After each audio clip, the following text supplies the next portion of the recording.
You are now tuned into Then Radio. If you enjoy our videos, we ask that you consider joining our Patreon to support our channel. Don't forget to like and subscribe so that you never miss a new video. We hope you enjoyed today's episode, and as always, thank you for watching.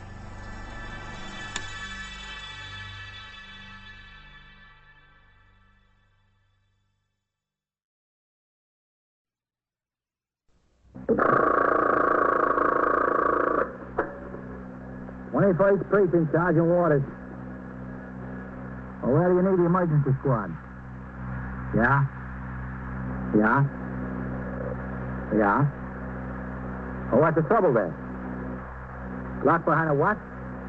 Yeah? Yeah? You're in the muster room at the 21st Precinct, the nerve center. A call is coming through.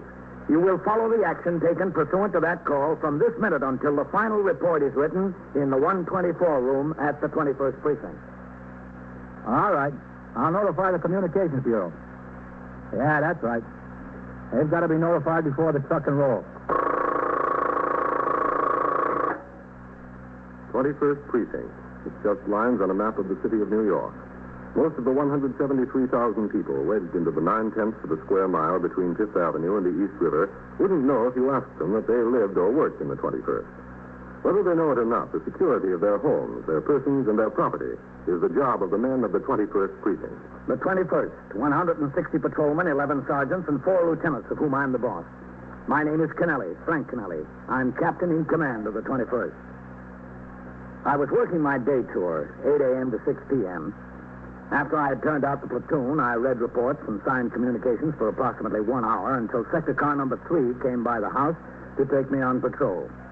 At 9:25 a.m., we were driving downtown on 5th Avenue, and as we turned east into 72nd Street, a Signal 30 ambulance responding was broadcast over the radio. As the Signal 30 denotes an armed felony, I instructed the operator, Patrolman Meister, to make the run up the east side to Lower Harlem. When we hit the block, I saw that 2 sector cars and the sergeant's car were on the job. The ambulance had arrived. I got out of my car and went into the building, an old and ill-kept tenement. Patrolman Vaccaro, who had been posted inside the hall at the front entrance, told me the trouble was on the 4th floor, that a man had stabbed his wife. I started up the stairs. Who's that? Who's that coming up? Captain Kennelly. Oh, hello, Captain. Sergeant. Is Vaccaro down at the bottom, Captain? Yes, he's there. Vaccaro! Vaccaro! Yes, Sergeant. Ring in for a medical examiner. What was that, Sergeant? Ring in for a medical examiner. Yes, sir. Right away. She's dead, hmm? Yes, sir. That's what the ambulance attendant says. In the rear there. You got the husband? No, sir, he was gone. Her mother's in there. She lived with him. What does she say? Go ahead. Thanks. She speaks nothing but Spanish. Oh. That's the mother. Where's the body? In the bedroom? Yes, sir. Okay. Lieutenant King. He really did a job, Captain. You see this over here? Yeah, you sure did. Hard to forget, sir. Yes, sir. Oh, Matt. Oh, hello, Captain. What happened? We don't know exactly, sir. Would you like to help me out with the mother? Yeah, sure. Maybe we can find out something. All right, I'll try, Matt. Jacoby and I. We got the name from the super, and that's about all we know. The dead woman's name is Alfonsina Maria Catella. Mm-hmm. Mother's name is Torque. He didn't know the first name. Husband is Bernardo. Captain? Hello, Captain. Ziegler, Ryan. The first call came over as a family. The husband did it? Yes, sir. That's what it looks like. Fit? Yes, sir. Any idea where he went? No, sir. He's smart. It'll be pretty far. Yes, sir, Lieutenant. You come with us. The captain's going to help us talk to the mother. Sergeant Waters. Yes, sir. Right here, Lieutenant. We're going to talk to the mother. Did the first officer on the job get the ambulance attendant's name? I'll find out. We'll be in there. Let me know. Yes, sir. Pobrecita, niña. Okay, Captain. All right. Pobrecita. ¿Qué dice, señor? Pobre Alfonsina. Sentimos mucho lo que pasó y comprendemos cómo usted se siente, pero tenemos que hacerle algunas preguntas. Sí. Sí, trataré. Trataré si usted lo desea. Muchas gracias. ¿Cómo se llama la muchacha ahí dentro? Es mi hija, Alfonsina María. Her daughter, all right. Alfonsina María. Tan linda. Era tan linda. ¿Qué es su nombre casada? ¿El nombre de su marido? Sí, eso es. Pues está casada con Bernardo Cotella. No vino a casa en toda la noche. Vino borracho. Le dijo que ella salía con otro Oh, wait a hombre. minute. No tan deprisa. Yo no hablo el español muy bien. Dispense. Están bien. The husband's name is Bernardo Cotella. Yes, that checks with what the super said. ¿Quién la cucheó? Bernardo. Bernardo lo hizo. She says the husband did it. ¿Usted se lo vio hacer? Sí. Estaba aquí mismo, en este mismo cuarto. Entró en el cuarto y dijo que... No, we'll get to that. Calma, por favor. Queremos coger todo bien. She saw him do it. Does she know where he went, Captain? ¿Cómo se llama usted? ¿Cómo me llamo yo? Sí. Pues, señora Chispa Torque. Señora Torque, ¿sabe usted a dónde fue Bernardo? ¿Bernardo? Sí. No lo sé. Salió. Mató a Alfonsina. Yo tenía miedo que me matara a mí también. Solamente salió, no lo sé. Tenía miedo, mucho miedo. Sí, entendido. She doesn't have any idea where he went. Yeah, but the tenant is Mi hija bonita. Oh, thanks, Sergeant. ¿Tú pudo hacer eso a mi Well, hija? I'll try and find out how it happened. Mi hija. Señora Torque, ¿puede decirnos exactamente lo que pasó? Lo que pasó. Exactamente lo que pasó. Desde el principio y muy despacio para que pueda comprender. Sí. Trataré. Despacio. Sí. Pues Bernardo no vino a casa anoche. The husband was out all night. Eso ha pasado a menudo. Not the first time. Alfonsina y yo nos acostamos. Él no estaba aquí cuando nos despertamos esta mañana. He wasn't home when they got up. Por fin regresó. Estaba muy borracho. ¿A qué hora? A las 9, poco más o menos. He came home very drunk about 9 o'clock this morning. Alfonsina quería saber en dónde había estado. Empezaron a discutir una The wife discusión wanted to know where enorme. he'd been. There was an argument. Estaba muy borracho. Ella gastaba todo su dinero, él dijo. Very drunk. Accused her of wasting his money. Él dijo que no había vuelto en toda la noche porque ella salía con otros. The husband accused her of running with other men. Pero mi Alfonsina nunca salía con otros hombres. No desde que se casó. Deje eso por un momento. Quédese con la discusión. Sí. Bueno, sacó una navaja grande de su bolsillo y la tiró en el suelo. Just a second, espere. No la entiendo. ¿De dónde sacó la navaja? De su bolsillo. Sacó la navaja de su bolsillo. Claro. La tiró en el suelo. Bueno, llegaremos a eso. He had a knife with him. Took it out of his pocket. ¿Qué clase de navaja era? Una navaja grande, así de larga. Se abría. Sí, se abría, así de larga. It was a switchblade, man. No, we didn't find it, Captain. Can you ask if she knows what he did with it? Sure. Señora Torque, ¿sabe lo que hizo con la navaja? Con la navaja. Sí. ¿Qué hizo con ella? Entró en la cocina y la lavó.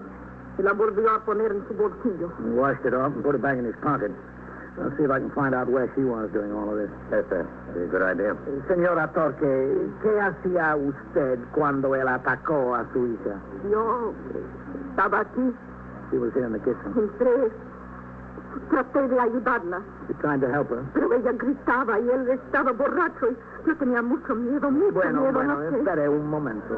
Sí, bueno, She será said de she was very momento. frightened. No sé lo que voy a She hacer. was in the kitchen, heard her daughter scream. She ran in and tried to help her, but she was afraid he'd kill her, too. Bueno, ¿a dónde fue cuando salió? Afuera. Solo salió corriendo. ¿Por la puerta? Por la puerta, sí. See you a minute, Sergeant? All right. He says he just ran out, man. Out the door. don't mean for you to come up. Captain, would you ask if he made an attack on her, if he threatened her in any way? Yes, sir. Señora Torque, ¿le atacó a usted con la navaja su hijo político? Dijo que me fuera, que era su mujer. ¿Pero le atacó o amenazó? Dijo que me mataría si no me fuera. ¿Él dijo eso? Sí, él dijo eso. He says he threatened to kill her, too, if she didn't get out of the room. Tenía miedo, mucho miedo. Yes, Sergeant. Can I see you out here in the hall, man? Yeah, all right. Sit. Yes, sir. You stay here with Mr. Torquay. Yes, sir. ¿Dónde van los policías? I'm sorry, I don't get it. What is it, Sergeant? The Carroll's got some information, sir. In connection with this case, the Carroll? Yes, sir. This is Leroy Perford. Gentlemen, how do you do? Hello. What kind of information is it, the Carroll? Well, I was standing downstairs where the sergeant posted me. This fellow walked up to me and told me he knew where Bernardo Cortella was, the husband. You know where he is right now? Yes, sir. A few minutes ago. Where is he? In a bar and grill. Where? Over there on Lexington Avenue. Where on Lexington? What number? Well, I couldn't tell you the number, but I could show you the place. Are you sure it's the same Bernardo Cortella who lives here? Yes, sir. Well, what makes you so sure? Well, I see him every day. We work at the same restaurant. We ride downtown on the bus sometimes. And I've been up here to the house for a beer a couple of times. Oh, it's too bad about her. Too bad. What do you do at the restaurant? Well, I'm the fry cook. And Bernardo? He's the bus boy. How'd you happen to see him in the bar and grill? Oh, I was just walking by now. I looked in the window. I knew he had to be to work, so I went in and I said, "Come on, Bernardo, we ride downtown on the bus together." And, well, he was about 2/3 in the bag, and I thought it wasn't going to do any good, so I said, "You ought to go on home, Bernardo. Get sobered up." And what did he say? Said he couldn't go home. Said he was in big trouble. He wanted to borrow money. He's very tight with money. He said the cops were after him. Said he had a gun and a nice boat, so they weren't going to get him. Did you see either of them? No, sir. He always talked like that when he had a few drinks. So I told him if he wasn't going to work, I was.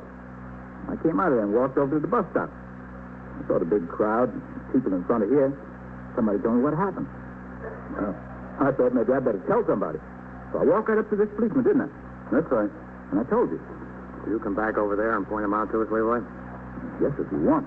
I just don't want to be late to the job. We'll take care of that, Leroy. He didn't tell you anything about what he planned to do or where he was going? No, sir, but from the condition he was in, I don't think he's going far. Well, he's been a pretty long way already.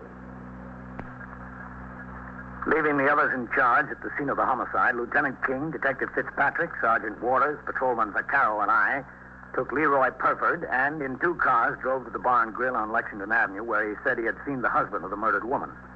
Because of the possibility that Bernardo Cortella had a gun as well as a knife, the others in uniform and I stayed out of sight on the sidewalk while Lieutenant King, Detective Fitzpatrick, and Perford walked by the window of the place.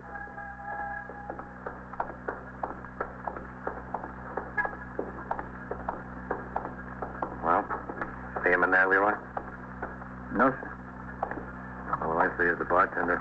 That's all I see, too. He was in there. He's not now. How did you see him, Matt? No, sir.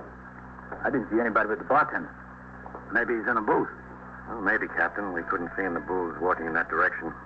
Let's go back the other way. That's okay with me. Sid. Yes, sir? You wait here this time. Yes. Okay, Leroy.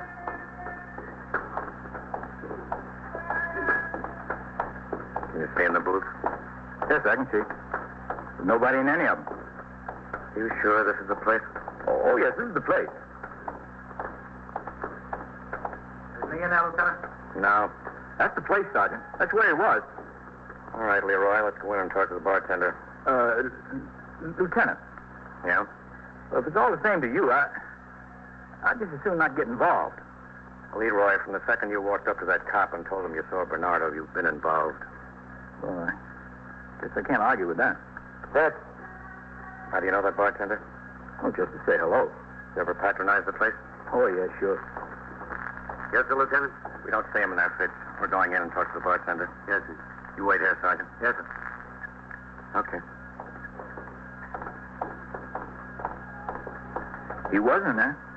Hasn't been 20 minutes. All right. Go ahead. Yes, sir.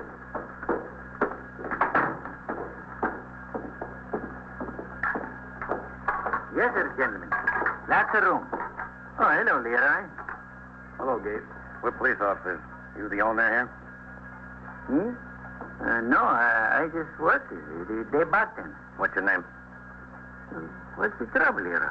Did something happen? What's your name? Protea. Gabriel Protea. Do you remember Leroy being in here a little while ago? Sure. I remember him being in here.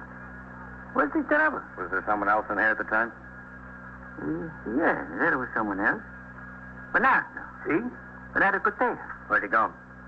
He didn't go no place. He's back there in the washroom. There? Yeah. The door's open. What's the trouble? Leave that door open. Open up. Open up, Bernardo. Open the door. Bernardo. Go away. Go away from there. We're police officers. Unlock that door and come out here. You go away from me. Now, come on. We've got no time to play around. You go away. I warn you. Okay, Fitz, should get in. Yes, sir. All right. Hey, what are you doing with the boss's property? I'm responsible. Stand back over there. But listen, Just you stand can't... back. How about it, Bernardo? Bernardo. Okay, Fitz. Get away! Stop. It's all right. I told you had a gun. I told you. I'm okay, Lieutenant. Get over there in the booth, Leroy, over there. I just as soon get out of here altogether. Just stay there. You'll be all right. What's the matter? What's the trouble? Second. Fitz. Yes, sir. Why not and tell the captain and them? Yes, sir. Right away, Lieutenant. Bernardo, what do you think shooting's going to get you? You're not going anyplace. You badger, you risking your life. I stay right here. Crazy drunk fall around the door. He did more than that. He killed his wife. Him? That's right. That nice gun? Hey, Bernardo. All right, just let him alone. Crazy fool, I thought something was the matter. Drunk in the morning before breakfast almost. Back here, Captain. Asked to buy my razor and shave. Shave in a saloon. You should have known something was crazy. All right. Stay away from the front of that door. Look at the hole that one made in the door, Captain. Yeah, heard it whiz by me. Bernardo? What do you say?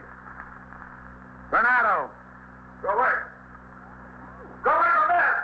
Crazy, plain crazy. You get out of here. Get behind the bar. Don't worry. You don't have to be told twice. What do you think, man? Yeah, it beats me. We can't work on the door without him taking a pot shot at it. Is there a window in there? I never thought of it. Fitz, stay here. Yes, sir. I doubt if there's much of a one. Not in a building like this. Gabe. Bartender. Here I am. All right, you can stand up. He can't hit you from there. With my luck, the bullets could go around the corner. Is there a window in the washroom? Yeah, a little one. This big. Could he get through it? It's got bars like a jail, to keep our thieves. No, he couldn't. What does it lead to? To no place, to an air shaft. Bernardo. Just up to the roof? Is that the only place? That's the only place. How many stories is this building? Four. Bernardo. 4 stories. He couldn't get out there anyway. The bars, thick iron. Matt, we ought to get an emergency truck Come on, up here. Bernardo. Come on out. Might not be a bad idea, Captain. With their axes and crowbars, they can work on the door and stay out of the line of fire at the same The time. boss wouldn't like it to break the door. What do you want to do? Have a cop killed to save the door? Sergeant! Yes, sir. Come here. Crazy guy, I could have told you something was wrong. Plain crazy. Yes, sir, Captain. Look, go on out to your car and call in for an emergency truck. Yes, sir. Tell them to send the truck, not a car. We need the equipment they carry to work on that door. Right away, Captain. Bernardo. Loco, plain loco. Come on now. Okay, Vaccaro. Stay posted at the door. Yes, sir. Keep them on.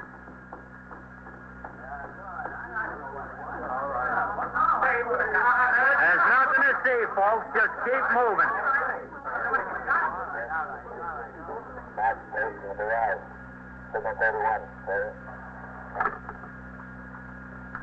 Car 681 is settled, okay?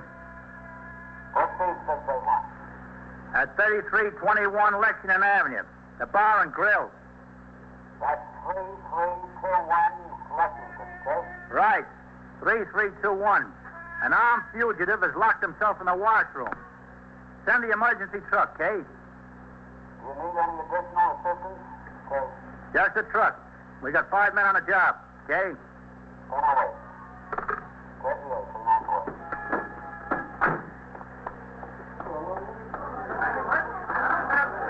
All right, keep moving, folks. Better get out there, Vaquero. Yes, sir. Keep the sidewalk clear. Yes, sir. Now, look, Bernardo. What do you think this is going to get you? Sergeant. Oh, yeah, Leroy. Do they still want me to stay in the booth? Well, who tells you to stay there? The lieutenant. Bernardo. You'd better stay. But I'm losing time on the job. All right, get back there. Get around that way. Yes, sir. We don't want any dead heroes here. Emergency truck's on the way, Captain. Good. Emergency truck is on the way, Matt. Okay, we can use them.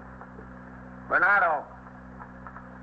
Bernardo, open that door and come out here. No. I won't come out. I won't.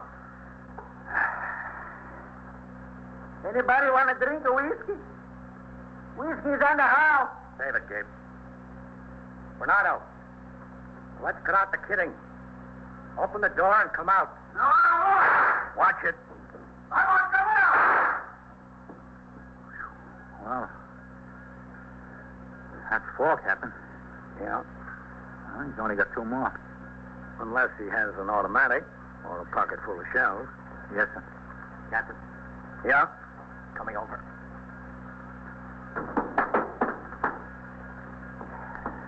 What if we got his mother-in-law over here to talk to him? No, she'd get hysterical. You don't think she could talk him out? Wouldn't do any good. This is what comes with desperation. Silly idea. Wait a minute. Ask him if he knows his wife is dead. Maybe that'll have some effect on him. Yes, it might. Bernardo! Bernardo! Stay back there. I'm not going out. Not me. You know what we want you for, don't you? I know. I know what. Did you know that you killed her? She's dead. Alfonsina. I did. Yeah, you did. I didn't mean it. I didn't. You did, though. I only want to teach you a lesson. Not to go out with other men. To spend my money. You killed her. No. No, I didn't want to. She knows I didn't want to. I love her. I love Alfonsina. Who said she's dead? The doctor. Yeah, that's right. The doctor. It's the doctor's fault. He let her die. I didn't mean it. Now, come on out and we'll talk about it, Bernardo. No. No. No, I won't come out. I don't believe you. Brother, I had an idea he was convinced. I guess the only thing to do is wait and break it in. Yeah, I guess so, man. Got a cigarette on you? I'm out. Yeah, sure. That's the emergency truck, Captain. Here you are, man. Thanks. Yeah, go on out and meet him, Sergeant. Tell him what we need in here. Yes, sir. We need plenty. It's all right, I've got matches. Captain. Yeah, Fitz. Could I have one of those 2, please? Sure. Catch. Thanks. Want a light? Yes, sir. Coming over. Much obliged. Bernardo. Bernardo. No, don't ask me. I'm not going out. How many bullets you got left in the gun? You think I'm crazy. Why should I tell you? The answer to the first question is yes. No, we'll send a couple of men from the truck up to the roof and let them go down the air shaft with a line. I don't know. That might give Bernardo a pot shot at them. Oh, we'll see what it looks like. Okay, in effect. I watch it now. Back there in the washroom. Over here, come on. Over this side. All right. Take it easy. There's no hurry. All right, hold it there. You two with the axes, can you work on this side? Sure. Yes. Yeah. Okay, come on.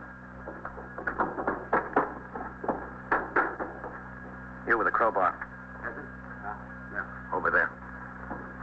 Over here, come on.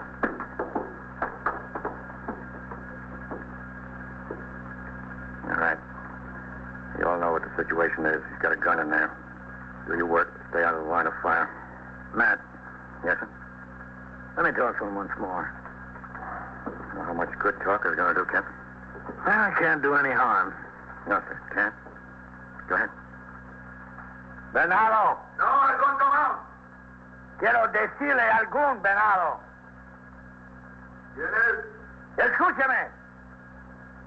¿Eh? Hay hombres afuera con hachas. Van a romper la puerta. Se matarán, se matarán. Solo quiero decir que si rompen la puerta, usted tendrá que pagarla. ¿Yo? Sí, usted. ¿Cuánto? Por lo menos $50. $50. Dice sí. Abra. Bueno. Abriré. He's going to open the door.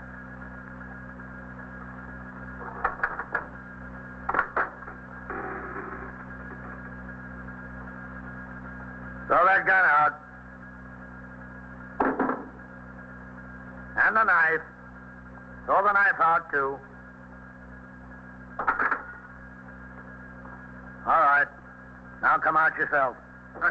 I didn't mean it. I didn't mean to kill him. Grab him. All right. Come here. Now, hold still there. Hold still. I'm holding still. Okay. All right, Lieutenant. Take him into the station house. Come on, Bernardo. You've been enough trouble for one day. No trouble. I over very much. Excuse me, Lieutenant. Well, you still here, Leroy? You told me to wait in the booth. Oh, yeah. Well, you can go on now. Has the detective got your address? Oh yes, sir. He's going to alibi me. Goodbye, Captain. So long. And thank you. Oh, the boss is going to ask me where I thought up this one. All right, you men. You can get back on the job. Yes, sir. Yes, sir. Well, you going to the station house, man? Yes, sir.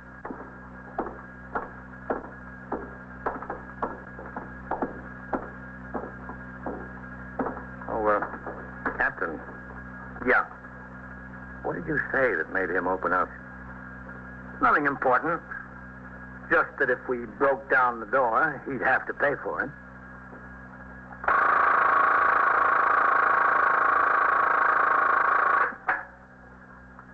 "21st Precinct, Sergeant Waters.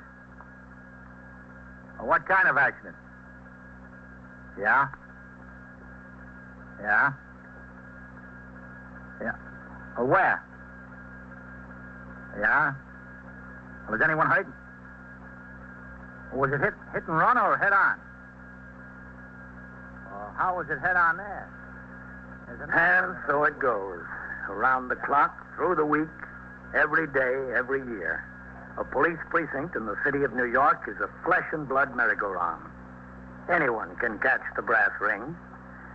Or the brass ring can catch anyone. 21st Precinct, a factual account of the way the police work in the world's largest city, is presented with the official cooperation of the Patrolmen's Benevolent Association, an organization of more than 20,000 members of the Police Department, City of New York. Everett Sloan in the role of Captain Kennelly, Ken Lynch is Lieutenant King. Featured in tonight's cast were Bryna Rayburn, Santos Ortega, T.J. Sidney, Harold Stone, Ralph Camargo, and Bill Quinn. Written and directed by Stanley Niss. Produced for CBS Radio by John Ives. Art Hanna speaking.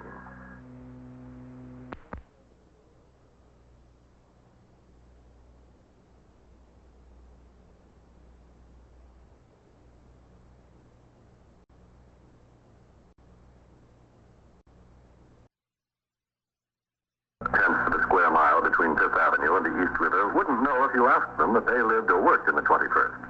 Whether they know it or not, the security of their homes, their persons, and their property is the job of the men of the 21st Precinct. The 21st, 160 patrolmen, 11 sergeants, and 4 lieutenants, of whom I'm the boss. My name is Kennelly, Frank Kennelly. I'm captain in command of the 21st. I was working my day tour, 8 a.m. to 6 p.m. I had reported for duty at 7:40, signed the blotter, and changed to my uniform in time to turn out the platoon which would patrol the precinct until 4 p.m. After I had read and signed reports and communications which had accumulated since I was last on duty, I began the quarterly inspection of the entire station house as required by Rule and Regulation 24. In the company of Patrolman Fallon, the clerical man, and Patrolman Bailey, the attendant, I started on the 3rd floor where the offices of the Civil Defense Patrolman, the Youth Patrolman, and the Old Records are located. We then proceeded to the 2nd floor and the 21st Detective Squad office and the Precinct Hack Inspector. Then to the 1st floor and my office, the muster room, the 124 room, the back room, and the cells. At 9:35 a.m., we finished up in the locker rooms in the basement. After the inspection was completed and I gave instructions to Patrolman Fallon in regard to preparation of the report, I walked out into the muster room where Lieutenant Gorman was desk officer and Sergeant Waters was on telephone switchboard duty. Oh, what's doing, Red? Nothing much here, Captain. Teletype order eliminating the 11th Precinct. Oh? Patrol force in the 11th divided between the 9th and the 13th. Well, what about the captain? Didn't say. Lieutenant. Yes. A call he's bringing in. Still hasn't been able to make that notification on 83rd. Well, tell him. I'll talk to him myself. Yes, sir. Oh, Captain. Yeah? Father Bennett Creedy of St. Barbara's is waiting in your office. Father Creedy? Young assistant, Father O'Ban. Oh, yes. 21st Precinct, Lieutenant Gorman. I'll be in my office, Sergeant. Yes, sir. Well, how many times did you charge? Yeah? Well, Be better than 35 coming home. Hello, Father. How are you, Captain? Just fine. What can I do for you, Father? Well, Father O'Ban thought you might be able to help me. Well, I will if I can. I'm about to go in the Navy, in the chaplain's corps. Oh, yes. I'm supposed to get my fingerprints made and send them in on this card. Well, the detectives can do that. Oh, good. I'll take you upstairs. Well, I certainly appreciate your trouble, Captain. No trouble. That way. Upstairs to the detectives, Lieutenant. Yes, sir. That saves me a trip downtown. We're happy to do it, Father. Oh, when do you report? Well, I don't have my orders yet. July 1st, I think. Mm-hmm. Up the stairs, Father. Thank you. Well, are you looking forward to it? Oh, yes, very much. Of course, I would have liked to have spent a little more time at St. Barbara's. Learned a lot from Father O'Ban. In there. Go ahead, Father. Oh, thank you. 21st Squad, Detective Battalion. That way, yes. Well, he's down at the grand jury this morning. I ought to be hearing from him, though. Oh, hold on a second. Yes, sir, Captain. Is Lieutenant King in his office? Yes, sir. He and Scanlon and DeLuca are talking to a robbery suspect. He'll have a minute. Yes, sir, I'm sure he will. All right, Father. Hello? Can I have him call you? Well, I'm not upsetting any routine, am I? Oh, no. Yeah? Yeah, I got it. Captain Kennelly. All right, I'll give him the message. Yes, sir, Captain? Oh, Matt, this is Father Bernard Creedy, assistant to Father O'Ban at St. Barbara's. This is Lieutenant King. Father, glad to meet you, Lieutenant. Excuse me. I'll be back in a minute, Scanlon. Now, what can I do for you? Oh, Matt, Father Creedy is going into the Navy chaplain's corps. Oh, yes? He's got to have his fingerprints made. Sure. I'll be glad to do it. Battalion? Oh, I certainly appreciate it, Lieutenant. Yes, sir. Ma'am? On this card. Yes, sir, Lieutenant. It's Father Creedy, Detective Battalion. Hello, Father. Hello? Father Creedy is going into the Navy. Take his fingerprints in the card he's got? Yes, sir. Over this way, Father. Yes. Have you ever had this done before? No, I've never had the pleasure. Well, thanks, Matt. All right, Captain. Oh, Yeah? are you interested in a good rumor? What's that? Well, I had to send Fitzpatrick down to 240 this morning. He picked up the rumble that the commissioner is going to make 4 deputy inspectors today. Is that so? That's what he brought back. Besides what I sent him for. Yeah, well, I know the vacancies exist. Do you think you'll be one of them, Captain? If I am, I haven't heard anything about it. How much more money is it? $900. Not bad. No, it's not. I wish you luck. Oh, we got the boy inside who's been robbing us blind. Have you? Yes, sir. Scanlon picked up some information on him during the night. Got his address and waited on a plant at his house. Oh, it's good. Boy came home at 7:30 this morning. He admits to mugging 3 women on the street and stealing their pocketbooks. He's right in that delicatessen stick-up last week, too. That's a good collar, man. That's the way it looks. I've called the squad commanders from the 19th and 23rd. Maybe he'll help them clear a couple of cases, too. Want to see what he looks like? Yeah, I'd like to. Come in, Captain. Hello, Scanlon, DeLuca. Yeah, I want you to take a look at a real miserable character, Captain. He beats up ladies on the street and robs them. He holds up delicatessens. He's 24 years old. He's never done a day's work in his life. That's not so. What's not so, Bud? That I never done a day's work. I worked a lot. Who'll give you a job? I got an uncle. I worked for my uncle. Why'd he fire you? Who said he fired me? He did, didn't he? Yeah, he fired me. He made my mother sore. She hasn't spoke to him since. What'd you do, steal from him, too? Well, not much. You didn't hit him over the head, too, like you did the ladies? No, he's my uncle. Wonder you didn't kill him. As long as it's in the family. Listen, what am I going to do? Sit here all day? Don't you hurry, Bud. You've got time. You're lousy with time. How do you want to tell us about anything else besides those 3 ladies and the delicatessen? That's all there was, I swear to you. My word of honor. You know what your word of honor is worth, don't you? Come on, Bud, on your feet. Where am I going? Get up. All right, I'm here. Let's go.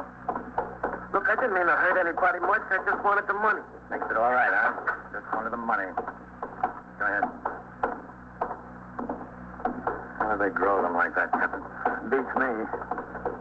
All right, but... Vitaly? Yes. Don't fold that thing up when you get through. I want you to print this boy. Yes. Go on, Bud, over there. Captain. Right with you, man. Listen, I want to tell you I had my fingerprint before. Well, we want to do it again. All right, Father. Give me the whole hand, please. I just want to save you the effort. That's it. Now, let me do the work. Just relax. I'm certainly obliged for all this, Captain. We're happy to do it, Father. All right, Father. You can wash your hands over there. Well, thank you very much. Okay, Bud. Step right up there. Does the ink come off easy? Yeah, a little soap, Father. All right, you. Oh, it's Father. Oh, yeah. What did you do? Me? Yeah. What they got you for? Oh, nothing serious.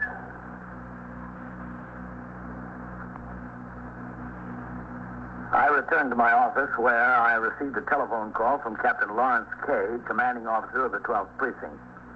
He wanted to know if I had heard anything of the rumor that the commissioner would make 4 deputy inspectors sometime during the day. I told him I'd heard the rumor, but nothing further. Neither had he. The rank of captain is the highest under civil service, and all above, including the 54 deputy inspectors, are made by appointment of the police commissioner from among the 250-odd men holding the civil service rank of captain. At 10:50 a.m., I instructed the desk officer to have a car come by the house to take me on patrol of the precinct. In the course of that patrol, I made 3 stops to check on various complaints and conditions. At 11:55, I told Patrolman Eisman, the operator of sector car number 2, in which I was riding, to return to the station house. En route, a call was broadcast reporting an automobile accident, ambulance responding, on the East River Drive near 92nd Street. I instructed him to make the run. We entered the drive at 96th Street and drove downtown with the siren open. As we neared the scene, I could see that one car was turned over on its side. Another, badly damaged, straddled the island between the lanes.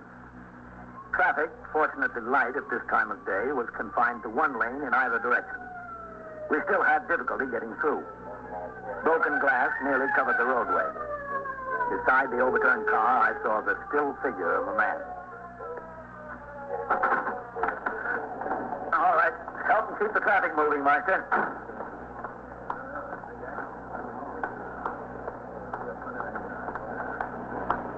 Sergeant?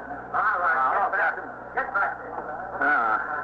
He looks in pretty bad shape. Yes, sir. I think he's had it. No response when we pulled him out of the car. Was he in this lane, coming in this direction? Yes, sir. The woman was heading uptown the other lane. She lost control and a car jumped over the island. Is she hurt? She seems to be shaken up a lot, Captain. I thought it best to leave her sit in her car until the ambulance gets here. All right, come on. Keep it moving. How did it happen? We didn't get the full story yet, Captain. But from the best I can make out, another car cut in front of her. She jumped the island and hit him head on. Meister, Underwood, keep that traffic moving, will you? Get on the job. Right, sir. Did you look for identification on him, Sergeant? No, sir, not yet. The only thing is I had the first man on the job call in with the registration numbers of his car. That's all. Well, I guess we better talk to her. Yes, sir. Turner, Ryan, post yourselves over here. She's not hurt very bad? No, sir, I don't think so. What's that glass, Captain? She's lucky. Sergeant? Yes, sir? You, haven't said anything to her yet about the man probably being dead. No, sir, I didn't want to get her upset. Good. All right, Coley, Farrell, let us in there. Hello, Captain. Coley? Farrell? You feel a little better now, lady? Yeah, I think so, a little bit. My legs feel kind of numb. This one. Well, the ambulance will be here right away. Oh, I don't want to go to the hospital. Well, we'll see what happens about that. If I could only get out and walk around a little bit, then maybe it wouldn't feel so numb. I think you better just sit there. What's your name, please? Mrs. Rawlins. Mrs. Marion Rawlins. Is that R-A-W-L-I-N-S? No, R-A-W-L-E-N-S-E. Mrs. Marion. My arm hurts a little bit, too, this one. Where do you live, Miss Rawlins? 1232 Clinton Avenue. In the Bronx? Yeah. Can we see your registration? What registration you mean? For the car. Oh. And your operator's license. Oh, sure. I didn't... Where's my purse? I think my purse... There it is, on the floor. Oh. I'll get it. Oh, I'm sorry. Thank you. My leg is beginning to hurt a little more now. Well, you'll be all right. You want to see my license? Yes, that's right. I couldn't help it. That station wagon cut right in front of me. He didn't even stop. He just went right on going. And, oh, here they are, I think. Yeah. Thank you. I couldn't do anything. I just lost control. I went right over, and this car was coming the other way, and I thought I was going to be killed. I really thought it. Here you are, Miss Rollins. You can put these back in your pocketbook. Okay, thank you. I'd like to get out and see how bad my car's damaged. Well, I think you better sit there until the ambulance comes. I'm all right. You said your leg hurts pretty bad. Well, I really ought to take a look. Is there much damage? This car's new this year, you know. There's a lot of damage, yes. Oh, dear. But I don't think it's beyond repair. It's brand new almost. I better look. No, Mrs. Lawrence. I suggest you just wait until the ambulance gets you. Captain Kennelly. Yes? I'd like to see. Heisman said there was a call broadcast for you to ring in. Oh? It wouldn't hurt to take a look, would it? Just now? That's what he said. There's a call box right across the roadway there, Captain. All right. I'm entitled to that much. Sergeant. Yes, sir? I'm going to ring in. Yes, sir. Underwood, hold up that traffic a minute. Okay. Thanks. All right, move. Come on. Keep rolling. All right, keep rolling. Let's keep rolling.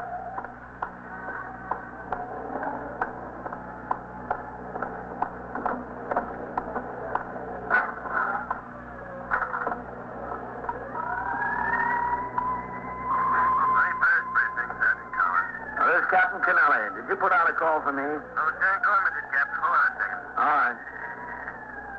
Captain Kennelly ringing in. Go on, Captain. 21st Precinct, Lieutenant Gorman. Captain Kennelly, Red. Where are you, Captain? I'm at the scene of that auto wreck on the drive. Looks like there's one man dead and a woman injured slightly. Yes, sir. Listen, Captain. Wait a minute. Hold on. The ambulance is just coming up here. I can't hear anything you say. Yes, sir.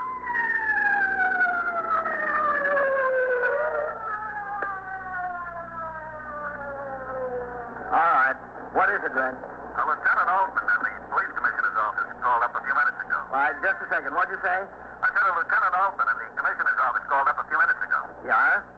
He asked if you were in the house. I told him no. He asked me if I could get in touch with you. Yes? I told him you were out on patrol. What? I can't hear you. I told him you were out on patrol, Captain. He said the commissioner wanted to see you in his office.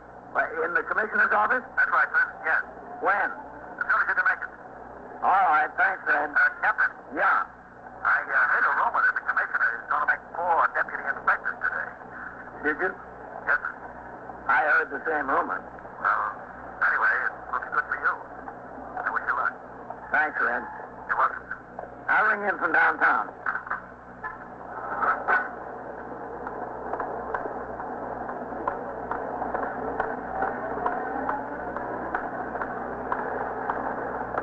All right, hold the traffic up there. Hold it up.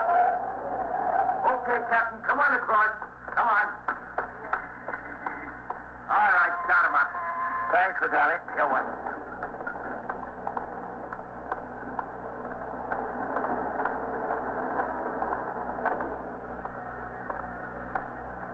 Is he dead, Sergeant? So the ambulance attendant says. I put out a radio call for the morgue wagon. What about identification? Underwood is making a search of the body now, Captain. Okay. Now, the ambulance can take her to Metropolitan. What about getting the roadway cleared here? Yes, sir. One of you. Yes, Sergeant. Ring into the desk officer.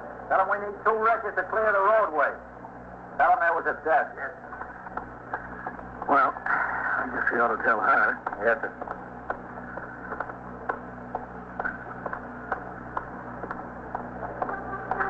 I think she'll be all right. She's not hurt bad at all. I don't think. He's lucky. Yes, sir. Miss Rollins, I wish you'd let me get out and take a look at my car. we're going to send you to the hospital. I'm all right, I think. Is the front end of my car all smashed up? I'm afraid it is, Mrs. Rollins. Oh, no, that's terrible. Miss Rollins, the man in the other car is dead. Awful. They're taking him to Bellevue Morgue. I don't know what I'm going to do. What am I going to say to him? You say he's dead? Yes. But you claim you were cut off and lost control. If that's the case, it wasn't your fault that the man was killed. How am I going to explain it? What am I going to say? My husband will murder me. He'll just murder me. That car was brand new this year. Mrs. Rollins, still in a state of shock, was put into the ambulance and driven to Metropolitan Hospital to be treated.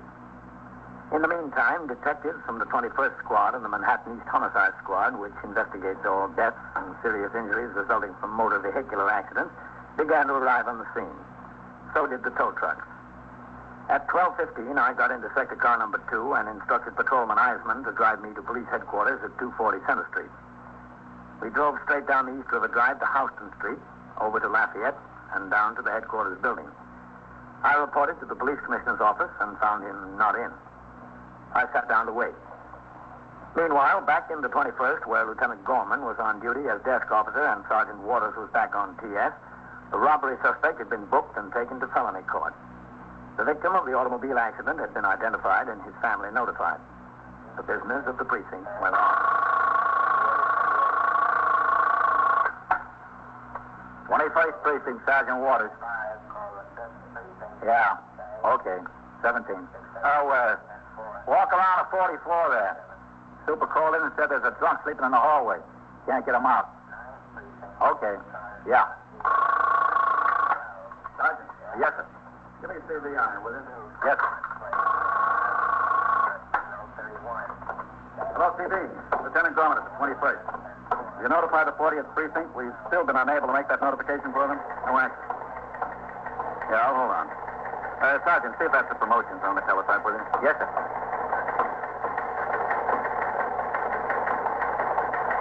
All right. What's the time? Is it the promotion? No, sir. It's an alarm for a stolen car out of the 5th Precinct. You think the captain's going to get made a DI? Certainly looks that way. Promotion's coming up and gets called down to the commissioner's office. Yeah, a lot of captains have got a lot more time in the job than he has. It doesn't make any difference. It's up to the commissioner. Remember, Valentine was promoted from captain all the way to chief inspector. Yes, sir. I remember. Well, I hope he gets it for his sake. But for ours, I don't know. He could do a lot worse. That's what bothers me. I beg your pardon? Lieutenant, can I be excused on a matter of personal necessity? I thought you were going to give me police protection, Lieutenant. Mr. Reigate, we've been giving you police protection. We have nearly 200 policemen in this precinct, not to mention the detectives. They're all protected. Well, that hasn't stopped me from being threatened again. Lieutenant, send him down to the FBI. Oh, who threatened you, Mr. Reigate? The same spies? We've been watching the house, Mr. Reigate. I promised we would, didn't I? Yes, you promised me you would. I've issued special instructions. The men have got their eyes open, sir. Well, that's good to hear. It relieves my mind. But I've still been threatened. They're following me around. Right now? All day. Maybe they'll follow you in here. Sergeant. Oh, no. They're too clever for that.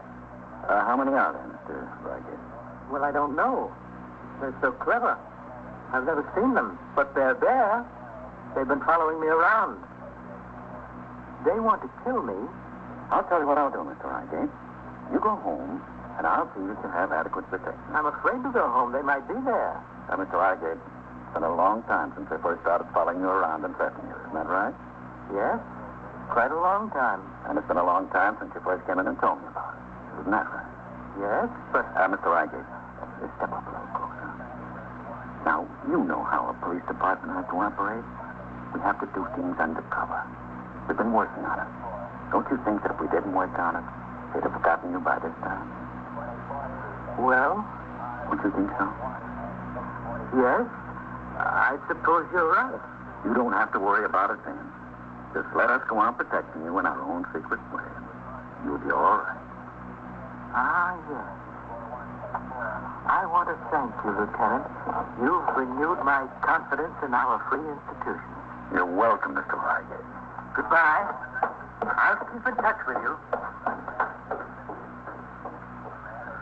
You should have sent him to the FBI, Lieutenant. We'd have been rid of him for good. What do you want to get rid of him for? He could brighten up a dog, too. Oh. Any TO orders on promotions yet, Rick? No, man, not yet. You just missed your favorite cycle, Lieutenant King. I missed him on purpose. I stayed in the back room until he went out the door. Well, he cornered me one night, and I couldn't get rid of him for an hour. How do you do it, Red? He agrees with him, Lieutenant. I'll try that next time. Is the captain still downtown, Red? As far as I know. All right, you stay there until you're released. Except for the fact there's more money in the job, I think the captain would rather stay here. Deputy inspector has no command. It's plainclothes work, which is pretty thankless. Especially these days. There it is.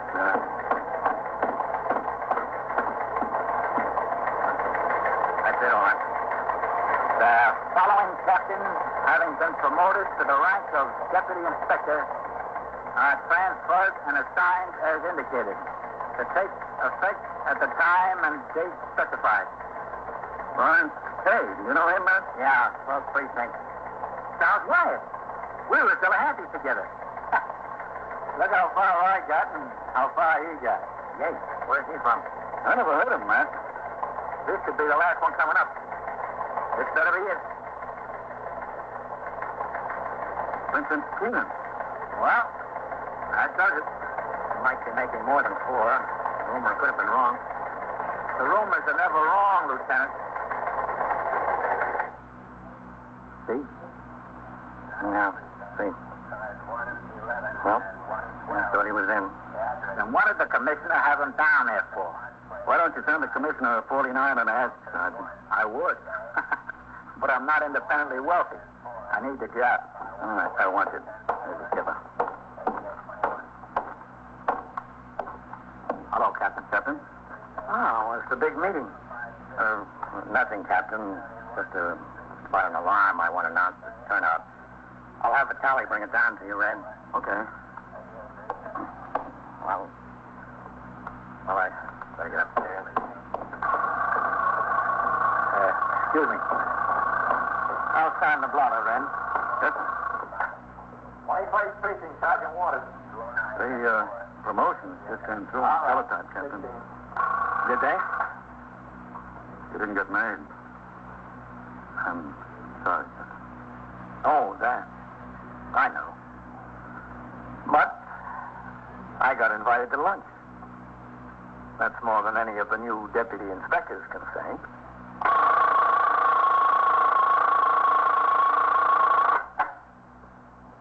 First Precinct, Sergeant Waters. Wait a minute, lady. Talk slower. I can't understand you. A man in the hallway? Well, what's he doing there? Yeah? Yeah? Yeah? And so it goes, around the clock, through the week, every day, every year. The police precinct in the city of New York is a flesh and blood merry-go-round. Anyone can catch the brass ring, or the brass ring can catch anyone. 21st Precinct, a factual account of the way the police work in the world's largest city, is presented with the official cooperation of the Patrolmen's Benevolent Association, an organization of more than 20,000 members of the Police Department, City of New York. Everett Sloan in the role of Captain Kennelly, Ken Lynch as Lieutenant King. Featured in tonight's cast were Catherine Bard, Harold Stone, Eric Dressler, Larry Haynes, Santos Ortega, and Bill Lipton. Directed by Stanley Niss. Produced for CBS Radio by John Ives. Art Hannah speaking. Hannah speaking. Hannah speaking. Hannah speaking. 21st Precinct, Sergeant Waters. Wait a minute, lady. Talk slower. I can't understand you. A man in the hall? What's he doing there? Yeah? Yeah? Was he drunk?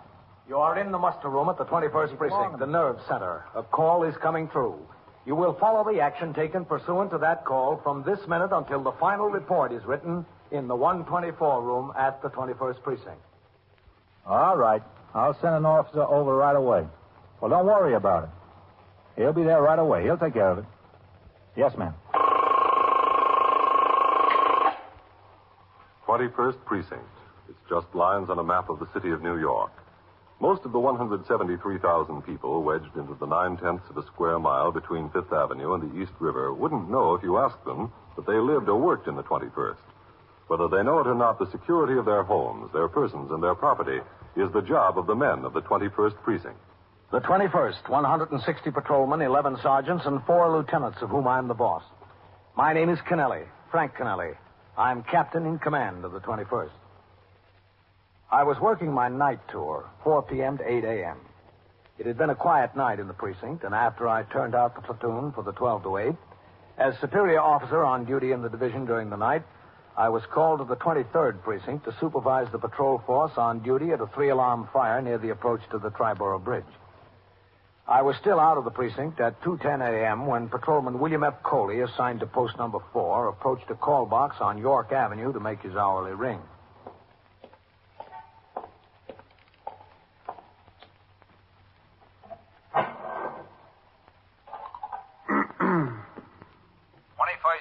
Sergeant Waters. Patrolman Coley, box 31. Hold on a second, Coley. I've got something for you. Yes, sir. Listen. Walk around to 341 there. Yeah. A party named Healer's called in. There's a drunk sleeping in the hallway. Okay, Sergeant. When you get it cleaned up, ring in again. You'll take your meal. Yes, sir.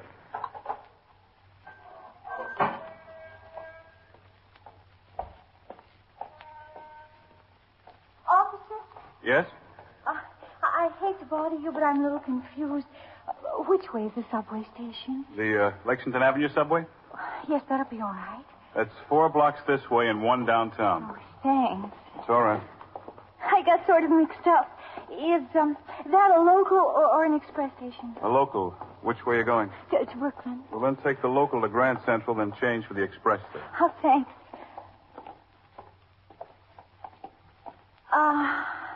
Yes? Do you smoke? Yes, ma'am, but not on the job. Look, officer. What? There's just 1 or 2 cigarettes smoked out of this package. I'd like to sell it to you for a nickel. Look, madam, I Please. I've got 10 cents. I need 15 to ride the subway. Oh. Please take what's in the pack of cigarettes and give me a nickel. It's a bargain. It's really a bargain. Look, I don't want your cigarettes, lady. You can see I'm dressed all right. I'm not a tramp. Yeah, I can see that. That's right. It's really a long, sad story. I'd rather not go into it if you don't mind. You don't have to. You want to borrow a nickel? I want to sell you my cigarettes. That's not necessary. Here. You, sure you have the dime? That's all I've got. Here you are. And here are your cigarettes. Oh, forget it. I can afford to be that generous. Where can I send it to you? Forget it. It's nothing. Oh, look, I certainly appreciate it. You don't know how much I appreciate it. It's all right. I know how you feel. I don't know what to say. You see, I'm not a tramp. It's okay, lady. Oh, I've got a job in this building. Now, you just walk over to Lexington Avenue in downtown 1 block. Well, thanks a lot. It's okay. I certainly appreciate it, really. Yeah.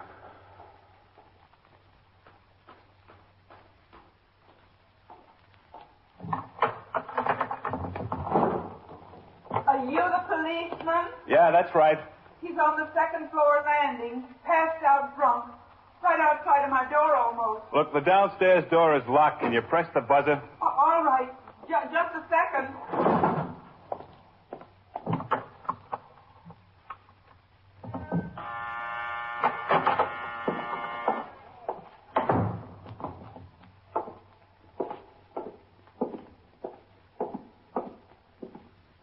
Up here on the 2nd floor. Okay.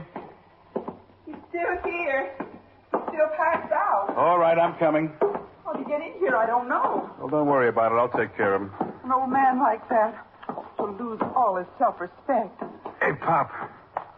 Pop, come on, wake up. What's the matter? Come on, Pop, sit up. You ought to be ashamed of yourself. Ashamed of yourself. That's it, Pop. That's it. What are you doing here, huh? Oh, sleeping, that's all. Just sleeping. Look, don't you know better than to get drunk in other people's hallways? I'm not drunk. I was just sleeping. Look, Pop, you can kid yourself, but you can't kid me. No, I'm not drunk. I'm 78 years old. I never had a drink in my life. Then what were you doing here? What were you doing in this hallway? I was sleeping. Can you stand up? Of course I can stand up, but... The idea. Coming into a hallway and sleeping. Well, I wanted to sleep someplace. Don't you have a home? No, not anymore. You live someplace, Pop. Where? If I lived someplace, I'd be there. I wouldn't be sleeping in the hallway. Why did you have to pick my hallway right outside of my door? I'm sorry. I didn't know it was your hallway. Any hallway had been good enough. What's your name, Pop? You called me Pop. Now, come on, will you? Pop is good enough. Look, old-timer, it's 2 o'clock in the morning, and we're going to wake up the whole building. Now, what's your name, and where do you live? My name is Pop, and I don't live anyplace. Look, I can't stand here and waste time with you. I can take you down to the station house, and we'll get it settled there. He's not drunk. What do you want to do that for? Lady, you sent for the police. I thought he was drunk. You can take me to the station house if you want to. I don't care. Look, I want to be reasonable. Just tell me your name and where you live and what you were doing here. And we'll see if we can get the whole thing straightened out. You saw what I was doing here. I was sleeping. Well, what's your name? Pop. All right. You have a phone, don't you, Mrs. Heelis. Mrs. Bertha Heelis. You have a phone? Yes, I have a phone. We go inside so I can ring in. Yes, we can go inside. But what are you going to do with him? He wasn't drunk. I was mistaken about that. Look, I don't know what to do with him. That's what I want to ring in for. Let them tell me. Patrolman Coley rang into the station house and explained the situation to Lieutenant Gorman, the desk officer on duty. He was instructed to bring the man to the station house, and for this purpose, an RMP car was sent by radio to the address. In the meantime, the fire in the 23rd Precinct had been extinguished, and I returned to the 21st. It was 2:25 a.m. when I got out of the car, crossed the sidewalk, and walked up the 3 stone steps into the muster room of the precinct house. It is required by the manual of procedure that the commanding officer sign the blotter immediately upon leaving or entering the station house, and I went around the desk to comply. Hello, Captain. Sergeant? 21st Precinct, Sergeant Waters. Hello, Red. Captain? All right, hold on. Lieutenant. Yes. Cahill is ringing in. He reports 1 male at Roosevelt Hospital in that auto wreck. Kessler went over in the ambulance. All right, tell him to resume patrol until Kessler rings in that he's ready to be picked up. Yes, sir. Okay, Red, it's all yours. Resume Big patrol. fire up there, Captain? Yeah, Red. Call when you're to pick up Kessler. It burned out this one building almost completely. Ran about 30 families out on the street. Lucky it's a warm night. Yeah. And we had to reroute bridge traffic. Nobody hurt, was there? No, the alarm was turned in fast. Come on, Pop. Right up to the desk. Where do you want me? Right here is all right. Here he is, Lieutenant. Hello, Captain. Coley? You still won't tell you his name, Coley? No, sir. Will you tell me, Pop? Well, if I wouldn't tell him, why should I tell you? What's this all about, Coley? Well, he was sleeping in the hallway, Captain. The lady who called in thought he was drunk. All right. I wasn't drunk. I never had a drink in my life. Well, what were you doing there, Pop? Sleeping. Now, look, Pop, we don't want to put you in jail. Let's get it straightened out. What's your name? Well, I'm not so sure jail would be so bad. At least there's a bed in jail. The floor in that hall is kind of hard. What about your family? What about them? Where are they? Can we get in touch with them? I'd rather go to jail. Well, it wouldn't be any problem. Sleeping in a hallway, that's disorderly conduct. Maybe you call it disorderly conduct. I was just sleeping because I was tired. How old are you? 78. I was 78 in March. Don't you have any money? Well, I've got $3, $4. Look, don't you want to tell us your name? No. I thought I made that clear. Well, how can we help you out? I don't know that you're trying to help me. If you are trying, I don't know that I want your help. We are trying to help you. Maybe so, but I'm still not going to tell you my name. All right, Coley. Let's see what's in his pockets. Put your hands up on the rail, Pop. Suppose I don't want to let you search me. Oh, look, it's the law, Pop. We're required to search all prisoners. Well, if it's the law, I don't want to go against that. Oh, Lieutenant. Yeah.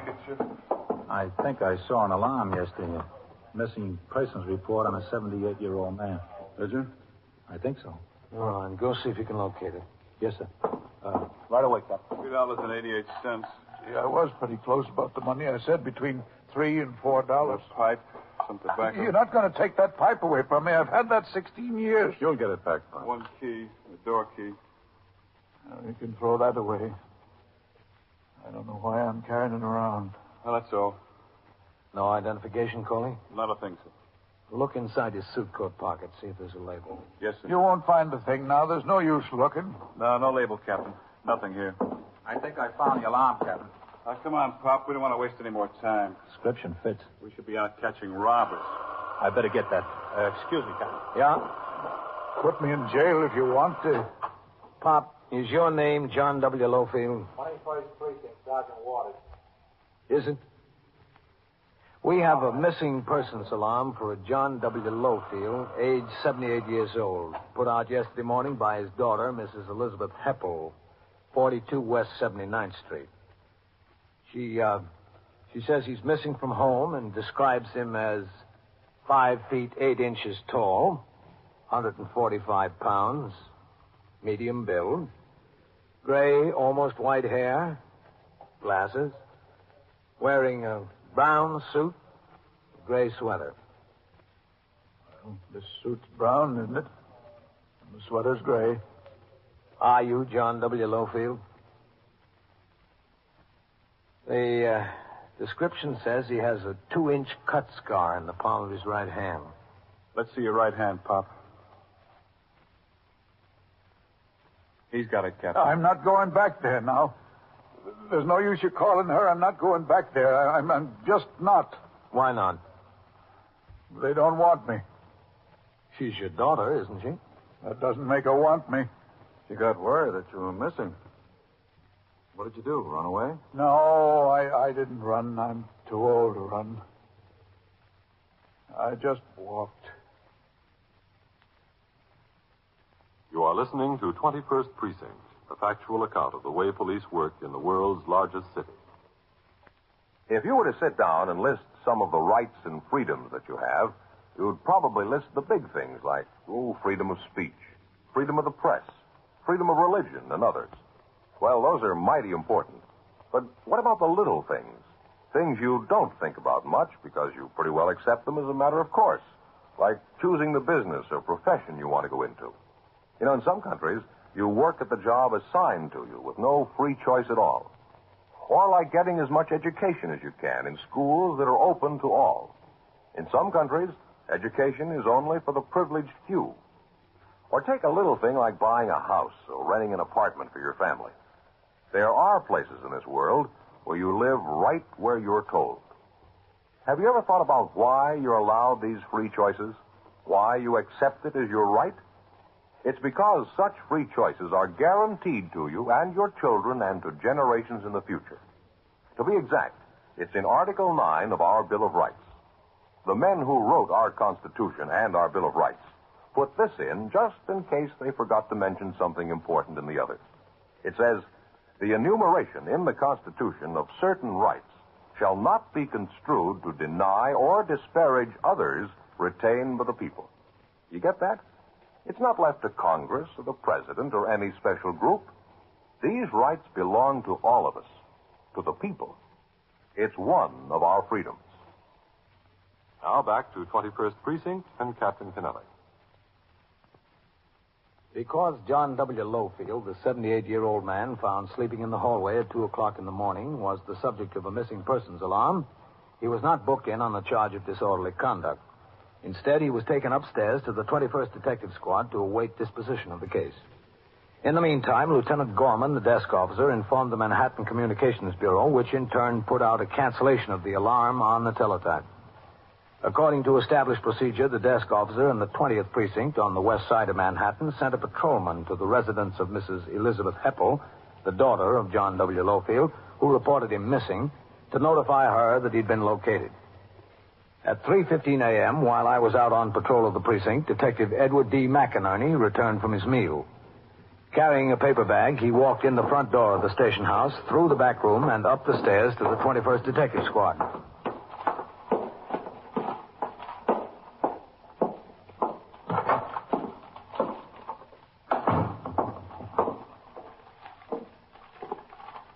Here you are, Pop. Bought you container of coffee. And a Danish. Oh, thanks. Thanks a lot. I didn't know how much sugar you wanted, so I brought 3 lumps. No, I don't use any sugar. Now, how much do I owe you? Oh, you don't owe me a thing. No, you're not supposed to buy food for me now. Forget it. No, how much is it? Forget it, Pop. I've got money. Save it for your old age. Well, thanks. Thanks a lot.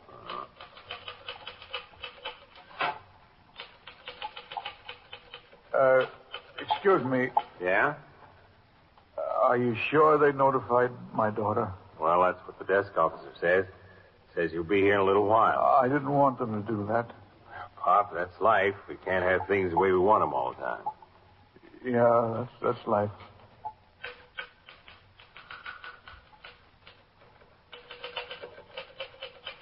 Is that about me? What? Is what you're writing there about me? Oh, no, Pop. It's about something else. It's a 61. Oh, that's so? Yeah, it's a crime report. It's about a lady who left a package in the car and the door's unlocked. She came back. She was very surprised to find the package gone. Oh. Do you have to do that with every little thing? With every little thing, yeah. This day and age, Sherlock Holmes make a lousy detective. He couldn't type. Hello, Ed. Lieutenant? Did Fitzpatrick ring in? No, sir. You were up early this morning, Lieutenant. Yeah. I hope it wasn't anything I did. No, it wasn't anything you did, Pop. Lieutenant King, Mr. John W. Lofield. How do you do? Lofield? He was the subject of missing persons report. Daughter's on her way over here to get him. I didn't ask her to come. I don't want her to come. I wish they'd just take me back where they found me. That's all right, Pop. You'll be better off at home. If I had a home. Look, Ed. Yes, sir. Who's on the job? Goldman, Vitali. Where are they? Out making an investigation. Have them ring in here. Yes, sir. I don't want her to come for me. 21st Precinct, Sergeant Waters. Sergeant, would you have CB put out a call for 419 to ring in, please? Okay. Thanks. What have you got hanging, Ed? Nothing much, Lieutenant. Just Pop here. All right, Ed, you come with us. I'll take care of him downstairs. Now, no one has to take care of me. I can take care of myself. Oh, Matt. Captain? Well, at 6 o'clock, you said you were going home and get a good night's sleep. Yeah, that's what I planned, Captain. What's doing? Ed. Yes, sir? Go in my office and ring up Cassidy and DeLuca at their homes. Yes, sir. Tell them to meet us at the 44th Squad at 4 o'clock. Yes, sir. Right away. Well, I just came up to see that you were getting taken care of, Mr. Lofield. Oh, I'm getting taken care of. I'm getting taken care of fine. Except you won't let me go. Well, your daughter will be here right away.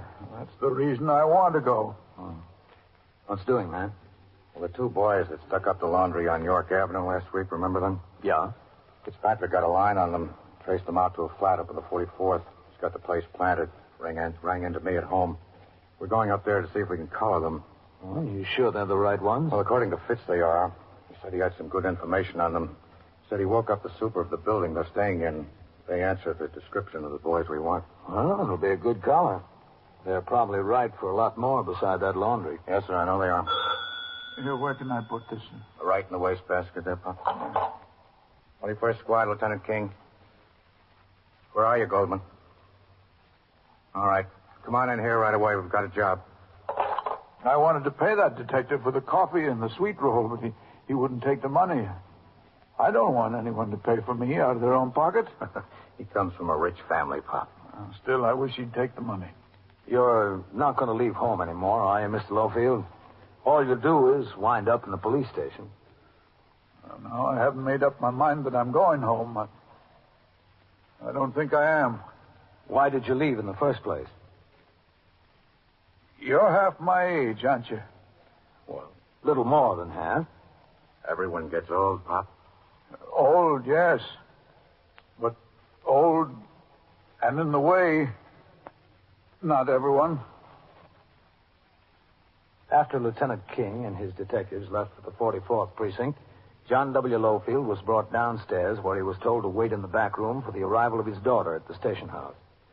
I went into my office where I occupied myself reading and signing reports and communications which would be forwarded to division at the completion of the tour. At 3:40 a.m., the muster room was quiet except for an occasional call heard over the monitor of KEA 394, the police radio. The desk officer assigned to the 12 to 8 tour has the added job of classifying and filing various reports turned in during the preceding 24 hours, and Lieutenant Gorman was busy at this task. Sergeant Waters was at the telephone switchboard. Sergeant. Yes, sir. What time is Coley due to ring? 48, Lieutenant. When he rings, I want to talk to him. Yes, sir.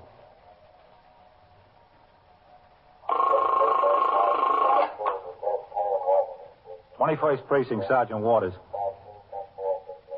Well, there's nobody up in the detective, sir. They're all out on a job. Yes, sir. Yes, sir. Yeah? Well, hold on a second. I'll give you the 124 man. Maybe he can help you. Sergeant Waters, Fallon.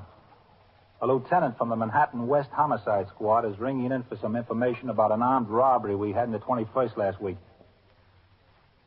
Well, the detectives are all out. See if you can help them.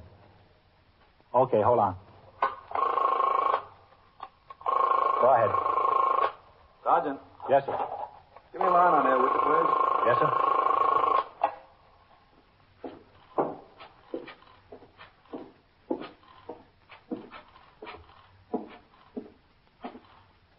You want some coffee, Lieutenant? No, not right now.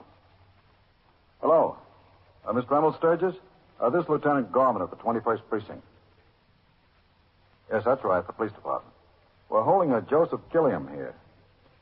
Yes, he's been arrested. Simple assault. He got in a fight in a bar and grill on 3rd Avenue. He asked that we notify you. He's being held on $200 bail. Yes, we'll accept the bail here. Well, you better get here before 8. Yeah, 8 in the morning. He goes to court then. Okay. Okay, I'll tell him. Excuse me, please. Okay. You'll have to wait until the lieutenant gets off the phone, lady. I'll tell him. Oh, thanks. Bye.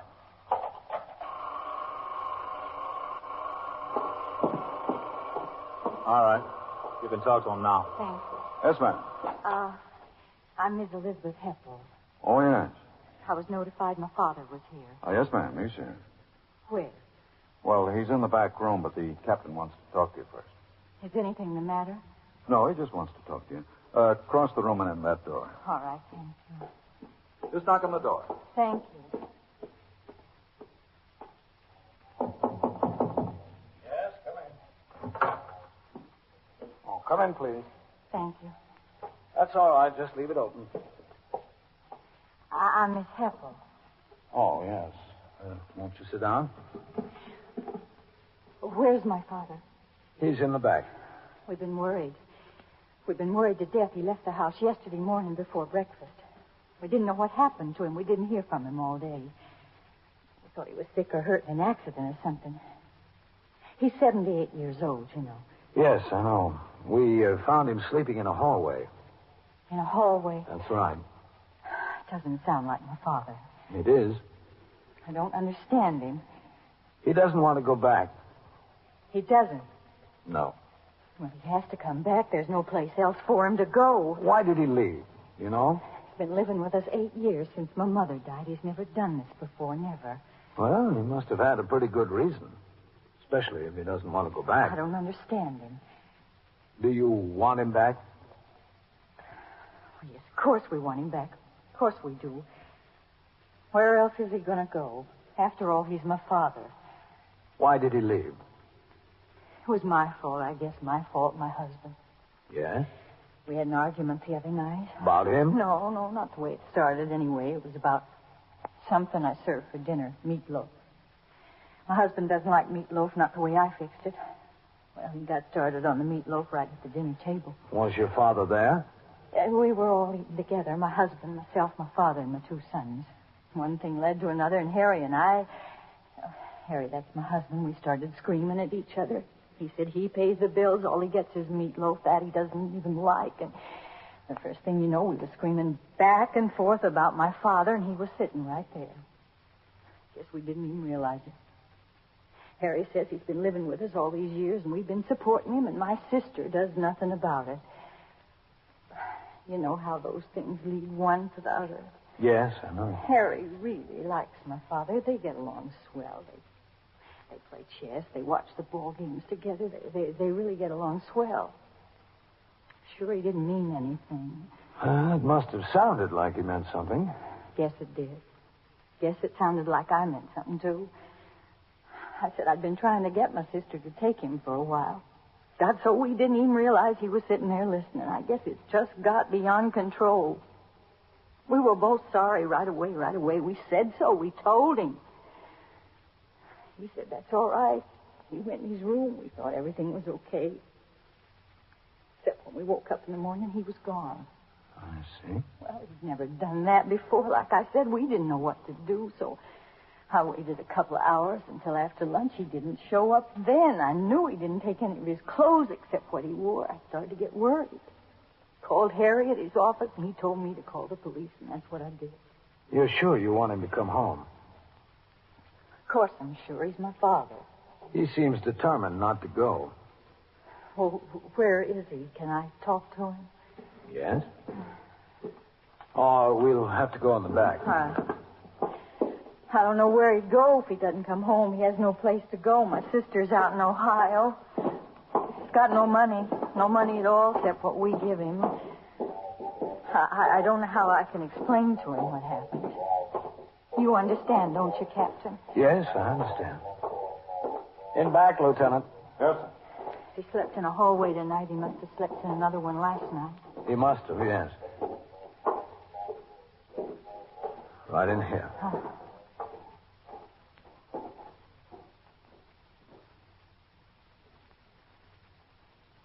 Hello, Papa.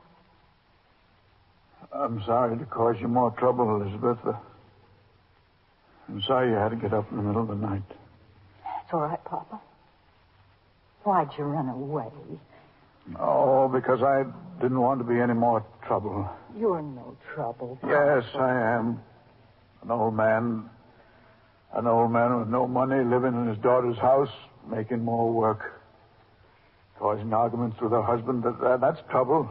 That's a lot of trouble. You know, we were sorry we had the argument. We told you. Right away, we told you that. Because you told me, that doesn't make me less trouble. Please come home. We want you to come home. Harry and me and the boys, we all want you to come home. Where's Harry? Why didn't he come and tell me himself? Well, one of us had to stay with the boys. Well, he should have come and told me himself. He's sorry. You know he's sorry. No, I don't, Elizabeth. Not for sure. I can only hope that he is. He is, believe me. Well, all right. If you want me. We want you. Captain, thank you. It's all right, Mr. Lofield. Come on, Papa. We'll get a taxi cab. A taxi cab? I guess they really want me back, Captain. Taxi cab. Yes, sir. I guess they do, Mr. Lofield. 21st Precinct, Sergeant Waters. He caught a thief or he saw a thief? Yeah? Yeah? Where is it? And so it goes, around the clock, through the week, every day, every year. A police precinct in the city of New York is a flesh and blood merry-go-round. Anyone can catch the brass ring. Or the brass ring can catch anyone. Ring can catch anyone. Ring can catch anyone. Ring can catch anyone.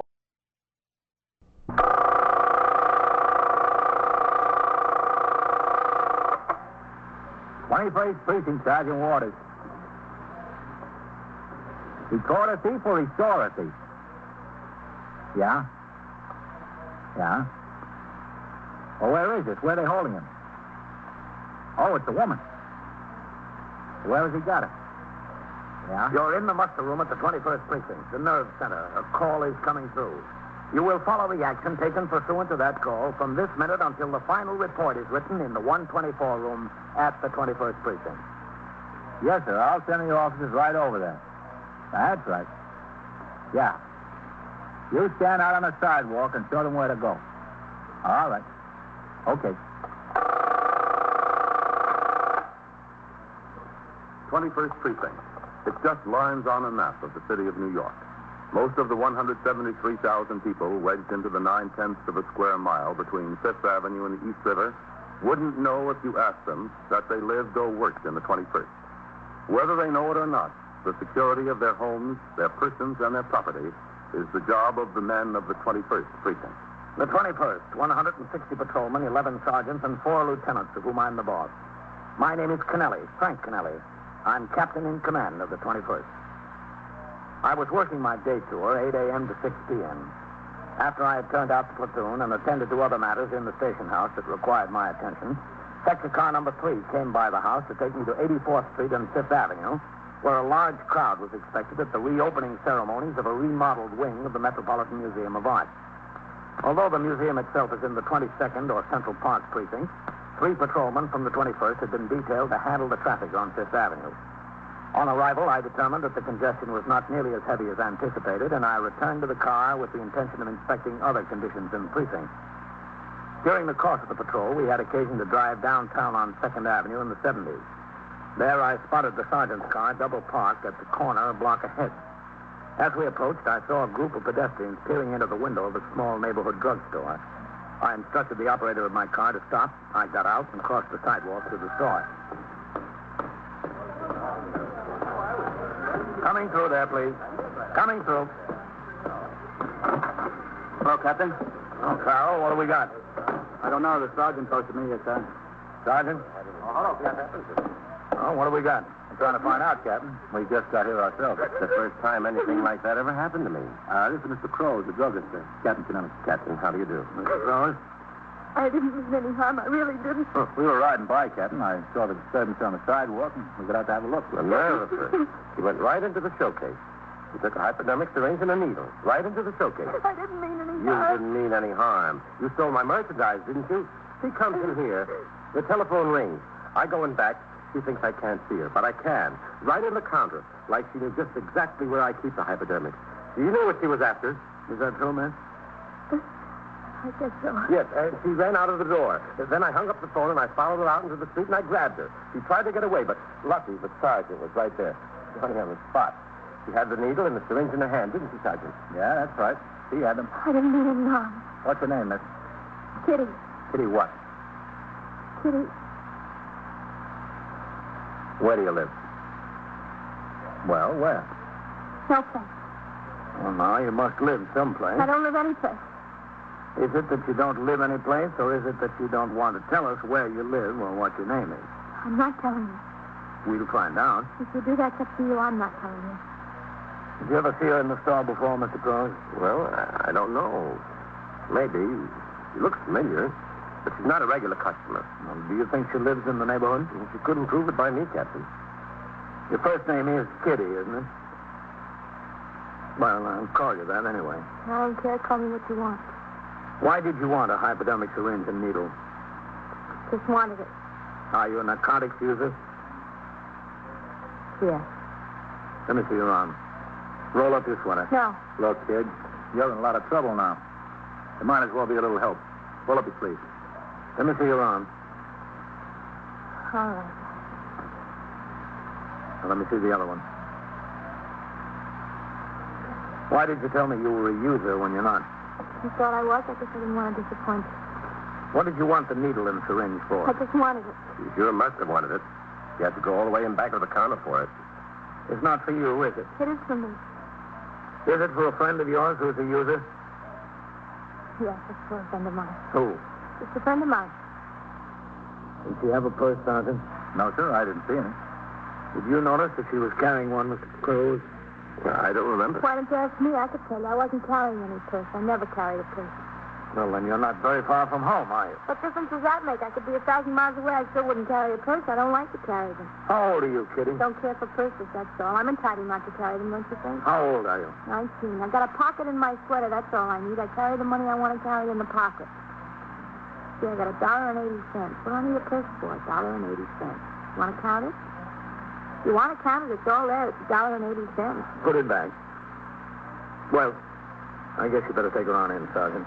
Let the detectives stick around. Yes, sir. Take me in where? Into the station house. I don't want to go. Well, I don't think you have any choice in the matter. We'll have to take this needle and syringe along for evidence, Mr. Crowe. Well, that's all right. It's all right with me. Will I get them back? The detectives will be around to talk to you. You'll have to appeal against them. In court, you mean? Yep. How can I get away from the store in the daytime? It's hard for me to get away. You'll get that straightened out with the detectives. Come on, miss. I don't want to go. Look, honey, don't give us any more trouble now. I don't want to. I can't. We better go along, Kitty. I can't go. I can't. You want me to pick you up and carry you? No. Well, then come on. All right. I'll see you at the station house, Captain. Okay. I don't know, Captain. Okay, pal. Day and age. Customer comes in, you don't know whether they're a thief or a millionaire. Pretty young girl like that. I don't know. Well, you can take one thing for granted, Mr. Crowe. There are a lot more thieves than millionaires. After I left the drugstore, I had my operator drive to Public School 79, where I conferred with the principal in regard to a delinquency problem he was experiencing among a group of older boys. I suggested a course that could be taken in connection with the situation and told him I would send the precinct youth patrolman and a detective of the Juvenile Aid Bureau around to talk to him and aid in correcting the conditions. When I came out of the school and got into the car, I instructed the operator to return to the station house. It was 10:40 a.m. when we arrived. I crossed the sidewalk, walked up the stone steps, and into the muster room where Lieutenant Snyder was desk officer and Sergeant Waters was now on telephone switchboard duty. Hello, Captain. Sergeant, you got a call from the borough commander's office. No? Yes, sir. Go ahead, take your phone. I left a message on your desk. All right, I'll sign the blotter. Hello, Lieutenant. What's doing? 21st Precinct, Sergeant Waters. Yes, ma'am. Yeah. Yeah. Well, we can't stop them from building the building, lady. Yeah. Well, they need rivets to hold the girders together. They can't help the noise. It's the machine they use. Yeah, I understand. But it'll only be a couple of more weeks and they're through, lady. Well, and after the steel workers come the bricklayers. They work quietly.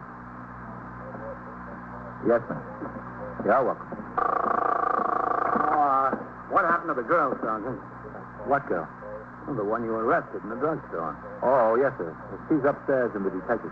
Did she say who she is? Not that I know of, Captain. I've been talking with her. Mm-hmm. Have they booked her in yet? No, sir. What do you think she wanted with the hypodermic outfit? She's not a user. Didn't she have any identification on her at all? No, sir. A policewoman came up from the 19th precinct and searched her. Found nothing. Strange. Pretty little girl, too. Yeah? Captain. No, Matt. Oh, Lieutenant King. Sergeant. You on your way in or out, Captain? I just got in from patrol. Oh, good. Got time to talk for a minute? Yeah, sure, man. What's on your mind? Well, let's go in my office. All right. Lieutenant Snyder. Go ahead, man. Thank you. Wanted to talk. Have a seat. I just want to wash some ink off my hand. That pen we've got out there is like a sieve. Hey, you find anything out about that girl with the hypodermic syringe and needle? What'd you say, Captain? I said, you find anything out about that girl with the hypodermic syringe and needle? Who is she? Hasn't said a word yet, Captain. Nothing? No, nothing. She's a strange one.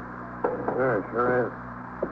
Well, what are you doing to find out who she is? Well, we made her fingerprints. We sent them downtown to be checked out.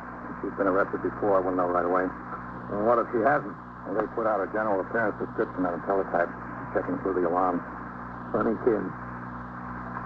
Well, what's on your mind, man? Oh, have you got just a second? I want to make this call. Yes? What's the time? 21st Precinct, Sergeant Waters. Sergeant, would you see if you can get Deputy Chief Caruso at the borough office? Yes, sir. Do you want to wait on, or shall I ring in there? No, I'll ring in. Yes, sir. Yes, man. Well, I understand you're in the process of making your inspection of the building and equipment. Yeah, that's right. Captain, could you put in an extra special plea for a coat of paint up in the detective squad? I'm trying to get them to paint the whole building, man. I know, but there hasn't been a painter upstairs since before the war. Which war? Civil War, it looks like. Glass is cracking. Where it isn't cracked, might well be. Well, I'm trying to get the superintendent of buildings up here in person to take a look around. If he comes, you'll bring him up to the squad, huh? Matt, if he comes, I'm going to take him into every corner of this building. In addition to painting, something's got to be done about the heating system. You fellows burned up from too much heat all winter, and downstairs we froze to death. Oh, excuse me, man. Yes. 21st Precinct, Captain Kennelly. Sergeant Waters on CS, Captain. Yes. Chief Caruso isn't in his office, sir. Okay. I left a message to return his call. The patrolman on a job there says he put the message on his desk. All right. And I want to see if I can get them to give us some new lighting fixtures. Not a good eye's being ruined around here. Well, that's another thing we could use in the squad, some decent lights. Well, if I can get the superintendent of buildings up here, maybe that'll accomplish something, but don't hope for too much, man. I'll settle for the paint job. You see, they've got very little money for maintenance and repairs and about 90 departmental buildings that need it. That spreads it pretty thin. Well, I figure if we holler long enough and loud enough, Captain, he'll do something. 21st Precinct, Captain Kennelly. Sergeant Waters on CS, Captain. Lieutenant King's in there with you with me. Yes, he's here. My tally wants to talk to you. Vitaly wants to talk to you, man. No. Here he is. Thanks. Lieutenant King. Yeah, Pete. Who calls from down there? They sure about it? Yeah, when? All right. I'll be right upstairs. Oh, that pretty little thief that took the hypodermic outfit, Captain. Yeah? Think we know who she is. Who? The wife of a boy named Victor Gerard. And who's he? Took up 3 delicatessens downtown on the west side.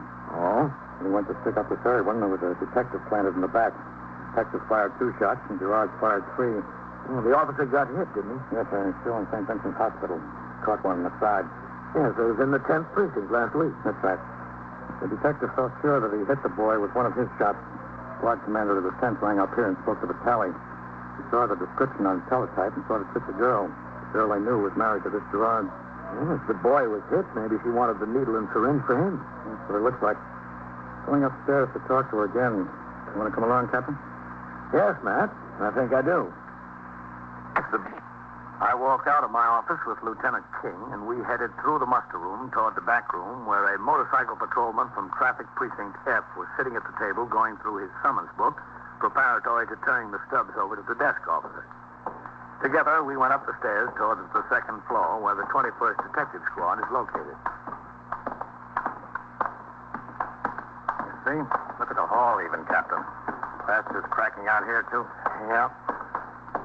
I don't know why it's so hard to get someone up here with a bucket of paint. Not asking for the world. Almost the world, Matt, but not quite. Go ahead. Thank you. Pete. Yes, sir, Lieutenant. Where is she? In my office still? Yes, sir. Someone coming up here from the 10th precinct? Yes, sir. There's 2 men on the way. You think it's a girl? They think so. They had her husband identified, is that right? Yes, sir, Captain. According to the information I got, they made him from mugshots. 2 of these delicatessen store operators identified him and the detective he shot. They traced him out to an apartment down in Greenwich Village. He just moved out of there a day or so before, left no forwarding address. None of his friends knew where he went. Mm-hmm. They knew he married this girl named Kitty. Well, then Kitty's her right first name, at least. Yes, sir. They've been watching her parents' apartment. They got a plant there. No one's heard from her. We heard from her. Yes, sir. Well, let's go in and talk to her. Who's in there with her? Goldman and Cassidy, Lieutenant. Good. Okay. Hello, Captain. Hi, Captain. Goldman. Hello, Cassidy. Close the door, Pete. Yes, sir. Well, you ready to tell us who you are, miss? I told you I can't. I can't. You have to believe me. Well, we haven't gotten very far, have we? I can't tell you. I want to, but I can't. Well, if you won't tell us who you are, supposing we tell you. You're Kitty Gerard. Isn't that right? Isn't that right? Oh, look, Kitty. There's no sense wasting any more time. They know who you are, and they know who your husband is. They know your husband is Vic Gerard. They know he stuck up 3 delicatessens, and they know he shot a detective. Now, you're in a lot of trouble, and so is your husband. You want to help yourself, you better help us. I'm not looking for any help. I don't need any. I don't want any. But you are Kitty Gerard. Yes. Yes, I'm Kitty Gerard. Where's Vic? Not going to tell you. Now, look, you're a pretty little girl. You're 19 years old. You've got long blonde hair and a sweet, innocent little face. Might do you a lot of good in some places. But right now, you're in a police station. It doesn't help you here. You take about 10 seconds and think over what you're facing. After you think it over, your mind better be made up to tell us what we want to know. Now, you go ahead and think. Nothing to think about. I'm not going to tell you. He's my husband, and I love him, and I'm not going to tell you. Your husband isn't worth loving. He held up 3 delicatessens, and he shot a detective. That's something that's worth loving? Yes, he's worth loving. Not in my book, it isn't. I don't know what your book is. All right, Kitty. What did you want with the needle? I wanted it. You sure must have wanted it to steal it. Runs in the family. It's for Vic, isn't it? Yes, it's for him. Is that why he held up the delicatessen? Because of the habit? He hasn't got the habit. He hates it. He saw it happen to a couple of his friends. Told me time and time again, lay off this stuff. It's no good. He said, don't touch it. I don't touch it. And he doesn't touch it. Well, then why did you want the needle? He's hurt, isn't he? Yes, he's hurt. Is he shot? Yes, he was shot by the same policeman he shot in the delicatessen, the last one. Has he had any treatment? No. I wanted to take him to a hospital. I wanted to get him a doctor, but he said, no, don't do that because he'd get turned in. The hospital would call the cops, so would the doctor. Have you been taking care of him yourself? Yes, Where's he shot? in the leg. Right above the knee, about 2 inches above the knee. Which leg? The right one. I don't know how he made it home. A miracle he ever got there. It was a miracle I was able to stop it bleeding. I don't know how I did it. That bullet in there, or did it go through? It's in there. How long has this been, man? 6 days? Yeah, 6 days, Captain. Is he sick? Yes, he's sick. Running a fever about 102, 103. His legs all swollen up. I want him to go to a doctor. I said, Vic, get some sense. Get some sense, because I can't take care of this thing. I don't know anything about it. He's sick. I don't know what would happen. It's better to go to a doctor or a hospital than to take a chance. Even if you get arrested, you can't take a chance. He wouldn't let me take him. He sent me down to a couple of drugstores. He said to go to a different one every time and get some bandages and some iodine. And he said, you'll take care of it for me.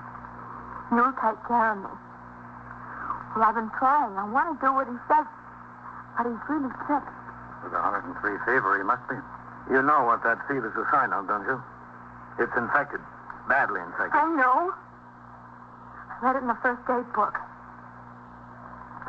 He didn't sleep all night hardly last night. Got up this morning. He was so hot you could hardly touch him.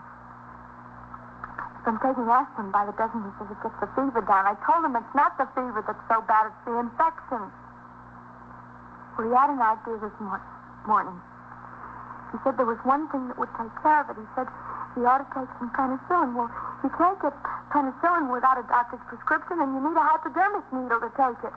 I told him I couldn't give him a hypodermic. He said he'd give it to himself. And he told me to go out and get penicillin and a hypodermic and not to come back until I got him. Well, I tried to buy a hypodermic. He told me to say I was diabetic, that I had to take insulin. Well, I tried it. Druggist all said I needed a doctor's prescription. Including the druggist where you tried to steal the stuff? No, other ones. I went to a lot of drugstores. Finally, this one. I saw where he kept them, so I looked around the store, and his phone rang. I tried to get it out of the showcase before he caught me on the street. You know the rest. I never even got a chance to get any penicillin. I didn't even try. Where is he, Kitty? No, I'm not going to tell you. He's my husband. I'm not going to go against anything that he says. Just because he's your husband, that doesn't make him right. I know it doesn't. But he's my husband. Kitty, he's got a bad infection in his leg. He's been running 103 fever. You know what's going to happen to him if he doesn't get under a doctor's care, don't you? If he doesn't get into a hospital? He said the penicillin would take care of it. Well, how is he going to get the penicillin now? I guess he won't be able to. Yes, he's just going to stay there and wait for you to come back. He told you not to come back until you got it. He's probably up there in that bed, sick with fever and in agony from pain. Pretty soon he's going to be beyond the point where any doctor can help him. Now, you say you love your husband. I do. Well, if you love him, you'd see that he got into a hospital and under proper care. He doesn't want to. It's not going to make any difference what he wants very soon because he's going to be dead. But it couldn't be that bad. It's bad enough. Now, if you want him alive, you better tell us where he is. I wanted him to go to a doctor. I wanted him to go to a hospital, but he said no. Where is he, Kitty? In the room. We've got a furnished room. Where? He said I should. Where is your room? 742 East 78th. Is he there alone? Yes, he's alone. In bed? He was when I left him. Can he get out? He can't walk. Did he have a gun? Yes, he's got a gun. Where does he keep it? Right there next to him on the table. You think he'll use it? No, he won't use it. I'm sure he won't. He's sick. He's sick in bed. He was shot in the leg. Yes, I know. But there's nothing wrong with his hands. The interrogation of Kitty Gerard continued until the arrival of the two detectives from the 10th Squad.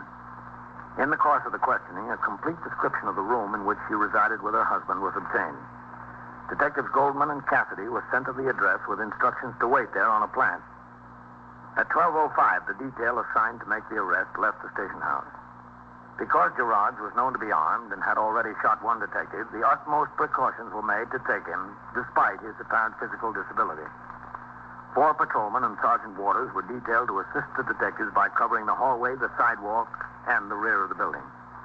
It was decided to take Kitty along in the hope that the element of surprise could be employed and the fugitive apprehended without further shooting. At 12:20, Lieutenant King, with Kitty at his side, Sergeant Waters, Detective Vitale, Detective Wilkes of the 10th Squad, and I proceeded up the stairs to the 3rd floor hall room which the couple occupied. Our revolvers were drawn.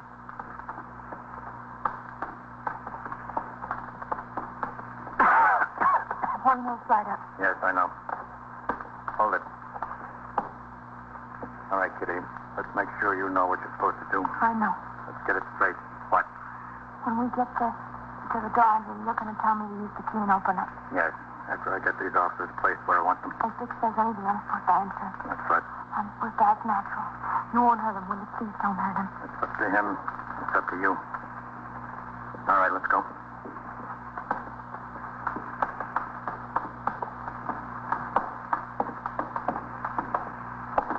You won't get hurt, Captain. No, not if you help us. All right. Better keep quiet. Okay, upstairs.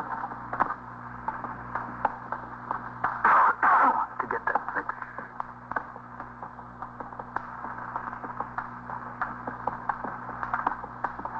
Okay.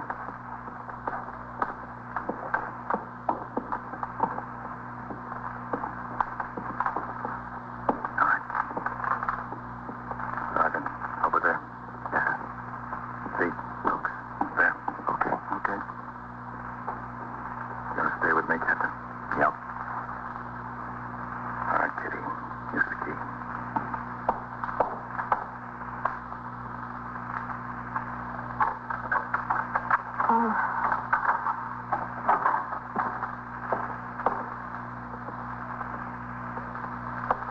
Kitty? Yes, Vic, it's me. How do you feel? Lousy. You get this stuff? Okay, let's go. Out of the way, Kitty. What is... Here we are, Vic. Don't move. Get the gun. I see it. What's going on? You know what's going on, Vic. Kitty, Kitty. Yes, Vic.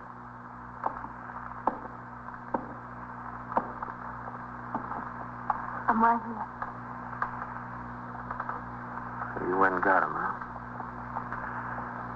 Is that what you do to me? You went and got him. All right, let's see you, Vic. Keep away from me. Get those hands down at your side. Get them down there. Yeah. That's better. Yeah, he's burning up, all right. Well, what'd you expect? I got a bullet in my leg. What do you expect me to be cool as a cucumber? Sergeant. Yes, sir. You better go down and ring in for an ambulance. Yes, sir, Captain. Right away. Who's got the gun? Wilkes. Wilkes, bring the gun over here. Yes, sir, Lieutenant. Here you are. Thanks. What did you expect to accomplish with this, Vic? I don't know. Shoot another cop? What do you want me to do? The cop was shooting at me. I know what I wanted you to do. Kitty. Yeah. Vitaly, what'd you do it for? Please, Take a look Vic. around the place, will you? Yes, sir. What'd you do it for? What'd you turn me in? I was arrested in the drugstore, Vic. I was arrested taking a needle. How can you be so stupid as to get caught? I ask you to get a little thing like a hypodermic needle, some penicillin, you get caught. How could you be so dumb? All right. Take it easy. How could I take it easy? How could you be so dumb when you answer me that? Couldn't help it, Vic. I want you to do something for me. You mess things up. You just leave it to you, huh? You want to show us that leg, Vic? No, I don't want to show you guys anything. Just go away and leave me alone. I'm sick. I'm dying. They're going to take you to the hospital, Vic. You'll be all right. Yeah, sure. I'll be all right. In 10 years, I'll be perfect. I'm sorry I tried. I really tried. Yeah. I bet you tried. She tried. I don't know why, but she did.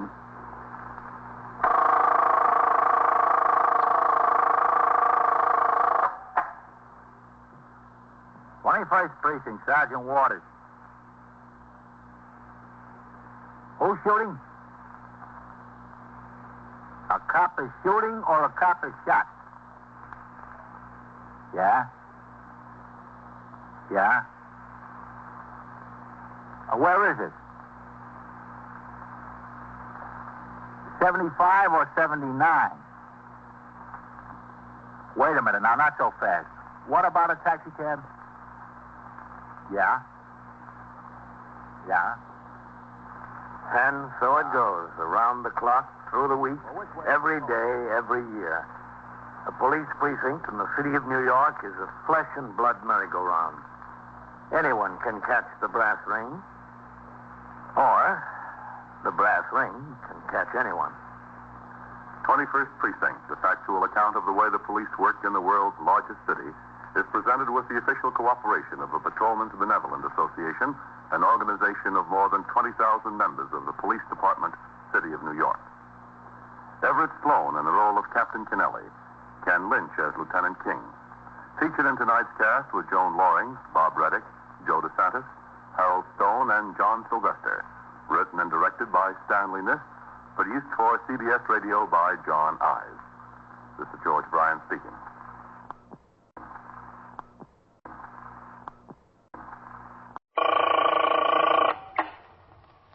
"21st Precinct, Sergeant Waters." Who's shooting? A cop is shooting or a cop is shot? Yeah? Yeah? Where is it? 75 or 79? Wait a minute now, not so fast. You're in the muster room at the 21st Precinct, the nerve center. A call is coming through. You will follow the action taken pursuant to that call from this minute until the final report is written in the 124 room at the 21st Precinct. All right. I'll send the officers right over there. No, you just stay there. Show them where it is, yeah. Right away. They'll be there right away. 21st Precinct. It's just lines on a map of the city of New York. Most of the 173,000 people wedged into the 9/10 of a square mile between Fifth Avenue and the East River wouldn't know if you asked them that they lived or worked in the 21st. Whether they know it or not, the security of their homes, their persons, and their property is the job of the men of the 21st Precinct. The 21st, 160 patrolmen, 11 sergeants, and 4 lieutenants, of whom I'm the boss. My name is Kennelly, Frank Kennelly. I'm captain in command of the 21st. I was working my day tour, 8 a.m. to 6 p.m. As customary, I arrived at the station house around 7:30, and after signing the blotter, went into my office and changed to uniform. Meanwhile, the 65 men who would work the 8 to 4 were coming into the station house, walking through the muster room, and downstairs to the basement lockers. They changed to uniform and reported to the back room. At 5 minutes to 8, the patrol sergeant began forming them into ranks for inspection, preparatory to marching out into the muster room for the turnout. Meanwhile, at the desk, Lieutenant Gorman, who would be desk officer during the day tour, and Sergeant Waters, who would be on telephone switchboard duty, had already relieved their opposite numbers. 21st Precinct, Sergeant Waters. When was this? During the night? Well, who do you represent? The woman that was hit? Yeah? Yeah, but you can't see the report here anyway. You'll have to make application to the Bureau of Information. Room 116, Police Headquarters, 240 Center Street. During regular office hours, any day except Sunday. Yes, sir. You're welcome.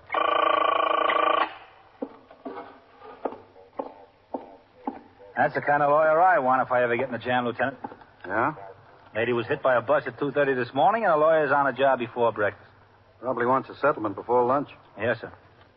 Oh, I understand we've got a rookie reporting for this tour. So I hear. Have you seen him? Not yet. Better hurry up, or he'll be late the first day on the job. He won't be late. I had a good one last night. Yes, sir, so I heard. Whose shot was it that hit him? I don't know yet. I haven't dug the slug out. How is the boy? Lieutenant Snyder told me he checked the hospital right before I relieved him. He's not in too good shape, not too bad. Oh, here comes your rookie, Lieutenant. Yeah. Probationary Patrolman Cochran, transferred from the police academy, reporting for duty, sir. All right. You go on back to the 124 room. Clerical man will tell you what squad you're assigned to. Yes, sir. His name is Patrolman Fallon. Yes, sir. All right, Sergeant. You let the captain know they're ready to turn out? Yes, sir.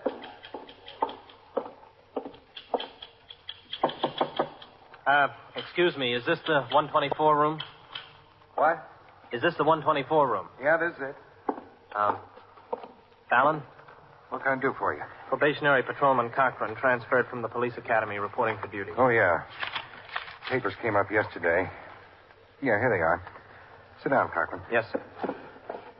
There's a couple of blank spaces on the UF-10 they sent up here. You speak any foreign languages? Well, some Spanish. I had it my last 3 years in high school. Shows you were in the Army. What's the postal zone of your home address? Well, there's no postal zone system used in Far Rockaway. All right. I got to give you a summons book. Now, wait till I get the numbers off of it. Yes, sir. Now, look, you don't have to sir me. Save it for the brass. Yes, sir. All right, take the book.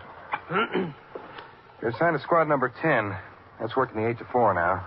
You're lucky you can get right on the job. Platoon, attention. That's them turning out, isn't it? All right. Yeah, that's them. Well, shouldn't I turn out with them? No, the captain will want to talk with you. Oh. Go to work fast enough. Come on. I'll take you downstairs to lockers. Yeah. Platoon, halt. Land, face. Right, listen. Through here. Lockers are downstairs. Are there many new men getting assigned to this precinct? No, you're the only one out of this class. Oh? You got 5 or 6 out of the last bunch. Oh. Now, go ahead. You can have number 47 over here. Okay. If you want to lock it, bring a lock from home. If you keep a revolver in the locker, you're required to have it locked.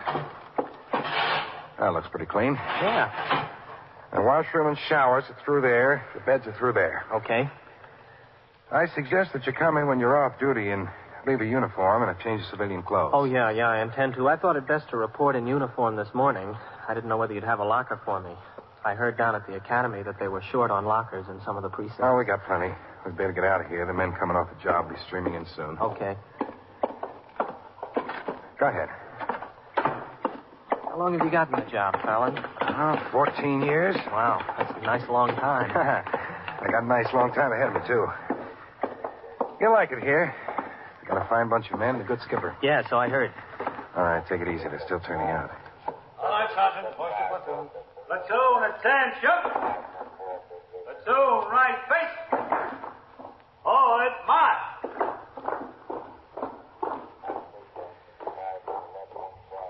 I'll take you into the captain's office. Okay. He likes to say something to all the new men. He sounds tough sometimes.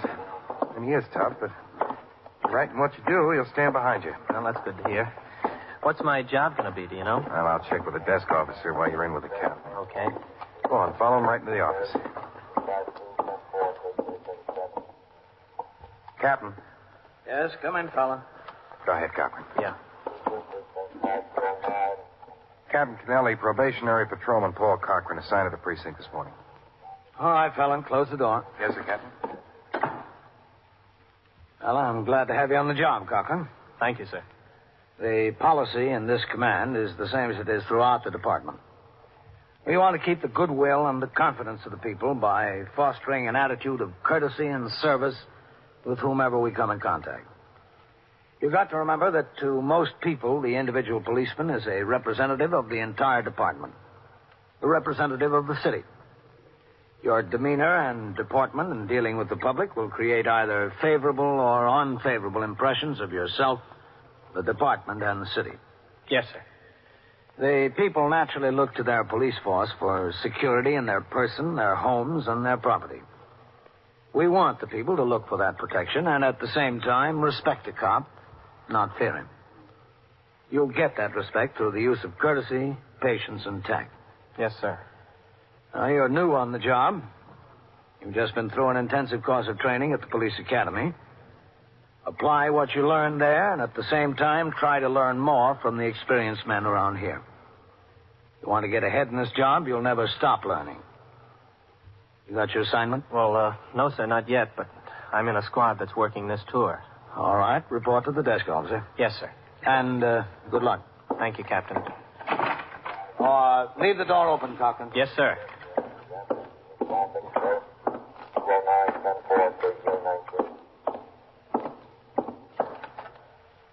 The captain instructed me to report to you, Lieutenant. Oh, yeah. Cochran, isn't it? Noe? Yes, sir, that's right. Cochran. I'm going to give you a fixer today, Cochran. Yes, sir. There's a prisoner over in a New York hospital. His His name is John Wygan. Yes, sir. I want you to go over and relieve Patrolman Nelson, who's on guard duty there. Yes, sir. Are you familiar with the manual in connection with guarding a prisoner confined to hospital? Yes, sir. All right. Just follow the book and you'll be all right. Yes, sir. Now, look, I don't think this prisoner is in any condition to attempt escape. But I just want you to understand what kind of man he is. He was shot last night on Lexington Avenue by a police officer who jumped him in the course of an attempted robbery of a liquor store. He shot back at the police officer. Then he made an escape, jumped in a taxi cab, and passed out cold. Cab driver took him to New York Hospital, which was the nearest. He'll be moved to Bellevue Prison Ward as soon as possible. But he's in no condition now. So you just watch your step over there. Yes, sir. I'll send a man over to relieve you for a meal about 12:30. Yes, sir.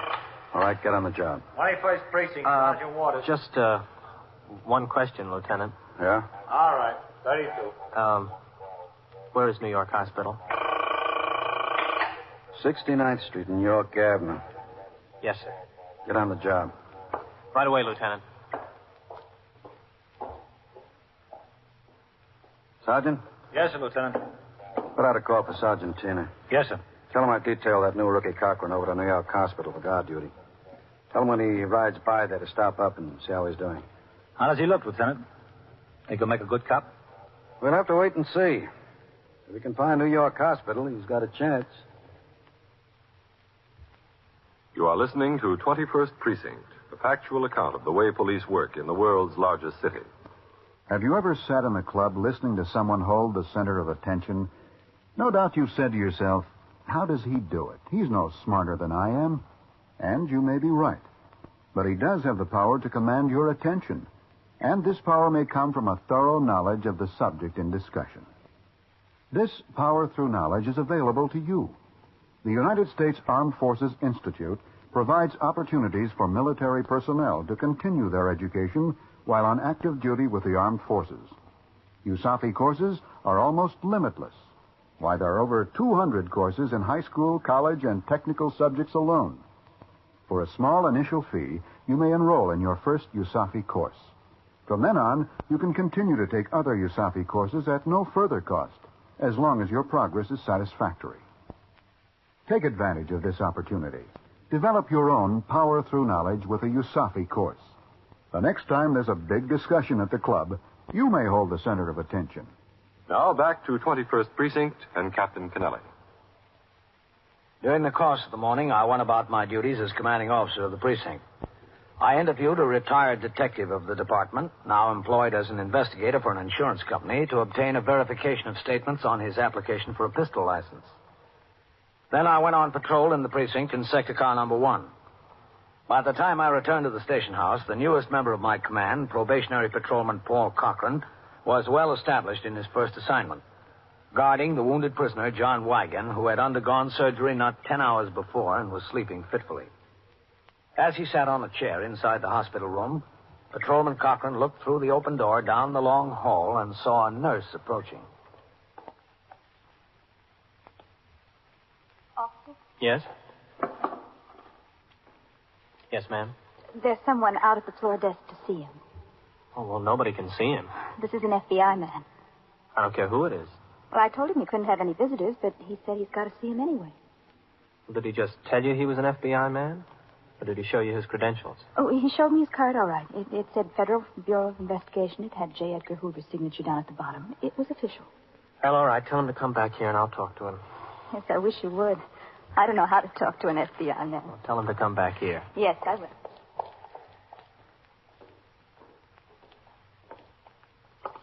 So what's the matter? What's going on? You just better put your head back on the pillow there, mister. What is it? What did she want? Oh, boy, I feel lousy. Well, that doesn't surprise me. What time is it, anyway? About 11:30. I feel terrible. Officer? What does she want now? Now, just put your head back there. Well, I got a right to know. Oh, this is him. Hello. Hi. My name is Martin Holtz, Hoults. I'm a special agent of the Federal Bureau of Investigation. Oh, yeah. Well, if you need me... Nurse. Yes? What is it? Could you just step inside the room for a minute while I talk to Mr. Holtz? Oh, sure, I guess so. I can see the bed from here, so don't worry. I'm not worried. I don't think he's going to get up and walk away. Not for quite a while. Yeah. Now, let me see those credentials again, would you, Mr. Holtz? Oh, yeah, sure. Thank you. I'm Patrolman Paul Cochran. I'm glad to know you. It's a good arrest here. This fella's wanted in Pennsylvania, West Virginia, and Delaware. You know that? No, I didn't. Yeah, they got 7 or 8 cases of robbery against him down there. It's a good collar, all right. Well, I didn't make it. I'm just here on guard duty. I know. We've got fugitive warrants on him. Oh, is that so? I'd like to talk to him a while, if you don't mind. I don't think that'd be possible, sir. Well, he looks all right. I see he's talking to the nurse. Yeah, I know. He was talking to me, too. Well, why can't I talk to him? You just can't, that's all. Do you have specific instructions not to let a federal officer talk to this prisoner? No, sir. Well, I don't like to get insistent, but that's what I came up here for. I can't help what you came up here for, sir. I can't let you talk to him. Look, we're both trying to do a job. Yeah, that's right. You've got your job, and I got my job. All right, if that's the way you feel about it. Doesn't make any difference how I feel about it. That's just the way it is. You say your name is Paul Cochran? Yes, sir. Let me write down your shield number. 24310. All right. Thank you. There's nothing to thank me for. I know there is. Oh, boy. There, now, is that better? Yeah, that's a lot better, thanks. You're welcome. Well, where is he? Huh? Oh, he went. I thought he wanted to talk to him. To me? Who wanted to talk to me? He didn't have authorization. You should have let him in. An FBI man. An FBI man? Just I didn't know I had federal trouble. Well, relax, mister. Maybe we both got it. When I'd returned to the station house, I found a delegation of mothers waiting for me. A committee of the Parents Association of PS 70. They desired to have an additional intersection on First Avenue designated as a school crossing. I agreed with their contention that the intersection was dangerous and promised to investigate the possibility of posting a patrolman at the crossing. After I walked with the committee to the front door of the station house, I went around the desk to see Lieutenant Gorman.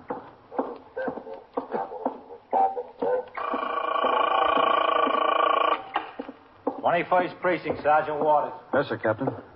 You know that intersection those mothers are complaining about, Red? Yes, sir. All right, you go to me.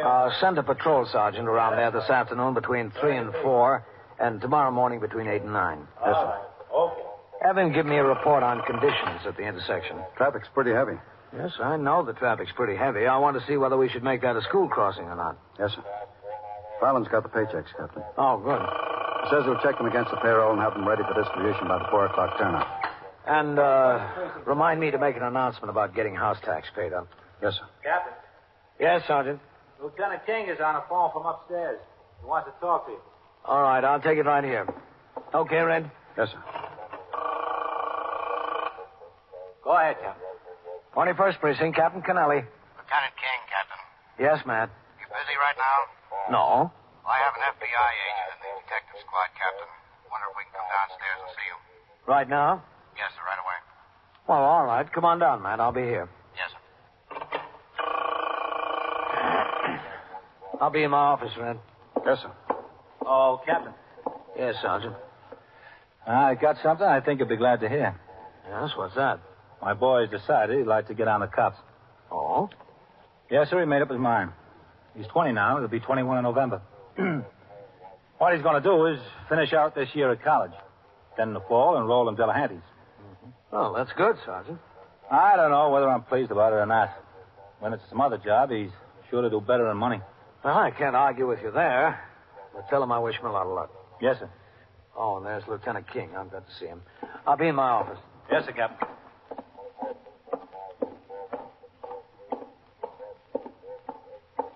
Oh, Matt. Hello, Captain. This is Special Agent Martin Holtz of the FBI. Mr. Holtz? How do you do, Captain? Do you want to go inside? Thank you.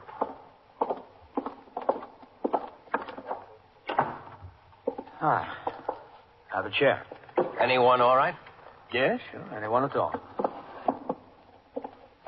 Now, what can I do for you, Matt? Well, Captain, Mr. Holtz tells me he had quite an experience.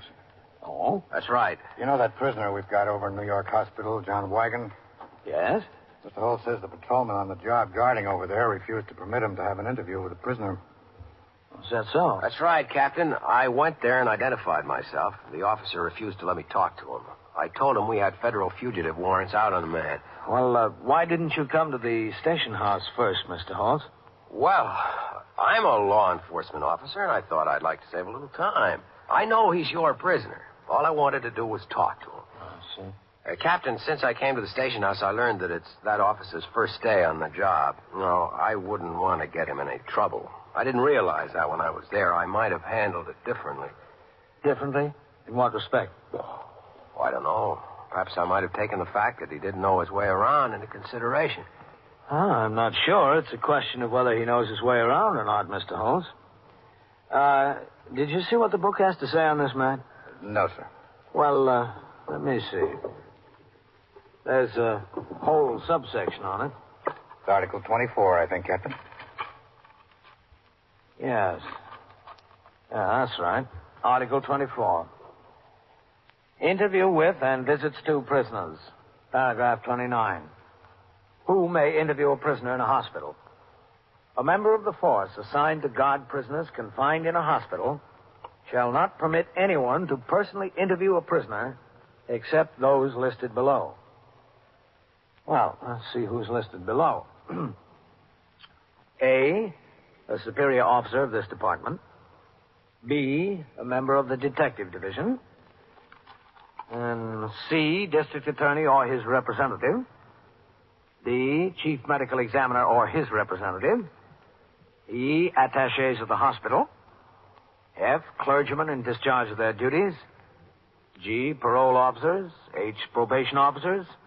I, social workers and welfare officers. J, lunacy commission appointed by a court. Well, so far, nothing about the FBI. No, sir.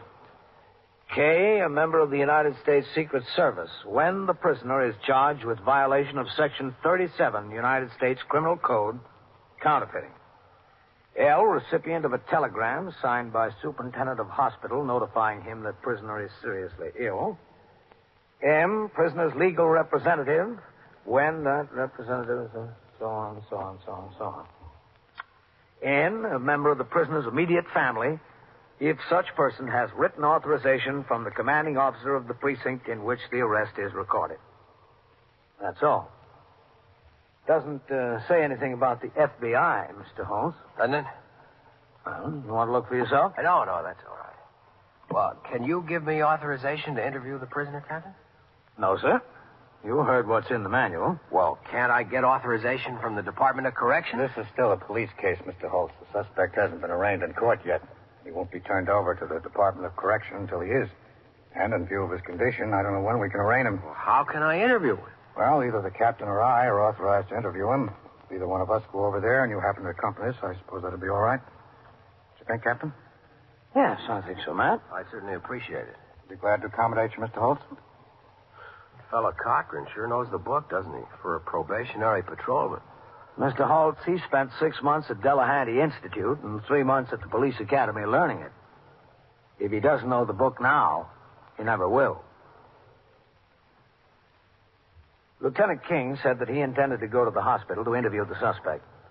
He invited Mr. Martin Holtz, the special agent of the Federal Bureau of Investigation, to accompany him.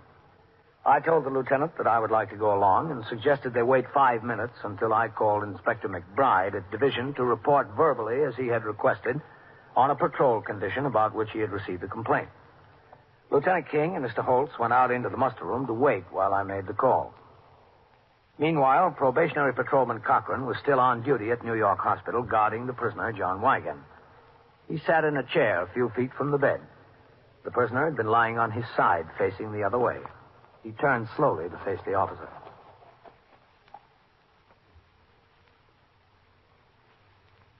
Say, Admiral. Yeah?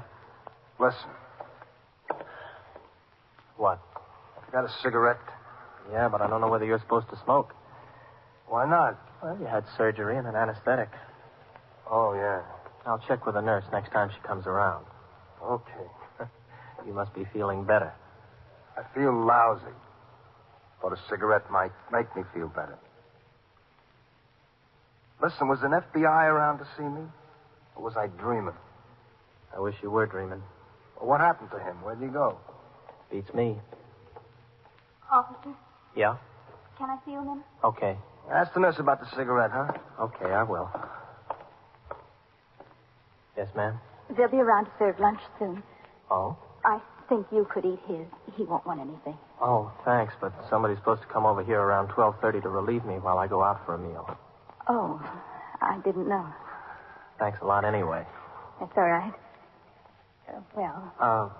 Yes? He asked if he could have a cigarette. I told him I'd ask you. Well, the doctor didn't leave any instructions. Oh, If the doctor calls, I'll ask him. all right, good. Did you hear anything more from the FBI man? No. Well, that's good. If you change your mind about the lunch, just let me know. I will, thanks.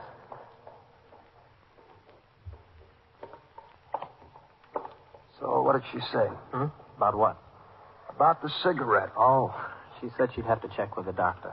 Oh, for crying out loud, it's only a cigarette. Listen, you better lie back there and keep still. Hey, I don't know. What's the matter with a smoke? Officer? Yes? He's back, officer.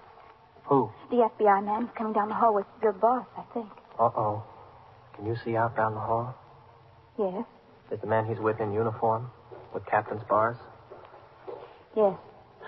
That's my boss. There's another man in street clothes. Probably the commissioner. This is where John Wagon is. That's right, yes. Hello, Captain. Conklin? Well, I'll check with the doctor. What did she check with the doctor about? Well, he wanted to know if he could smoke a cigarette. Oh. Oh, this is Lieutenant King, Cochran, in command of the 21st Squad. Lieutenant? No, you, Cochran. And, you've met Special Agent Holtz. Yes, sir. Yes, we've met. How's John doing, Cochran? Still pretty weak, I think, Lieutenant. He wants to smoke. I guess he can talk, huh? Yes, sir. I guess so. All right, Mr. Holtz. See what he has to say. Okay. Well, how do you feel, John? Cochran. Yes, sir, Captain? I'd like to talk to you out here a minute. Yes, sir. What prompted you to refuse permission to a representative of the federal government to interrogate the prisoner? Well, Captain, according to the Manual of Procedure, the only representative of the federal government authorized to interview a hospital prisoner before arraignment is an agent of the United States Secret Service when the prisoner is charged with counterfeiting. Yes, I know what's in the book, Cochran. Yes, sir. And you were right. Perfectly right. Yes, sir. But I want you to remember one thing. The book is fine. There's a good common sense reason for everything in there. But there'll be occasions in this job when you won't have time to refer to the book. Yes, sir. That'll show what kind of a cop you are when you're out there on your own.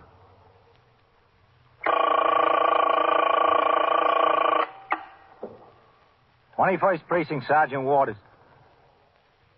Wait a minute, just a second. Burglars where? Yeah?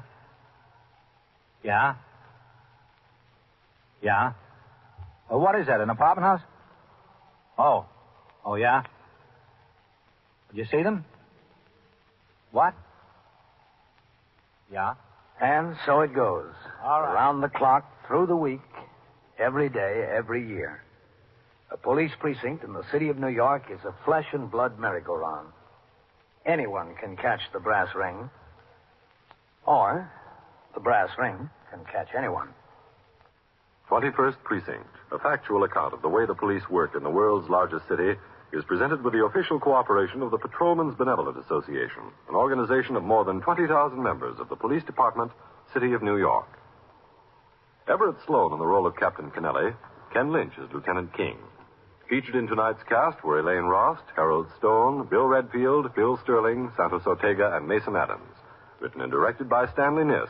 Produced by John Ives. Art Hanna speaking. Art Hanna speaking. Art Hanna speaking.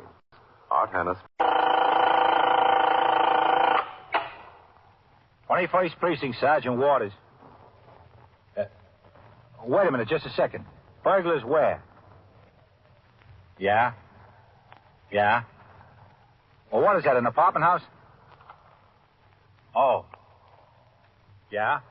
You're in the muster room at the 21st Precinct, the nerve center. A call is coming through. You will follow the action taken pursuant to that call from this minute until the final report is written in the 124 room at the 21st Precinct. No, you stay right there. We'll send the officers over. That's right. They'll be there right away. 21st Precinct. It's just lines on a map of the city of New York. Most of the 173,000 people wedged into the 9/10 of a square mile between Fifth Avenue and the East River wouldn't know if you asked them that they lived or worked in the 21st. Whether they know it or not, the security of their homes, their persons, and their property is the job of the men of the 21st Precinct. The 21st, 160 patrolmen, 11 sergeants, and 4 lieutenants, of whom I'm the boss. My name is Kennelly, Frank Kennelly. I'm captain in command of the 21st. I was working my night tour, 6 p.m. to 8 a.m. At 10:20 p.m., I was out on patrol of the precinct in sector car number 3.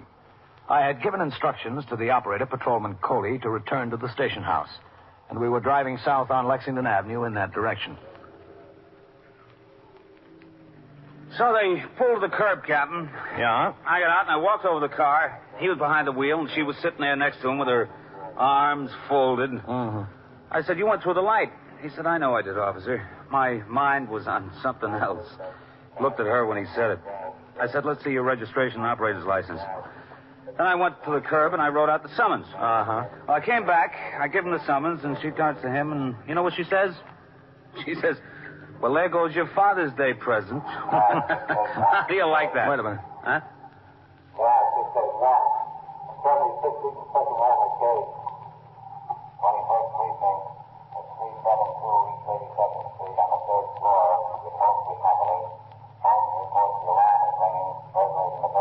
Let's go, Coley. Yes, sir. We're liable to be the first ones on the scene. Hold the siren. Maybe they're still in there. Yes, sir. Okay. Go on. Take your left. It's a break, Captain. Street looks clear. All right. Go through the light. Give him the horn. Right. Okay, you're clear. Got it. Come on, move, taxi. Oh, it's in the middle of the street. You know the building? 372, I know it. Cross 2nd Avenue and pull up right in front of it. Yes, sir. And hold the horn going across. Captain, somebody come running this way. Yeah. There he goes, into the bar and grill there. All right, pull him. I'll check him out. You go on to the scene. Yes, sir.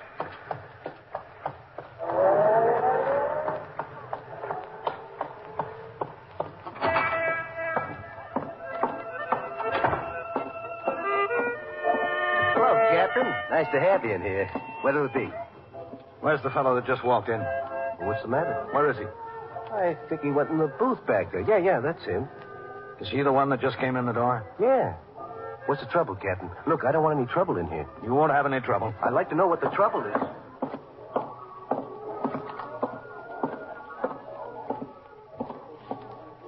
You. Did you just come in here? No, I've been in here for a little while. Why are you so out of breath? Who's out of breath? I'm not out of breath. How long you been in here? About 15 minutes. Yeah, about. And where's your drink? I don't know. Service is slow, I guess. What's your name? Bogner. Jack Bogner. How do you spell it? Bognor. Come on. Stand up a minute. Why? Come on, stand up. What's the idea? What's it I'm supposed to have done? Well, I don't know that you've done anything. And what's the idea? Lean up against the booth there. Why? Go on. Yeah? Oh, listen, what's the idea? What are you looking for? You won't find anything. No? What are you going to do with these? Oh, I just happen to have them. That's a new one. You just happen to have 6 .32 caliber cartridges. I did. Listen, Captain, is there anything I can do? Yeah, just get behind the bar. I don't want any trouble in the place. When did this fella come in? Just walked in the door a second before you, that's all. Just a second before me. Yeah, a second or two. All right. Get behind the bar and see that those other people stay back. All right. I don't want any trouble in here. I don't know that guy from Adam. So, 15 minutes you've been in here. Is that right, Jack? More or less. Mostly less, I think. All right, mostly less. Where's the gun these go in? I don't have the gun. You searched me, didn't you? Where do you live, Jack? 3422 Curtis Avenue. Where's that, Brooklyn? Yeah, Brooklyn. Well, what are you doing way over here? I came over to meet a friend. Well, where is he? Well, it's not a he, it was a she. I don't know. She left. Is that it, Jack? What? Under there. Under the table. What is it? What do you think it is? What would a gun be doing under there? I think somebody would have to put it there, don't you? That beats me. Bartender, come here. It's not mine. I never saw it before. Oh, didn't you? Yes, Captain, what can I do you? Reach under that booth and get that gun, will you?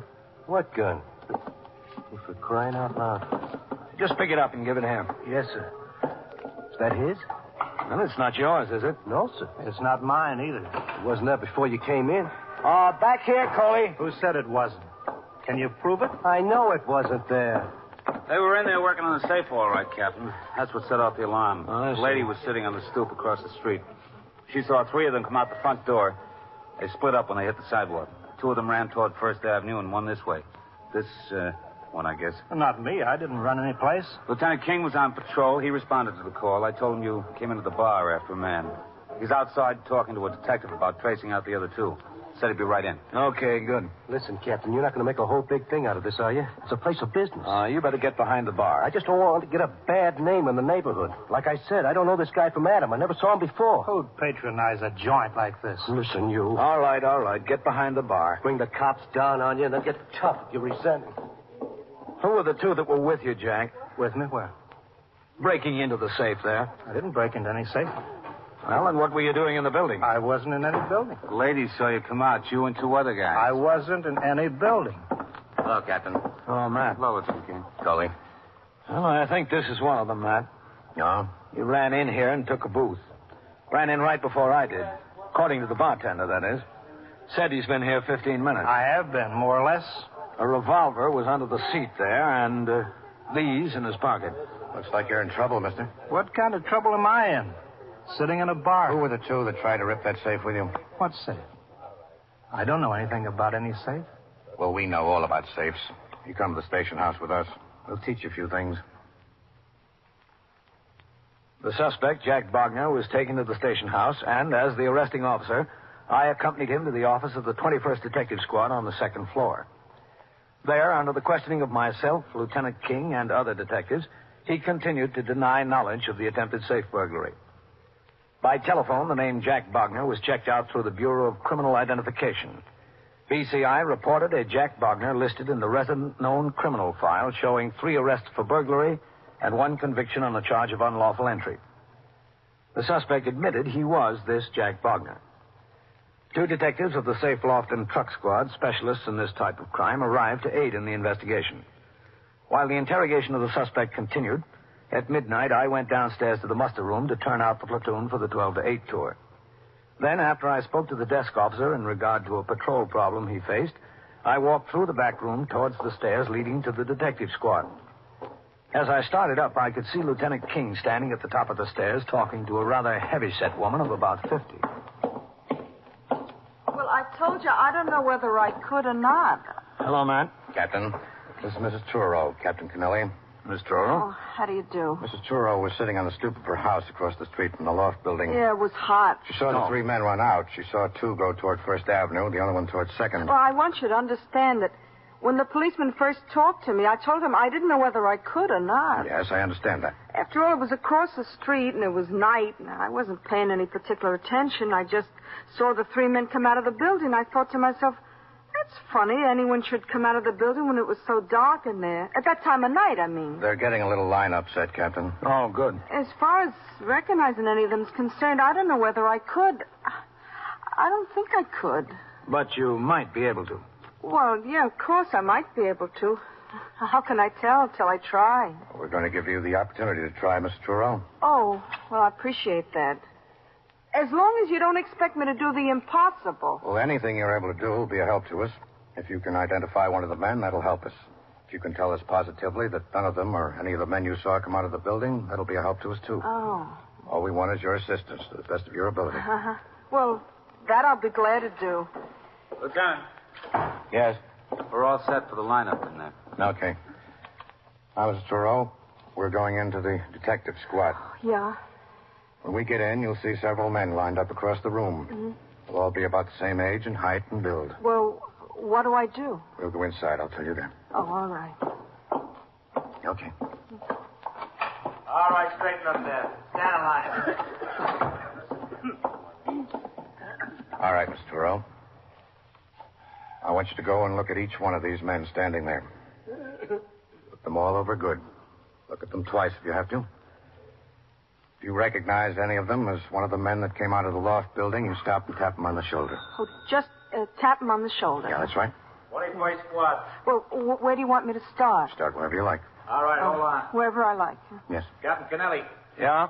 Desk officer wants you to call him when you get a chance. All right, thanks. Okay, Mr. Turrell. Oh, yeah.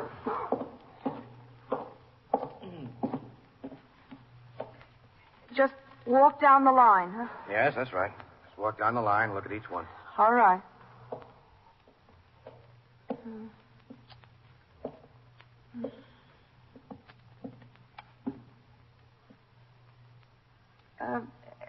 Can I take another look at them? Yes, if you want. All right.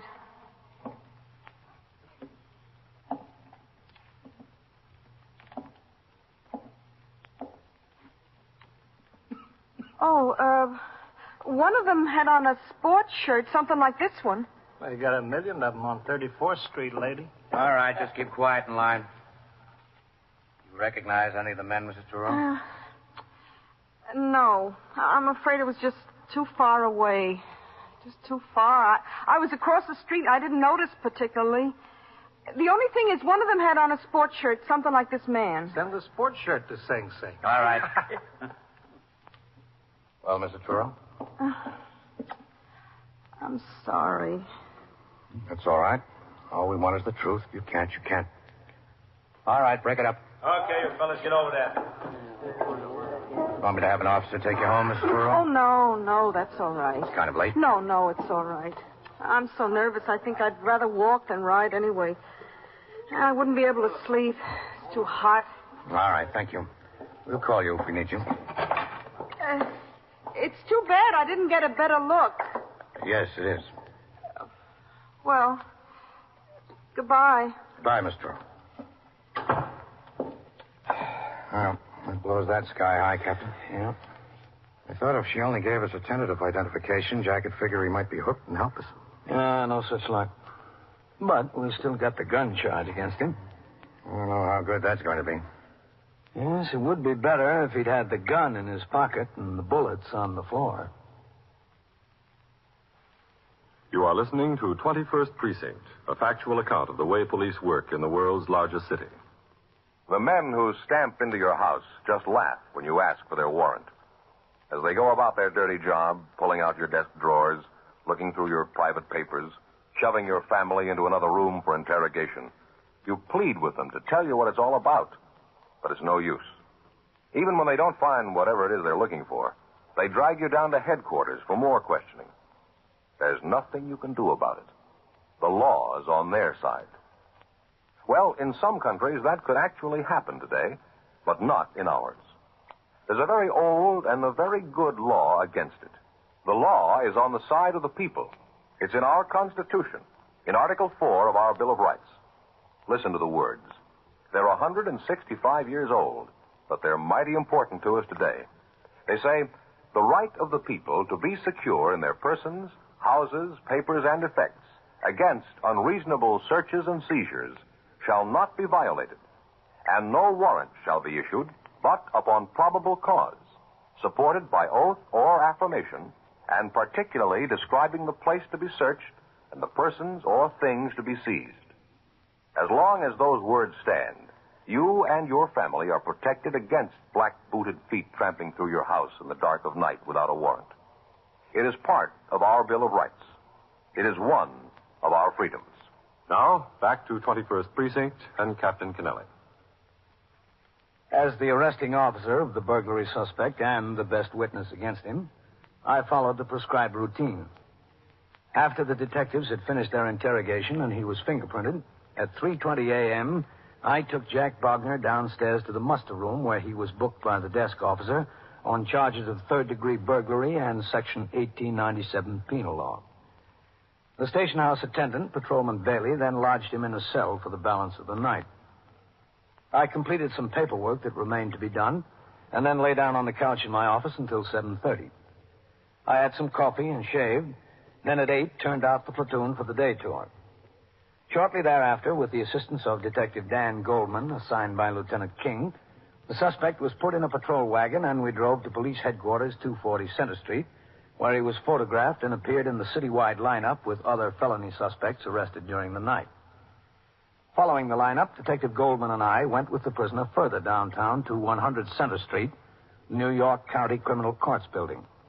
There, in felony court, one of the magistrates' courts of the city of New York, all adult persons arrested for major crimes in the borough of Manhattan are given their first hearing. Jack Bogner to the bar, complaining Captain Frank Kennelly. Present. I'm here. Jack Bogner, you're charged with violation of Section 1897 of the Penal Law, and that you had in your possession one loaded revolver. Also, you're charged with burglary. How do you plead, guilty or not guilty? Not guilty. Do you want to be heard now, or do you want an adjournment to obtain counsel and witnesses? Isn't the defendant represented by counsel? They tried to get my lawyer, Your Honor. They couldn't reach him. They tried twice. He's in Atlantic City. Does the district attorney have any suggestions? I think we ought to have an adjournment until Monday, Your Honor. Should be able to have counsel available by then. Oh, now, Your Honor, it's not fair to make me lay in jail over the weekend like that. I'm ready to make bail. My bondsman's here. I could reach him. I'm inclined to agree that it isn't fair to the defendant. The district attorney's office isn't willing to proceed until the defendant is apprised by counsel of his rights, Your Honor. I know my rights. The court will take responsibility for the rights of the defendant. Go ahead, Mr. District Attorney, on the application for bail. Yes, Your Honor. A few minutes before 11:30 last night, Your Honor, the police department received a report from Holmes that the burglar alarm was ringing at Sunningdale Upholstery Company on the third floor of a loft building at 372 East 82nd Street. In response to the call, as Captain Kennelly will testify if you wish, officers found the shipping platform door had been jimmied and an entrance made. Burglars started to work on the safe. That tripped the burglar alarm. The burglars abandoned their tools and left in a hurry. A witness across the street saw 3 men run out of the building and separate.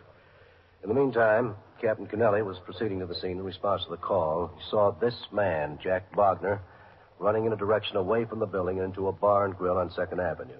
Captain Kennelly alighted from his car, went into the bar and grill, and questioned this defendant. This was on the floor under his seat, Your Honor. A .32 caliber Smith & Wesson, fully loaded. It wasn't mine, Your Honor. I don't know anything about the gun. A half dozen more cartridges, .32 caliber, were found in his pocket. That's substantial proof, Your Honor. Bail of $10,000 on each charge is requested. Did the defendant admit to the burglary? He denies it, Your Honor. Has he been identified, or do you have any other proof? Not at this time, Your Honor. Bail is set at $2,500 on each charge. Returnable for hearing when? Wednesday at 10 a.m., Your Honor. Hearing next Wednesday at 10 a.m. Can you arrange to be represented by counsel then? Yes, sir. I'll have him here. Thank you, Your Honor. Thanks a lot. All right, Bogner, let's go. Yeah. Wincanton. Oliver Wincanton to the bar. I'll see you Wednesday, Captain. Oh, just a second, officer. Listen, I want to make bond and get out of here. How long do you think you're going to stay out? What do you mean? Jack, you know it and I know it. You were ripping that safe last night when the bug hit. Well, you prove it. Hello, Captain. Oh, what are you doing here, man? I was over at the lineup. I came down to see how things went. I can tell you, Lieutenant.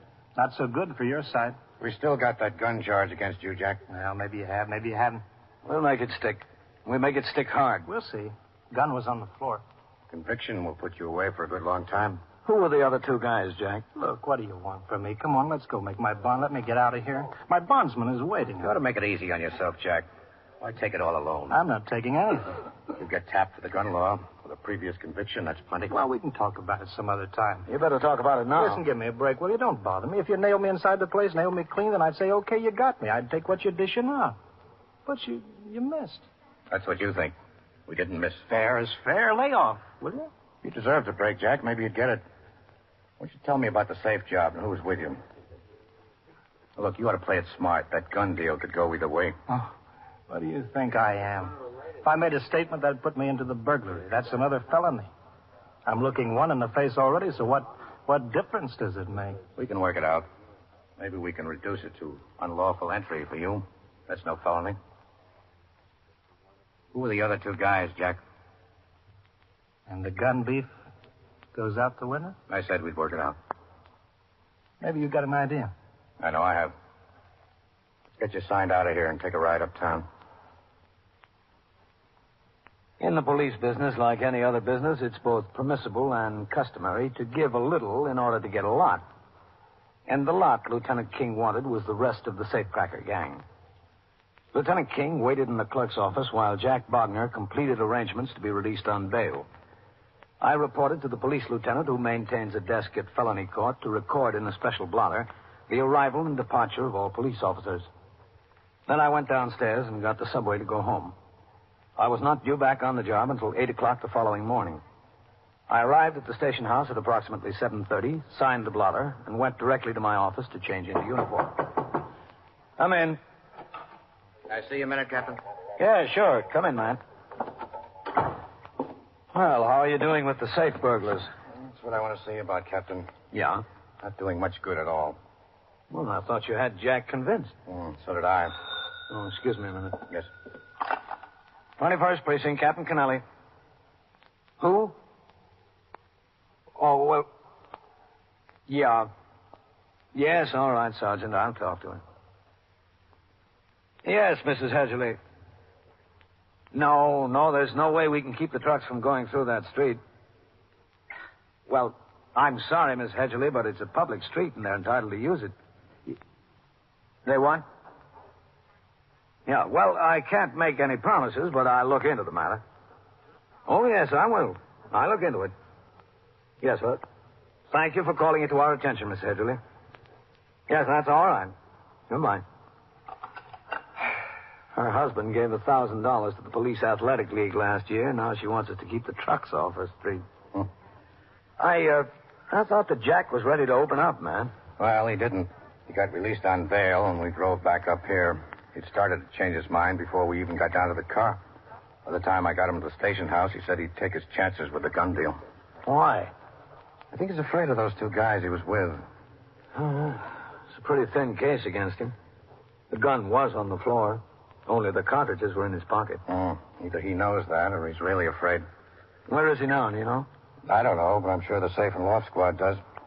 While he was up here talking to me, they sent 2 men to put him under surveillance when he left. Imagine they're keeping their eye on him. Mm-hmm. I spoke to Captain Larkin down there about Jack and the others. He said that job they tried at the upholstery company gives them an idea that these are the boys who've been causing a lot of trouble lately. Thinks they're right for about 5 or 6 safe jobs in the last month or 6 weeks. Oh, well, they could be. Well, what do you want me to do about it, man? Well, I don't know exactly, Captain. It's your case. Gun charge, anyway. Just wanted to get you up to date on what's happened. Well, thanks. Don't know what there is to thank me about, sir. You're welcome, anyway. I worked the rest of the tour without hearing any more from Lieutenant King regarding the safe burglars. At 6 p.m., I signed the blotter and went off duty until the following afternoon when I reported for my night tour. Lieutenant King told me that the surveillance of Jack Bogner had borne fruit. Detectives who had been following him for 3 days finally observed him make contact with 2 other known safe burglars, apparently his companions in the previous crime. The detectives were watching when the 3 of them looked over a plumbing supply house on East 76th Street, also in the 21st Precinct. The place was to be planted that night by detectives of both Safe and Loft Squad and the 21st Squad. At 10:30 p.m., Lieutenant King came to my office and told me that the burglars had been observed breaking into the building. They were now at work on the safe. He drove to the scene while I made arrangements to get the required uniformed officers there. Then a sector car came by the house to drive me there.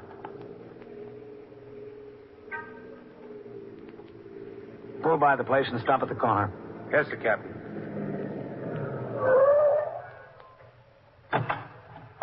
All right, let's go.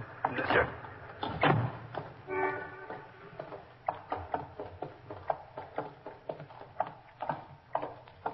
Captain. Yeah? Lieutenant King is over in the doorway of that shoe repair shop. Everything okay, Sergeant? Yes, sir. All right, let's go. Yes, sir. Coley, come on. Coming, Captain.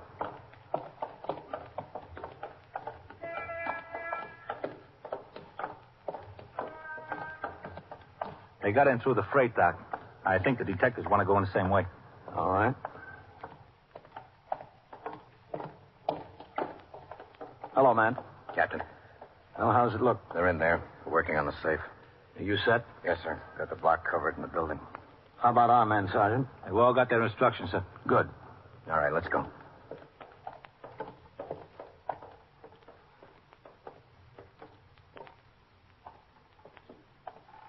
We'll go in the freight entrance. There's a shipping room there, then a stock room, then the office. That's where they are.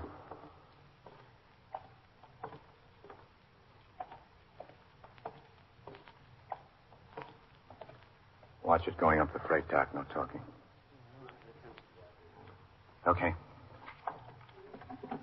Go on. Come on. Okay, let's go.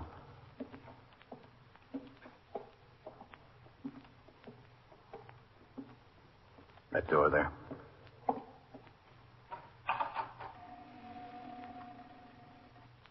Brother, quiet. All right, inside.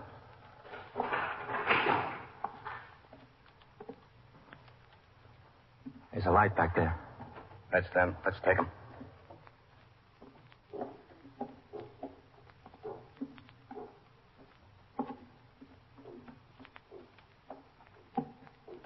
Okay.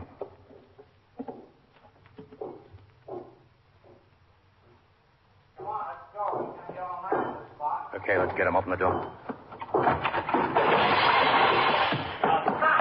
right, police officers, raise up. Get him up, all of you. Watch him. Get out! Shoot! Okay, we're throwing it out. Okay, that's enough, all right. All right, stand up. Yeah, we're standing. Don't shoot. Get those hands in the air. Put your lights on them. Okay, here we are. All right, let's go. Keep him up. Watch him now. Get that other one over there. Yes, sir, we got him. I think Wally's dead. I think he is. You're lucky you're not, Jack. All right, get against the wall there. Get up against there. Very lucky. Didn't you have enough trouble, Jack? Did you have to go into this thing again? Well, I needed money. I needed to pay the bondsman. Needed to get a lawyer. Would have been better off if you helped us. I'll help you now. I'll give you all the help you want. What do you want to know? You're a little bit late, Jack. It just happens that right now we don't need any help.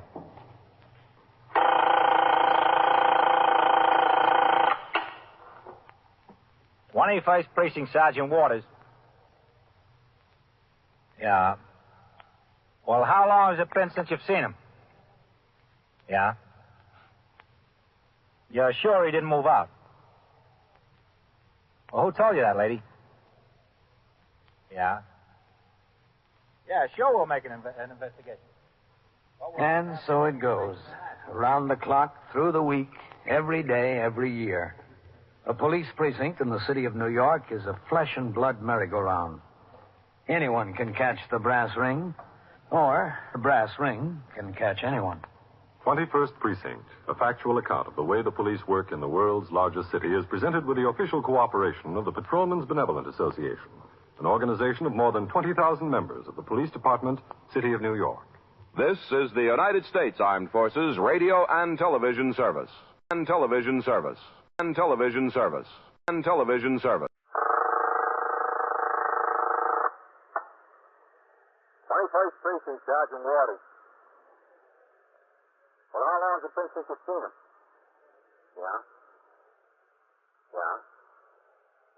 You're sure he didn't move out? Well, who told you that, lady?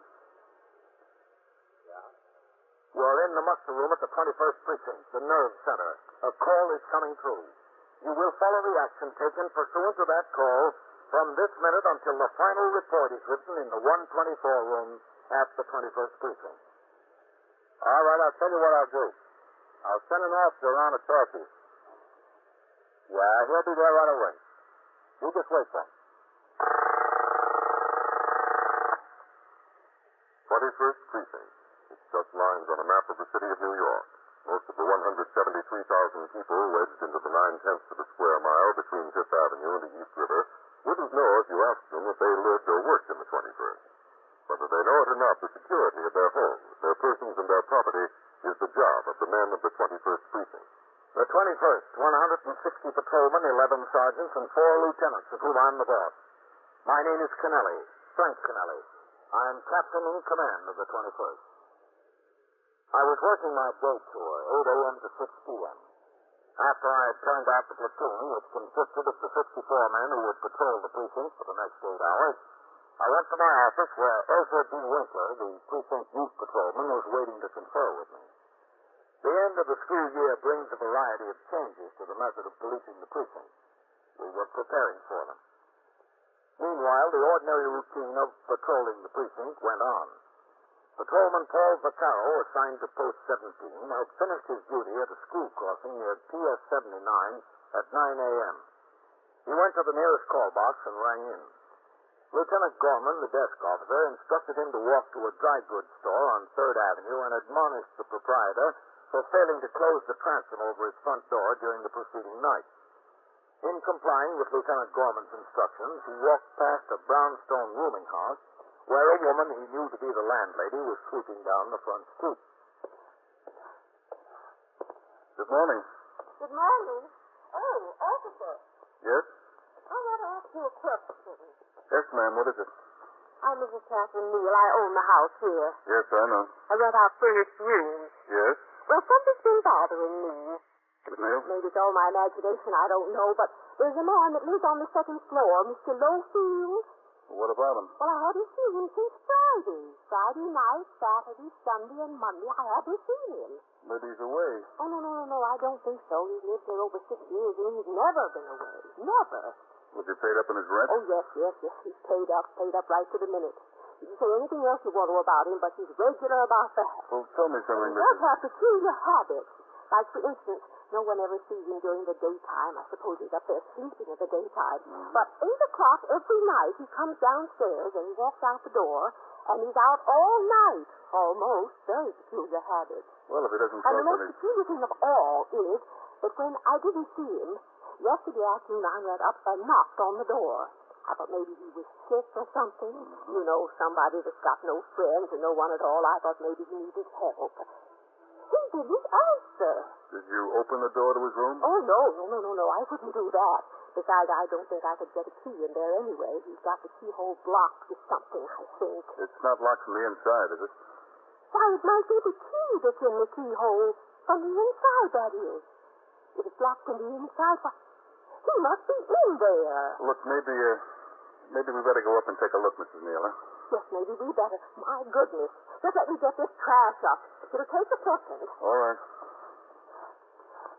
Oh, tell me something. How old a man is Mr. Lowfield, huh? Oh, he's middle 60s, I suppose. About 65. I never asked him much. He's not one to talk. Just ignores everyone around. What's his first name? Edwin. It's Edwin Lowfield. Well, that'll have to do for now. People walk by here and they throw everything they can think of on my stoop. They couldn't throw their cigarettes and papers in the gutter. They have to throw them on my stoop. Oh, go ahead. Oh, thank you. I'll just leave the broom right here. It's this way. The 2nd floor. What does he do? What do you mean? Well, when he gets out at night, does he go to work? Well, I don't think so. I don't think he works at all. Well, what does he live on? Well, who knows? Social Security, maybe. He's got the money to pay the rent. That way. Maybe a pension, I don't know. I never asked him. It's that one. Now, look, you don't know whether he has any family or any friends? Well, none that I saw. I never saw any of them. Yeah, that's the key in the door, all right. Oh, that won't do you any good. I've been trying that since yesterday afternoon. No one you spoke to saw him go out. No one. And he's never gone away on a trip for a weekend since he's lived here in 6 years? Never. No. Listen, you don't think he's... Oh, no. Well, that would be awful. Now, look, you say no one saw him go out, and he was in the habit of going out every night. Now, the key's in the door, and it's locked on the inside. Oh, my goodness. The poor old man. Look, I think we ought to kick it in, if that's all right with you, of course. Will he do much damage? Who's going to pay for it? Well, I think one good kick will take care of that old-time lock. Do you think we ought to? Well, the door's your property, Mrs. Neal. Well, maybe we better. All right, now, you just stand back over there. One good kick ought to take care of it. Be careful, though. Yeah, I'll try. All right, that does it. You certainly can kick, I'll say that.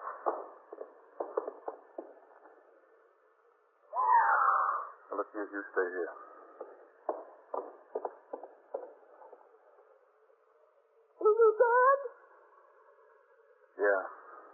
husband. Poor old man. Yeah. Just got sick and died. Just died with his clothes on. No friends, no family, no one to take care of him. I don't know whether anyone even cares. I don't know whether there's money enough to bury him. Poor old man. You don't know whether he has any family at all, huh? Any relatives? I don't know. He never said a word. Never said a word about anything. Yeah. Well, let's look in a dresser drawer and see if there's any papers with any names on them. I don't think there would be.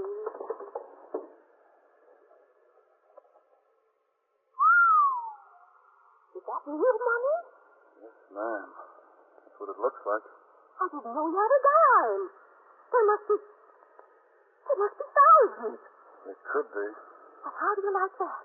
With all that money, living in a $9 a week furnished room. He should have been living on Park Avenue. If he lived on Park Avenue, maybe he wouldn't have it.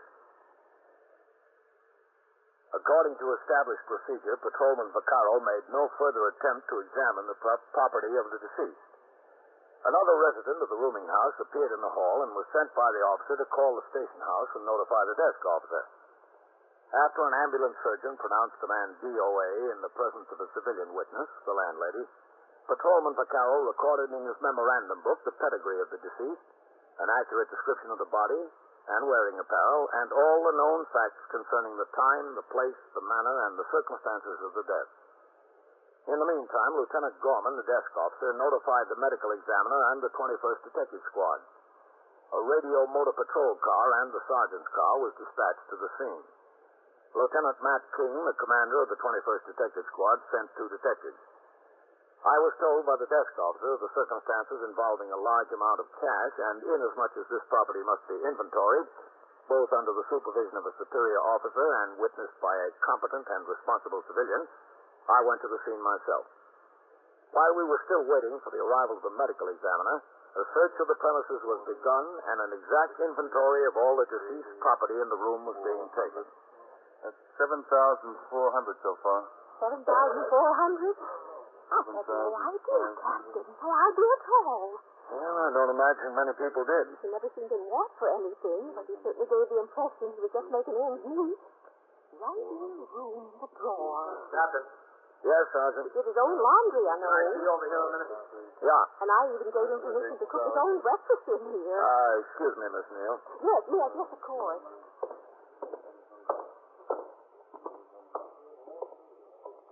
Oh, what is it, Sergeant? Look what was in the closet. There's 2 suitcases in the back there. Yeah? A bonanza. 4 bank books. Savings accounts. Brother. $9,300 in here.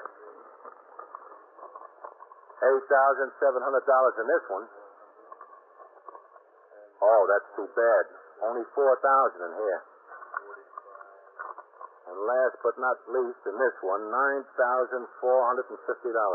Well, he sure spread it around, didn't he? It was mine, Captain. I keep it all in one place.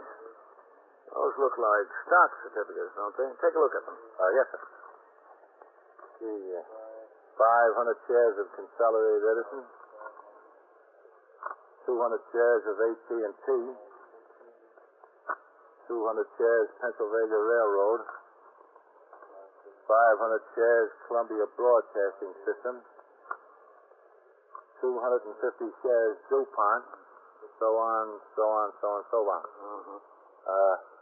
And a whole stack of defense bonds. Yeah. Captain, I've come to the conclusion this fellow was loaded. All right, pick up the suitcase. Let's take it over and get an inventory. Yes. Oh, here's some more you can put on that inventory, Vaccaro. Some more what? Some more money? Yes, bank books and securities. That makes it $9,865 in cash, Captain. In the one drawer. $9,865? And there's more. All right. When you get it totaled, enter it in your book and I'll sign it. Yes, sir, I'll do that. Then get to work on this stuff. Captain, can I talk to you for a minute? Yes, Miss Neal, of course. Every one of those bills has to be listed by serial number, you know. Yes, sir. Yes, Miss Neal. It is worth a fortune. That's what it's beginning to look like. But what happens to it? All this money, I mean. Well, we take it to the station house. The desk officer enters it in the blotter, and it gets sent down to the departmental property clerk. I mean, who gets it? Who gets it eventually? Well, he might have left a will. I don't know who he'd leave his money to. He didn't have anybody. He told me time and time again he didn't have anybody. No one in the world. No one at all? Well, I think he did have a sister, but she died 4 or 5 years ago. Yes, 4 or 5 years ago. Do you know the sister's name? No, I hadn't any idea. He never mentioned it. I just remember that one day I saw him coming down the stairs in the morning, about 10 o'clock or 10:30. Well, he hadn't been living here too long then, only about a year, but I'd never seen him come out in the daytime before. I said, "Where are you going, Mr. Lowfield?" He said, "To a funeral." He said his sister died. I see. Was out in Long Island someplace. I don't know. I said I was sorry to hear the news, and he went out the door. And that's the last he ever mentioned of her. The last he ever mentioned of her. Did he get much mail here, Mrs. Neal? Mail? I don't think he had one letter. Not one letter since he lived here. Nothing? Well, I ought to know. I get the mail every morning. I put it on that marble table downstairs in the hall. The tenants come by there and pick it up, and I go through it every day to take out what's mine when I get it. I can honestly say that I've never seen one letter addressed to Mr. Lowfield. Not even one? Not one. To the best of my recollection. Well, supposing he didn't leave a will. If you don't find it here, I don't think he did. What happens then? Well, then the estate is handled by the public administrator. What's that? Well, he's a city official whose job it is to administer the estates of people who die without leaving a will. Oh. He'll try to find relatives and claimants to the estate, and the estate will be disposed of by the surrogates court. Well, he's not going to find any relatives. As far as claimants are concerned, Mr. Lowfield didn't owe anyone. He never bought anything, so how could he owe anyone? Well, in any case, it'll all be settled according to law. You know, I could really classify myself as a claimant. Could you? Yes. I've taken care of that poor old man for 6 years now. As a matter of fact, he's made promises to me time and time again that I could have anything I wanted that he had. Just for the favors I've done it. I gave him food. I got clothes for him. I saw that his room was kept clean.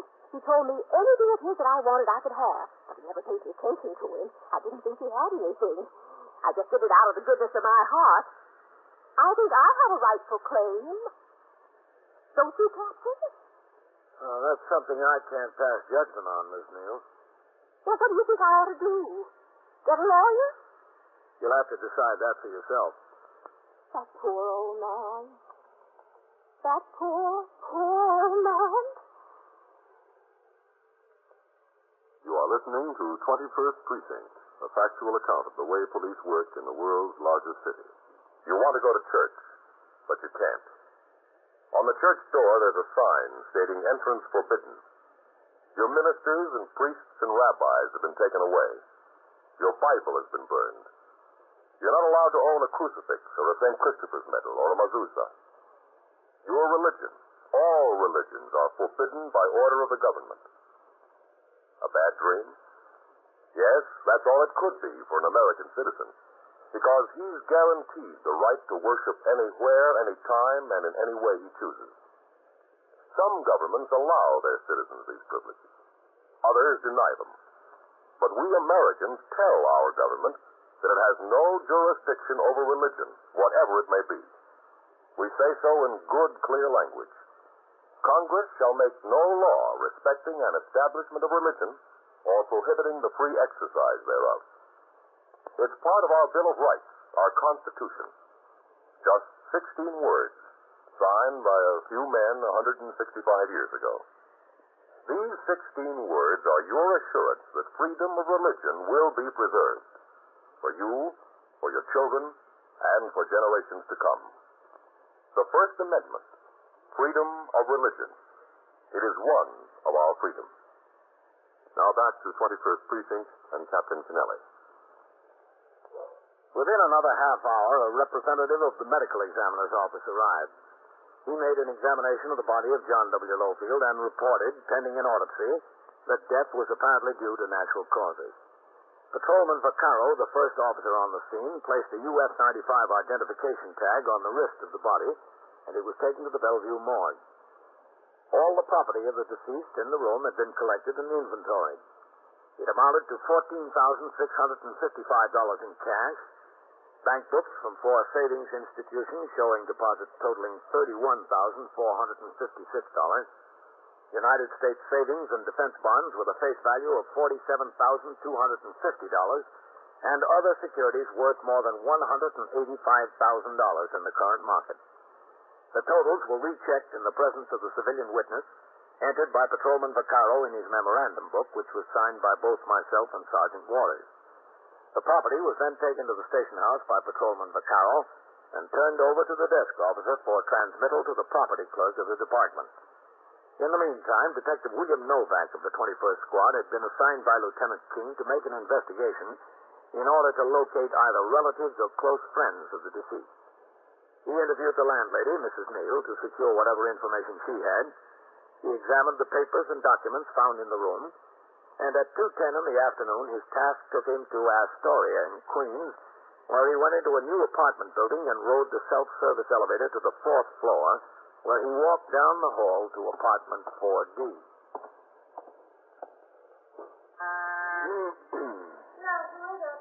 Is this the residence of Mr. George Bookham? Yes, who is it?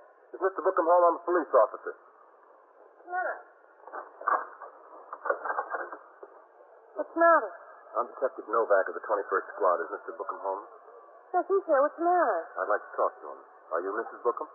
Yes, that's right. Come in. Thank you. George!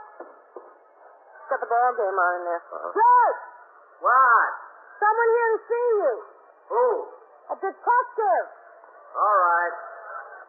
George Yankee fan. Mr. Bookham. Told you they should have took Reynolds out of there, Alma. He walked another man.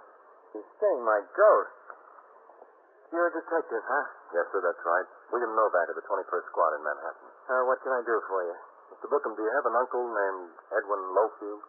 Yes, that's right. It's my mother's brother. Lives in the East 70s in New York? Well, I don't know where he lives. I haven't seen him in years. I think he did live there, George. What's the trouble? Afraid I got some bad news for you, Mr. Bookham. Yeah? He was found in his room this morning. Apparently he had a heart attack. Is he dead? Yes, sir, that's right. I'm sorry. Well, too bad about him. From what I remember, he was a pretty nice guy. Yeah. Well, what are we supposed to do about it? We'd like Mr. Bookham to come over to Bellevue and identify the body. Why? Just a matter of procedure, sir. I always try to get a close relative or friend in cases like this. Notify them. Well, I'm not what you would call a close relative. From what I can learn, you're the closest, aren't you? Well, I guess I am the closest, but it's just my uncle, and I haven't seen him in years. Not since my mother's funeral, as a matter of fact. Look, I'm sorry and all that, but I don't think it's any of my responsibility. You haven't heard from him in years. No, that's right. I got my own family. I got my wife and 2 kids. Well, what am I supposed to do about it? What do you want me to do? Arrange for the funeral and everything? Well, we thought you might like to, being the closest relative. Well, suppose he was my 3rd cousin or something like that. Would you expect it if I was still the closest relative? We'd notify you. Do you still live in a French room? Yes, ma'am, that's right.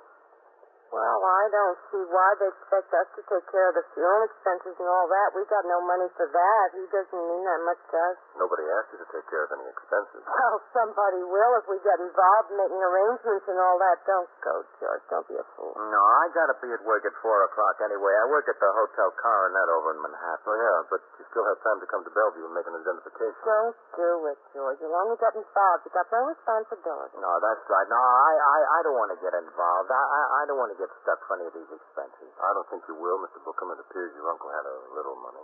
Did he? Yes. I hope it's enough to cover the funeral expenses. Yes, ma'am, it is.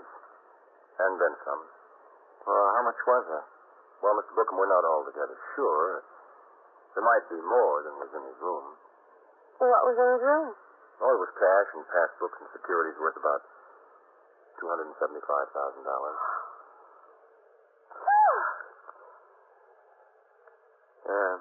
$275,000. Yes, sir, that's right. Are you sure it's my uncle? Of course he's sure, George. Well, there was a picture of a woman in his room in the drawer. It had, "To my darling brother," written on it, from Margaret.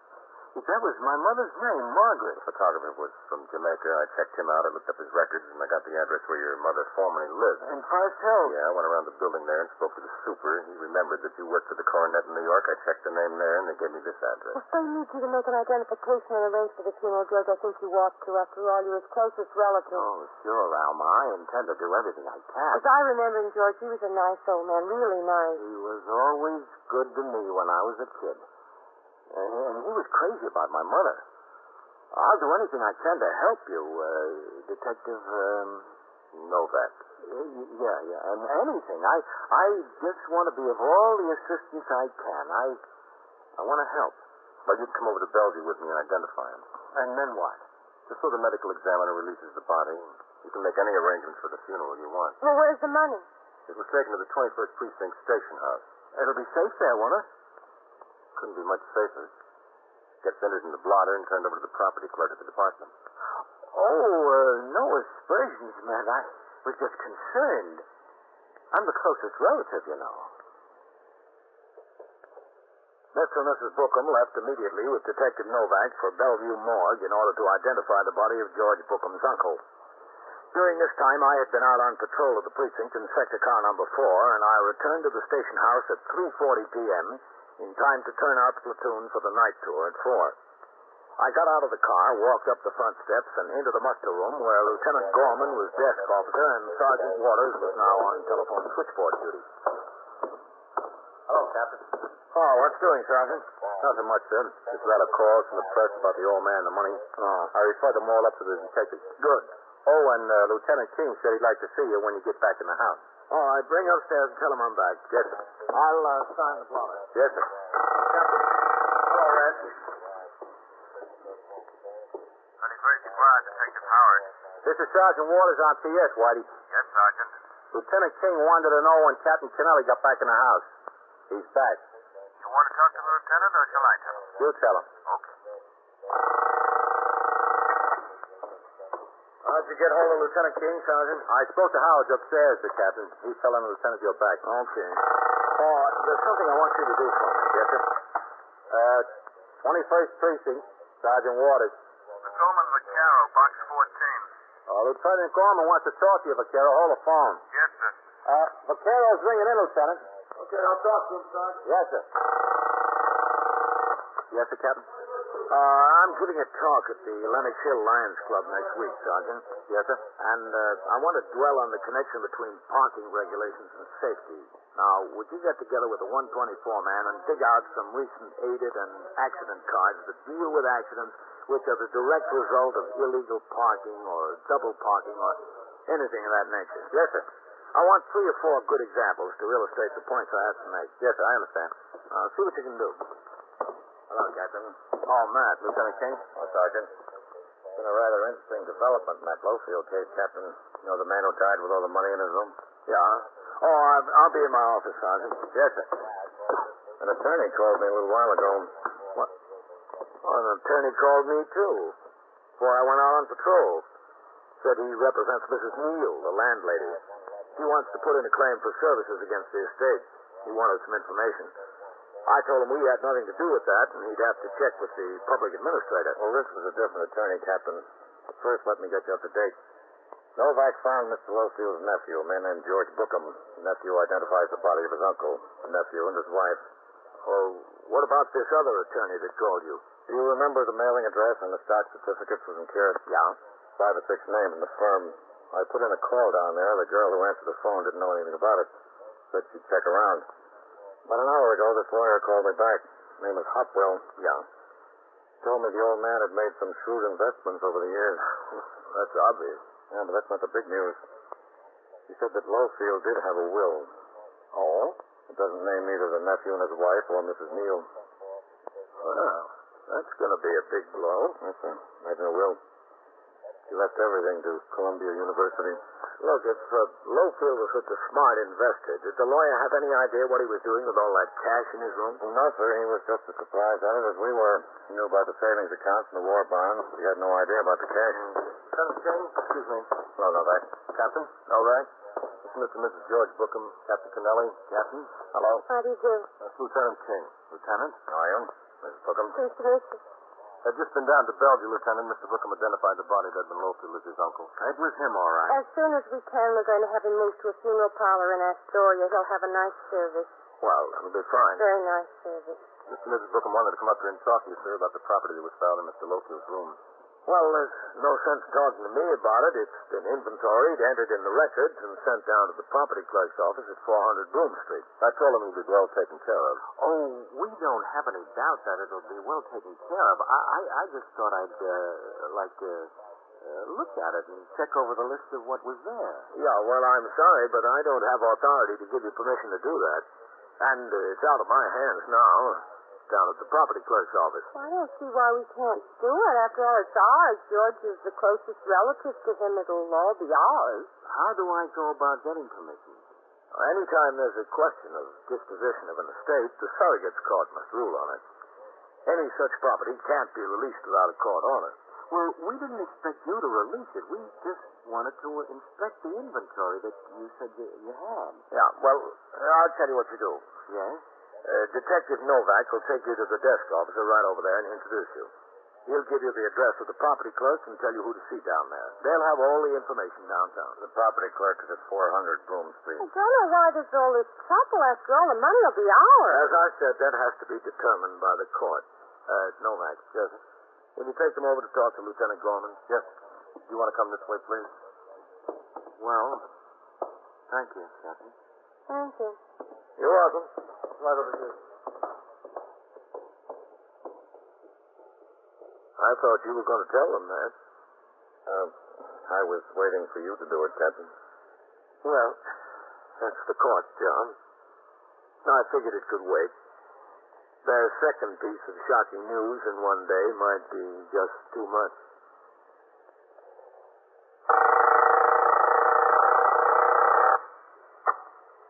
21st Precinct, Sergeant Waters. Who? Well, what happened? He fell off a truck. Yeah? Yeah? How old a boy? Oh, now, wait a minute. Exactly where is this? No, don't touch him.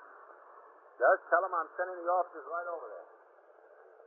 And so it goes. Around the clock, through the week, every day, every year. A police precinct in the city of New York is a flesh and blood merry-go-round. Anyone can catch the brass ring, or the brass ring can catch anyone. 21st Precinct, a factual account of the way the police work in the world's largest city, is presented with the official cooperation of the Patrolmen's Benevolent Association, City of New York. This is the United States Armed Forces Radio and Television Service.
First Precinct, Sergeant Waters. Who? What happened? You fell off a truck? Yeah? Yeah? How old a boy? Now, wait a minute. You are in the muster room at the 21st Precinct, the nerve center. A call is coming through. You will follow the action taken pursuant to that call from this minute until the final report is written in the 124 room at the 21st Precinct. All right. You just tell them I'm sending the officers right over there. Yeah, and the ambulance. Okay. That's right. Yeah.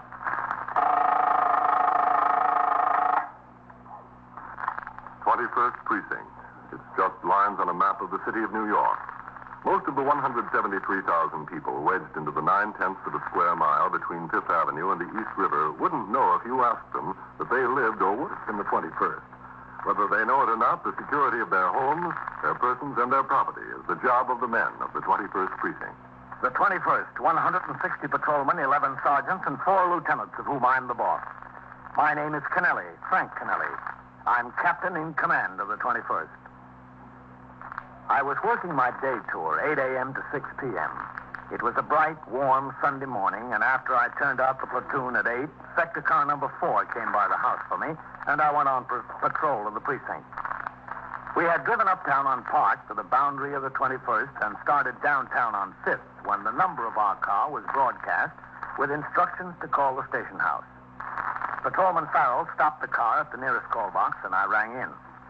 The desk officer, Lieutenant Gorman, told me that Patrolman Patrick E. Cahill had been injured while chasing boys out of a condemned tenement building on First Avenue. He had been taken to Bellevue Hospital in an ambulance. Because of the possibility of sick leave with pay or disability retirement in such cases, a commanding officer is obliged to make a detailed investigation to determine if the injury was in the line of duty. So I returned to the car and instructed Patrolman Farrell to drive to Bellevue. There, we parked the car, and in the emergency ward, I was told where to locate the resident who had treated Patrolman Cahill on admission.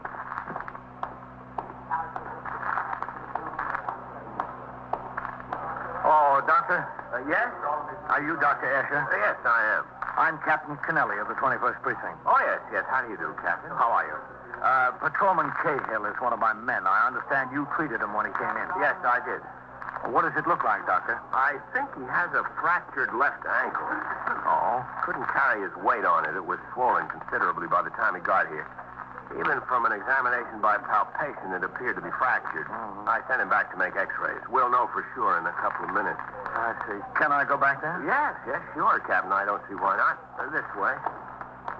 He, seems to be perfectly all right otherwise. A few contusions on the leg where he went through the floorboard. No indication of shot. I've given him a needle to calm him down and ease the pain. Oh, I see. I understand there's a police surgeon on the way. Yes, that's right. Well, we'll have the x-rays all made by the time he gets here. Oh, good. To the right there. Thank you. Kids in a tenement. They ought to keep those abandoned buildings boarded up. Well, they're supposed to. Second door down, Captain. In here. All right, now take a deep breath and hold it. Don't breathe. Okay, Commissioner, you can breathe now. Go right over, Captain. It's all right. Nurse, this is Captain Kennelly. It's all right. He won't get in my way. Hello, Gail. Captain, how do you feel? Well, it still hurts some. I'd be worried if it didn't. Yeah? Well, I'll see you, Captain. Yeah. Thanks a lot, Doctor. That's all right. Don't mention it. Well, what happened, Cahill? Well, sir, I was on post there. The news dealer on the corner told me some kids were in this condemned tenement. Said they were throwing things out the second and third story windows and just missed a couple All of right, pedestrians. now let's stop the chatter. Take a deep breath and hold it. Don't breathe. All right, you can breathe now. So I went inside, Captain. I guess they heard me coming. 2 little kids, 8 or 9. Mm-hmm. They were on the second floor and ran up to the third. I started up after them. There was a weak board on the landing there, and I went right through. Now we'll take a different pose. Which is your good side? Oh, any side. Well, can you roll over this way a little bit? Yeah, I'll try. Easy now. Oh. All right, you don't have to do it all at once. Oh, brother. That's it, right there. We'll see how it looks from this angle. This will be the last one. So there I was. My foot was through the floor. Yeah. I pulled it out and crawled to a window. The boards were out, so I could lean out, and I yelled down the street. The news dealer heard me. He rang in. The door wasn't battened, no? Well, if it was, Captain, it sure wasn't battened very well. Those 8-year-olds got in. What happened to them? All right, now take a deep breath and hold it. Don't breathe. All right, you can breathe now. Beats me what happened to him, Captain. They must have ran up to the roof and crossed over. I never saw him anymore. Now, if you want to buy any prints, just let me know. No, thanks. Well, I don't think there are any you'll want to show your grandchildren. Excuse me, Captain. Now, do you think you can roll off the table back under the pushmobile? Well, I rolled off of there, didn't I? I can try. All right, now let's see how big and brave and strong you are. Come on. That's it. Come on. Oh, yeah. Grab hold of me, Kay. No, it's all right. There you are.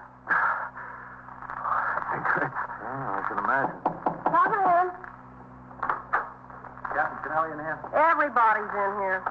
Yes, Sergeant. All right, Tatum. I'm all right, I guess, Sergeant.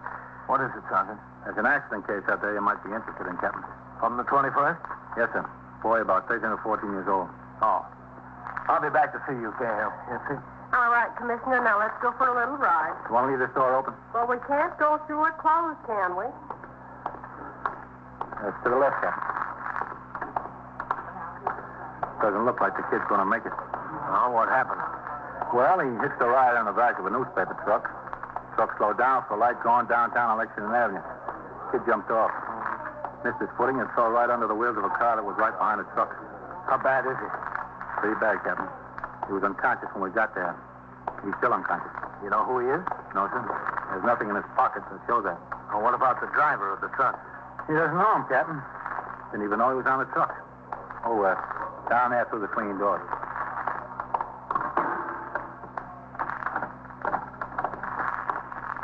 That's him. Now another piece. That's good. Okay. Is he still unconscious, Sergeant? Yes, Sergeant, he is. I'd make him out to be about 13, wouldn't you, Captain? Yeah, Bob. No name anyplace, Sergeant? No, sir. Nothing. All right, you better wheel him on back to X-ray. Yes, sir. Well, what does it look like, Doctor? Doesn't look very good. He has no less than a brain concussion. Possibly a fractured skull. I'd say probably a fractured skull. And there appear to be internal injuries. Oh, that's too bad. How are you going to keep these kids off the trucks? I don't know. Captain, you better find out who he is and get his parents down here. Get them down here in a hurry. With Sergeant Waters, I examined the clothing that was taken off the boy. The most significant item was a red and yellow club jacket with the lettering Red Tigers on the back. In his pockets were a handkerchief, a comb, 2 single cigarettes, a half dozen kitchen matches, and 32 cents in change. He carried no identification of any kind. Detectives of the 21st Squad under Lieutenant Matt King and of the Homicide Squad, which is responsible for the technical side of investigations in motor vehicle accidents resulting in death or serious injury, were already on the job.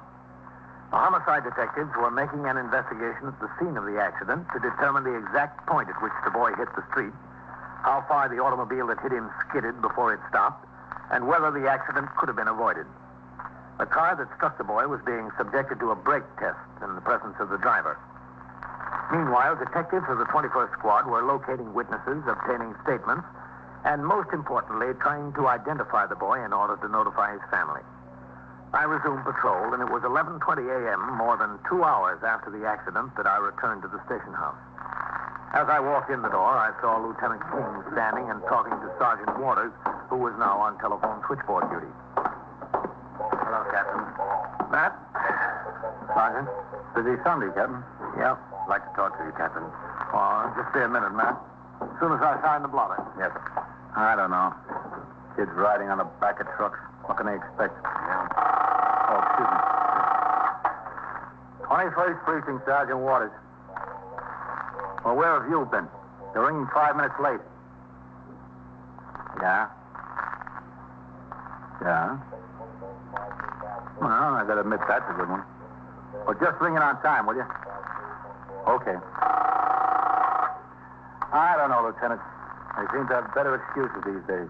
Breaking a bunch of smarter cops. Yeah. How's the boy, Sergeant? Did you hear? He's still alive, Captain. I just checked a few minutes ago. Any identification, Matt? No, sir. We're working on that. I'll be in my office, Sergeant. Yes, sir. Come on, Matt. Yes. I gave it to Dan Goldman, Captain. Got him out trying to identify the boy. Oh, good. I just spoke to him. Sergeant Waters. He hasn't gotten any place yet. Go ahead, man. Yes. Well, who's going out with the kid? Sit down. Yes. Doctor told me the boy probably wouldn't live through the day. I know. I think it's important to get him identified and get his parents down there. Well, we're trying our best. Yeah, I know. Of course, we don't even have any idea what neighborhood he's from. That newspaper truck was coming all the way down from the Bronx. The driver said he didn't even know the boy was on there, much less where he hopped on. Well, we ought to be able to identify him pretty quick through that club jacket. The Red Tigers, yes. The precinct youth patrolman is off, but you ought to be able to reach him at home. He keeps a file on those clubs. Yes, I know. I had Goldman call his home. He isn't at home. Well, he might be in church. Should be home soon. I got a call into the Juvenile Aid Bureau, too. They're checking their records. They might have a club called the Red Tigers listed someplace. Yeah, never mind. How's the cop that was hurt, Captain? Gale? Oh, he'll be all right. Fractured ankle. I'll be short a man. 6 weeks. Ought to be some way to keep those condemned buildings more secure. Yeah, I don't know what more I can do about it. I send a sergeant out every week to make an inspection of every one in the precinct.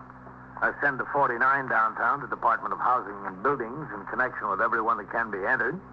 And I see that summonses are issued for the owners. Just can't keep the kids out of them. They're attractive hazards. Well, they're going to tear them down eventually. Why don't they tear them down now? I don't know, Matt. There's always some good reason. Yeah. When did the JAB say they'd call back? As soon as they look through their cards. Now, if you don't hear from them soon, you'll call. Yes, sir. Excuse me, man. 21st Precinct, Captain Kennelly. Sergeant Waters on TS, Captain. Yes? I just heard from Bellevue. The boy died at 11:16. Oh. Yes, sir. All right. Well, you won't make it, man. Boy died. Too bad. Yeah, sure is. You are listening to 21st Precinct, a factual account of the way police work in the world's largest city. Within a few minutes after Lieutenant King went upstairs to his office in the 21st Detective Squad, he called me on the telephone to inform me that he had heard from the Juvenile Aid Bureau. They had no record of a boys' club called the Red Tigers.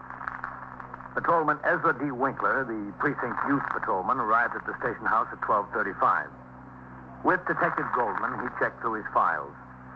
There, they located a record of the Red Tigers, which showed that the club was composed of some 10 boys, 13 to 15 years of age. They had met in a basement clubhouse on East 83rd Street in the 21st Precinct. The names and addresses of several of the members were on file. There was a big hitch, however. The Red Tigers had disbanded because of a squabble among members and had been inactive since 1949. The boy we were trying to identify appeared to be no more than 14 years old. All the former members of the Red Tigers were now between 18 and 20. It was decided, nevertheless, to check out each of the former members to see if he had any information about the dead boy. By 1 p.m., Detective Goldman and Patrolman Winkler had set about this task. And somewhat later, I was in my office, busy reading and signing reports. Out in the muster room, Lieutenant Gorman was on duty as desk officer, and Sergeant Waters was still on telephone switchboard duty. 21st Precinct, Sergeant Waters. Yeah? Where is it? Yeah? Yeah? Well, what's the bus stop Stanton doing in the hallway there? Who was it, a drunk? All right. I'll send an officer right over there. No, just leave it where it is. Let the officer attend to it. Yes, ma'am. All right. You're welcome. Hey, listen, Sergeant. Yeah? Is this where I'm supposed to be? I'm Walter Curley, Kerly. What do you mean, is this where you're supposed to be? Well, a cop was around my house this evening. Yeah? A fellow named Winkler. Ezra Winkler, I think. Is he from here? That's right. Patrolman Winkler. Yeah, well, I wasn't home. He talked to my sister. Told my sister he wanted some information from me. What kind of information, do you know? Sergeant, would you file these? Yes, sir, Captain. Are you one of the fellows who used to be a member of the Red Tigers, Waller? The Red Tigers? Yeah, that was my club. I used to be a Red Tiger. Well, what's that got to do with what he wants me about? I'm Captain Kennelly. Oh, excuse me, Captain. This is Walter Curley. How are you, Walter? Oh, fine, except this cop was around to see me. He spoke to my sister. He said he wants some information from me. What kind of information, do you know?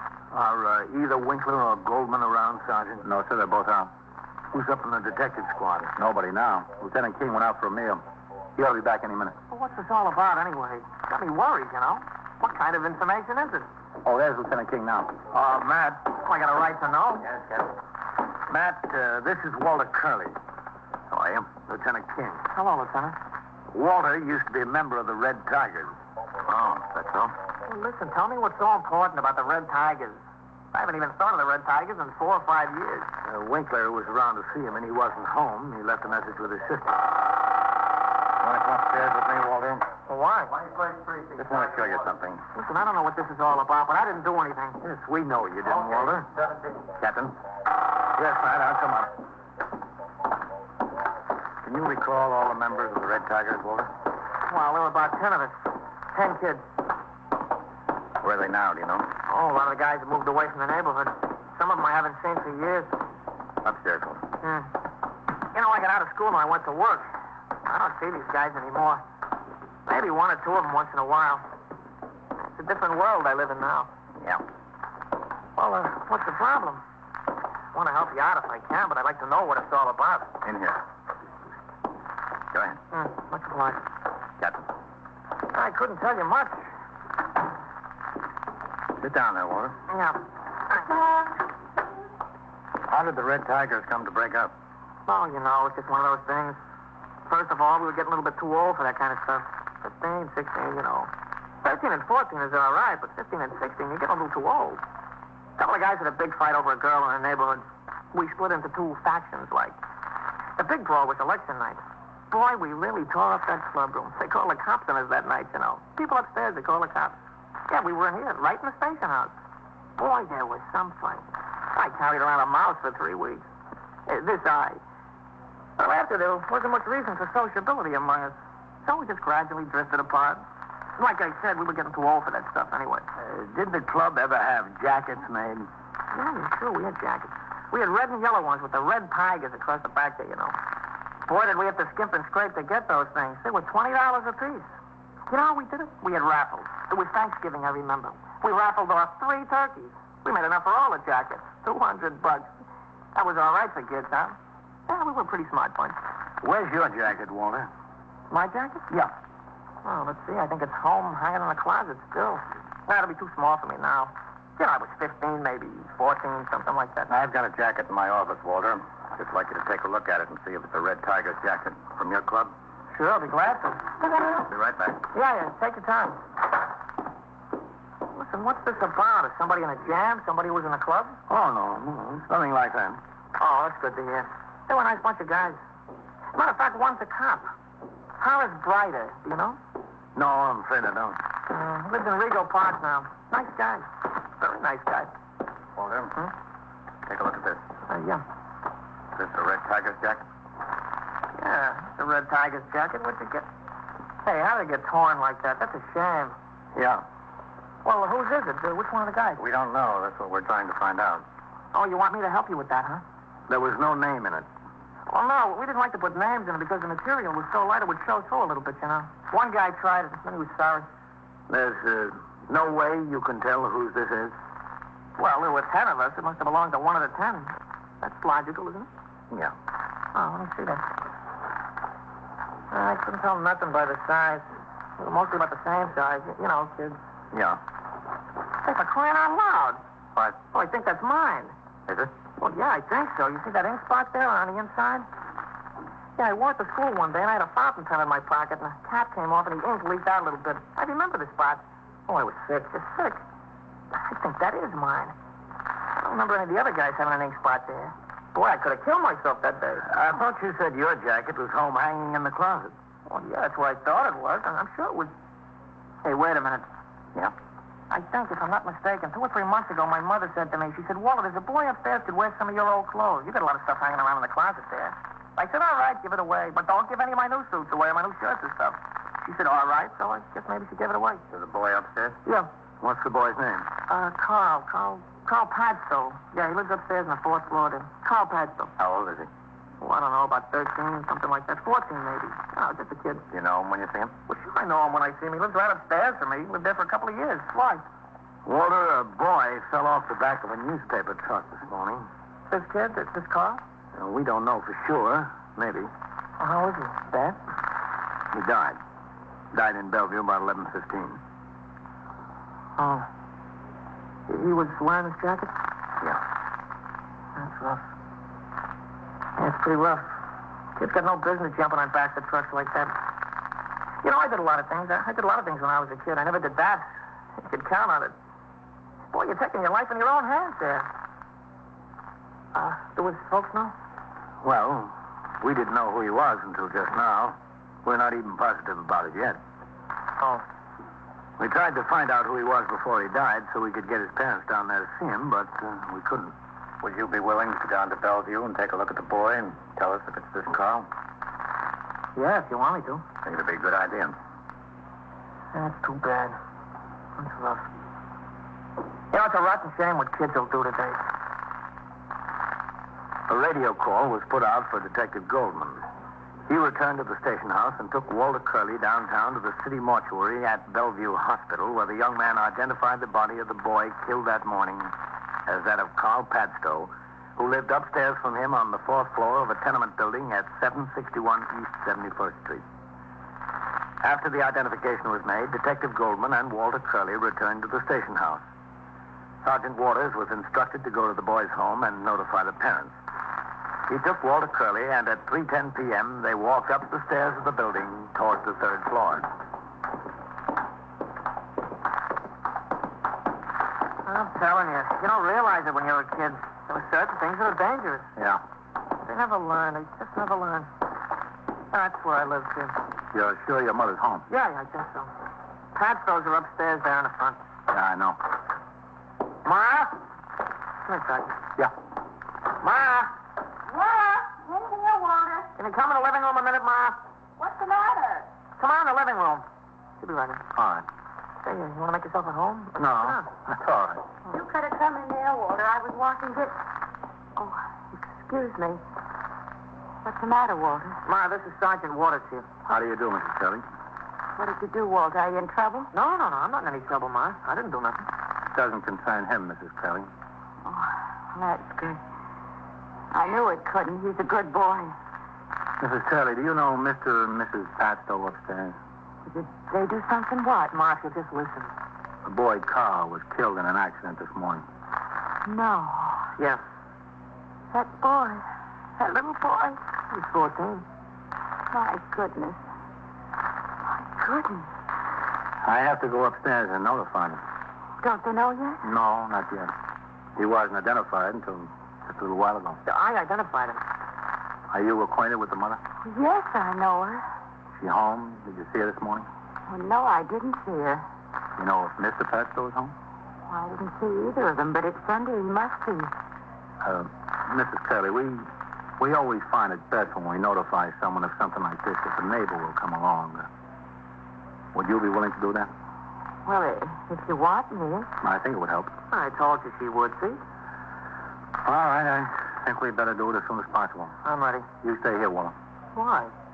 I think it'd be best. Go in the kitchen, get something to eat, Walter. Oh, I don't know why I have to miss everything. We'll go right up, all right? Yes. Oh, it's a shame. It's a real shame. Upstairs. Yeah, I know. A nice, quiet boy. What happened? Fell off the back of a truck. The truck? What was he doing on the truck? That's what we'd like to know. Poor woman. In front there. Yeah. You tell her. I don't want to tell her. I'll tell her.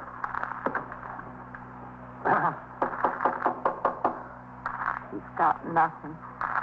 Now she'll have less. Yeah, who is it?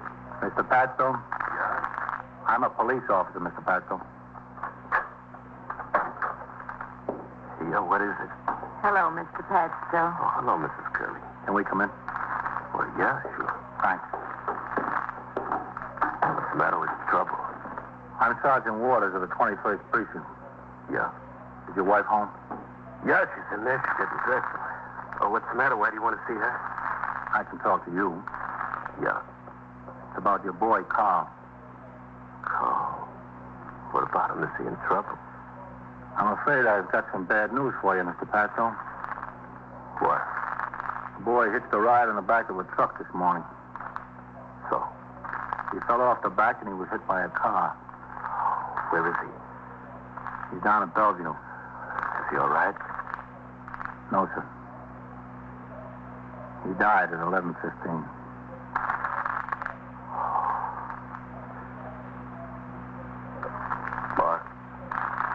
Martha? I'm sorry, Mr. Paso. Martha? Maybe I should get him. Martha? I'm getting dressed. What is it? All right. Excuse me. Yeah. Sure. I'll tell you. Yeah. Mr. Martha? What is it? The poor woman. And the poor man. He's got to tell her.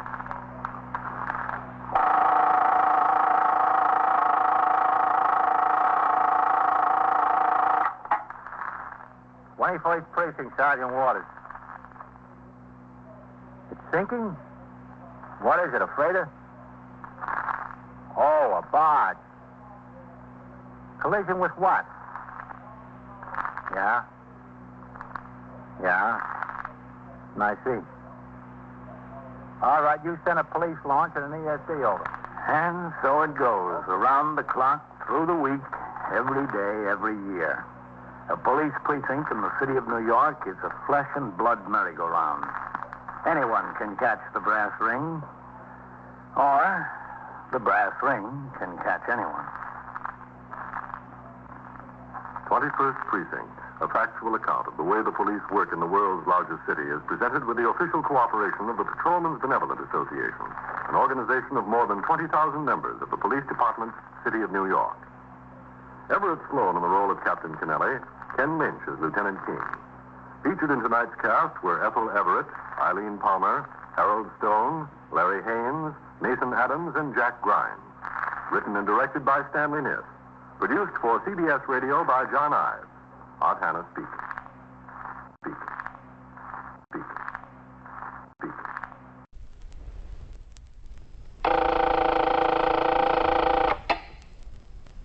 "21st Precinct, Sergeant Waters. It's sinking. What is it, a freighter? Oh, a barge. A collision with what? Yeah? Yeah? You're in the muster room at the 21st Precinct, the nerve center. A call is coming through. You will follow the action taken pursuant to that call from this minute until the final report is written in the 124 room at the 21st Precinct. Hello, CB. Sergeant Waters at the 21st.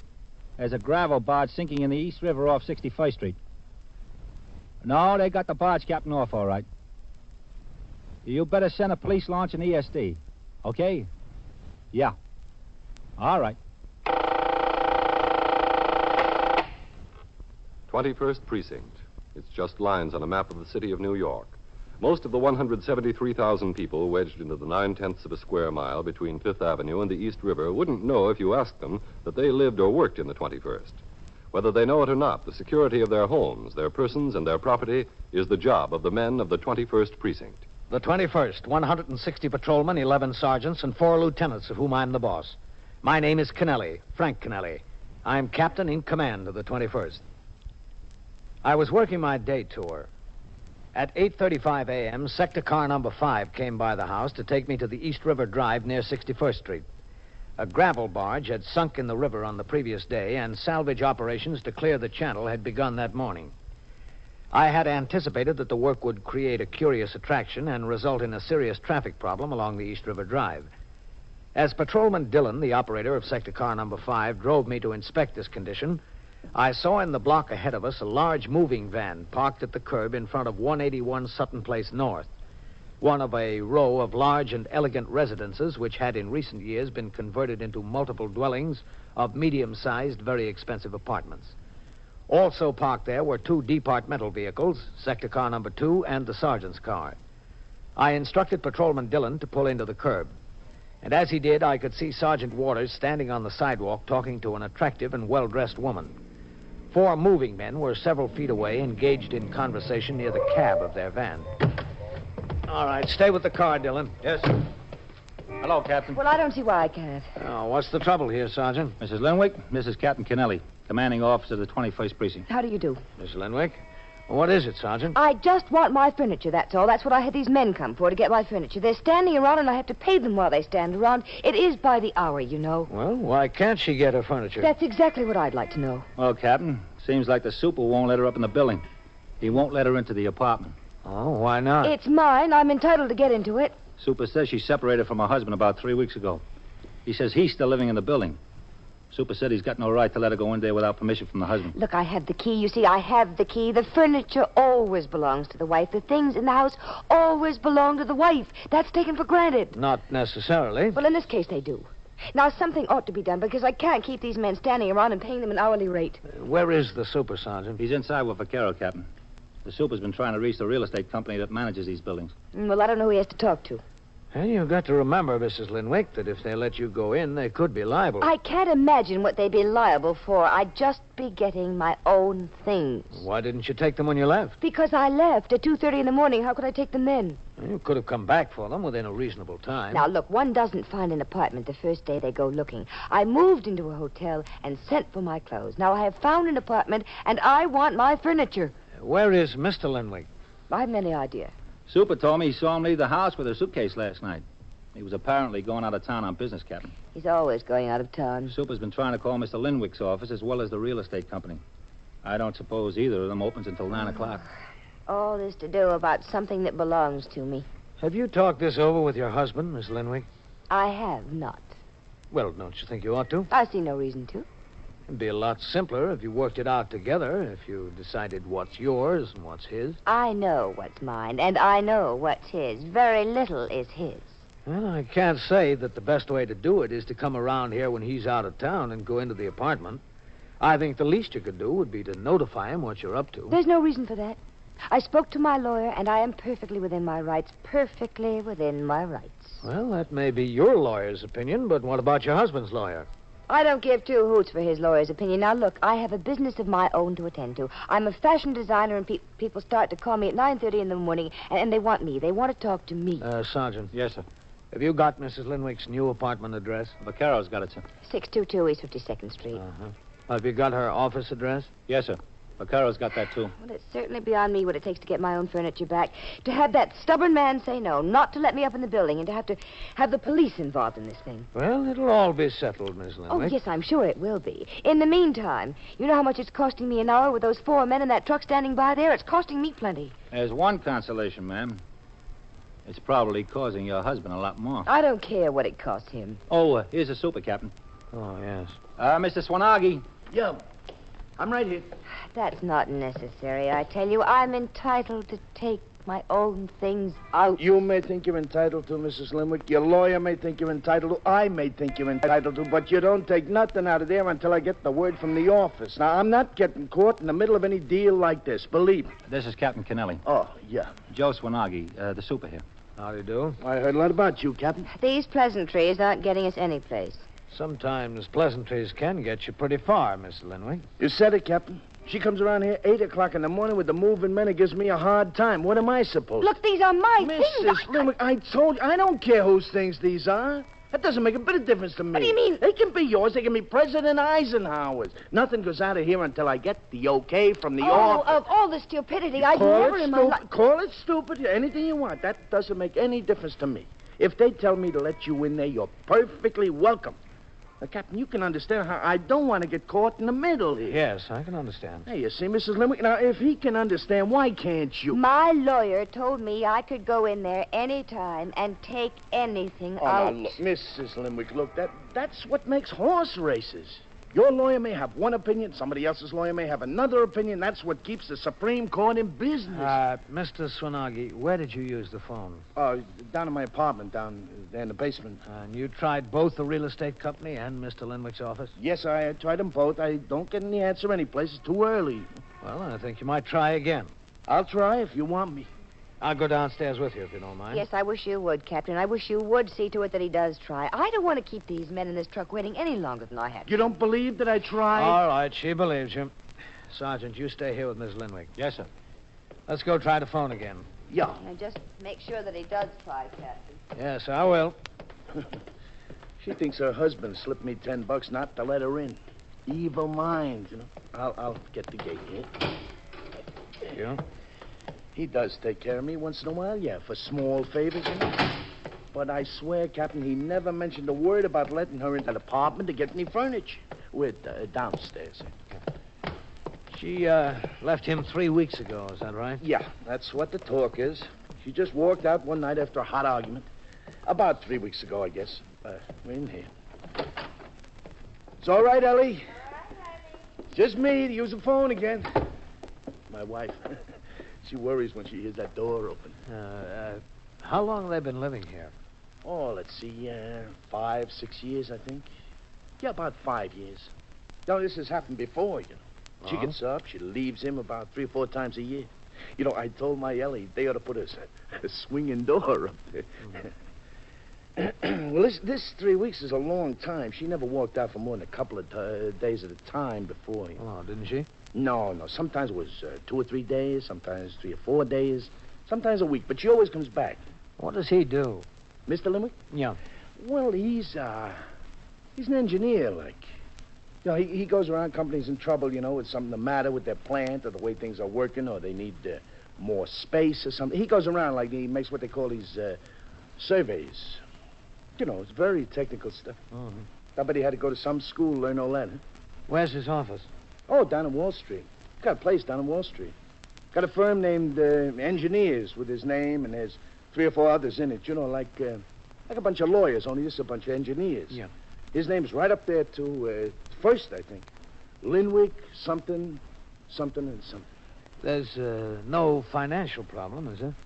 Well, listen, as far as I know, none. They pay the rent on time, on the button, or he does. And to pay the rent in this place on time, that means no financial problems. You know what they get for 3 rooms here? You wouldn't believe it. Should I call? Yeah, try his office again first. All right, sir. After she moved out, Mr. Linwick didn't ask you to change the lock or anything, did he? No, sir. He didn't mention anything like that. He didn't say a word. I didn't mention it. As far as I was concerned, she was coming back. She always does. It's ringing. There's nobody down there yet, I don't think. Well, let it ring a little more. Yeah. I don't know. As far as I'm concerned, if I was him, first time she walked out, I'd have had that lock changed. Even my Ellie, who always takes the lady's side in these things, didn't like her. You know, they're not going to answer there. Nobody's there yet. All right. You know, if that lady wants to do the right thing, she'd get together with him. She'd get it all worked out. They'd say, this is mine, this is yours. They'd separate all the stuff, you know, and things like that. Not to come around there with a moving truck, 8 o'clock in the morning, want to clean the joint out. You better try the real estate office. Yeah. Fine way to do to a guy. Come around, just clean him out. What time they usually open up, 9? Yeah, 9, but sometimes somebody's there before. I don't see the logic in it. I don't understand. Hello? Oh, hello. This is Joe Swanagi, the super at 181 Sutton Place North. Is Mr. Solent in this morning yet by any chance? Yeah. Oh, good. Could I talk to him? He's there. She's getting him. This is my boss, the guy who manages these buildings. Oh, I see. He's got the answer. He's got the answer to everything. He's a... Hello, Mr. Solent. This is Joe Swanagi, the super at 181 Sutton Place North. Yeah, look, Mr. Solent, we got a little problem over here. One of the tenants, 3A, Mr. and Mrs. Limwick. You remember I told you last time you were here that they separated, she walked out? Well, he's out of town, Mr. Solent, and she came up here this morning with a moving van and 4 moving men there. Well, she wants to clean the place out. She wants to take the 4 men and go right in, so I said she can't do that. So she said, I'll call the cops. I said, go ahead, call the cops. And they're here right now. Yeah. Yes, sir, yeah, I was polite. I just didn't want to get in the middle. Or was she who wanted to call the cops? I didn't want the cops around here. Yeah. Yeah. No, sir. He didn't ask me to change no locks or anything like that. No, he gave me no instructions to let her in or keep her out or nothing, so... Yeah. Yeah, well, what I want to know, Mr. Solomon, is what am I supposed to do? Well, I mean, there's 5 cops here, and there's 4 moving men, and her, and this big moving van. What am I supposed to... Yeah. Yeah. Yeah, I understand, yeah. All right. All right, Mr. Sullivan. All right, yeah. Thank you, Mr. Sullivan. All right, sir. Goodbye. Well? He said let her in. He said let her take whatever she wants. This is supposed to be a man's world. You are listening to 21st Precinct, a factual account of the way police work in the world's largest city. There were many people of your religion before the authorities decided to outlaw it. You all had the same faith, the same creed. You believed in the same things. One of the things you believed in was that man should worship God freely, in the way he desired, in the church of his choice. But that, in particular, was against the law. So your churches were taken away, your books were burned, and your ministers were sent to prison. Well, that's a picture of what could have happened to you in different times throughout history. It is happening today in certain countries, but you are protected against such things. Whatever your religion may be, the Constitution and the Bill of Rights say that you're entitled to follow it, to live according to its principles, to follow its rituals and abide by its precepts. It's an absolute guarantee in 16 clear words. Congress shall make no law respecting an establishment of religion or prohibiting the free exercise thereof. For 165 years, those words have endured. They will last as long as time itself. They're only a part of rights which belong to all the people. They're only a part of what we call our way of life. But they're a stirring example of how man has learned one lesson in his short time on earth, that these things cannot exist for a few people. They must exist for all. Now back to 21st Precinct and Captain Kennelly. As I left the Sutton Place address, the moving men had started upstairs to the Linwick apartment. Sergeant Waters instructed his men to resume patrol, and I got back into sector car number 5 with Patrolman Dillon. He continued to the East River Drive and 61st Street, where the salvage operations were underway. The sight of deep-sea divers and their gear had, in fact, attracted much attention.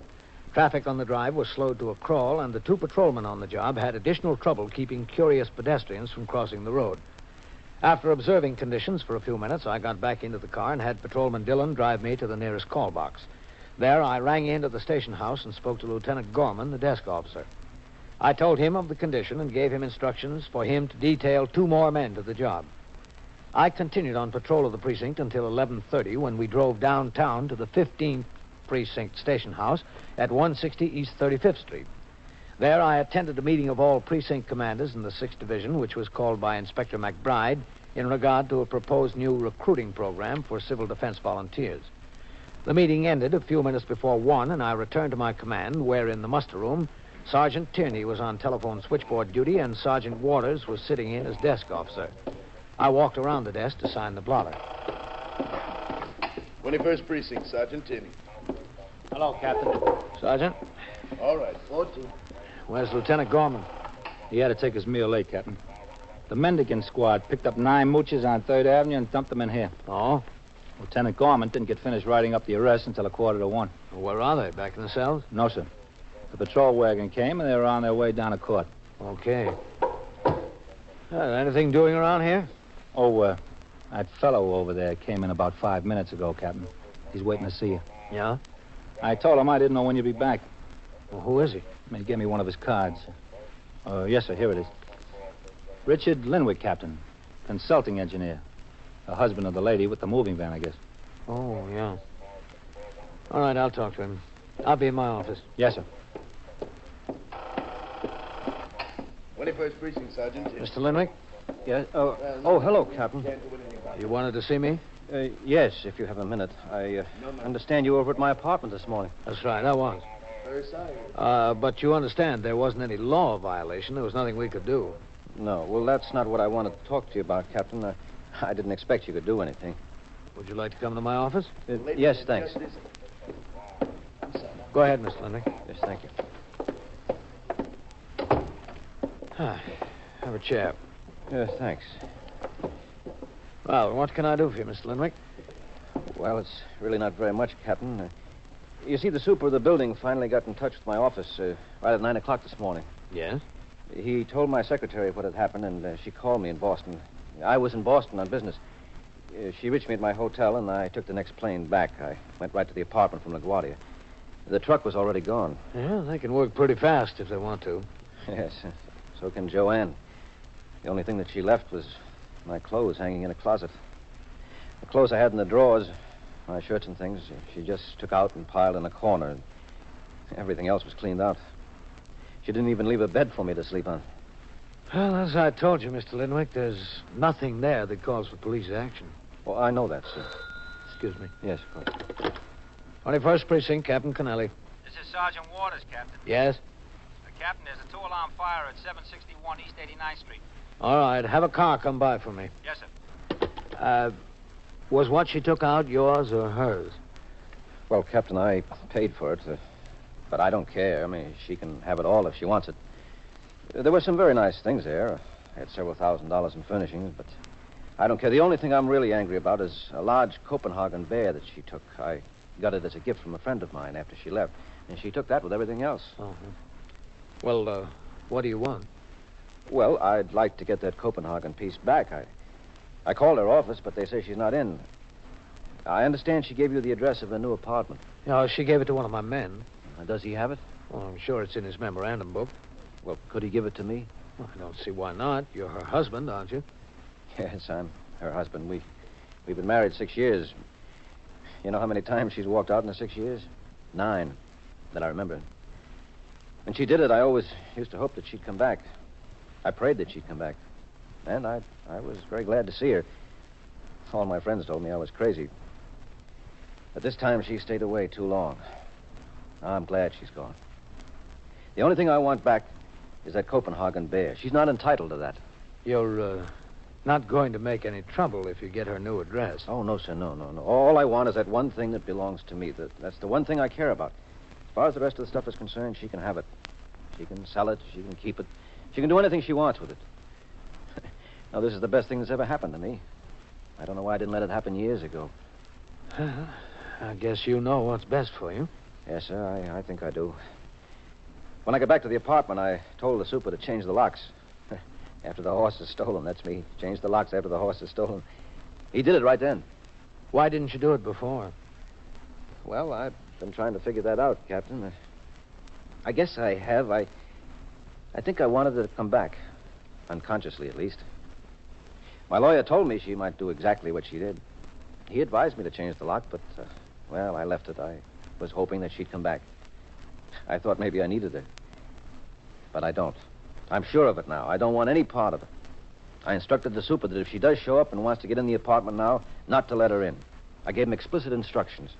Yeah, well, I'll get the officer on the job over there and see if we can find her new address. Oh, fine. I'd certainly appreciate that, Captain. And I guarantee you I won't cause any trouble. All I want to do is go by there and see how I can get that piece of Copenhagen. It's a beautiful thing. You know, it stands about this high. You interested in Copenhagen? No. Uh-huh. Well, I used to have a collection of it, but, she didn't like it, so I got rid of it. Had some very nice things. This friend of mine sent it to me from Denmark, you know. He was on a job over there. Excuse me. Oh, yes. 21st Precinct, Captain Kennelly. Sergeant Waters, Captain. Yes? The two-alarm fire just hit out, Captain. Oh? Yes, sir. Vaccaro rang in. He said it was an automobile on fire inside a filling station. The first fire officer on the scene turned in a second alarm because it was near all his gasoline and oil. But it's all right. It's out. All right, Sergeant. Cancel the car. I won't roll. Just a second, Captain. Yeah? Yeah? Is that so? Captain. Yes? That superintendent from 181 Sutton Place North just rang in again, Sergeant Tierney tells me. Oh, what's the trouble there now? The sergeant said he asked for Mr. Linwick. I told him he's in your office. Is he still on the phone? Yes, sir. All right, put him through to here. Yes, sir. Tom, put that call through to the captain's office. Hold on, Captain. Right. Hello. 21st Precinct, Captain Kennelly. Hello. Oh, hello, Captain. I just wanted to talk to Mr. Linwick. He told me he was going there. Yeah, he's right here. Well, I can tell you, his wife is here again. So is the moving van. She wants to move all the stuff back in. Well, is she doing it? Well, he had me change the locks, and he gave me specific instructions not to let her in the place. Do you want to talk to him? No, if you just tell him to get right over here. She's giving me a hard time. All right, I'll tell him. Please, and tell him to run, not walk. All right, I will. Yeah, thank you. Ah, that was a message for you, Mr. Linwick. Oh, it was? Yeah, it was the super at your building. He says your wife is back at the apartment. So is the moving van. She wants to put everything back in again. Oh, does she? He wants you to come right over there and get it settled. Well, she's not going to. I'm not going to let her. Well, she's waiting there, Mr. Linwick. Don't you think you ought to go over and get it settled? Oh, it's settled. It's settled now. But I better go over and talk to her. That's the least I can do, talk to her. Mr. Linwick left my office in a dejected frame of mind. He said he was going right to his apartment and get the matter settled. I remained in my office, cleaned up some additional paperwork, and talked to a delegation of Second Avenue merchants who were complaining about vandals breaking their store windows during the night. I told them we had increased our patrol activities in that area in order to prevent the vandalism, and that Lieutenant Matt King, commander of the 21st Detective Squad, had his men investigating the case. I promised them that I would check with Lieutenant King to determine how far his investigation had progressed and whether any arrests could be expected shortly. At 2:25, a car came by the house for me, and once more I went out on patrol of the precinct. At 3:20, during the course of the patrol, we had occasion to turn into Sutton Place North. There, in front of 181, was parked the same huge moving van that had been on the scene in the morning. Standing on the sidewalk were the four movers, and several feet away from them, Mrs. Linwick was talking to the superintendent of the building, Joe Swanagi. I instructed the operator to stop the car. All right, stay here, Dillon. Yes, sir. Well, it's about time somebody got here. Oh, did you expect me, Mrs. Linwick? She expected her husband? I most certainly did. I understood that he left the police station 2 hours ago and was coming right over here. Where is he? Oh, I haven't any idea, Miss Linwick. Well, he must have told you where he was going. He said he was coming here. Where did he want at the police station, anyway? He just wanted to know where he could find you. Oh, did he? He told me they said at your office that you were out and wouldn't be in for the rest of the day. He wanted to know if we had the address of your new apartment. Did you give it to him? It wasn't necessary. In the meantime, we found out that you were here. Yes, I've been here. I've been here for 2 hours. 2.5 hours almost, and he won't let me upstairs. Well, it's a different story now than it was this morning, Mrs. Limwick. Well, I don't see why entirely different story. We got instructions from Mr. Limwick not to let you in the apartment, and I changed the lock for him. Now, that situation's a little bit different than the situation was this morning. I understand you want to move all the furniture and things back. Well, that's what I wanted to do, but after 2 hours, I'm not so sure. Now, if you moved them out this morning, why do you want to move them back this afternoon? Now, there's a question. Because I thought that I would give him another chance. Are you sure he wants it? Doesn't look like to me he wants it. He told me to keep her out, change the lock. That doesn't look to me like he wants it. I'm still his wife. Yes, that's true. And I demand the right to get into my apartment and put our furniture back. Mrs. Linwick, you were standing right there when I checked with the office again, and they told me inasmuch as Mr. Linwick gave me instructions not to let you in, and you had moved out already, and the lock had been changed, not to let you in. Now, what more could I do? Where could he be? I haven't any idea. He knew I was here. Yes, he did. Maybe that's why he didn't show up. Joe, you've been making sly remarks all afternoon. Now, I wish you'd stop it. Yes, ma'am. Yes, ma'am. I'm still paying those movers by the hour. 4 men in a truck can mount up, you know. Oh, Cap, here he comes. Well, it's about time. Mr. Swanagi, you better go back into your apartment till they need you. Oh, Captain, I stuck it out this long. Go ahead. All right. You say so, Captain. Look at him. He sees me standing here. He sees me. Keeps me waiting 2 hours, and he comes down the sidewalk as if nothing in the world concerned him. As if there was nothing happening around here at all. Mm-hmm. Richard! Richard, here I am. Oh, how do you like that? Richard! Yes, I see you, Joanne. Where have you been? Oh, hello, Captain. Mr. Linwick? Where have you been? I brought everything back. I'm willing to give you another chance. And you keep me waiting here for over 2 hours. 2 hours and a half, almost. Well, I'm sorry about that, Joanne. Well, come on, give me the keys so we can get the furniture upstairs. No, I'm not going to do it. What do you mean, no, you're not going to do it? Just that, Joanne. I'm not. Richard, I'm willing to come back to you. Don't you love me, Richard? I always thought I did, Joanne. Now I only feel sorry for you. Sorry for me? That's right. I've been walking for 2 hours. I've been trying to figure out whether I should take you back just because I'm sorry for you, and I decided not to, Joanne. I see. Don't I have some say in the matter? You had your say. You walked out. I just can't take you back because I'm sorry for you, Joanne, so that's it. Captain, tell him he's got to let me in. He's got to. That's the law, isn't it?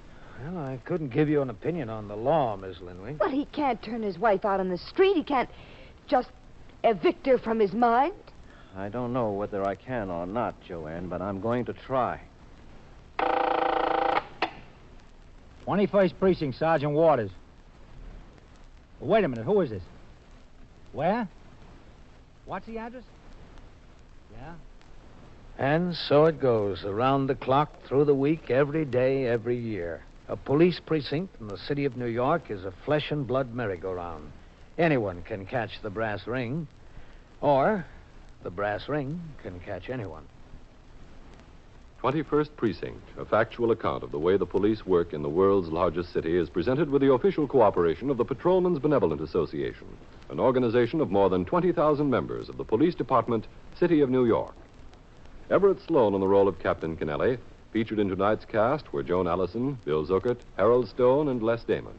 Written and directed by Stanley Niss. Produced for CBS Radio by John Ives. Art Hanna speaking. This is the United States Armed Forces Radio and Television Service.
First Precinct, Sergeant Waters. Wait a minute, who is it? Shot your husband? Where? What's the address? Yeah? Yeah? 45 or 49? Well, where's the gun? You are in the muster room at the 21st Precinct, the nerve center. A call is coming through. You will follow the action taken pursuant to that call from this minute until the final report is written in the 124 room at the 21st Precinct. All right, you stay right there. I'll send the officers right over. Yeah. Right away. 21st Precinct. It's just lines on a map of the city of New York. Most of the 173,000 people wedged into the 9/10 of a square mile between Fifth Avenue and the East River wouldn't know if you asked them that they lived or worked in the 21st. Whether they know it or not, the security of their homes, their persons, and their property is the job of the men of the 21st Precinct. The 21st, 160 patrolmen, 11 sergeants, and 4 lieutenants, of whom I'm the boss. My name is Kennelly, Frank Kennelly. I'm captain in command of the 21st. I was working my night tour, 4 p.m. to 8 a.m. The 4 to 12 tour had been exceedingly quiet, due in part to a heavy downpour of rain, which began early in the afternoon and continued until nearly 11. Troublemakers like to get wet no more than anyone else, and a good rain keeps them off the street. By midnight, when I turned out the platoon for the late tour, the sky had turned clear, although the streets of the city were still wet and glistening. After the men had marched out the front door of the station house, I went into my office to dispose of some accumulated paperwork and await the appearance of Patrolman Daniel Ritchie. He had requested to see me when he came off the job at midnight in regard to a leave of absence for the purpose of attending to personal business in Florida in connection with his father's estate. At 12:25 a.m., while I was so engaged, Sergeant Waters, who was supervising patrol, instructed his operator, Patrolman Elton Tyler, to pull their car to a stop at the curb near a call box on First Avenue, close to the northern boundary of the precinct.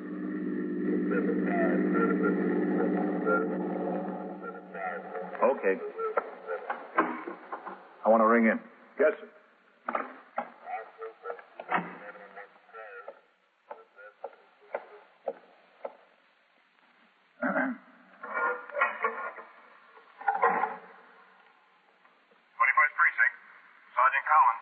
Sergeant Waters, box number 11.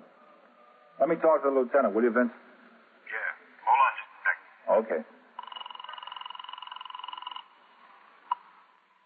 21st Precinct, Lieutenant Gorman. Sergeant Waters, Lieutenant. Yeah? I went up there on First Avenue to take a look at that condition. Yeah? There's about a foot of water in the street at that spot, Lieutenant. Looks like the catch basin in the sewer is stopped up there. Excuse me, officer. Just a second, lady. What did you say, Sergeant? A woman just walked up and was speaking to me, Lieutenant. Oh. I'll be with you in a minute, lady. All right. All the water from the rain is just hung up there, Lieutenant.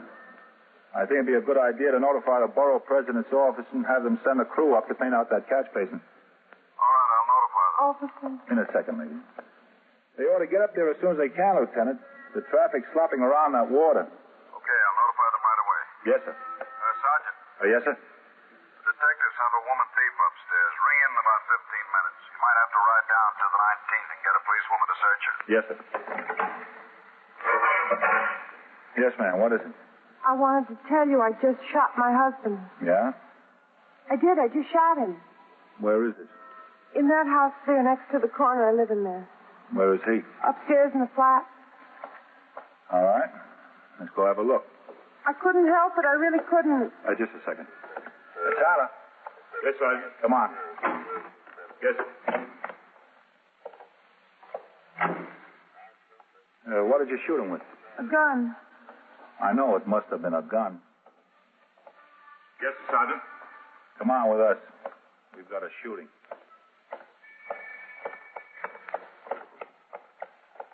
Yes.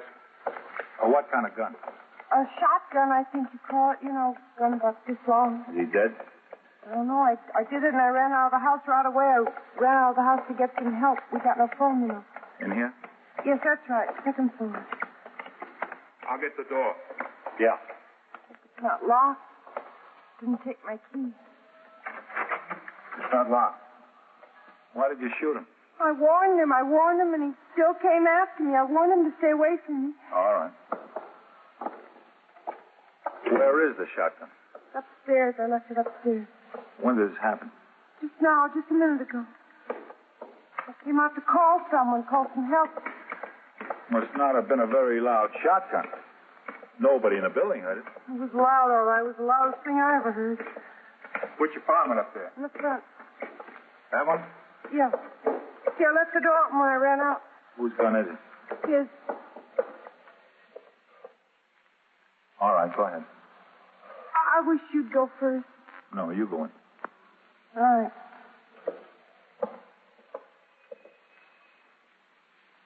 Well, where is he? In there, in the bedroom. Where's the gun? In there, too. All right. You go sit over there on the... Where? Over there. Sit down on the couch if you want. All right. I think I ought to sit down and... Okay, Tyler. Yes, sir.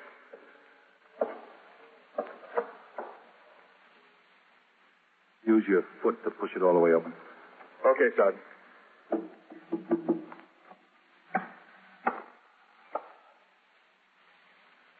Brother. Stay there. Keep an eye on her. Yes.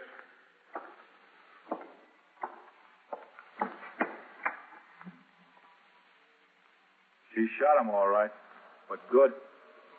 Okay. Double-barrel shotgun. We'll leave it lay there. Yes. Okay. She was good. See? See what I mean? Yeah, I see. Go on down and ring in, Tyler. Tell them what we got. Yes, sir. Right away, Sergeant. Close that door. Yes, sir. Is he dead? I think so, yeah. Well, I couldn't say I didn't warn him. I've warned him over and over again. That'll be in my favor, won't it, that I warned him? Lady, take my word for it. You'll need a lot more than that in your favor.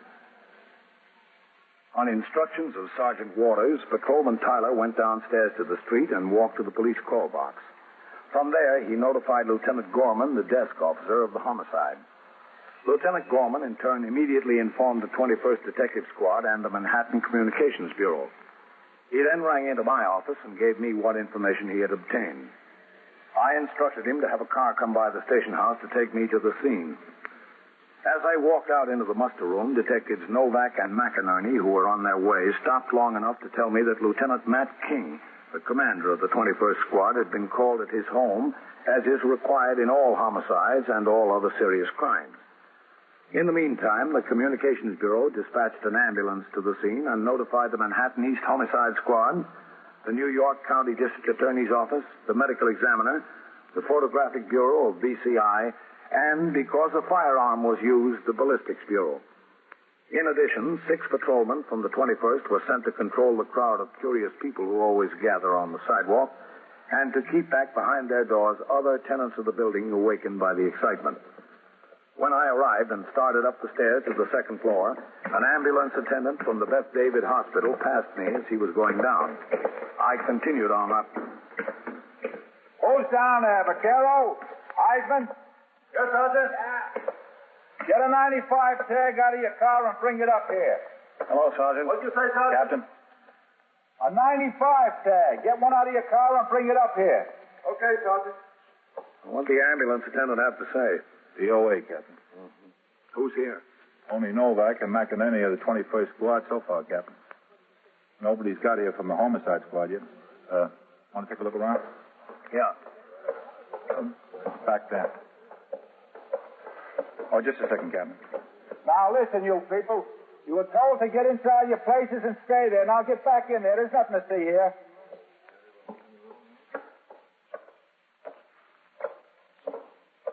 That's just the way the door was standing open when we came up the stairs. Uh-huh. That's her, sitting on the couch.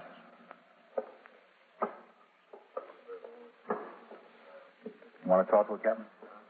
In a minute. Let's see in there first. Yes, sir.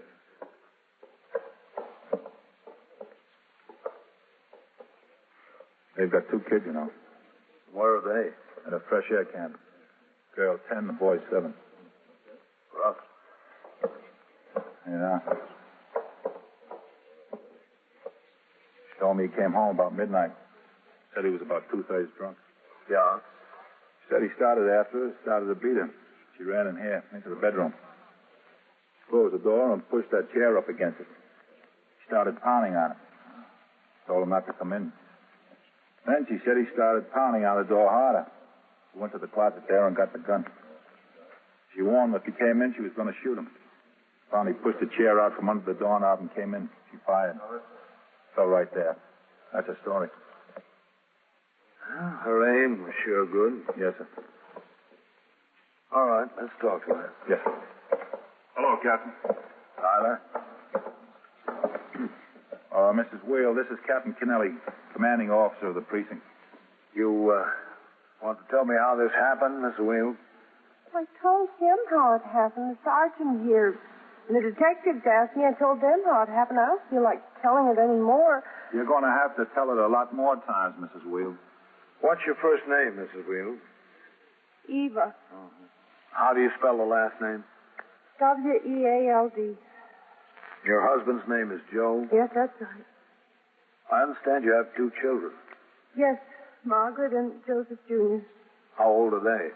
She's 10, the boy's 7. Where are they? Well, they left Monday for a fresh air camp. They've been going for 2 years now. To the country. It's nice. Does them a lot of good. What happened tonight? Well, he was out drinking. He's an electrician. Gets off work 4:30 in the afternoon. He didn't show up for supper and he didn't show up all night. Came home about 11:30, 12, something like that. All I asked him was where he was all night. He tried to push me to his home. I said, well, Joe, I'm not going to stand being pushed around anymore. So I fought back a little bit. I said, he stopped him and he pushed me around some more, so I ran in there in the bedroom. I closed the door and I put the chair behind it. He started hitting on the door and I yelled to him. I yelled, Joe, you're not going to touch me. You're not going to put your hands on me. He said he was going to kill me. So I went to the closet and got out the shotgun, and I said to him, I yelled through the door, I yelled, Joe, if you come in here, I'm going to kill you. I'm going to shoot you. So he did. And I did. How did you learn to shoot? Oh, I knew. He showed me. He always wanted to take me duck hunting. He always wanted me to go with him, but I never did. He just showed me how to use the gun. Was that the first time you ever fired it? Yes, that was the first time. Listen, what can they do to me, do you know? I've got 2 kids to take care of. Can you tell me what they're going to do to me? We don't decide that, Mrs. Wield. We just find out what happened and report it to the district attorney. He takes it up with the courts. We have nothing to say about what they do with you. Oh. He would have killed me if I didn't do it. You don't know him. He got wild, really wild all the time. You can ask anybody in the building here. They'll tell you. Yes, well, we'll find out all about it. What? His mother. Who's going to tell her? I don't want to do it. I don't want that job. Where does she live? A couple blocks from here, that's all, on York Avenue. What's her name? Mrs. Wield, too. Isabel Wield. Who's going to tell her? Will somebody from the police department do it? Yes. Somebody from the police department will do it. That's good. I wouldn't have nerve to face her. You had the nerve to shoot her son.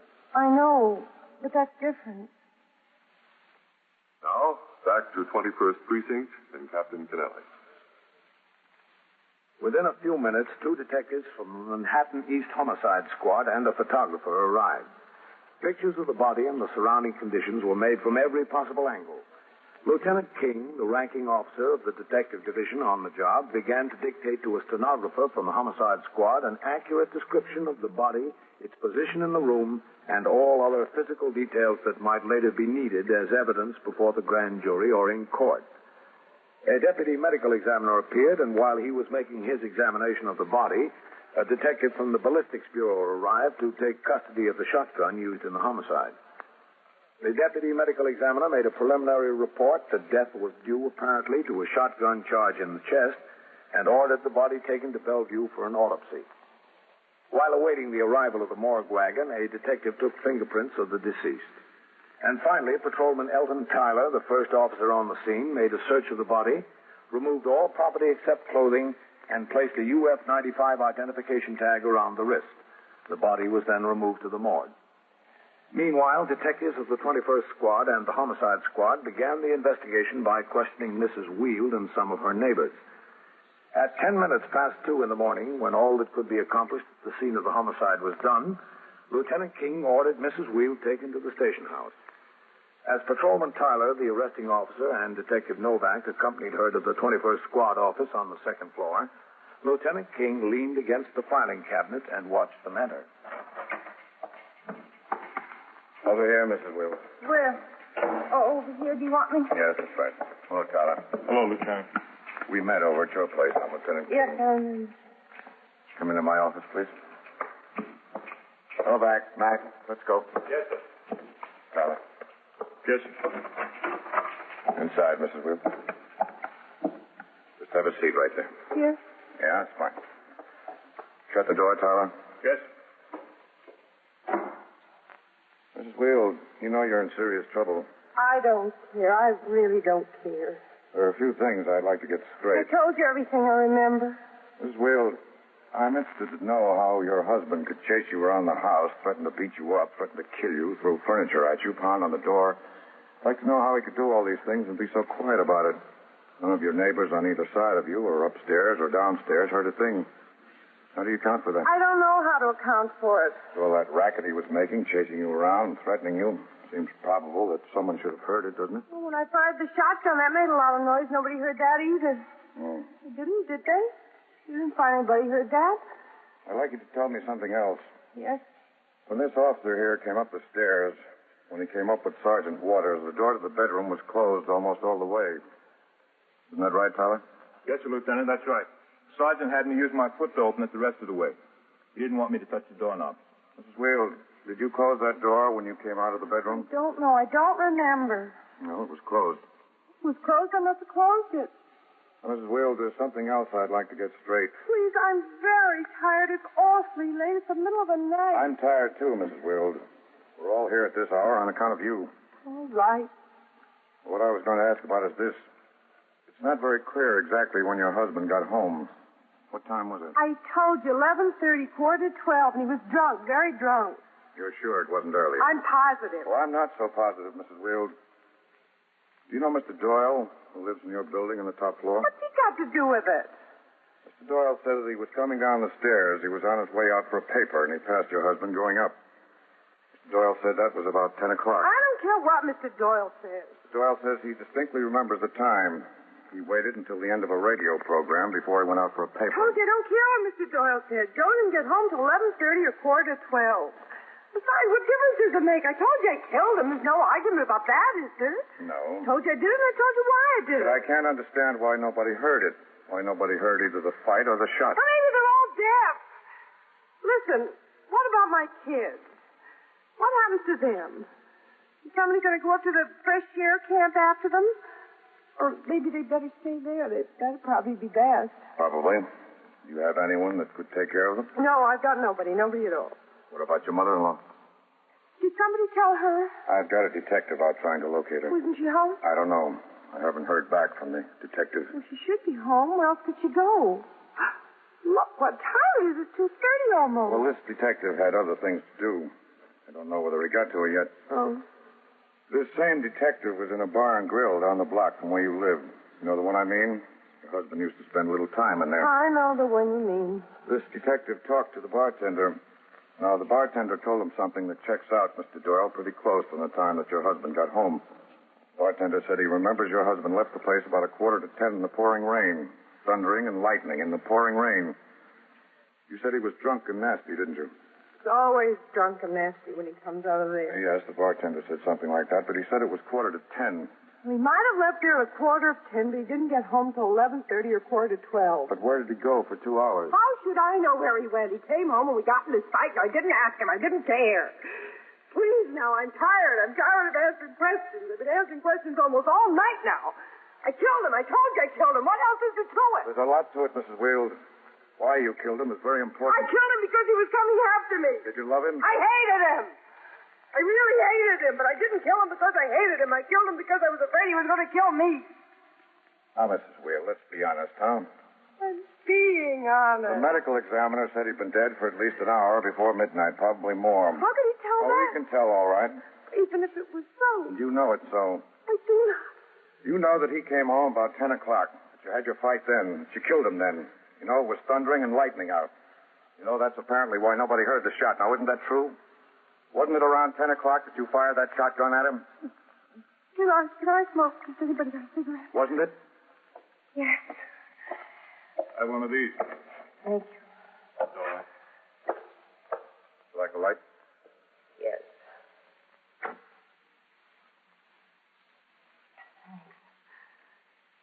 Now, why did you tell us that you killed him about midnight when it was really about 10 o'clock?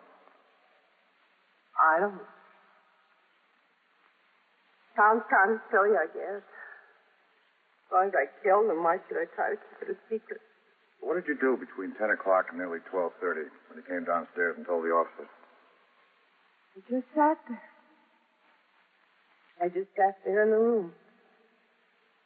I just sat there and thought about the 11 years I've been married to him and kids and the place we live in and being drunk all the time. His mother. I just sat there and thought about it. For 2 hours, you just sat and thought? No, not all the time. Sometimes I just sat. I didn't think. Were you worried that you killed him or sorry? I wasn't sorry. I wasn't even worried, not at all. I just couldn't think of anything that I could say to his mother. I tried to think of something to tell her, but I couldn't think of a thing, so I just sat there. For over 2 hours. Your husband's body in the next room. Well, yeah. But the important thing was I couldn't think of anything to tell his mother. I don't wonder. I don't see what there is you could tell her. The interrogation of Mrs. Wheeler continued. In the meantime, I had been out on patrol of the precinct. At 1 a.m., a fire truck responding to an alarm had collided with a taxicab on Lexington Avenue, and 2 firemen were slightly injured. I had been out with the battalion chief of the fire department looking over the scene of the accident and assisted him in gathering the information he needed for his report. It was after 4 a.m. when I returned to the station house, where Lieutenant Gorman was desk officer and Sergeant Waters was on telephone switchboard duty as I walked around to sign the log. 21st Precinct, Sergeant Waters. Sergeant? Hello, Captain. Fred, what's doing? Nothing much, Captain. All right, bring them in. Oh, did they book that Mrs. Wheeler on the homicide yet? No, sir, not yet. Oh, Lieutenant. Yes. Coley's on his way into the house with a set of keys left in the ignition of a parked car. Okay. All right, Red. Yes, sir, Captain. All right, Coley. Come on in with the keys.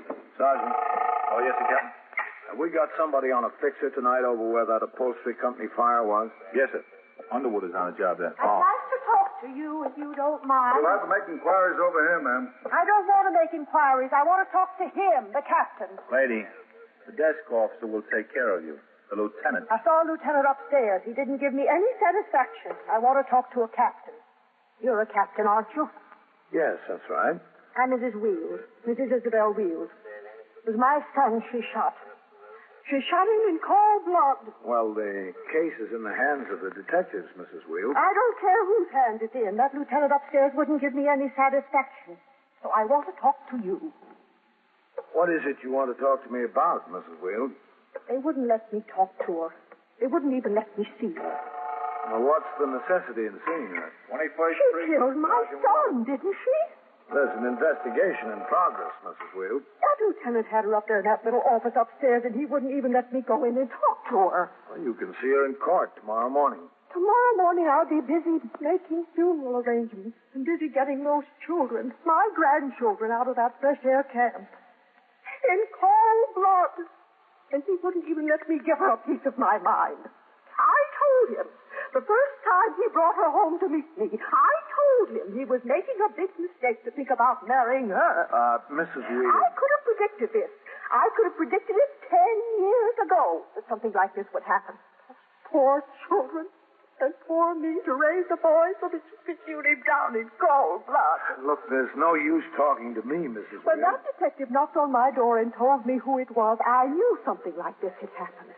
She was out to do this. You can just write that down in your little book. Mm-hmm. Did you tell all this to the detectives? Of course I told it to the detectives. I told them how he wouldn't go home from work. How he'd come to my house and I'd tell him that she was going to do this. He wouldn't believe me. I'd sit him down and I'd give him a drink and I'd tell him what she was like. I had to keep a bottle of whiskey especially in the house for him. In cold blood. And those poor children, the most gorgeous children you ever saw. They look just like their grandfather. Mrs. Wheeler, it's 4 o'clock in the morning almost. I'd suggest that you go home and... There she comes. I want to talk to her. Now, Mrs. Wheeler, they're going to book her. You can't talk to her now. I have my rights. You don't have a right to talk to her now. I want to book her, Red. All right. Just stand in there closer to the railing. Yes. That's right. Beyond me how you can treat anyone like that with decency, like a human being. The name is Eva Wheels, Lieutenant. W-E-A-L-D? That's right, yes. I wish you would use your maiden name. Mrs. Wheeler, if you don't stop interfering, I'll have to ask you to leave the station house. 3145 First Avenue. It was my son, my baby, the baby of my family. That's not interfering. 831. You've been out for a meal yet, Kent? No, not yet, man. I'd like you to tell the captain why I couldn't see her upstairs. I'd like you to tell him what you told me. Go on. Tell him what you told me. It's not necessary for him to tell me, Mrs. Wheeler. You have no right to interfere and interview a suspect during the course of the investigation. I'll see what my rights are. Will, you'll be taken to the 19th precinct where they have cells for female prisoners. I don't care. She don't care about anything. You'll be taken to felony court in the morning. Meantime, you're entitled to have us make 3 telephone calls. There's nobody I want to call. There's nobody that would talk to her. All right, wait in the back room with her, Tyler. Yes, sir. Right this way, Miss Will. Well, how do you like that? She didn't even have the decency to say hello to me. Not even the decency to do that. After she shot down my son in cold blood. The way she describes it, Mrs. Wield, it wasn't exactly cold blood. No? I'd like to know what it was then. Well, that's up to the courts to determine. Not they know. To kill a woman's son like that was the same as if she'd taken that gun and aimed it at me. Just the same. It's a good thing you weren't there, Mrs. Wield. She might have done just that. 21st Precinct, Sergeant Waters. Sitting on a ledge where? A man or a woman? Yeah? Yeah? What floor? What floor? Well, if she threatened to jump? Yeah? Yeah? And so it goes, around the clock, through the week, every day, every year. The police precinct in the city of New York is a flesh and blood merry-go-round. Anyone can catch the brass ring, or the brass ring can catch anyone. 21st Precinct, a factual account of the way the police work in the world's largest city, is presented with the official cooperation of the Patrolmen's Benevolent Association, an organization of more than 20,000 members of the Police Department, City of New York. Everett Sloan in the role of Captain Kennelly, Ken Lynch as Lieutenant King, Harold Stone as Sergeant Waters. Written and directed by Stanley Niss. Produced for CBS Radio by John Ives. Art Hanna speaking. 21st Precinct has come to you through the worldwide facilities of the United States Armed Forces Radio and Television Service. On television service. On television service. On television service. My name is Kennelly, Frank Kennelly. I'm captain in command of the 21st. I was working my day tour, 8 a.m. to 6 p.m. It was a clear, sunny day and pleasantly cool for the time of the year. When I came into the station house at 7:35, I went directly into my office and changed to uniform. Then I sat down at my desk to go over reports and communications that had piled up since I was last on duty 24 hours before. Sharply at 8, I got up and walked out into the muster room where I turned out the platoon for the day tour. After the men who would patrol the precinct for the next 8 hours marched out the front door to take over their posts, I remained behind the desk for a few minutes talking to Lieutenant Gorman, who would be desk officer during the tour. The sergeant on PS duty sat at the switchboard several feet away.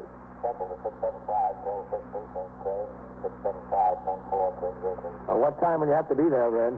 The subpoena's at 10 a.m., Captain. I ought to leave here about 9:30. I don't know what they have to subpoena me down to the grand jury for. In that case, anyway. Well, I suppose they want to definitely establish what property he had on his person when he was arrested. Yes, sir. 21st Precinct. Who's taking the desk when you leave? Okay. Well, Captain Sergeant Collins is taking the desk. Sergeant Waters will supervise patrol, and we're bringing in Underwood for PS2. Okay. I should be back before noon. Excuse me, who am I supposed to see? What's trouble, man? Well, I found this tag on the steering wheel of my car. I want to thank you very much. See, I parked my car last night and I forgot to take the keys out. I really appreciate the police doing something about it. Leaving a tag like this is a very good idea. See the tag, please? Yeah, sure. Glad it says on there where to come. Yeah, I've lived in the neighborhood for 4 years, and I always thought the police station on 51st Street was the one for my house. You have the registration for your car? Yeah, I've got it right here. Yeah. Always carry it in my purse. I'd like to see your operator's license, too, please. Oh, I'll put them both together on the other side of that traffic thing. Thank you. A wonderful service of the police. To take the keys out of the car and leave a tag like that so that people won't get worried. Would you mind signing your name on this pad, Miss Keeson? Why? I just want to compare the signatures with those in your license for identification. Oh, of course not. I agree with you. You can't be too careful. Yeah. Can't just give the keys to anybody who walks into the police station and asks for them, can you? No, you can't. Show your keys. Thank you. I'm much obliged to you. This is a real fine service on the part of the police. I appreciate it. And this is for you, too, Miss Keeson. Oh, what's that? It's a summons for you to appear in court next Wednesday morning at 10 a.m. Summons? It leaves the motor vehicle standing unattended. 3 minutes for the ignition key in the lock, please. A violation of the administrative code. You're giving me a ticket? That's what you want to call it. Yes, Miss Susan. Oh, I like that. It's an offense to leave the keys in your car. I just forgot. Well, you forgot, and someone might have stolen it. If the officer hadn't picked him up first. Well, I think it's a lot of nerve to give me a ticket over something like that. After all, it's my car. If I wanted to leave my keys in it, I could do it, but I didn't want to. I just forgot. You won't forget next time, will you? I don't see why I have to go to the trouble and pay a fine and everything like that. I thought taking the keys out of the car and bringing them to the police station is just a service. It is a service, Miss Keesham. We probably prevented your car from being stolen. I call it anything but a service. You're welcome, Miss Keesham. Well, I thought we'd gained a friend, Captain. You did, until you handed her the summons. From hero to bum, one easy lesson. Or one hard summons. Precinct Sergeant Helen. Or who's the 124 man on the job this tour? Helen, Captain. Will you tell him to come into my office? Emergency squad in the way? I've got to send a 49 down to the license division. Okay, I'll send him right in, Captain. All right, fine. Oh, Captain. Yes, Sergeant. We're going to leave her. Oh, where is this? Well, she hasn't jumped yet, Captain. She's sitting on the ledge of her apartment building outside the window. 781 East 66th Street. Is the emergency squad on the way? Yes, sir. Communications bureau got the call direct. All right. Have a car come around for me. Yes, sir, Captain.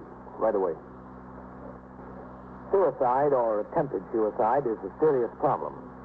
But its seriousness is multiplied several times because an individual in that frame of mind generally has no regard for other lives. In the city of New York, it is not unusual for an innocent pedestrian to be killed or injured when a suicide leaps from a high building. Still more common are explosions resulting from gas suicides. To the police, the problem is as much protection of the general public as rescue of the person intent upon destroying himself. For this end and other rescue work, the police department maintains 13 emergency service squads. Assigned to each of these 13 squads are 3 sergeants and 24 patrolmen, especially trained for the work. Each squad is equipped with 2 radio emergency patrol cars and trucks, all constructed according to specifications. The cars, which carry light rescue equipment, are on constant patrol of the districts to which they're assigned. The 13 trucks garaged throughout the city respond to the scene of an emergency whenever heavier rescue equipment or additional men are needed. When the RMP car, which had picked me up at the station house, arrived in the block, one of the radio emergency patrol cars was already on the job. So were sector cars number 2 and number 5, and the sergeant's car from the 21st. 2 men had been assigned to keep the sidewalk in front of 781 clear, but a crowd of people was beginning to gather across the street. Their eyes were fixed on the 11th floor of the apartment building. I instructed Patrolman Coley, the operator of my car, to pull in.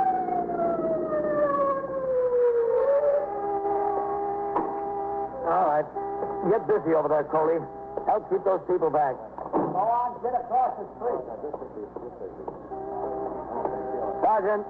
Sergeant Waters. Now, go on, get across the street. This is no place for you. Get over there. Hello, Captain. How long has she been sitting there, Sergeant? It's 10 after 8, Captain. What floor is that? The 11th. What about LifeNet? I just came downstairs to check to see what's holding up the emergency truck, Captain. We'll get the nets up as soon as they get here. You want to come up? Yeah. Her name is Mrs. Elizabeth Wolsey. Neighbor tells me she's about 50 years old. All right, get on the job over there. Don't let the people walk down this way, will you? Go on. Okay, Captain. Go ahead, Captain. She's a widow. Lives here alone. The elevator's back there, Captain. How close can you get to her? We're in the next apartment, Captain. We can get close enough to talk to her, that's about all. Looking out the window, that is. What about her front door? It's locked from the inside. I see. Going up, gentlemen? Yeah, we're going up. Some excitement around here this morning, huh? I'm glad every day isn't like this. 11. Now, this dame is bugged. I could have told you she was bugged. Plain nuts. She's like a recluse, you know? You mean she never comes out of the apartment? Oh, she comes out all right. She just don't talk to nobody when she does. It takes like a crowbar to get a good morning out of her. Waters, who's on the job up there? Well, Meister was the first man here. Started to talk to her. He's still doing it. So is Lieutenant King. He was out on patrol and responded. He came up. He's talking to her, too. You think they'll be able to talk her back in? You're going to have some job. 11. Who are those men? Some of ours, Captain, and some from the Emergency Service Division. All right, you men, get it down. Just keep it quiet. You make too much noise out here in the hall, she's liable to hear you and jump. This way, Captain. That's her door, Captain. All right. Keep these men posted here. Yes, sir. As soon as the emergency truck comes, we'll have the men with the bars and axes here to break it down if we have to. Okay. Next door here is Mrs. Westall. That's where we are. We're talking to her through Mrs. Westall's front window. In here. That's Mrs. Westall there. Mrs. Westall. Mrs. Westall, this is Captain Kennelly, commanding officer of 21st Precinct. Oh, how do you do, Captain? This is awful, isn't it? Yes, it is. I'm sorry to have my men going through your apartment. That's all right. I'm glad to do what I can. Poor little thing. I never knew she was so troubled. I never had any idea. You know her very well? No, hardly more than Sonata here. We've been living here 4 years, and she's here longer than that. She's never been in my apartment, and I've never been in hers. I see. Do you think you're going to be able to do something? I mean, it'd be awful if she jumped. Well, we're going to try. You want to take a look, Captain? Yeah. Excuse me, Mrs. Westall. Yes, of course. Now, aren't you getting hungry out there, Mrs. Woolsey? And cold? Now, why don't you come inside and get a nice cup of coffee? Hello, man. Captain. A nice cup of coffee and some hot... What about the emergency truck, Sergeant? It's on the way, Lieutenant King. Are you doing any good? Well, I tried. Now Meister's trying again. Kind of hard to get her to answer. Look, you really ought to... How far away is she? It's about 8 feet, Captain. I started to climb out on the ledge of this window once. She said if I came out any farther, she'd jump. Told me not to come out any farther. You think you think we can string life nets below? I got men down on the ninth floor, Captain. They're there with the manager of the building. They're going in every apartment and opening the windows. They're getting ready for the emergency truck. What do you say? Will you be able to get the nets up right away? Yes, sir. As soon as the truck comes. All right, let's see how he's doing. There's something bothering you. Now, if there's something on your mind, just come on inside and we'll talk it over, huh? I tried that before. No, we'll get it straightened out. Now, look, you've got the whole police department on your side, Mrs. Woolsey. All of it. Now, if you've got any real problems, why, we can even get the commissioner up here. You see, the captain came. The captain came to help you. Well, he's here now. Look, would you like to talk to the captain? Maybe he can help you, huh? All right? Just a second. Captain Millie, I think she'll talk to you. All right. Here's the captain, Mrs. Woolsey. This is the boss, Captain Kennelly. Now, he can solve all your problems for you. Go ahead, Captain. I got your leg. Okay. Watch it, Captain. You better hold on. No, I'm all right. Mrs. Woolsey, this is the captain, the boss of the whole precinct. How do you do, Miss Woolsey? Sorry to cause you all this trouble, Captain. That's all I wanted to tell you. Well, why don't you come inside and we'll talk about it? No, I'm going to jump. I don't care to live anymore. There's nothing left, that's all. I just don't care to live anymore. Well, I don't think there's any problem that can't be straightened out. Not mine. I just don't know what to do about mine. What's that? More policemen? Yes, I think so. There's so much trouble and such a problem. I just have to jump. If I jump, I won't be any more of a problem. Well, that's not so. It might be a worse problem for many people. No, I'm going to jump. Goodbye. Goodbye, Captain. Miss Rosie. Yes. It'd be a great favor to me if you didn't. But I should. Well, it would be a great favor. Well, I have to think about it. But I can't promise you anything. All right, Miss Woolsey. You go ahead and think about it. You are listening to 21st Precinct, a factual account of the way police work in the world's largest city. Mrs. Woolsey, apparently demented, remained on the ledge outside her apartment on the 11th floor of the East 66th Street building. Her door was locked from the inside, and we feared an attempt to break it down would cause her to jump. Officers could get only within about 8 feet of her by leaning out the window of the apartment next door. For nearly an hour, Lieutenant King, commander of the 21st Detective Squad, Patrolman Meister, and I talked to her in shifts, attempting to coax her back into her apartment. All of our pleas were fruitless. In the meantime, specially constructed rope life nets, 20 by 25 feet, were strung from windows on the 9th floor of the building, directly below the point where Mrs. Woolsey was perched. If she jumped, she would hit the net. But the sergeant in charge of the emergency service squad on the job informed me there was considerable chance that the nets would not hold because of lack of adequate support from above. 38 police officers from the 21st Detective Squad, the 21st Precinct, the 19th Precinct, Traffic Precinct F, and the Emergency Service Division were assigned to various tasks, both on the streets and in the building. For instance, 4 ESD patrolmen stood at the door to Mrs. Woolsey's apartment with axes and crowbars, ready to break the door down. An ambulance from Metropolitan Hospital was standing by.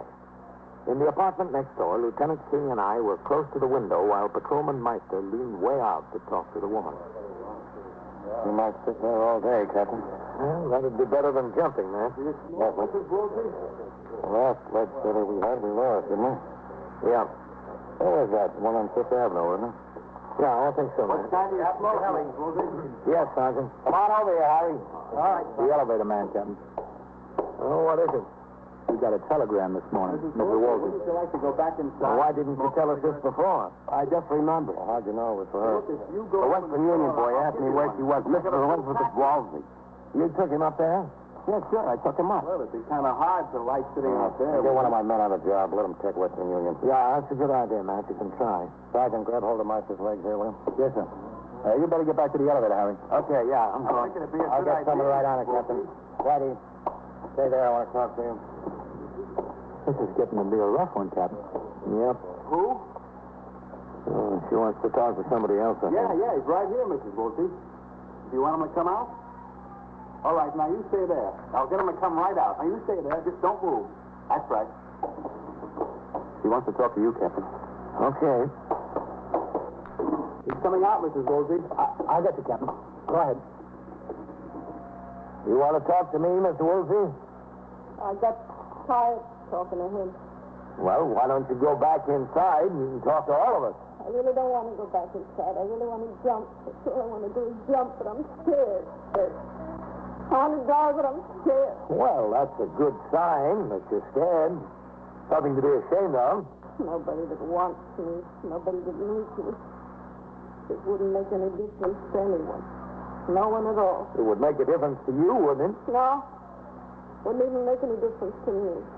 I'm going to jump. I think I'm going to jump right now. Right now. Now, wait a minute, Miss Woolsey. I'm wasting your time. I'm wasting everybody's time. I'm just making a fool out of myself. I'm throwing you to plain school right now.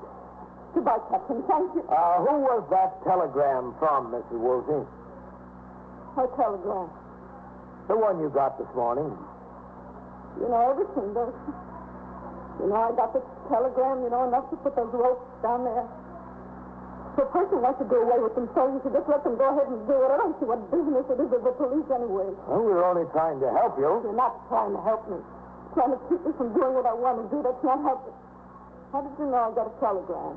Oh, the detectives found it out. How did they find it out? Well, that's their job to find out things. Oh, that's right, I forgot. Who is it from? No, I'm not going to tell you that. I don't have to tell you that. It's none of your business. Oh, all right, if that's the way you feel about it. It's from my son, Ernest. Oh? I don't know why you're making such a fuss about it, because I'll be dead. The whole thing will be all over. What are all those people doing down there? If they leave someone alone, don't they have any respect for someone's privacy? It's the way they make a spectacle out of themselves, isn't it? Yes, it is. Standing on the street like that, just making a spectacle of themselves. My son isn't coming here. Isn't he? No. That's what he said in the telegram. Oh, I see. He lives in California, you know. Oh, yes. Haven't seen him 4 years. He wanted me to come out to California. I would have gone too, except that I'm afraid to fly. I don't like the trains either. I just can't ride on a train. I get very sick riding on trains. Sicker than I'd be in an airplane. I guess only I've never been in one. Is anything like this looking down now? This isn't so bad. Looking down's really very nice. Well, an airplane's a little bit more comfortable, I think, Mrs. Woolsey. I couldn't fly. I just couldn't fly. Look at the smoke coming out of the chimneys over there. They ought to do something about that because it ruins my curtains. You know how much sleep there is in my curtains all the time. Well, I'd like to see those curtains, Miss Woolsey. My wife complains about a lot of soot on hers, too. Well, why don't you open up the door and let me look at them? No, I couldn't do that. I'm going to jump. It's 4 years since you've seen your son. Is that right? Yes. How did you know? Well, tell me the detectives found that out, too. He was in Washington. He was coming to New York to see me. Expected to see me, but he said he couldn't. Got to fly back to California to Hearst. Telegram said if he could come, he'd telephone from the airport, but he won't come. He's not going to. The police can make a lot of money. Not very much, no. How much? Well, why don't you go back inside, Miss Woolsey? We can sit down and have a nice long talk about this and the soot and everything else. No, tell me how much you make. I'd like to know. Well, Captain makes $6,800. Is that all? Not very much, is it? Oh, it's all right. How much does he make? Well, who's that, Miss Woolsey? The policeman, the one who was just talking to me. Oh, Patrolman Meister? I don't know what his name is. I just told how much does he make? Well... No, don't you tell me. I'd like him to tell me himself. Oh, I can tell you. Well, you might lie to me. I want him to tell me. I'd like him to tell me. All right. Meister. Tell me the truth now. He wants to talk to you. All right, Mrs. Woolsey. I'm here. What is it you want, Mrs. Woolsey? I got you, Meister. Go on. Has any luck with her, Captain? No, she talks about everything but going in. We're working on that telegram, Captain. Yeah, it was from her son.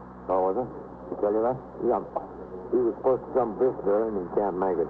No? You handling there, Sergeant? Yes, sir. I got a good hold on him. Do you think that's the reason she went out on the ledge, Captain? Well, it could be, man. She said she hasn't seen him in 4 years. He was supposed to come visit her today. And the telegram said he couldn't.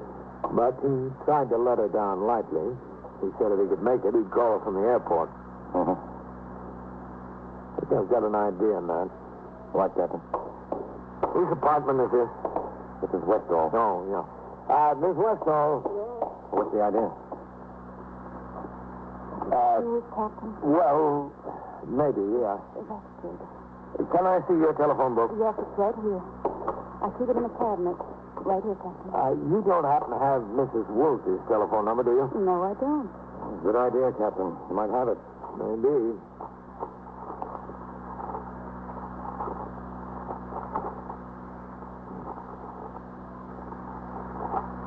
Next page.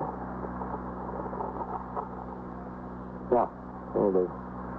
Butterfield 81598. What do you need a phone number for? Well, we don't have time to explain it now, Mr. Westall, but can we use your phone in a minute? Yes, sure, if you want to. Okay, Matt, come on. Let's go talk to those emergency servicemen in the hall. All right. Might work. Well, something's got to.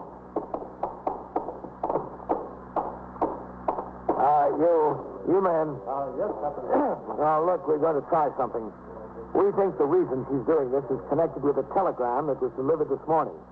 It was from her son, who was supposed to visit her in New York. He said he wasn't going to, but if his plans were changed, he'd call her from the airport. Do you think it would take more than 10 seconds to get that door open after you hit it? Oh, no, not that long. All right.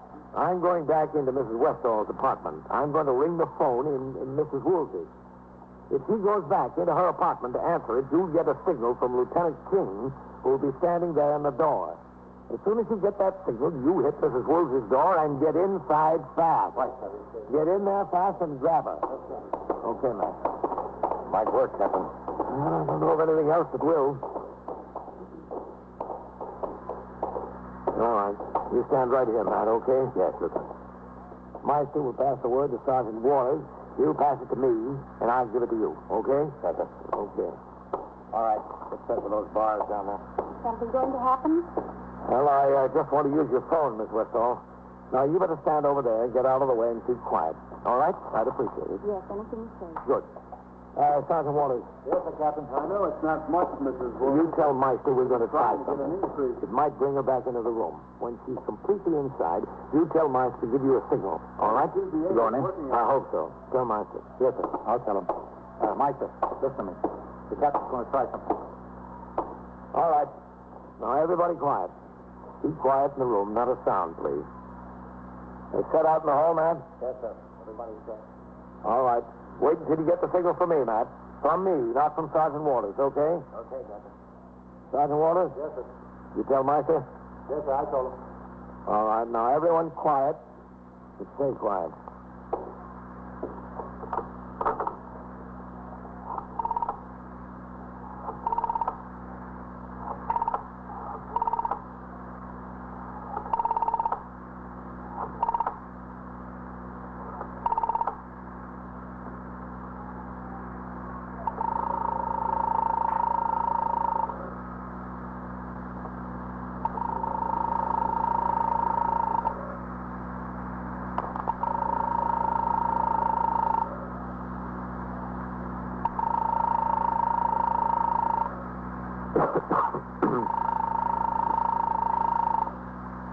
Meister Fish is going inside. Hold it, Matt. Not yet.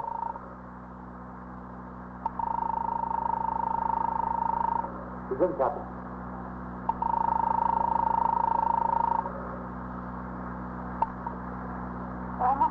Okay, Matt, hit it. All right, Matt, hit the door. All right, come on, Sergeant. Let's go. Okay, steady. Let's go. All right, now. Sit down there, Mr. Goldberg. Please sit down. I didn't want to come in. I wanted to jump. I still want to jump. Please let me go. Sergeant. Yes, sir. Please Get that ambulance attendant up here. I thought it was my boy. He said he was cold. I could have sent me a telegram. So I asked him in to answer the phone. I thought it was him. I really did. All right, Mr. Goldberg. You'll be all right. I haven't seen him in 4 years. Not in 4 years. Now, I came to Washington. He didn't even come to New York to see me. Not very far from Washington to New York. He could have come to see me. Don't worry about it, Miss Woolsey. I'm sure he'll come to see you now.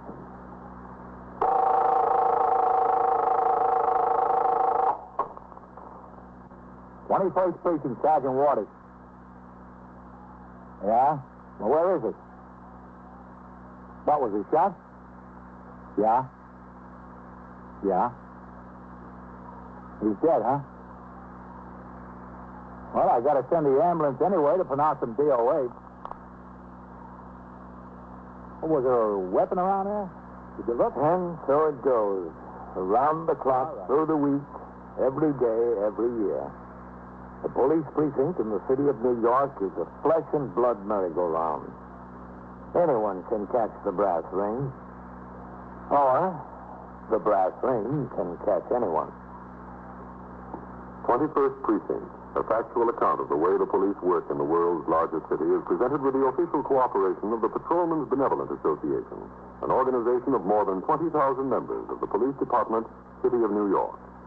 Everett Sloan in the role of Captain Kennelly, Ken Lynch as Lieutenant King. Featured in tonight's cast were Bryna Rayburn, Doris Suzette, Harold Stone, Santos Ortega, and Frank Mark. Written and directed by Stanley Niss. Produced for CBS Radio by John Ives. Art Hanna speaking.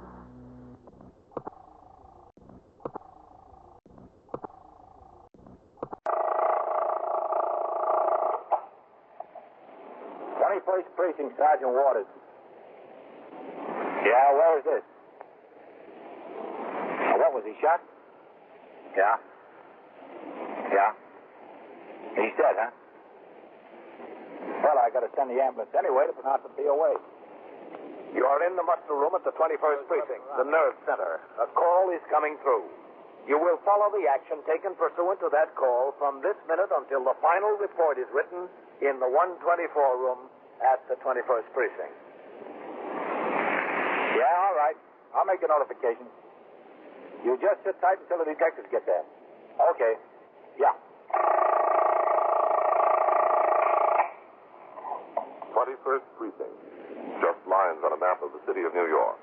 Most of the 173,000 people wedged into the 9/10 of a square mile between Fifth Avenue and the East River wouldn't know if you asked them that they lived or worked in the 21st. Whether they know it or not, the security of their homes, their persons, and their property is the job of the men of the 21st Precinct. The 21st, 160 patrolmen, 11 sergeants, and 4 lieutenants, of whom I'm the boss. My name is Kennelly, Frank Kennelly. I'm captain in command of the 21st. I had been off duty since completing my night tour, and I was not due back on the job until 8 the following morning. At midnight, the 12 to 8 platoon was turned out by Lieutenant Gorman, the desk officer. After the 55 men who had patrolled the streets of the precinct during the night marched out the front door of the station house, a quiet settled over the muster room. For the next 15 or 20 minutes, the quiet was broken occasionally by the men of the 4 to 12 tour coming into the station house singly and in pairs to go off duty. Each saluted the desk as he passed through en route to the locker room to change to civilian clothes. Then, as the men reached their posts and began to ring in on the 22 police call boxes scattered throughout the precinct, the telephone switchboard manned by Sergeant Waters started to hum at intervals.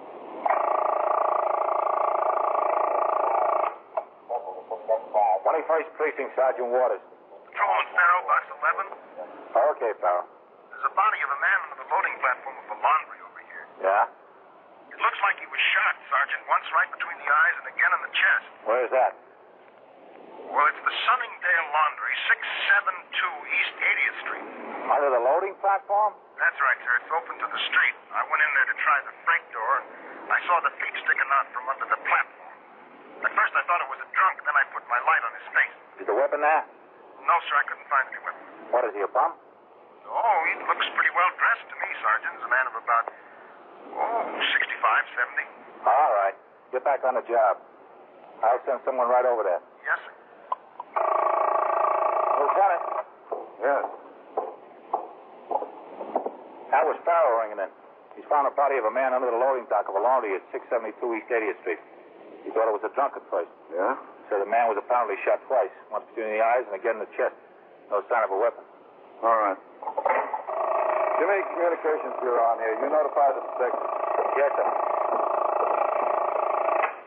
Okay, Lieutenant. Hello, CB. Lieutenant Gorman at the 21st. There's got what looks like a homicide at 672 East 80th Street. No, a gunshot, apparently. Uh-huh. 21st Squad, Detective Vitale. Okay. This is Sergeant Waters on TS, Vitale. Yes, Sergeant. The patrolman on post reports a homicide at 672 East 80th We'll take Street. care of that, MC. The loading dock of the laundry there. All right. You say 672 or 622? 672. Okay, Sergeant. Thank you. Yeah. Who's catching upstairs, Sergeant? Vitale, Lieutenant. Give me a line on here. I want to notify the skipper. Yes.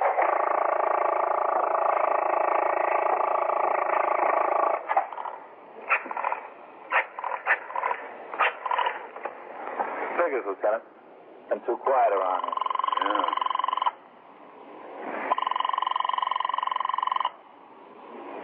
Captain must be sleeping. Yeah. Hello. Captain Kennelly? Yes? Lieutenant Gorman, Captain. Oh, what have you got? A man shot and killed, Captain. Yeah, where? 672 East 80th Street, the loading dock of the laundry there. The cop on the post saw the body. He thought it was a drunk. The man was dead. Well dressed. Well, looked like a bullet hole through his head and another one through the chest. Any identification? No, sir, not yet. All right, send a car for me. Yes, sir, right away, Captain.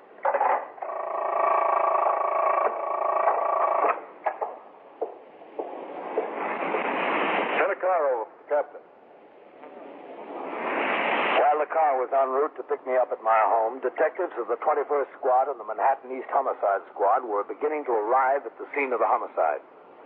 In addition to Patrolman Farrell, who discovered the body, 6 more patrolmen and a sergeant were also on the job. An ambulance surgeon from Roosevelt Hospital pronounced the victim dead.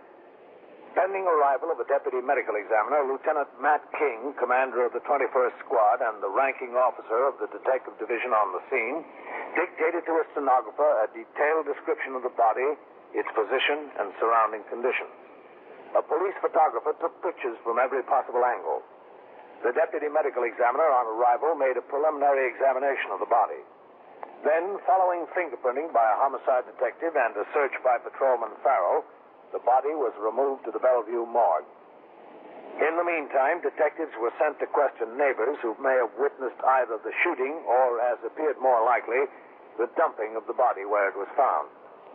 By the time I arrived on the scene from my home, the body had already been removed to the morgue, and Lieutenant King had returned to the station house.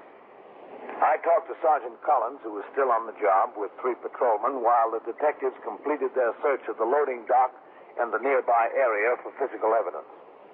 I then instructed the operator of my car to take me to the station house, where I signed the blotter and immediately went upstairs to the 21st Detective Squad on the second floor. 21st Squad, Detective Vitelli. Where's Lieutenant King, Novak? Oh, he's in his office, Captain. Okay, thanks. We've got the Jersey State Police trying. All right, let's see what we can do. Captain Kennelly.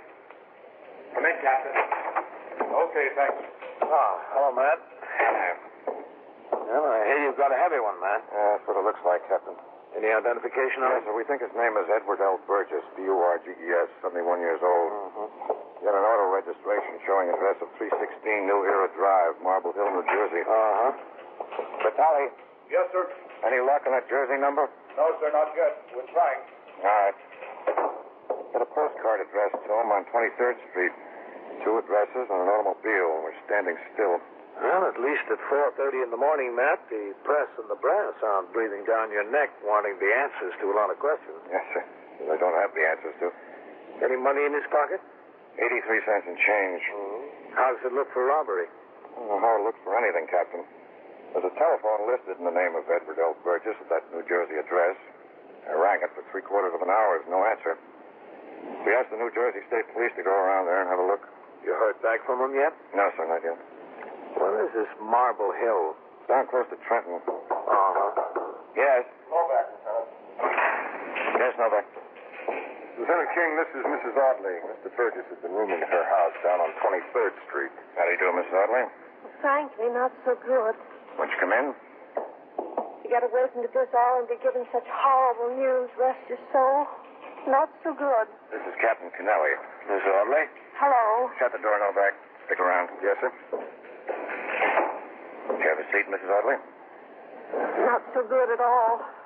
I'm sorry to get you up here, Mrs. Audley, but I'm sure you understand. Oh, yes, I understand. I'm sure you want to help us get to the bottom of this thing. Excuse me. Oh, yes, sure. 21st Squad, Lieutenant King. Vitaly, Lieutenant. Yes. That party from Jersey is ringing in on the straight line.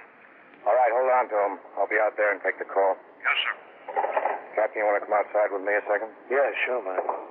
I'll be right back, Mrs. Audley. I have a very important telephone call. Oh, that's all right. Detective Novak will stay in here with you. He doesn't have to. The telephone answered at the New Jersey address, Captain. Oh, on this one, Lieutenant. Who is it on the phone, Vitaly? It's the victim's son. He knows his father's dead. New Jersey State Trooper was waiting for him when he came home. He gave him this number to call. All right, I'll take it. Hello.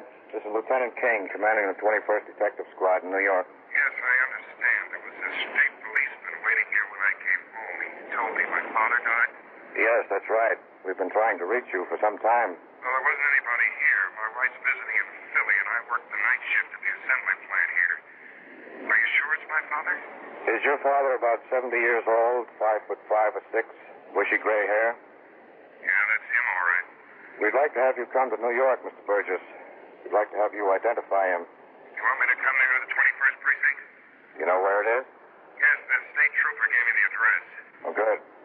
We should get here as soon as possible. We're conducting an investigation. What kind of investigation? The man we're talking about was murdered. Oh, was he? Yes. So get here as fast as you can, Mr. Burgess. Yes, as fast as I can. Yes, goodbye. Goodbye. What a job. Well, somebody's got to do it, man. Yes, sir, I guess they do. I'll be in my office, Vitaly. Okay, Lieutenant. Whitey, any news on the alarm on that car? All right, Captain.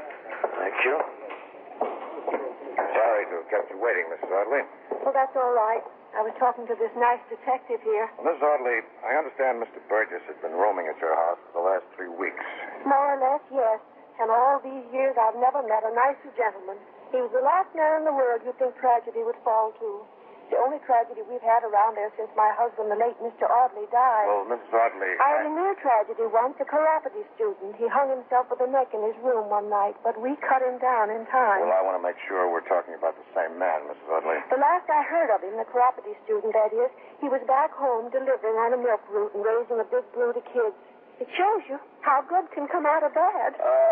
Do you know why Mr. Burgess had come to New York? Oh, yes. to take treatment from a doctor. He was suffering from sciatica. Poor man. Did he have any particular friends that you know of? Well, not in the house, but he liked his noggin of beer. When he wasn't in the house or to the doctor's, you could find him down at the bar and grill on the corner. When was the last time you saw him? Oh, about 8:30 tonight. Last night, that is. Is that when he left the house? Oh, no. He left the house sometime previously to go to the bar and grill. Hope you don't mind my mentioning the fact that he liked his nip. Oh, that's all right. The reason I mention it is because of my late husband. Poor man. He liked to drink, too. A pint of whiskey every day of his life, except the last, that is. He got hit with a streetcar too early in the morning to finish it. Well, if he had already left the house, Mrs. Otley, when was it you saw him last? Well, as I said, about 8:30. I happened to be looking out the window, and there came poor Mr. Burgess on his way home from the bar and grill, just struggling along on account of his ailment, not the beer. He didn't return to the house? Oh, no, he got into the car. Whose car? His car, Mr. Burgess's. He generally kept it parked at the curb there. And drove away? Oh, no, he didn't drive. The other one did the driving. What other one? The one that was waiting at the car. A man? His son. Mr. Burgess, son? Well, that's what it looked like to me. His son, Carl. Let me get this straight. Mr. Burgess walked down the sidewalk toward the house, and when he got to his car, his son was waiting there? Well, it certainly looked like his son. Have you seen Mr. Burgess' son previously? Oh, yes, on 2 or 3 occasions. When he brought Mr. Burgess to move in, and once more, at least once more. You're positive it was Mr. Burgess' son? Absolutely positive? Well, I couldn't swear to it. But I'm absolutely positive. Absolutely positive. You are listening to 21st Precinct, the factual account of the way police work in the world's largest city. On September 24th, 1951, newspapers carried a minor headline that read, 3 UN men capture Heartbreak Ridge.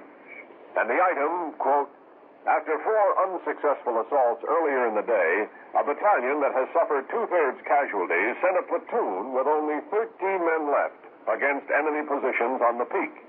3 men finally reached the objective, and they were quickly reinforced, unquote. What connection does that news item have with you? Just this.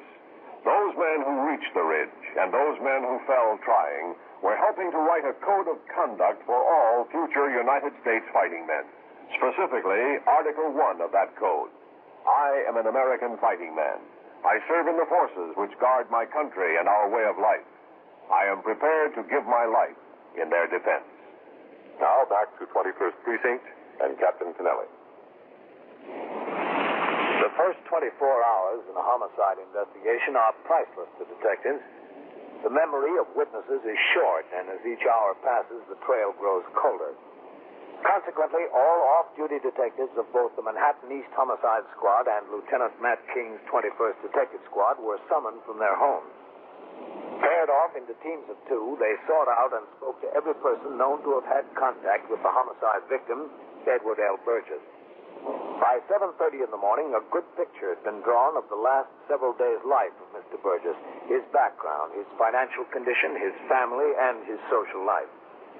I had gone downstairs to my office to change to my uniform, preparatory to turning out the platoon. Lieutenant King sat behind his desk, drinking a cup of coffee, waiting for his detectives to show up with still another witness in the case. Come in. They got the car, Lieutenant. Burgess' car, and where? In the 15th Precinct. It was parked in the garage on 1st Avenue about midnight last night. An attendant was moving it to another floor this morning and noticed what he thought were blood stains on the front seat. He called the cop on the post. The cop remembered seeing the car and the alarms. Where have they got the garage attendant? At the 15th Squad, Lieutenant. All right. Get that attendant in here. Send Whitey. Well, he's going to pick up that waitress from the bar and grill. Oh, yeah, all right. And send Fitz. Yes, sir, Mr. I'm supposed to see Lieutenant King. I'm Lieutenant King. Oh, my name's Carl Burgess. We were wondering what happened to you, Mr. Burgess. Come into my office? Yeah, thanks. Tally. Right with you, Lieutenant. Go ahead, Mr. Burgess. Oh, thank you. Have a chair. I didn't think it'd take you this long. Well, I told you my wife's in Philly. I had to get in touch with her and tell her the news. Also, I didn't trust my car to come up here. I had to wait for a train. Oh. This is Detective Vitale. Sorry about your father, Mr. Burgess. Yeah, so am I. You know who did it, Lieutenant? No, not yet. You know why it was done? Why would anyone want to kill my father? Well, he was in the habit of carrying quite a sum of money, wasn't he? Not too much. He always had a couple of $100 in cash on him. Someone do it to rob him? His wallet was on his person, Mr. Burgess, but there wasn't any money in it. All he had in his pocket was 83 cents in change. Maybe. Do you have any idea? You know, we're working on a few angles. Oh, good. I'm glad to hear that. Well, where is he? The Bellevue morgue. We have to get down there to make identification. Aren't you sure it's him? Yes, but it's a formality we have to go through. I'm sorry. Oh. You were the closest living relative, hmm? Yeah, my mother died in 1939. No brothers or sisters. My father been living with me since. Except recently. Well, I came up to New York for treatment. Oh, yes, we know. Suppose you want to claim his property, what was in his room at Mrs. Audley's? Yeah, but there's time about that, isn't there? Oh, yeah, sure. It's all been taken into the station house here and inventoried. Did you know there were two $10,000 insurance policies naming you as beneficiary? Yeah, I knew it. Who recommended this New York doctor to your father, Mr. Burgess? A friend of his that lives in New York. Man friend or woman? As a matter of fact, a woman. Did your father ever say anything to you about planning to remarry? No. Was he? That's what I'm trying to find out. You're positive now? Well, of course, I'm positive. You just want the truth? Well, I've been telling you the truth. Have you? Hey, what do you mean? Burgess, when I finally reached you on the telephone, you told me you weren't home at that hour in the morning because you were working the night shift. Yeah. Well, that's what I told you. I just wanted to make sure about that, so I had a detective call the personnel office at the plant. They said you didn't work at all last night. You rang in sick. Is that so? No, I didn't work. Well, why'd you tell me you did? Look, Lieutenant, you gotta be a good fellow. My wife was in Philly. I was out having a good time. Man's wife doesn't get away often. He doesn't have much chance, you know that. I know a man's wife doesn't get away often. Neither does a man's father get murdered often. You didn't come to New York to have your good time by any chance? No. Where were you? In Trenton. By yourself? Yeah. Did you see anyone you knew? No. No one, Mr. Burgess? No one. No, sir. Where'd you go? Maybe someone would remember you. I was by myself. I just went from one bar to another and to a movie. Till 3 o'clock in the morning? Well, not in the movie until that time. I went to a few bars afterwards and I drove home. That took some time. I see. You're positive you weren't in New York? I swear I wasn't in New York. Novak. It's not possible, is it, Mr. Burgess, that you got a little mixed up, that you were in Trenton the night before, and last night you were in New York? I told you I wasn't in New York last night. Yes, sir, Lieutenant. Novak, I want you and Goldman to take Mr. Burgess down to Bellevue. Yes, sir. Mr. Burgess? Yeah? This Detective Novak. He's going to see that you get down to Bellevue where you'll see if that's your father. All right. You coming, Vitaly? No, I want to talk to the Lieutenant. All right. All right, that way, Mr. Burgess. Okay. Well, he's hooked. We'll see after that garage attendant gets a look at him. That Trenton story sure wasn't very convincing. No. He didn't have much faith in it himself, did he? The Manual of Procedure specifically states that commanding officers must keep in constant touch with developments in all homicide cases. Consequently, after I had turned out the platoon at 8 a.m. and discussed a few matters concerning patrol of the precinct with the oncoming desk officer, Lieutenant Snyder, I went upstairs once more to the 21st Detective Squad, where Lieutenant King filled me in on the latest developments. As I left the squad room and started back down to my office, Detective Novak was headed up the stairs with an attractive but slightly overdressed girl in her middle 20s. I don't know what I'm doing here. I really don't. Just hold it here, Kitty. Hello, Captain. Novak?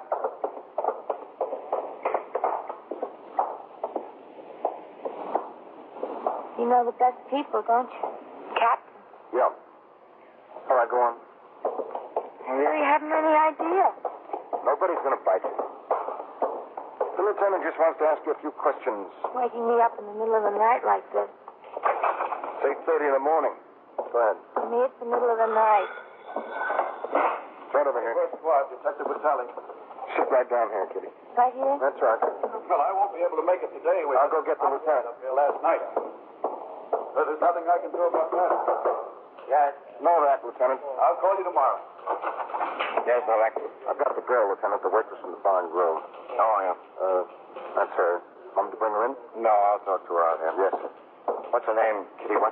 Kitty Crows. Oh, Miss Crows? I'm Lieutenant King. How do you do? You were working last night? Yes. Did you see Mr. Edward Burgess in there during the evening? Yes?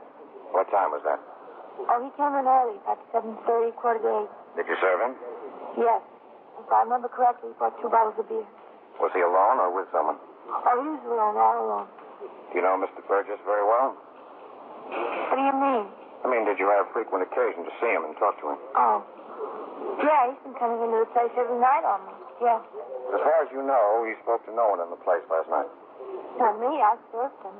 He said, hello, how are you, and so forth. You very busy when he was in there? No, we weren't busy at all. It was Carrie Early. Who else was in the place? Well, there was the boss behind the bar. There was a strange couple at the bar, people I never saw before. And who else? Mr. Burgess in his booth. And that's all? Now, there were more people in there, weren't there, Kitty? Think about it. I'm thinking. There weren't. All right, bring him in here. Lieutenant, this is Mr. Frank McLeese. How do you do? The attendant at the garage where the car was parked. Oh, yes. Novak, you stay here with Kitty. Yes, sir, Lieutenant. Come into my office, Mr. McLeese. Sure. Anything you want. Listen, do those really turn out to be bloodstains on it? On the car? The car's being examined now. Go on in, Mr. McLeese. Oh, thank you. That's some deal I got myself in, huh? McLeese. Yeah. Do you think you could recognize the man who parked that car in your garage last night? Well, it's hard to say. I remember him and I don't. I couldn't draw you a picture of him, but if I saw him again, I think I could identify him. You know what I mean? What time was it he parked the car? 11:55 p.m. We've got a machine with a timestamp we put on the ticket so we know exactly what time they come in and what time they go out. Maybe you'll see that man before the morning is over. Oh, wait a minute. Just a second. I wouldn't identify anybody without making positive first. You know what I mean? This could be serious. We know it could be, Mr. McLeese. What would you say he looked like? Could you give us a description? Well, he wasn't too tall a fella, and not too short a fella either. Would you say about as tall as me or shorter? Taller. A little bit taller. About how old? Oh, 35-ish, you know what I mean? What color hair does he have? Dark. Kind of dark. You said before it might have been brown. Well, dark brown. Just a second. Oh, sure. I haven't got all the time in the world. 21st Squad, Lieutenant King. This is Novak. I brought that young Burgess back. He identified the body of Duncan. Okay, I'll be right out. Staying here with him, Vitelli. Yes, sir. Sure, it's a busy place around here, isn't it? It sure is. Well, tell me, Kitty. Why did you say he was when he wasn't? He's in there all the time. I didn't remember, that's all. Well, Mr. Burgess, Lieutenant, I understand you identified your father. Yeah, that's him, all right. Do you mind coming into my office? I don't mind anything anymore. I just didn't remember, that's all. You can't kill me for not remembering. All right, Mr. Burgess. There was no reason for me to look at his eyes. Eyes in girls, I know this. You know what I mean? McLeese, I have someone I'd like you to meet. Oh, yeah? Mr. Frank McLeese. How do you do? Mr. Carl Burgess. How are you? You're the son of the man that got killed. Yeah, that's right. I'm sorry to hear the bad news. You never saw Mr. Burgess before? Where would I have seen him? Are you from the garage? That's right, yeah. They think I killed my father and drove his car to your garage. They're out of their minds. This is not the man. Believe me, Lieutenant, I'd swear it on a bag of Bibles. If they thought I was going to identify you, they're crazy. Yeah, I know that. They're out of their minds. I see you out here? Yeah, all right. That's what they thought. Oh, there. See. That blue sky high, Novak. Did it? What have you got? All right, Kitty, tell the lieutenant. Well, I didn't know he was going to do anything like that. He just wanted to hit the old man up for a little money, that's all. I had no idea it'd be anything like that. Anything like what? She forgot to mention that her boyfriend was in the bar when Burgess was last night. But her boss didn't forget that he told Whitey Howard. I had no idea, honest. I mean, I wouldn't stand for anything like that. You saw him after he killed the old man. Well, he came back to the bar and grill later. After midnight. It's way after midnight, and he was drunk. He said he was in a jam. Well, I mean, I had no idea what it was until I heard about that old man. Then I put two and two together, and he told me not to tell anyone he was in the place, so I didn't. He just wanted to make a little money. That's what he said. Where can we find this Phil? His place, I guess. Where's that? 342 Charles Street. He's got an apartment there. Think he's there? Well, he must be. He was very drunk when I saw him. Very drunk. Where else could he go? All right, Novak, get the 6th squad on the phone. I want to tell them we're coming down and take a look for this boy. Yes, sir. You won't hurt him. We'll try not to.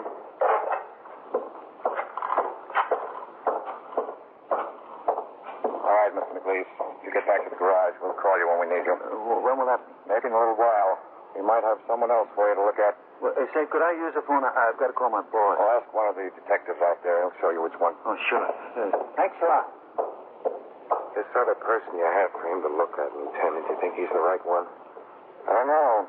I thought you were the right one. Were you really in Trenton last night? Yep. What are you so vague about? I was out with a woman. Well, look, take my advice. It'd be better for your wife to find out that than for you to sit in the electric chair. Yeah, maybe. Maybe it would be.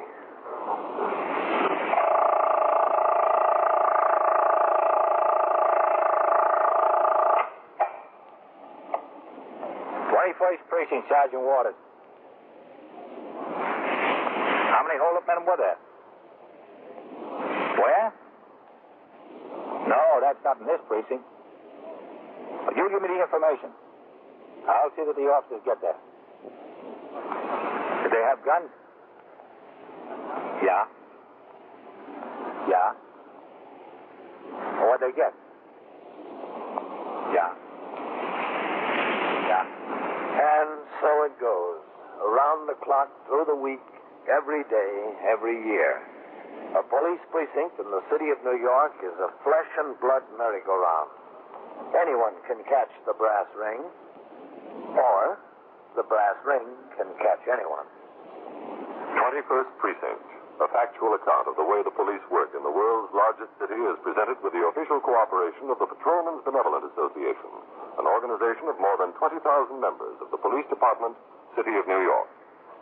Everett Sloan in the role of Captain Kennelly, Ken Lynch as Lieutenant King. Featured in tonight's cast were Joan Loring, Abby Lewis, Harold Stone, Santos Ortega, Bill Smith, John Larkin, and Phil Sterling. Written and directed by Stanley Niss. Art Hannah speaking. Art Hannah speaking. Art Hannah speaking. Art Hannah speaking.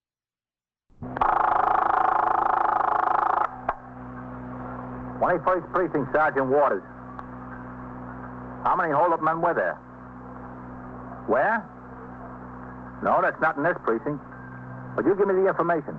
I'll see that the officers get there. Did they have guns? Yeah.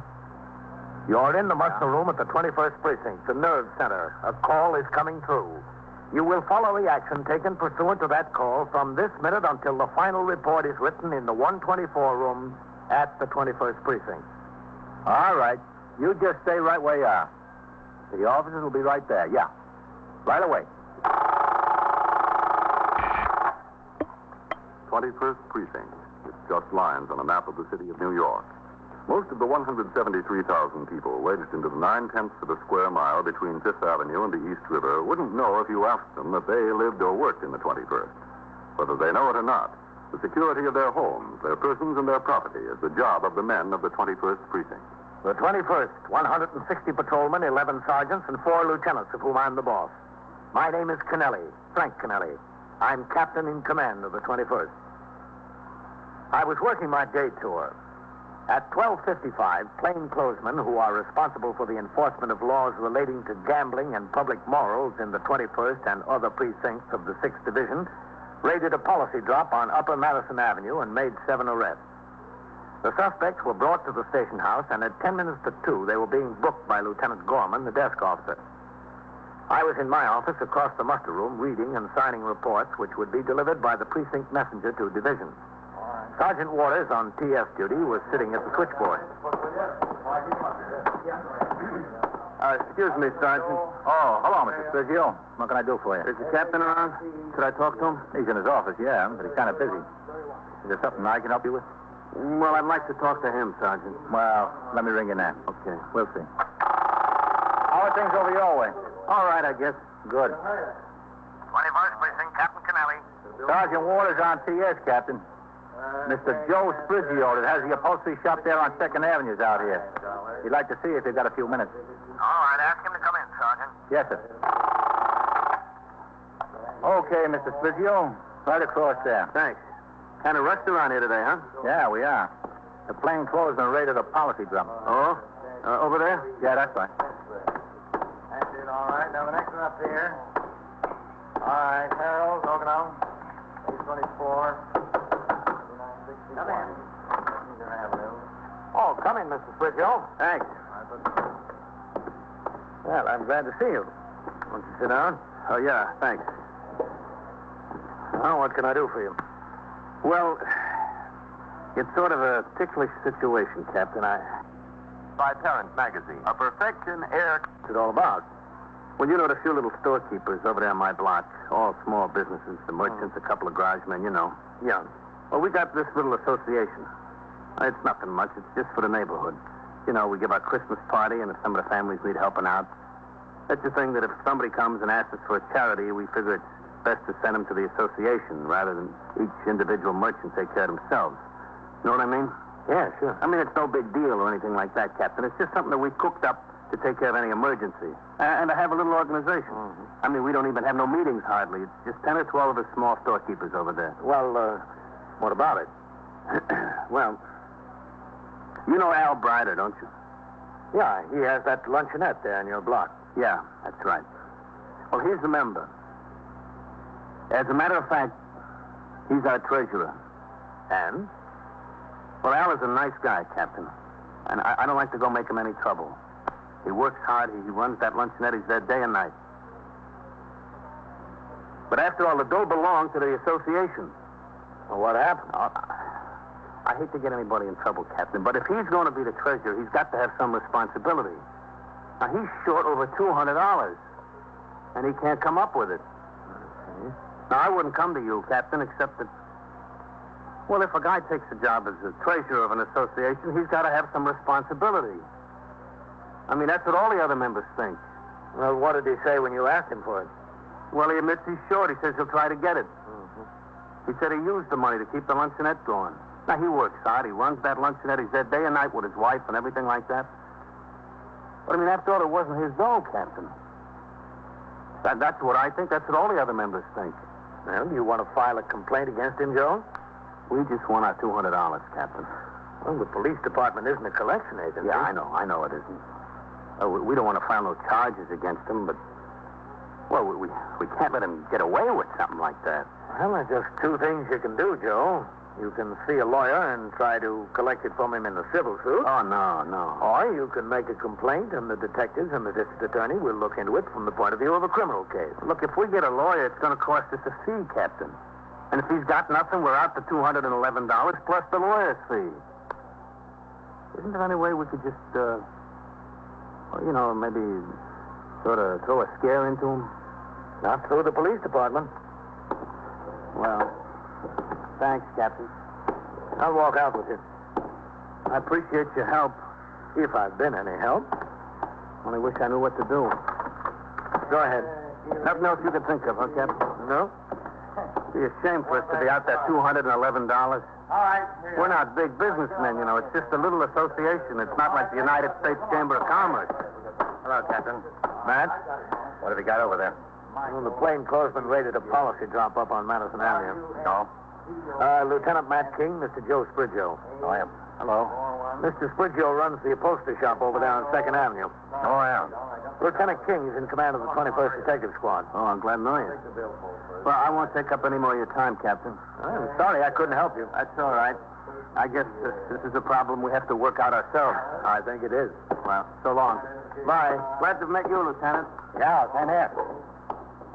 Social Security card. I hear that fellow does nice work, Captain. Cheap. Yeah. My wife wants some foot covers made. I think I'll send her in there. Well, I hope he uses more judgment in his business than in picking a treasurer for his organization. Well, what's the trouble? Well, the treasurer's short $200. Oh. And out of all the members, they picked the one guy who's done time for being a thief. Who's that? You know, Al Brider that runs the lunch net over there. Oh, yeah. He doesn't know any short time, does he, Miss Brider? No, he got finished up last year, I think. Lieutenant King. Yes, Sergeant. McInerney's bring you down from the squad. He wants to talk to you. All right. Take it to my office, man. Thanks, Captain. I'll take it in here, Sergeant. All right, we'll take this. Help yourself, man. Yes. 21st Squad, Lieutenant King. Yeah, Mac. Yeah. Uh-huh. When was this? What do they want from us? All right, who's upstairs? Yeah, okay. Take Novak and Howard and ride on down there. Yeah, all right. Well, that's a big one, Captain. What? The payroll on a construction job in the 9th Precinct. 3 boys walked into the office shack and made the paymaster raise up. Got over $26,000. Oh. The borough office called and asked me how many men I could spare. I'm sending Novak, McInerney, and Howard down to give them a hand. 26,000, that's a good touch. Yes, sir. Especially tax-free. After the 7 suspects arrested in the raid on the policy drop were booked by Lieutenant Gorman, a patrol wagon came to the station house and took them directly to Gamblers Court in the New York County Criminal Court building at 100 Center Street. Shortly afterwards, the alarm came through on the teletype concerning the payroll holdup in the 9th Precinct.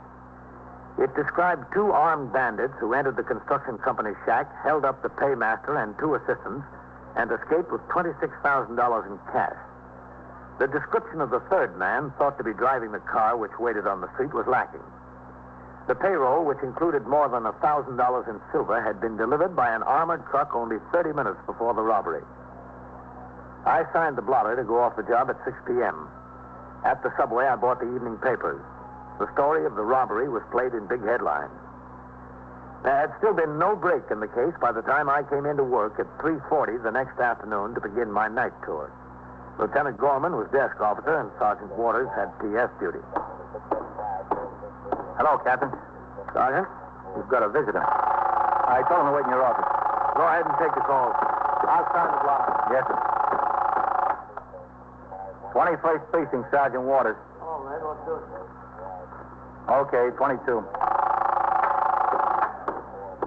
Well, who's the visitor, Sergeant? It's Joe Spiggio again.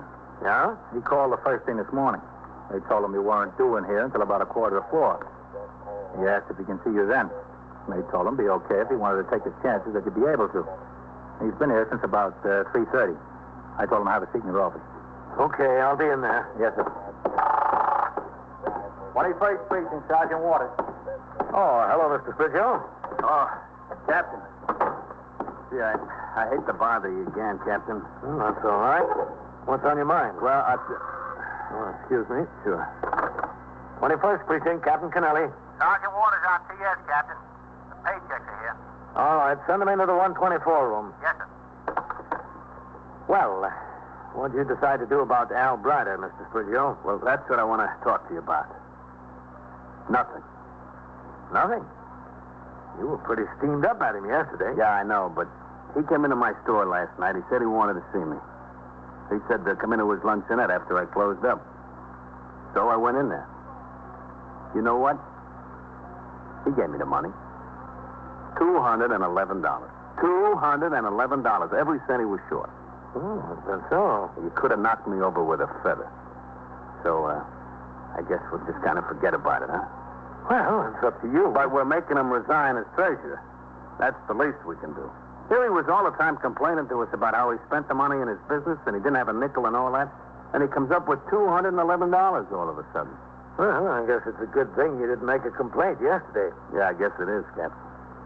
But, Captain, it don't do a guy any good that's got a little business if he gets a reputation like that. You know what I mean? Mm-hmm. I mean, I thought I ought to come over and just get it straightened out with you. Well, I'm glad you got your money. And so are we. Even if it almost took a truck to carry it home. What do you mean? Well, out of the $211, nearly $60 was in small change. Oh, was it? Yeah, I said, what are you doing, Al? What's the idea? He said it was just change he took in over the counter. Change he'd been saving up. Oh, I'm telling you, it'll take a long time to get $60 in change in that luncheonette. But I don't know. Don't make any difference as long as we got the money. It's a real load off my mind, I'm telling you. I want to thank you again, Captain. Oh, that's all right. Just want to make sure you didn't get any wrong ideas about Al. He's a little slow, maybe, but he paid up. I understand. Well, I'll see you around, huh? Yes, I'll see you, Mr. Critchell.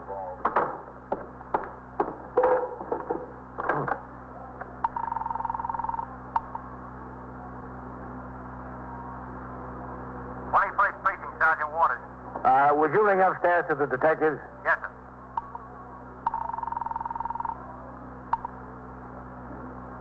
21st Squad, Detective Goldman. This is Captain Kennelly, Goldman. Is Lieutenant King around there? Yes, sir, he's here. Hold on a second. Lieutenant King, Captain Kennelly on 2. He's coming, Captain. All right. 21st Squad, Lieutenant King. Captain Kennelly, Matt. Yes, sir.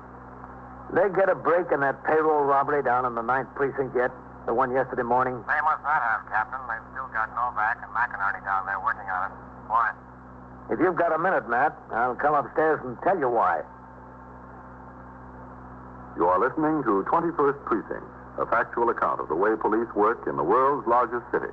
Lieutenant King about Al Brider, the owner of the 2nd Avenue luncheonette who had once been convicted of armed robbery. We agreed that the fact that he had suddenly paid off a rather large debt, a great part of it in small change, was suspicious, but by no means conclusive. There was sufficient reason, however, to check him out. Lieutenant King immediately assigned Detective Goldman to make a quiet inquiry into his recent activities. The Bureau of Criminal Identification was telephoned and requested to send a photograph of Brider made at the time of his previous arrest to Lieutenant King.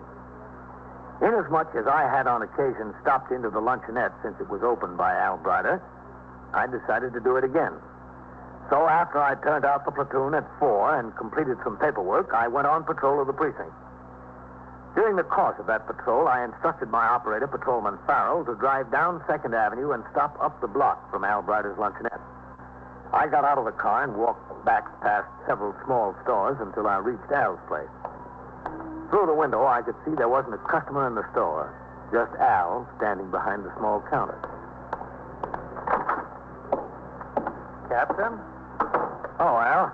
Oh, sit down. Make yourself at home. Oh, thanks. It's been a long time since I've seen you around here, Captain. Yeah, well, I was down the block. I thought I'd drop in and see how you're doing. Well, what do you have? Want to see a menu? No, just make it a cup of coffee. Oh, yeah. Oh, sure. So what's new with the police department? Oh, what's new around here? Oh, you know, same old stuff. Well, how's business been? Any better? Yeah, can't you notice the improvement? All the customers? Ah, it's too bad. I thought this was a pretty good spot for a luncheonette. I thought you'd do swell here when you opened up. Oh, it should be a good spot. Maybe it still will be if I can stick it out long enough. Things are that rough, hmm? Well, it's a cinch this joint isn't paying its way. I got this little sideline that helps out, though. Oh, what's that? Well, I pack box lunches, take them around, sell them to guys on jobs, you know. Get out early in the morning selling the box lunch. Uh-huh. What kind of guys? You know, construction jobs, factories, places like that.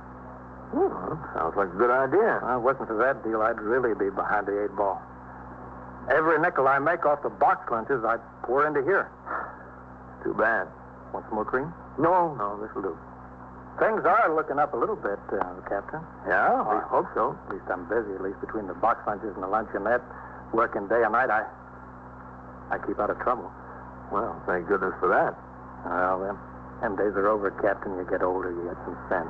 I'm glad to hear it. When I was a kid, I was in one jam after another. A big, bold kid, that was me. Then they hit me between the eyes with that Sing Sing deal. Yeah, I'm through with that kind of stuff. Don't pay. Well, that's good to hear. You know, somebody told me a couple of weeks ago you were having a hard time meeting your bills. I said you might have to close the place up. Who was that? Oh, I don't remember. Somebody around here. No, there's nothing to that. I don't think so. Well, I'm glad. I like to see somebody make a success out of a business. Well, it's not exactly a success as yet, but it will be.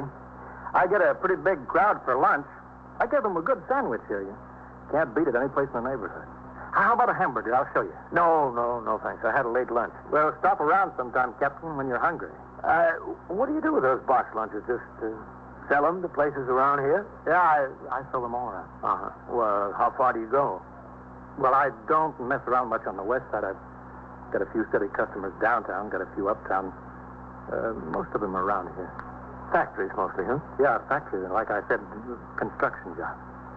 These construction workers are making so much money these days, they're getting too high class to carry their lunch from home on the subway. Keeps me stepping. I can imagine.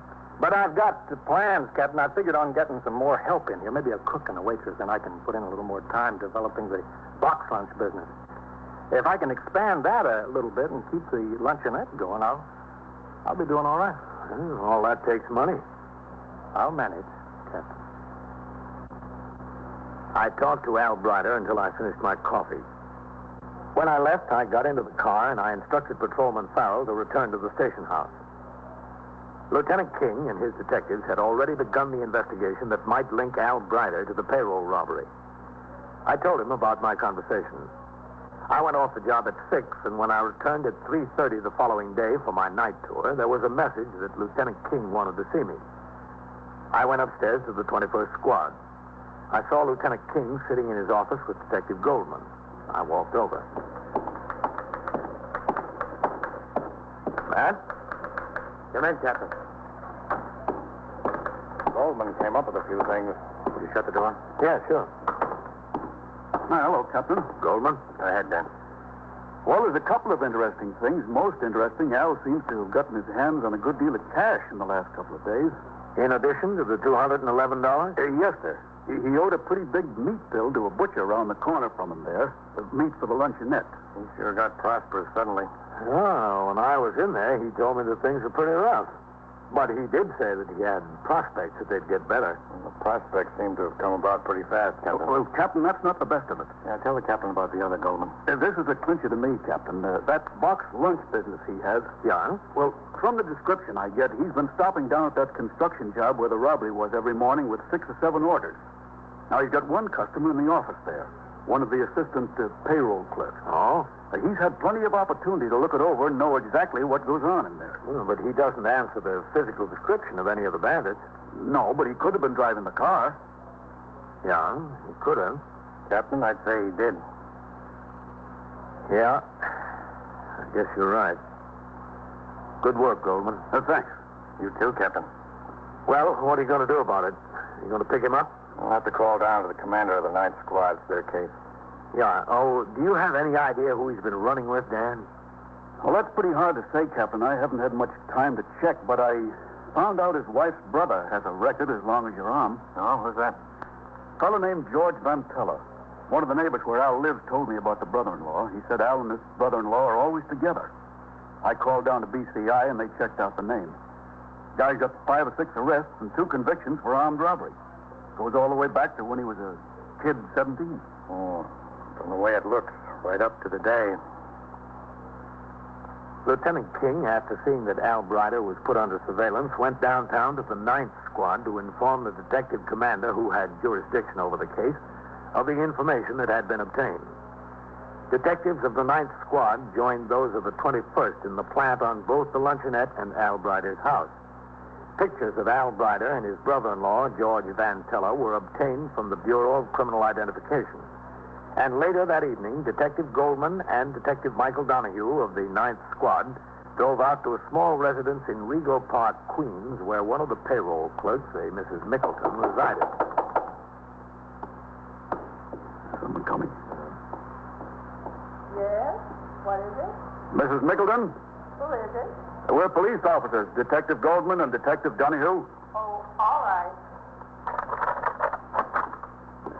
Detective who? I'm Detective Goldman of the 21st Squad, and this is Detective Donahue of the 9th Squad. Come in. Yeah, thank you. Thank you. I've been trying to fry some potatoes in there for an hour. First my daughter gets me on the phone, and then the next door woman comes in. I'll never get those potatoes fried. I'm sorry. That's all right. It's no reflection on you. Just that I work all day and have to come home and try to fix supper, too. Gets to be a terrible rush. Well, I hope we don't have to keep you too long, Mrs. Mickleton. Oh, my potatoes. Come in the kitchen, please. My husband likes them just so. Not too done and not too undone. You know how men are, don't you? Yes, we know how they are. You see?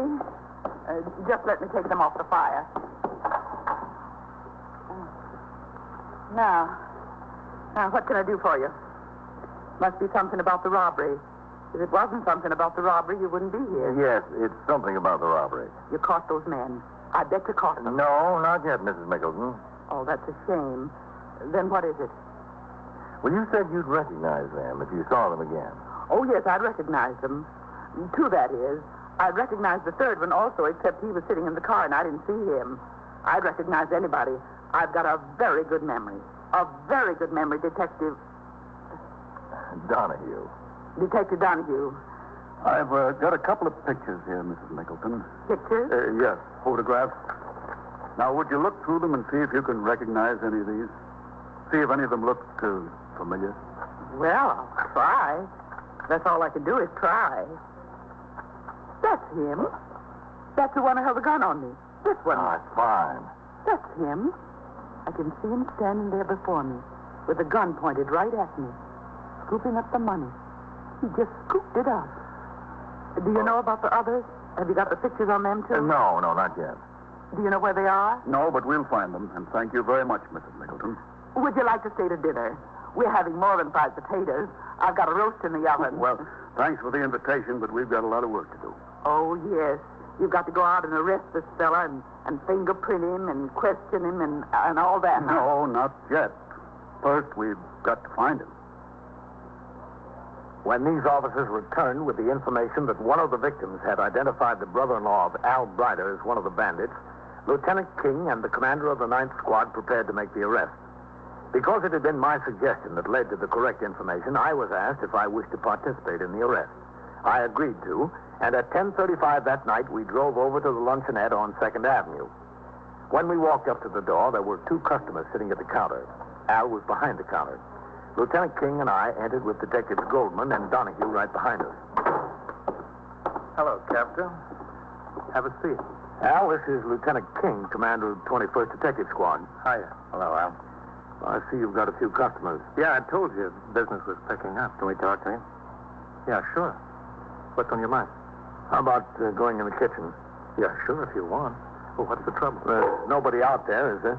No, there's nobody there. I didn't get that chef I was telling you about. I didn't hire him yet. Okay, let's go in. Sure, this way. Come on. If you fellas want anything, just holler. I'll be in the kitchen. In there. Yeah.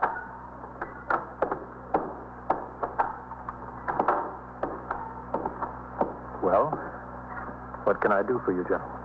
You've been passing out a lot of money lately, Al. What do you mean? You've been paying up a lot of old debts. You've been straightening up on bills. Well, I've got to. I wouldn't be able to stay in business. Where'd you get the money? I make it. I've got the luncheonette here and the box lunch route. I make it.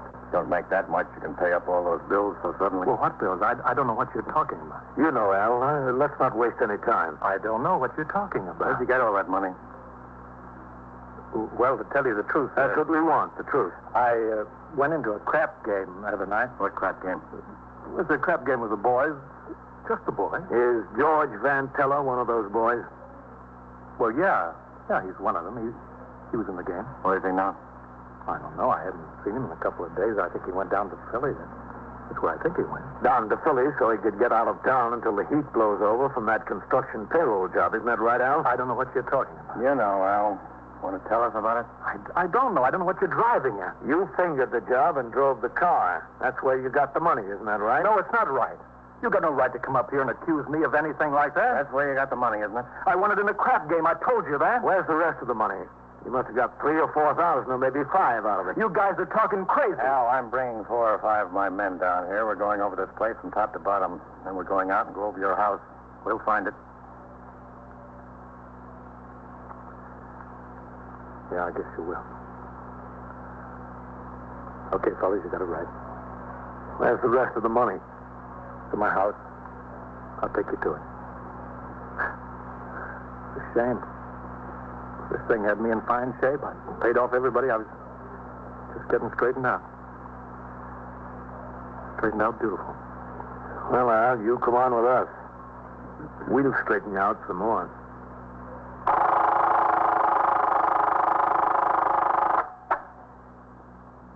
First Precinct, Sergeant Waters. Yes, E.B. No, the call was for a car to go to 71st and 1st to meet the officer and bring in a prisoner. He collared a boy carrying a loaded revolver. Yeah, that's right. 681 will be okay. And so it goes. Around the clock, through the week, every day, every year. A police precinct in the city of New York is a flesh and blood merry-go-round. Anyone can catch the brass ring, or the brass ring can catch anyone. 21st Precinct, a factual account of the way police work in the world's largest city, is presented with the official cooperation of the Patrolmen's Benevolent Association, an organization of more than 20,000 members of the Police Department, City of New York. Everett Sloan in the role of Captain Kennelly, Ken Lynch as Lieutenant King.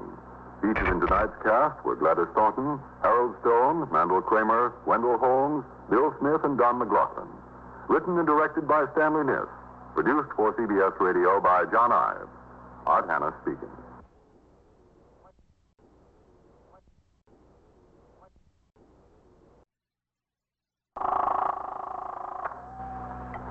'21st Precinct, Sergeant Waters. How bad is she hurt? Yeah? Yeah? What floor is that on?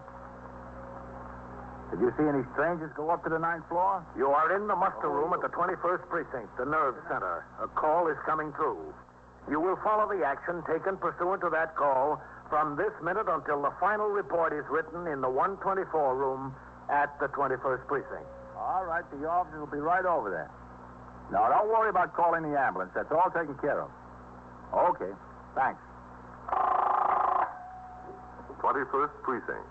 It's just lines on a map of the city of New York. Most of the 173,000 people wedged into the 9/10 of the square mile between Fifth Avenue and the East River wouldn't know if you asked them that they lived or worked in the 21st. Whether they know it or not, the security of their homes, their persons, and their property is the job of the men of the 21st Precinct. The 21st, 160 patrolmen, 11 sergeants, and 4 lieutenants, of whom I'm the boss. My name is Kennelly, Frank Kennelly. I'm captain in command of the 21st. I was working my day tour, 8 a.m. to 6 p.m. The day was hot and muggy, and fortunately things were quiet in the precinct. I had been on patrol of the precinct in sector car number 5. Shortly before 10 a.m., a call came over the radio concerning an injured woman, ambulance responding, at 781 East 68th Street. We were near the scene, and I told Patrolman Farrell to make the run. Sector car number 3 and the sergeant's car had both arrived before us. The ambulance was not yet there. Patrolman Meister had been posted on the sidewalk to keep curious pedestrians moving.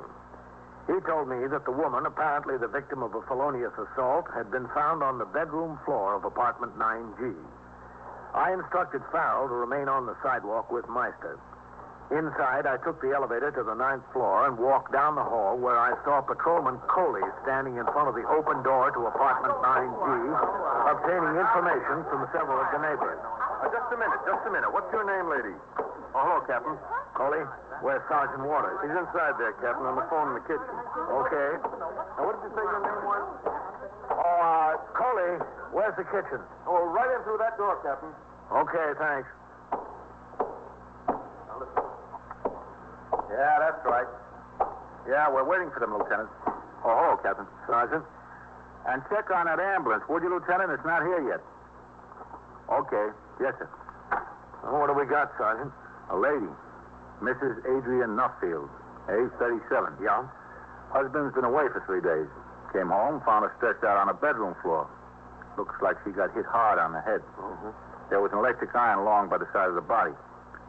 Apparently, there was a little bit of a struggle. A chair tipped over and a table, and a curtain was pulled down. Well, where's the husband? He's sitting out in the living room, Captain. Did you get the detectives over here? Yes, sir. That was what I was just ringing in about. They're on the way. How is she? Bad? Yes, sir. Looks pretty bad to me. All right, let's go have a look. Yes, sir. The husband had been away for 3 days, huh? Yes, sir. On a business trip. Buffalo, he said. Sergeant, where's the ambulance? Why isn't it here? It's on the way, Mr. Nuffield. It should have been here already. I just called again, Mr. Nuffield. I'd like to go in there I'd like to see if there's anything I can do. We're doing all that can be done until the ambulance gets here, Mr. Nuffield. I think you'd better just sit right here.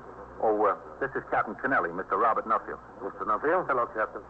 I'd like to go in there and see what I can do. Well, I think it would be better for you and for her if you sat right here, Mr. Nuffield. All right? All right, if you say so, Captain. Yes, I say so. Okay, Sergeant. Yes, sir. In there, Captain. I'll get that. Okay. Yeah. Did you get it over in the corner? Yeah, I got that. All right, let the captain in there. Yeah, go ahead. Hello, Captain. Sanders. This is where the husband said he found her. Right here, just about in front of the window. Who moved her? Did he? Yes, sir. He said he did. Said he picked her up and put her on the lounge there. Oh, that's the electric iron there, Captain. He said he didn't touch that. It's lying right where it is. There's the curtain pulled down, and that's the chair that was broken there, and the table. He said he left them just like they were, too. Looks like a head injury. Whether it was the iron, you can't tell. Well, don't touch the iron. No, sir. Nobody did. Oh, she's going to have a hard time making it, I think. Who did the husband call? He called the building super on the house phone. He asked him to send an ambulance or a doctor. You know, they got these house phones. The doorman answers downstairs. He rang it in. Any strangers around this building this morning? No, sir. The super's out there in the living room. He said there hasn't been a soul around here that didn't belong here. Oh, that must be the ambulance. Yeah, let's go out and talk to the husband and the super of the building. Yes, sir. You two stay on the job here. Yes, sir. Okay, Sergeant. No strangers around the building this morning. No, sir. Not according to the super. That's the super there. John Hillis. Well, let's talk to the husband. Yes, sir. Well, Captain, how is she, my wife? Is she all right? Well, we'll know in a minute, Mr. Nuffield. That was the ambulance that just got here. Yes, I heard it. We'd like to get this straight, Mr. Nuffield. We'd like to have you answer a few questions if you feel up to it. Oh, sure, if you want. Have you any idea how this happened? No, I don't. I just came in and I found her there. Found her on the floor. I understand you were away for a couple of days. Yes, I was away 3 days. I was away in Buffalo on business. What kind of business are you in, Mr. Nuffield? I'm in the textile business, heavy fabrics, industrial fabrics. Is your office in New York? Yes, downtown. I see. When did you leave New York? Well, it was Monday at midnight. I took the train from Grand Central Station. Had you been to the office during that day? Yes, I was there all day. And how did you spend the evening? Oh, I had dinner with my wife. We spent the evening in the apartment till it was time for me to go to Grand Central. Then I took a cab. What was she doing when you left home? Just getting ready to go to bed. Do you think she'll be all right, Captain? Do you really know? Well, the ambulance doctor will be up here in a minute, Mr. Nuffield. All right. You spent 3 days on business in Buffalo. That's right, yes. What time did you leave Buffalo last night? Oh, it was early this morning, Captain, 1:20. Mm-hmm. Did you have Pullman accommodations? Yes, I had a bedroom. What time did the train get into Grand Central? It was quite late. It got in at 20 minutes after 10. And you came right home? Oh, yes, I always make it a practice to come home first before going to the office when I get in from a business trip.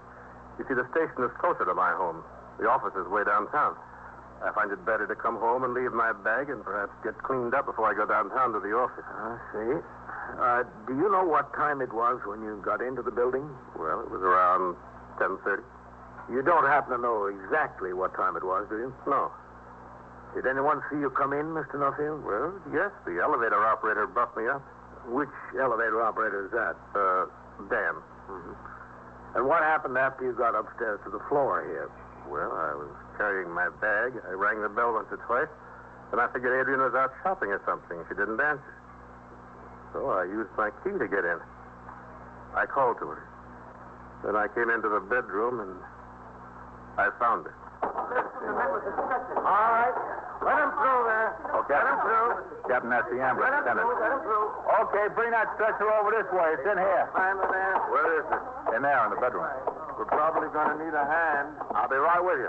I'd like to go, too. No, I think you better stay here. Just sit down, Mr. Nuffield. She'll be taken care of. All right. You say so, Captain. Yeah, all right. All right, now open up the stretcher there. Where you from, Doctor? Metropolitan. That was quite a blow on the head. Yeah. That's what it looks like. How's she doing? You can't tell much. Tell much at all. Pulse is quite slow. That's not good, huh? No. You see any other injuries? No, not that I can tell now. Better get her right in. All right. All right, roll her on. Okay, go on. We got it. All right, easy now. Easy. That's it. All right, ready? Yeah, okay. Okay, lift it. Easy Lift a now. little higher on that end, will you? Yep. Okay. Watch it up there. Coming through. Coming through there. Watch it. There we go. Go on. All right. Okay. Coming through there. Get out of the way. Can I go with this? Come on, you can go over there later, Mr. Nuffield. I really should go now. I'd like to. I know how you feel, Mr. Nuffield, but I think you better wait here for the detectives. The detectives? Yes, they should be here any minute. Well, I have to go to the hospital and make arrangements for her. I can assure you she'll be well taken care of, Mr. Nuffield. Listen, do they still want me to stay around here? Oh, who are you? I'm the super of the building, John Healy. Oh, yes. Well, you better stay around for a while. I got a lot of work to do, Cat. The detectives will want to talk to you. Well, all right, if they want to talk to me. It's a tough break for her, Mr. Nuffield. It's a really tough break. Yes, it is. Mr. Healis, did you see Mr. Nuffield when he came home this morning? Huh? No, I didn't see him. I was down in my apartment there. I told you, Captain, the only one that saw me was Dan, the elevator operator. He brought me up. Yeah. Dan brought him up, all right. Dan told me he did. Mr. Healis, did you see Mrs. Nuffield earlier today? No, I didn't see her at all. Did you see her last night or yesterday? No, not that I remember. I don't remember seeing her. Did any of the employees of the building? Well, if they did, they didn't mention it to me. There wasn't any reason for them to mention it to me. How many employees of the building do you have? Well, there's me, that's one. Yeah. We got 4 elevator operators. You know, each works 8 hours, and the 4th one swings on days off. And 1 and 4, that's 5. Yeah.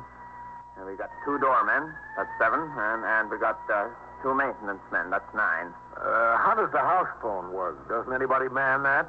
Oh, no. No, that's just the house phones. You know, you pick up the phone out in the hall here, and it rings downstairs, and the doorman answers it when he's on duty there. Captain, do I really have to wait for the detectives? Can't I get over to the hospital and see how she is? You don't know how worried I am about her. I do know how worried you are, Mr. Nuffield. Hello, Captain. Oh, Matt. Hello. Goldman. Hello, Captain. Matt, this is Mr. Robert Nuffield, the husband of the victim, and Mr. John Healis, the superintendent of the building. This Lieutenant King, commanding officer of the 21st Squad, and Detective Goldman. How do you do? I hope your wife's going to be all right, Mr. Nuffield. I hope so, too. In there, Matt. In the bedroom. I suppose we have a look. All right. Oh, Mr. Healis, we should wait out here. All right, if you want. You come in with us, Mr. Nuffield. Yes. All right. I really would like to get over to the hospital. We'll get you there, Mr. Nuffield. That's the iron, Yeah, that's right, man. Do you recognize that iron as one that belonged in your household, Mr. Nuffield? Well, yes, I suppose it is. I really couldn't say for sure. I don't know. I never used the iron. She was found right under that window, Matt. Yes, that's right where she was Yes, lying. I know. Sergeant Waters told me about it. I saw him out at the elevator. Now, you picked her up from here and moved her over to the lounge. Is that right, Mr. Nuffield? Yes, that's right. I didn't want her on the floor. I wanted to get her up where it was comfortable. You've been out of town for 3 days? Yes, in Buffalo. At what time did you arrive home this morning?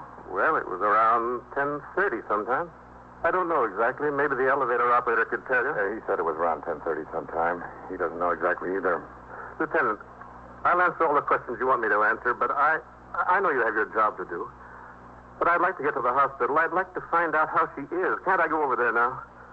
I'd like to get my own family doctor in on this. There'll be plenty of time for questions later on, won't there? All right, Mr. Nuffield. We'll take you over to the hospital. You don't have to bother, Lieutenant. I can get a cab and go myself. I appreciate it, though. No bother, Mr. Nuffield. We'll take you. We'll bring you back. You are listening to 21st Precinct, a factual account of the way police work in the world's largest city. I left the East 68th Street address and returned to the station house in time to get together papers to take downtown to a citywide meeting of precinct commanders called by the police commissioner in the lineup room at police headquarters, 240 Center Street. There we were informed of the experimental plan for assigning an entire graduating class of the police academy to a precinct which is considered a trouble spot. By adopting the plan, the personnel of that precinct would be more than doubled. The experiment, it was hoped, would show that the crime rate is directly affected by the size of the patrol force on the job. After the meeting, I returned to my command and at 2:20 p.m. walked into the muster room of the station house where Lieutenant Gorman was desk officer and Sergeant Waters was on telephone switchboard duty. Hello, Captain. Sergeant? How's that, Mrs. Nuffield? Not so good. I just checked the hospital for Lieutenant Gorman. She's on the critical list. Is Lieutenant King upstairs? I haven't seen him since I came in off patrol, Captain. I'll try for you. A little later. Yes, sir. After I sign the blotter. Yes, sir. 21st Precinct Sergeant Waters. You what, mister? Yeah? Yeah? No, the police department has nothing to do with that. You call the Department of Welfare. Well, what does he need? Public assistance? Where are you located? Well, why don't you go into the Welfare Center at 154 East 68th Street? That's right, 154. No, 154. They'll take the application there. You're welcome. Hey, see if you can get Lieutenant King for me, Sergeant. Yes, sir. Oh, I left a couple of messages on your desk. Okay. Oh, never mind. There he is. Yes, sir. All right, Mr. Nuffield. Right on through there. Matt? Yes, sir, Captain? Wait right there, Mr. Nuffield. Matt, I understand the district attorney wants 5 of my men down for the grand jury tomorrow morning on that Johnson case. Oh, does he? Well, that's what Lieutenant Gorman tells me. I don't know what they need 5 patrolmen down there for. Neither do I, Captain. I'll call down there and see what the deal is. It'll leave me awful short here. I'll find out about it. All right. Let me know, will you, Matt? I sure will. Oh, how is Mrs. Nuffield? We just came from the hospital. I'm worried about her, Captain. I'm very worried about her. She hasn't regained consciousness. We're worried about her, too, Mr. Nuffield. Yes, sir. I appreciate it. You'll, let me know. Yes, sir. I'll check right into it. All right, Mr. Nuffield. Straight through the back there. I really wanted to stay at the hospital. Well, we'll keep in constant touch with the doctor. I'd appreciate it. He promised to call me if there was any change. Up the stairs there, Mr. Nuffield. Oh, yes. I don't see why it was necessary for me to come here. I told the officers everything I knew. I know you did, yes. The first door on your right there. That's right, Mr. Nuffield. Okay. Goldman. Yes, sir. Take Mr. Nuffield to my office. I'll be right in. Yes, sir. That way, Mr. Nuffield. Whitey, would you get the district attorney on the wire? Find out why they need 5 patrolmen. In there, Mr. Nuffield. Case tomorrow. Would you have a seat there? Here? Yes, sir. That's all right. After all, my wife was hurt badly, very badly. The doctor doesn't even know whether she'll live or not. I shouldn't be here. I should be with her. Well, you'll get back to her soon, Mr. Nuffield. You hungry? Can I send out for something for you? I don't know whether I'm hungry or not. Well, there's a pretty good delicatessen around the corner. They make nice sandwiches. Do you like roast beef? I think I'll skip it if it's all right. Oh, it's all right with me. I'm sorry, Mr. Nuffield. That's okay. I had something to attend to. Sure. I realize you've got a lot of other things to do. Cigarette, Mr. Nuffield? Oh, yes, thanks. Sorry, I've been smoking yours all morning. I didn't remember to buy a pack of my own. That's all right. Thanks. Welcome. Mr. Nuffield, how old are you? 41. How old is your wife? 37. She was 37 in April. And how long have you been married? 11 years. Have any children? No, there never were any children. You've been living in New York all that time? Yes. Goldman, would you pass that ashtray over here? Yes, sir.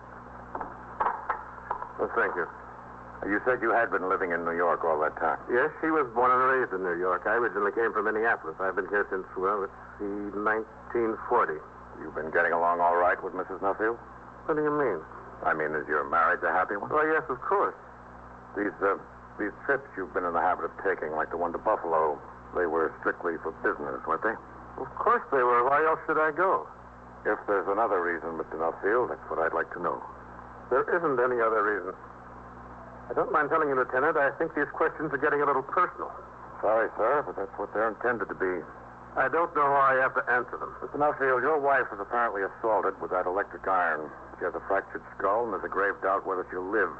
We're trying to find out who did it. You don't think I did it? Is that what you have in your mind? I don't know who did it, Mr. Nuffield. We've got to start someplace.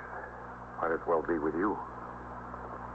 While the detective's investigation into the case continued, other business at the precinct went on. At 3:10 p.m., while I was on patrol, a call came over the radio concerning the suicide of a woman who had jumped in front of a Lexington Avenue subway train at the 86th Street station.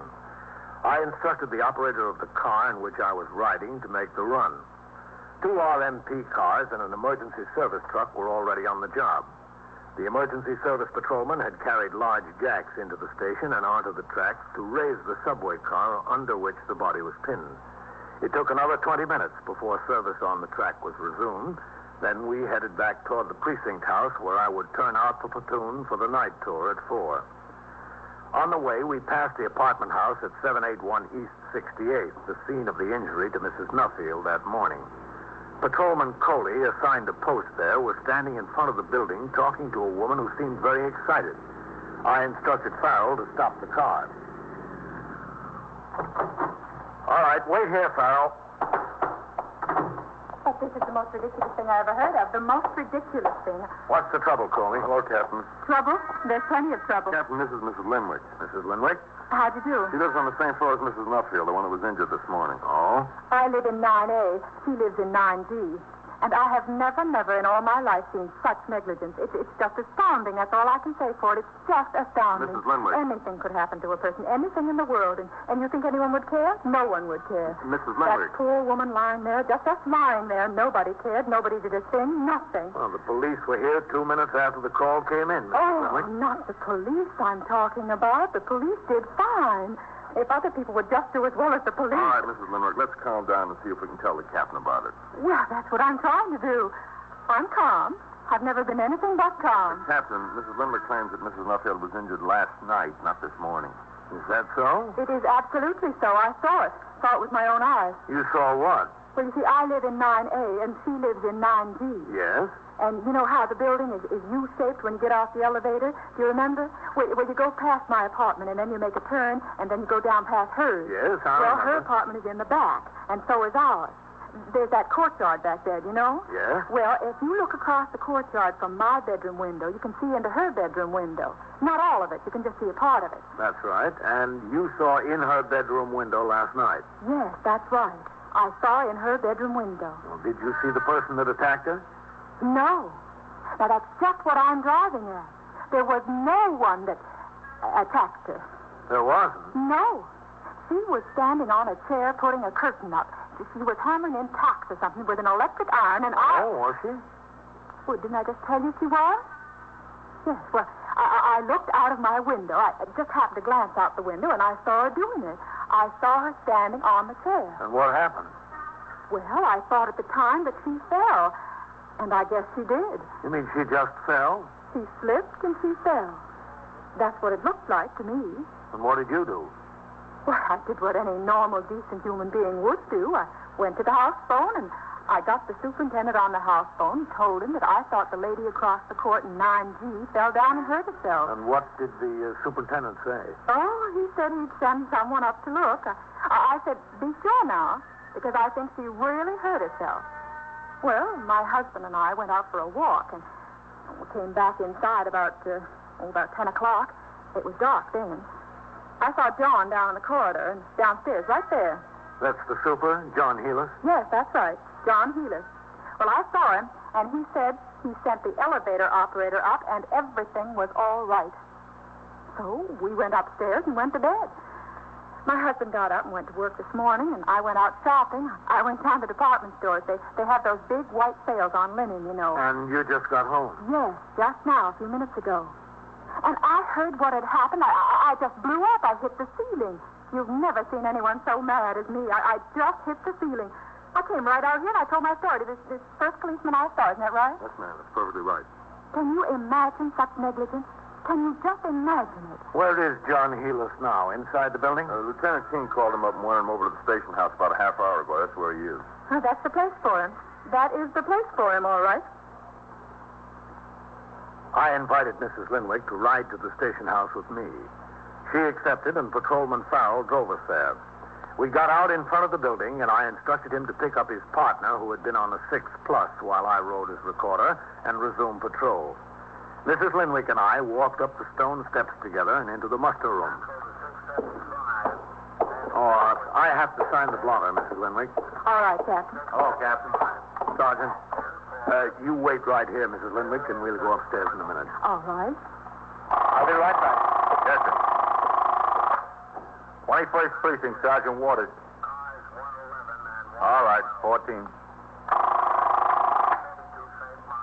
Sergeant, what is he signing? The blotter, what's that? That's the record of what's happening in the precinct. Oh, The captain's got to sign it when he leaves and when he comes into the station house. every time? Every time. All right, Mrs. Linwick. We can go upstairs. Oh, Captain. Yes? That Mrs. Nuffield. Yes? She died at 3:12 p.m. Oh, my goodness. My goodness. It's too bad. They know about it upstairs? Yes, sir. My goodness me. The doctor down at the hospital called Detective Goldman. He notified us down here. All right, Miss Linwick. Let's go upstairs. That poor woman. That poor woman. She was there all night long, and nobody did anything about it. They didn't do a thing. Nothing. Upstairs, Mrs. Linwick. Just awful. Just perfectly awful. All night long. Why, she could have been saved. I bet she could have been saved. That's hard to tell. That door right over there. If she just had some medical attention in time. All right. There he is. Standing right there. That's him. The evil man. It's his fault. She could have been saved. Matt, over this way, Mrs. Linwick. Yes, Captain. There you are, you evil man. It's all your fault. What are you talking about? What did I do? You're responsible for this whole thing. The woman died, Captain. Yes, I know, Matt. You are an evil man. Get away from me. I didn't do anything. What do you want from me? Just a minute, Mrs. Linwick. What have you got it down as, Matt? Apparent homicide so far. Well, it's not. No? It most certainly is not. I saw her fall last night, and I called up him, the superintendent, this John Heelis, that man right over here. And I told him that somebody fell in apartment 9G and that she was hurt. You did not. I most certainly did. You said 9J. I looked at 9J. I said G. G, not J. Well, I sent the elevator man to 9J. Well, she might have been saved. She probably would have been saved. Well, that's terrible. I'm sorry, Mrs. Linwick. I thought you said 9J. Matt, that's the husband sitting in your office, isn't it? Yes. I was building a pretty good homicide case against him, too. Well, Matt, you better start unbuilding it.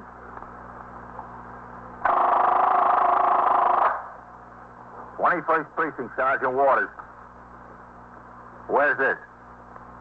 Yeah? Yeah? Do you need an ambulance there? Which car is involved, do you know? Who's hurt? And so it goes. Around the clock, through the week, every day, every year. A police precinct in the city of New York is a flesh and blood merry-go-round. Anyone can catch the brass ring. Or...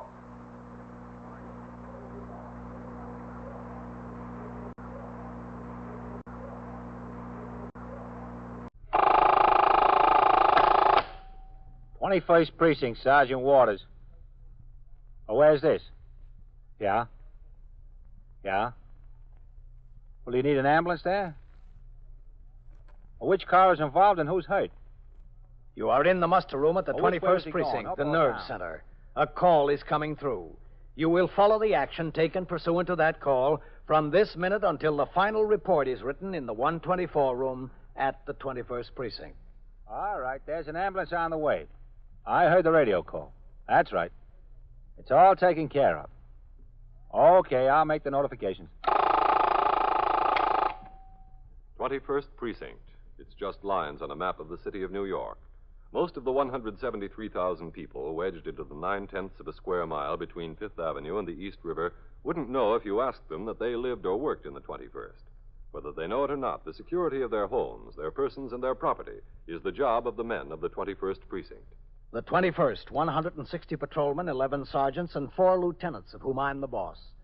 My name is Kennelly, Frank Kennelly. I'm captain in command of the 21st.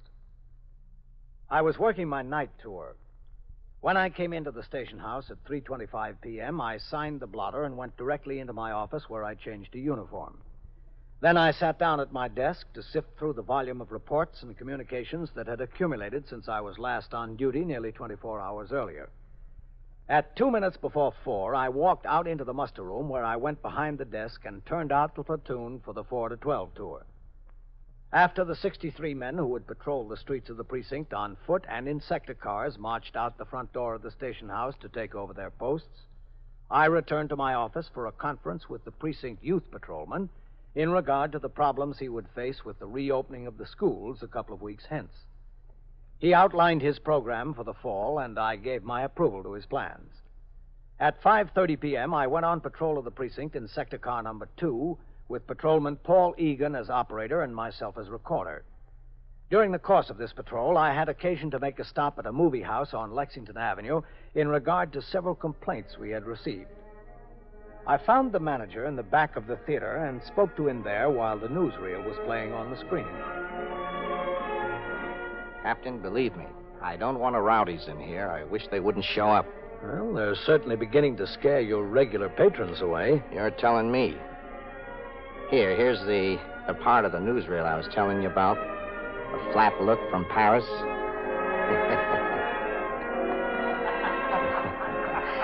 How do you like those new styles?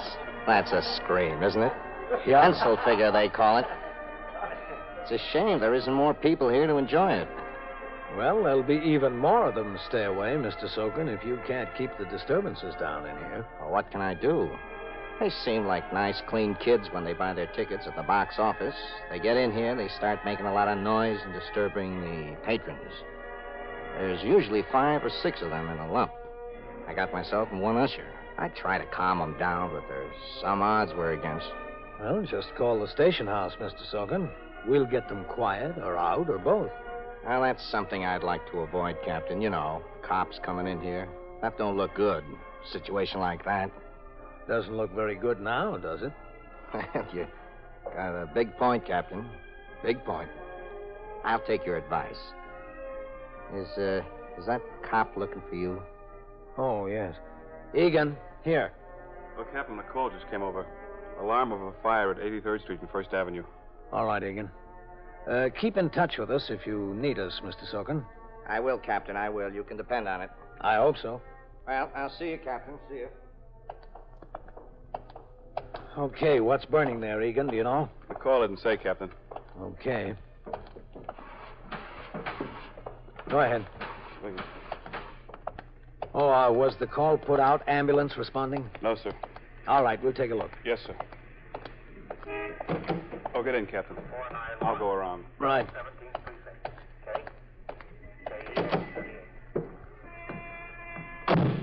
I hope it's not a dwelling there. Well, if it's bad, they'll hit the second alarm. Okay, go ahead. You're clear.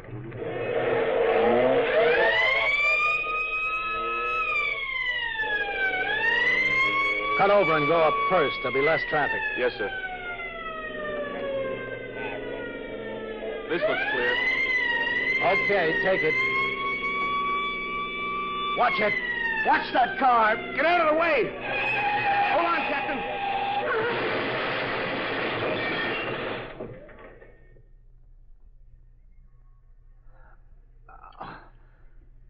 Oh. 491. Call your office. K. Egan. AEA 38. Egan. Officer. Are you all right in there? Officer. Call your office. Egan. Officer. Look, can you open that door, lady? This one's jammed. I'm trying to. I'll push from the inside, and we'll try together. All right. All right. Together. It won't work. There it goes. Are you all right? Egan. Oh, my goodness. Hey, is anybody hurt? You all right? All right, you folks better stay back. Oh, that poor man. All right, just stand back a little. You weren't driving that car, were you? No, he's in there. He's still sitting in there. How is he? I don't know. All right, stand back, folks. Is he going to be all right, do you think? Just give us a little room here, huh? Come on there, give a little room. Car 681 to Central. K. He'll be lucky Proceed, car 681K. Car 681 at 78th Street and Lexington Avenue. We were struck by another car while responding to the alarm of a fire. K. Anyone injured, car 681K. The operator was injured and possibly the driver of the other car. K. 10-4, 628, AEA 394. Are you all right? You don't look so good. Oh, I'll be all right. You want to get out? Yeah, I'll get out. Just a second. Egan.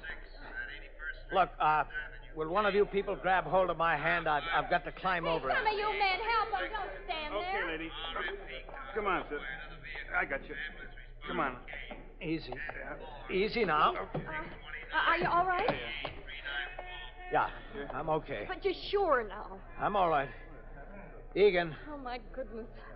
Can I do something for him? What can I do? Well, the ambulance will be here right away.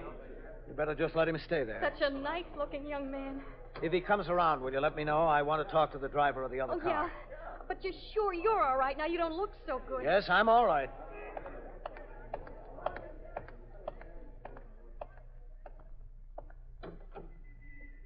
You hurt? No, I don't think so. I'm just a little bit shaken up, that's all. I think. What's your name? Creedy. Joseph L. Creedy. Where do you live? 33 West 79th Street. You're supposed to pull over when you hear a siren. What? You're supposed to pull over and stop when you hear a siren. I didn't hear it. I'm sorry. Well, you were right on top of it. I didn't hear it. Didn't you see the police car making the turn? Yes, I saw it, but it was too late. I tried to stop. It was just too late. Is the other policeman hurt? It looks like he's hurt, yes. Oh, that's too bad. That's very bad. There's an ambulance on the way. Were you heading home? Yes, about 11 years. I asked you if you were heading home. Oh, I'm sorry. I misunderstood you. I thought you asked it. I've been driving long. No, I was going to pick up a friend of mine. We were going out to dinner. Oh. She lives on East 66th Street. Have you had anything to drink, Mr. Creedy? Oh, no, I haven't had a thing to drink. Nothing. I don't drink much. All right, you stay right here. What'd you say, sir? I said you stay right here. Stay in your car. Yes, all right. I hope he's not hurt bad. So do I. Well, there's some more policemen. Yes, I know. I'm sorry. I'm really awfully sorry. All right. You just sit here. Yes, I will. Captain, are you all right? Yes, Mercado, I think so. The ambulance is on the way. Egan is hurt. Sergeant, did you take a look at Egan? Okay. I think he's hurt pretty bad. Must have hit up against the wheel. What happened, sir? Well, we were responding to the alarm of a fire, siren open. Egan was making a turn into this street. This fellow didn't stop. He hit us broadside, knocked us against the light pole. Are you sure you're all right? Yeah. I got a little bump on the head, but I don't think it's anything. Well, what is he, drunk or something? He claims he hasn't had a thing to drink. He was on his way to pick up a friend. Claims he didn't hear the siren. His car's a mess. He's not hurt, is he? No. Are you sure you're all right, Captain? I'm okay. Let's go over there. Yes, sir. Boy, it'll be a long time before this car's back in service. All right, come on. Let's through there, will you? Let's through. Let's move. There's nothing to see here. Give him a little air, huh? Did he come around, Sergeant? No, sir, he didn't. All right, move along. Are you all right? Yeah, I think so. Mercado, would you reach in there and get my cap for me? Yes, sir. Egan. Here you are, Captain. Thanks. Mercado, get those people back on the sidewalk. Yes, sir. All right, folks, come on, let's go. Let's get back. Let's give the man a little air. He just rammed into us. If he didn't hear us, he should have seen us. Egan's not breathing very heavy. No. But he's breathing. Would you go to the call box there, Sergeant? Yes, sir. Ring the desk officer and tell him what we've got. Yes, sir. Right away, Captain. Mercado. Yes, sir? Get ready to give him a hand. Right, sir. Hey, do you think he's going to be all right? Yes, I hope so. So do I. But he doesn't look very good to me. Not very good at all. Now, look, you better stand back up on the sidewalk, lady. I'm sorry. I didn't realize. Yeah, just stand up. All right. Come on now. Let's have a little room in there. Little room. All right, open up right there, huh? Hello, Captain. Hello, Doctor. Well, let's have a look at him. Yeah. What's it look like, Doctor? It's hard to tell a thing here. All right, let's put him on. You want me to get him on his feet? Let's take him out head first, all right? Or however you want it. You grab his feet as he comes out. Yes, sir. Okay, I'll do that. All right, officer. Easy with him now. Easy. I've got him. Easy now. Up. All right, get his feet. Don't let him fall. Okay, Doc. Okay, I got him. All right, put him on. Put him on now. That's it. Easy. All right, now. Up into the ambulance, huh? Come on. I got this end. Okay. Grab that end down there, will you? That's it. Easy with him. Doctor, I want you to take a look at the driver of the other car. There? Yeah, he says he's all right. I'll look at him. Come on, easy there. Thanks, Doctor. I rang in, Captain. Good, Sergeant. Excuse me, Captain. Yes? You want the other driver to go to the hospital? Well, if you think he should. All right, I'll have a look at him. What do you say about Egan? He can't tell a thing yet. Oh? Did you tell the desk officer what we've got? Yes, sir. And he told me something, too. What? The fire you were responding to, Captain? Yeah? It was a false alarm. You are listening to 21st Precinct, a factual account of the way police work in the world's largest city. You have a horrible feeling that something is wrong when the radio goes dead. You turn on the television set. Nothing there either. You walk out on the street to look for your newspaper, but it isn't on your porch, your front lawn. No place. And then you notice the silence all around you. No voices, not a one. The theater lights are off. The public auditorium is boarded up. You're frightened. You don't know what's wrong. Well, I'll tell you what's wrong. You've just found out what it would be like to live under a system of government that controls the freedom of speech. There are such systems in the world today. But a group of men took care that it wouldn't happen to you. They did their work 165 years ago, when they wrote the Constitution and the Bill of Rights. In the first article of those 10 original amendments, they said, Congress shall make no law abridging the freedom of speech or of the press. Those men like Franklin and Jefferson, made it official, made it a law. Every time we have our say in public or in private, we're exercising that law, and exercise is good. If someone else doesn't like what we say, he's entitled to his own opinion, and he's entitled to voice it just as loudly and clearly as he wants. That's guaranteed by our Constitution, by our Bill of Rights. Freedom of speech. It's one of our freedoms. Now back to 21st Precinct and Captain Kennelly. In any calendar year, there are more than 78,000 fire alarms in the city of New York. The essential factors in fighting a fire are promptness of discovery and the speed with which firemen arrive on the scene. To each of these alarms, no less than 4 pieces of fire department apparatus and 2 police cars respond with the required speed. But speed has its hazards. As many or more firemen and police officers are killed and injured while responding to alarms as in the course of the fires themselves. An accident while responding to a fire is bad enough. While making a run to a false alarm, it's more than tragic. And during the last year, there were 13,981 false alarms in the city of New York. After a determination was made by the ambulance surgeon that the driver of the car which collided with our automobile was not injured, the ambulance left for Bellevue with Patrolman Paul Egan. I remained on the scene until detectives arrived from the 21st Squad of the Manhattan East Homicide Squad, which sends specialists to make technical investigations in all serious motor vehicular accidents. Sector car number 4 came by for me and took me back to the station house. There, Lieutenant Gorman, the desk officer, reported that he had been in touch with Bellevue Hospital in regard to the condition of Patrolman Egan. The officer had not yet regained consciousness, and at 6:20 p.m. was still in the X-ray room. I went out for a meal, and when I returned at 10 minutes after 7, I went directly upstairs to the 21st Detective Squad, where Joseph L. Creedy, the driver of the other car, had been brought for questioning by Lieutenant Matt King, the squad commander.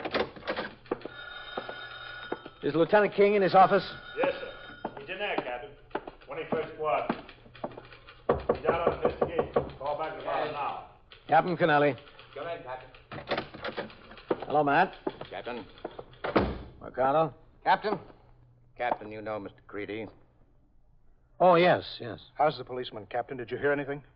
Well, he's still unconscious. Oh, you don't know how bad I feel about this. We all feel bad, Mr. Creedy. Yes. What's your occupation, Mr. Creedy? What'd you say? What do you do for a living? Oh, I'm a salesman. What do you sell? Light metal extrusions. What's that? Well, it's parts used by manufacturers in making almost anything, usually aluminum or aluminum alloy. Instead of molding the metal, an extrusion is made by pushing a heated bar through a die. Comes out whatever shape is desired. You know, it's something like your wife does when she makes cookies. Same principle. Is it a New York firm you work for? Oh, no, it's Chicago. I represent them in the Middle Atlantic states. That's my territory. You travel a lot? Sir? I asked you if you traveled a lot. Oh, yes, all through my territory. I'm in the New York metropolitan area 1 week, out in my territory the next. Ever had an accident before? No, nothing serious. I banged up a fender once or twice getting in and out of tight parking spaces, but nothing where anyone was hurt. I drive about 40,000 miles a year, too. I travel in my car. Ever been arrested for a traffic offense, Mr. Creedy? Not in New York. Where have you been arrested? I was given a ticket in Connecticut in Ridgefield once for passing a stopped school bus. I thought it had started up again. When was that, recently? $25. I asked when it was, Mr. Creedy. Oh, I'm sorry. I thought you asked how much I was fined. It was 3 years ago, about. And that's the only time you were arrested on a traffic offense? I wasn't even arrested then. He just gave me a ticket to the state trooper. You ever arrested on any other occasion for any other offense? No. Never? Never in my life. Not even for another traffic offense? No, that was the only time. Did you see the police car before you hit it, Mr. Creedy? Yes, I saw it. It was too late to stop. I tried to, but it was too late. Captain, you were proceeding on Lexington Avenue with the siren wide open, is that right? Yes, it had been open for about 2 blocks. Didn't you hear the siren, Mr. Creedy? Is that why you failed to pull over and give them the right of way? I didn't hear the siren. You're aware that it's the law that you must pull to the right, stop, and give an emergency vehicle the right of way. Absolutely. Why didn't you do it this time? I didn't hear the siren. Mr. Creedy, a siren is designed to be heard by everyone. I didn't hear it. It's no excuse, you know. I'm not looking for any excuse, Lieutenant. Mr. Creedy, are you hard of hearing? No. You are, aren't you? What gives you that idea? I don't see how anyone could not hear the siren that close to it. Have you ever had any trouble with your ears, Mr. Creedy? You've missed a lot of questions that have been asked you. Yeah, I have some trouble sometimes. How were you able to get an operator's license? Well, I had the license before I had any trouble. I just kept on getting renewals. Aren't you aware of the fact that the renewal application inquires if you have any trouble hearing, any new physical disability?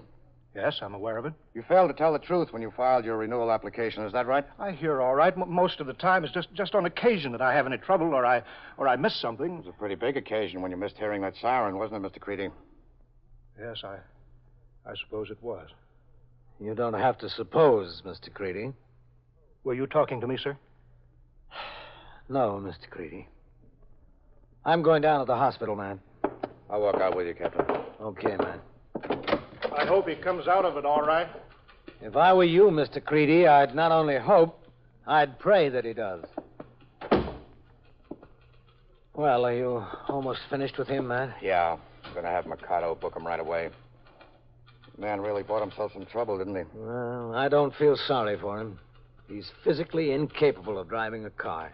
He shouldn't be driving one without wearing a hearing aid. Yes, sir, you're right. How do you feel? Oh, all right. You were lucky to come out of it okay. Little bump on the head, that's all. Did it bother you? Oh, I had a headache when I got back to the station house. I took a couple of aspirin. Maybe you ought to have it looked at, Captain. No, it's okay. Yes. You going down to the hospital? Yeah, right now. I want to be back by 10. The borough chief said he might visit the precinct tonight. If there's any change in Egan's condition, will you call me direct, Captain? Yeah, Matt. I sure will. I went downstairs to the muster room where Lieutenant Gorman, the desk officer, told me that the 34th precinct, in which Patrolman Egan resided, had been unable to reach his wife to notify her of the accident.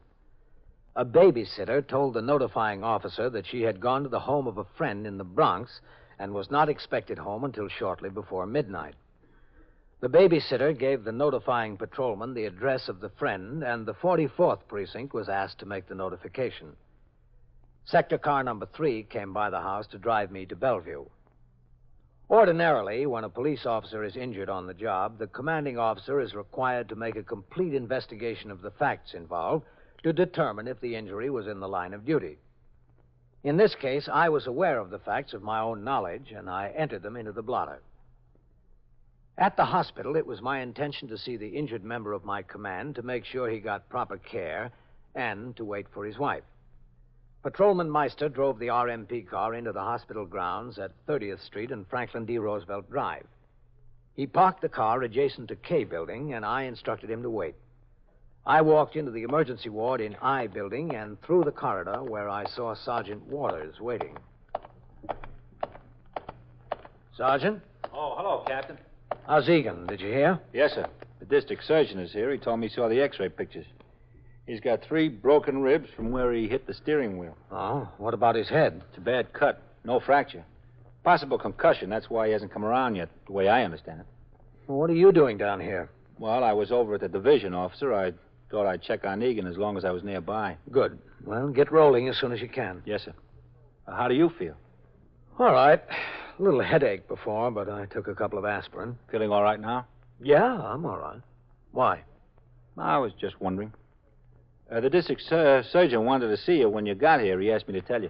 Oh, I want to see him, too. Where is he? Down there in the office, you know.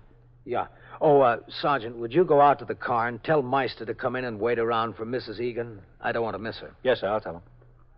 It's that little office there, isn't it? Yes, sir. All right. Right past the light there. All right.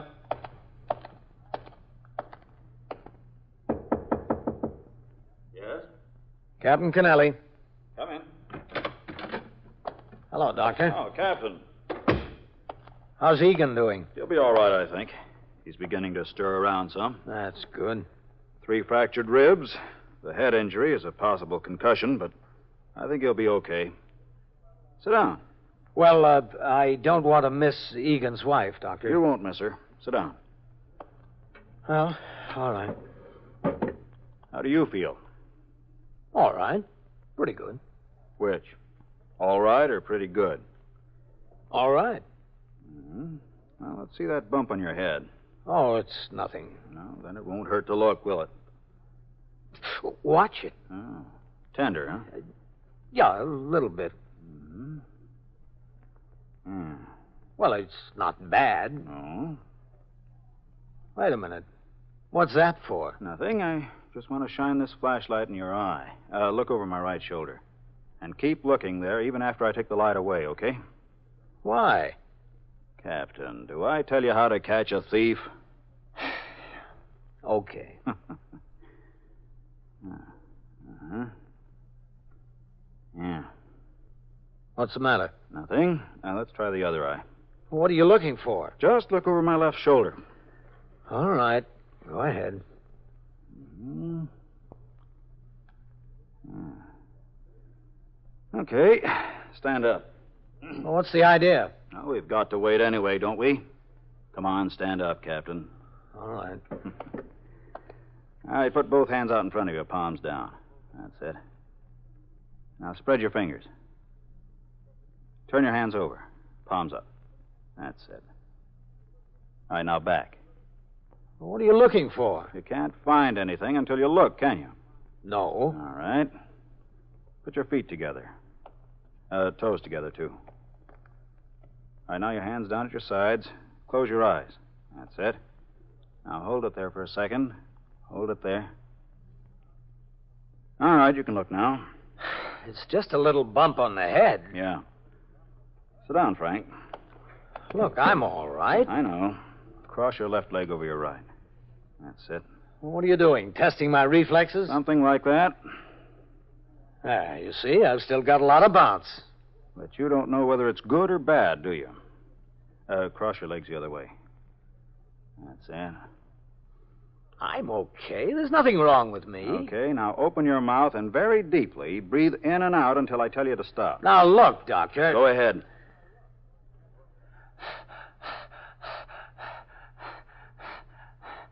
Okay. Feel a little dizzy? No, not at all. You should. Excuse me. Hello? Yes? Yes, I see. Yeah, all right. I'll be right back there. Yeah, in a minute. Well, Egan has regained consciousness. Oh, good. Come on. Then you think he'd be all right? Oh, sure. Your headache's gone away? Yeah, I took a couple of aspirin. That way, Captain. Captain, Yes, Sergeant. I've got Eisner waiting down at the main desk for Mrs. Egan. Good. He regained consciousness. Oh, is he going to be all right, Doctor? I think he'll be fine. This way. Yes, you can't be too careful with these cases, can you? That's the point, Captain. We've got to be. Oh, did they say he was talking? Oh, yeah. A blue streak. And he's hungry. Well, that's a good sign. Usually. Yeah, this will be good news for his wife. It sure will, Sergeant. How many children does he have, Sergeant? Do you know? 2, I think. Yeah, that's right. Where'd his wife have to come from? Well, they live in Washington Heights. But she was visiting in the Bronx. She was notified there at a friend's house. That can be an awfully long trip downtown when you hear your husband's been hurt. Yes, it sure can. Oh, Doctor. Yeah? Don't they have Egan down there, down that corridor? Yes, but I'm not going there yet. I want to get some x-rays of that thing the captain carries around on his shoulders. Well, I'm all right. What are you talking about? I'm a skeptic, Captain. Sergeant, notify the desk officer that the captain is temporarily out of service. 21st Precinct, Sergeant Waters. Wait a minute, just a second. Burglars where? Yeah? Yeah? Well, what is that, an apartment house? Well, did you see them? What? Yeah, all right. Well, don't worry about that. We'll take care of it. No, you stay right there. 21st Precinct, a factual account of the way the police work in the world's largest city, is presented with the official cooperation of the Patrolmen's Benevolent Association, an organization of more than 20,000 members of the Police Department, City of New York. Everett Sloan in the role of Captain Kennelly, Ken Lynch as Lieutenant King. Featured in tonight's cast were Anne-Marie Geyer, Harold Stone, Louis Nye, Frank Marth, and Ralph Camargo. Written by Stanley Niss and directed by Howard G. Barnes. Produced for CBS Radio by John Ives. Art Hanna speaking. This is the United States Armed Forces Radio and Television Service.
First Precinct, Sergeant Tierney. Yeah. All right. Get out your book and take down this alarm. 14-year-old boy missing from home. His name is Eddie Campton. Yeah. Yeah, that's right. 5 feet, 4 inches. You are in the muster room at the 21st Precinct, the nerve center. A call is coming through.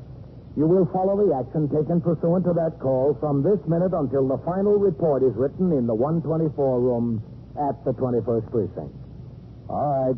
Just keep your eyes open for him. Yeah, that's right. Missing from home. Okay, all right.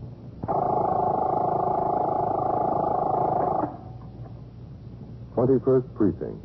Just lines on a map of the city of New York. Most of the 173,000 people wedged into the 9/10 of a square mile between Fifth Avenue and the East River wouldn't know if you asked them that they lived or worked in the 21st. Whether they know it or not, the security of their homes, their persons, and their property is the job of the men of the 21st Precinct. The 21st, 160 patrolmen, 11 sergeants, and 4 lieutenants, of whom I'm the boss. My name is Kennelly, Frank Kennelly. I'm captain in command of the 21st. I was working my night tour, 4 p.m. to 8 a.m. When I came into the station house at 3:35 p.m., I went around the desk to sign the blotter. Lieutenant Gorman, who would be desk officer during the forthcoming tour, was already there and getting a summary of patrol conditions in the precinct from Lieutenant Snyder, who was working the 8 to 4. I walked into my office where I found a message to call the district surgeon of the department. As the call was being put through, I glanced at a few reports and communications which seemed important to the 124 man who left them in a prominent place on my desk. When I spoke to the doctor on the phone, he told me that the neurological tests and x-rays that had been made of me after an accident between an RMP car in which I was riding and another automobile were all negative. There was no sign of a head injury. I thanked the doctor for the good news and went out into the muster room and around behind the desk for the turnout of the platoon. The 58 men who would patrol the precinct for the next 8 hours had marched out of the back room in a military manner and lined up in front of the desk where the roll call was just ending. Stack. Yeah. Hannah. Yep. Taub. Here. Underwood. Here. Vaccaro. Present. Valentine. Present. White. Here. Wyatt. Here. Ziegler. Yes. All right, Captain. Just one thing, men. We've had several complaints about automobiles illegally parked in bus stops and too near fire hydrants. I want you to pay particular attention to this condition. When I'm out on patrol later, if I see an automobile parked in that manner illegally, I also expect to see a summons hanging from it. All right, Sergeant. Post your platoon. Platoon, 10, shot. Right, face. Forward. March.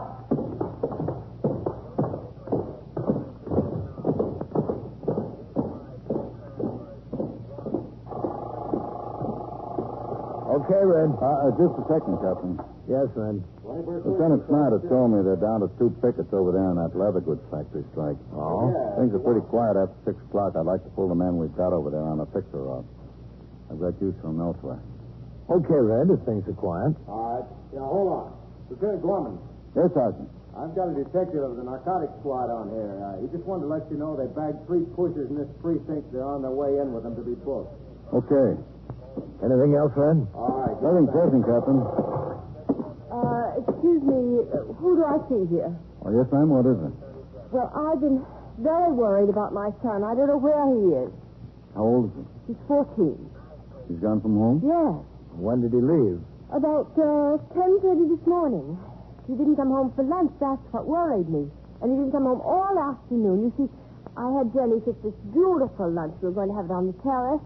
And I know he loves lobster salad. He wouldn't miss that for the world. Do you have any idea where he went? No, I don't. I don't know. He didn't tell me. He just walked out. If I had any idea where he went, I'd go and get him. Well, why did he walk out? Oh, you know how boys are. He wanted to do something, and we had an argument. Well, Eddie's a little bit high-strung. He's always been high-strung. He was a hypertonic baby, you know. He just ran out of the apartment. He's been gone since 11 o'clock. Well, it's 4 o'clock now. He's only been gone 5 hours. He knows his way around New York. Oh, yes, yes. Of course, we've lived in the same apartment since he was born. He's 695 Park Avenue. He knows the neighborhood. He knows it very well. Did he have any money in his pocket? Oh, a couple of dollars. I imagine 3 or 4. Maybe he always carries some money. Well, then he could have bought lunch, couldn't he? Yes, he could have, but he likes lobster salad. I wouldn't worry too much, ma'am. He's 14 years old and he knows his way around. If he doesn't show up by dinner time, you call us then. But I'm sure he'll be home by dinner. Well, I'm not so sure. Not after what happened with the snake. Excuse me. Yes? What snake? Well, the snake he brought home from camp. What happened with the snake? Well, you see, it got away. Was it a poisonous snake? Of course, that's what I was so worried about. Well, where did it get away? I don't know. He didn't tell me. He just came into the bedroom when I was having breakfast this morning, and he said, Mother, you told me to get rid of that snake, to give it to the zoo or someplace, and I didn't. I hid him. It got away. It escaped. In your apartment? Well, no, thank goodness. He took it out of the apartment. When I told him to get rid of it, I saw him go with it. I saw him leave. He had the box with him. When was this? Yesterday afternoon. And do you know where he took it? No, I haven't any idea. Well, didn't you ask him? Well, I was going to, but I was so upset at him lying to me over not getting rid of it as he promised to. I just blew up. I just hit the ceiling, and he ran out. What's your name, please? My name? Yes. Mrs. Eleanor Campton. And you live at 695 Park Avenue? Yes, that's right. And your boy's name is Edward? Edwin. We call him Eddie for short. This was a poisonous snake he brought home from camp? Yes. He made a little cage for it, and he brought it home from camp. He got home Friday. And he told you it had escaped, Mrs. Campton? Yes, that's right. Look, Mrs. Campton, would you mind going over and waiting in my office a minute? I'll be right in. I'd like to talk to you about him. You don't think he'll be home by dinner time? Oh, he probably will, but I'd like to talk to you about him. All right. Over there? Yes, right over there. Just go in and have a seat. I will. Thank you very much. Ring upstairs to the detective's friend. Yes. If that boy had a poisonous snake, we'd better start looking for him. Have somebody come down to my office. Yes, sir. Get me the detectives on there, Sergeant. Yes, sir, Lieutenant, right away. This is Lieutenant Gorman, the desk officer. That's what somebody asked me. Oh, sit down, Miss Campbell. Oh, do you think something happened to Eddie? No, I don't think so. I'm sure he's all right. I'm Captain Kennelly. Oh, how do you do? Now, about this snake your boy brought home. Oh, I'm just deathly afraid of snakes. I'm deathly afraid of them. You're positive it was a poisonous snake? Oh, yes, of course. Excuse me. Yes. 21st Precinct, Captain Kennelly. This is Sergeant Tierney on TS, Captain. Yes, Sergeant. Lieutenant Gorman spoke to the detectives, and there'll be someone down to your office right away. Okay. Yes, sir. Where did Eddie go to camp? In Maine. And he came home Friday? Yes, Friday. His father and I met him at Grand Central. Does Mr. Campton know you came over here? Oh, no. His father's out of town on business. He's in Chicago. Well, I didn't know who to call or what to do, so I came over here. Well, you'd think when you pay $1,000 to have a boy spend the summer at camp, they wouldn't send him home with a snake. Yeah. I mean, if he wants to make a pair of moccasins or a belt or something like that to bring home, that's perfectly all right. But to let a boy come home with a snake, a 14-year-old boy, and a poisonous snake. Well, I'm sure they didn't know it. What kind of a snake is it? Well, I don't know. Well, you're sure it's a poisonous one? Well, snakes are poisonous, aren't they? No, they're not. They're not. Did he ever mention what kind of snake it is? Yes, no, I think he did. Did he tell you it was a rattlesnake? No, it's not a rattlesnake. I'm sure it's not a rattlesnake, no. Did he say it was a copperhead? A copperhead? Is that what he said it was? No, I don't think so. A water moccasin? A water moccasin, no. He didn't say it was a water moccasin. Well, I'm not sure what he said it was. Well, those are the only 3 kinds of poisonous snakes that you'll find in Maine. Oh. Now, I don't think that the camp authorities would let him come home with a venomous snake. You're sure it wasn't one of the harmless species? Well, I told you, Captain, to me, no snakes are harmless. And do you know where he took it when he left the apartment? No, I haven't any idea. I really don't. But he told you it got loose. Yes, that's what the big fight was about. And did you call his friends before you came over here? Well, he only has 2 friends that he'd possibly go to. You see, he doesn't know many boys around New York. He goes away to school, and these 2 boys happen to be in his class at school. I called both of them. He wasn't with either one of them. Well, had he been? Well, he'd been over at Roger's yesterday, but he wasn't there today. Did you speak to Roger or to his mother? I spoke to both Roger and his mother. He hadn't been there today at all. Roger was home all day. He was in the apartment. Well, that's what his mother told me. I see. And what about the other boy? Did you speak to him or his mother? Yes, I spoke to him and his mother. Now, does Eddie have any place that he might go? Any other friends where he might have taken the snake, where it might have gotten loose? Captain, if I knew I would have been there, I really would have. You don't know whether the snake was a water moccasin, a copperhead, or a rattlesnake? I was not that curious. I just wanted him to get rid of it. And do you think his friend Roger would know what kind of snake it is? He might. He probably would. Well, before we go any farther, I suggest you call Roger and ask him if he knows what kind of snake it is. Do you know his telephone number? We could look it up. Oh, there's no need to look it up, Captain. Roger's mother and I are very good friends. I know the number. It's Regent 78098.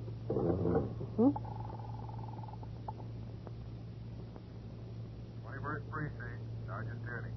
Sergeant, would you get Regent 78098? Yes, sir. Here you are, Mrs. Campton. You? Come in. Oh, hello, man. Everyone was tied up, so I came down myself. Good, man. What have we got?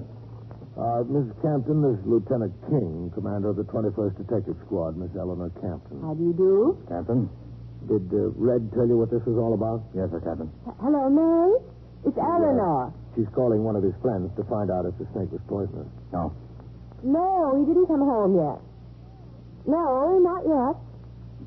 Well, I haven't any idea, Mary. I wish I knew. Darling, you're sure Roger doesn't know more than he's telling?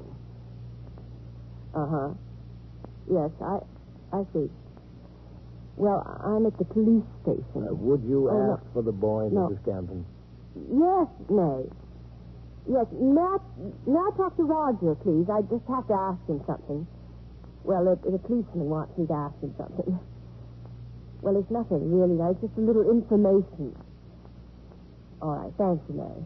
He has to know everything that's going on. He just has to. Would this boy know whether the snake is poisonous or not?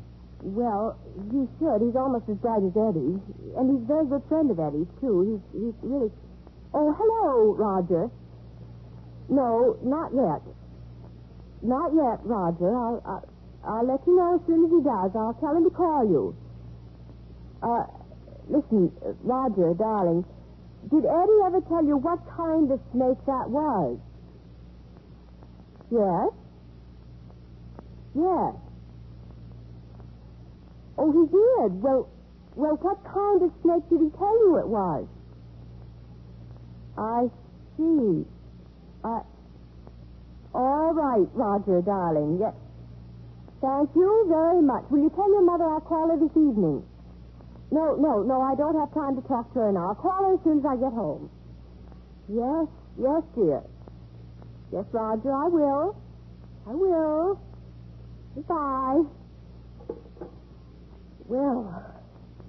What kind of snake was it, Mrs. Campton? Well, Roger says that Eddie told him it was a copperhead. Oh? Now, that's one of the bad kind, isn't it? Yes, it is. Especially when it's running around loose. You are listening to 21st Precinct, a factual account of the way police work in the world's largest city. Here's George Frame with a word of advice. Get on the right track, baby. Get on the right track, baby. And what track's the right track? The one that leads to the bank, or wherever you're keeping those Series E United States savings bonds you've been getting through the payroll savings plan. Sure is a good feeling to know those bonds are coming in regularly, isn't it? Like old Ben Franklin said, a penny saved is a penny earned. And by putting your pennies and dollars into United States savings bonds, you earn yourself a mighty nice interest rate. So remember what George Frame says. Get on the right track. What I say, get on the right track. What I say, get on the right track.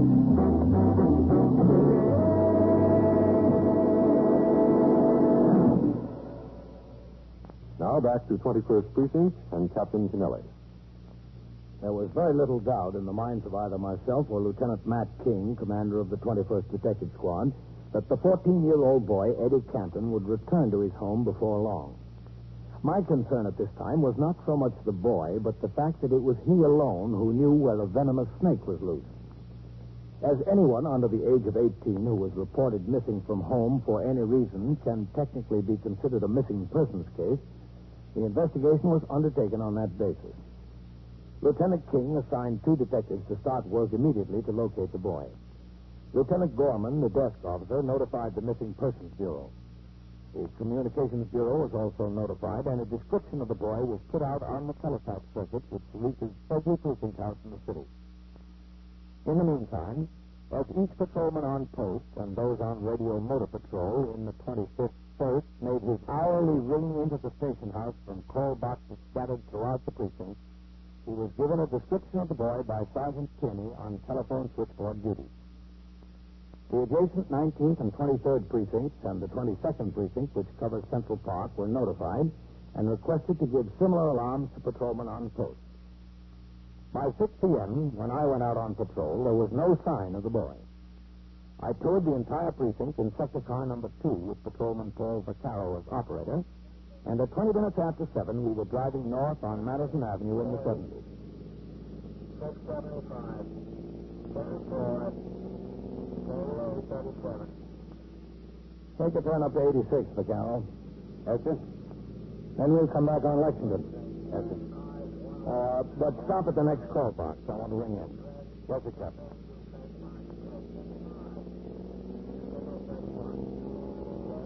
That kid stays out on the street after dark. We ought to be able to spot him then, Captain. Well, maybe he's not out on the street. Yes, sir. You want to ring in from there, Captain? Yeah, that's all right.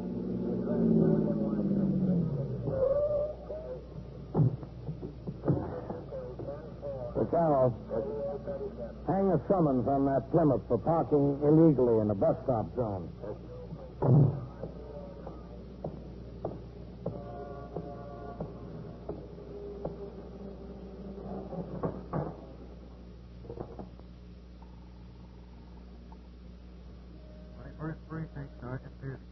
Captain Kennelly, Mark 17. Any sign of the boy, Sergeant? No, sir, not yet. All right, let me speak to Lieutenant Gorman. Yes, sir. Lieutenant Captain Kennelly. Hold on, Captain.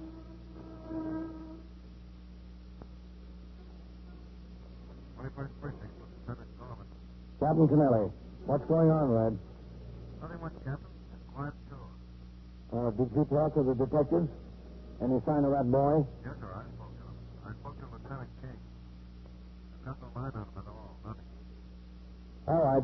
I'll be in the house in about 10 or 15 minutes. Just a second, Captain. Yes, Sergeant?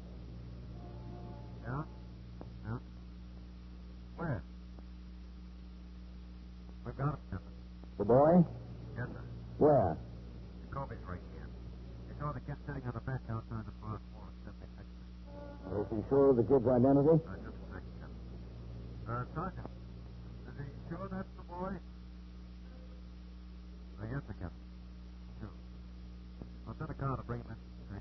Oh, that's all right, Red. I'll go. We're right close to there. Okay, Captain. Oh, notify his mother. We've got him.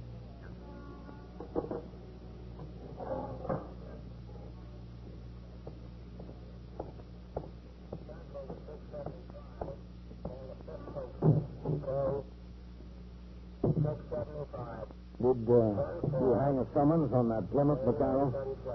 There's one on it already, Captain. Oh, good. 76th and 5th, Vaccaro. We located the boy. Oh? That's good to hear. He was sitting on a bench outside the park wall. The kid say where the snake was? Jacoby was just ringing in when I did. We're going over to get him now. Yes, sir. I don't know what that kid would want with a snake on Park Avenue. Have you got any brothers and sisters, Captain? No. Dog would be better than a snake. Well, we better for out. But everybody to their own place, I guess. I had a friend who raised hamsters. He could just sit and watch them for hours. I can never see him personally. But what good are they? Running around a cage. There they are.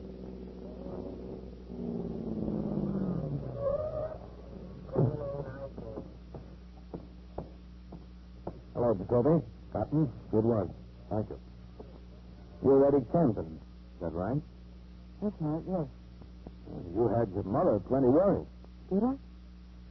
Oh, I don't think so. She doesn't worry much. Not about anything. He was sitting over there, right across the street on the bench outside the park wall reading a comic book. Oh, it's not one of those gory ones. It's one of the approved ones. I recognized him from the description of his clothing. Okay, Jacoby, you stay on the job here. We'll take him back. Yes, sir. In the car, son. Okay. Goodbye, and thanks a lot. You're welcome, son. Go ahead, Eddie. Yes, sir. Hello. Hi.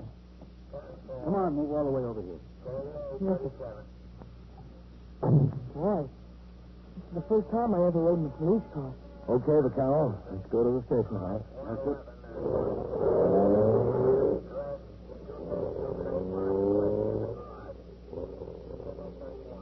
Where's the siren?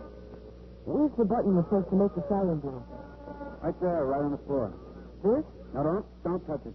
Oh, I won't. Eddie, where did the snake get loose? Hey, can you blow the siren anytime you want to? Where did the snake get loose, Eddie?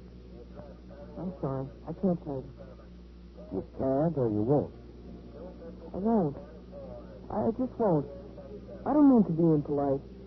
I was taught to be very polite. I won't tell you. I won't because they'll go there and kill him. Don't you think we ought to get a copperhead that's running around loose? There's a lot worse things running around loose. A lot worse things.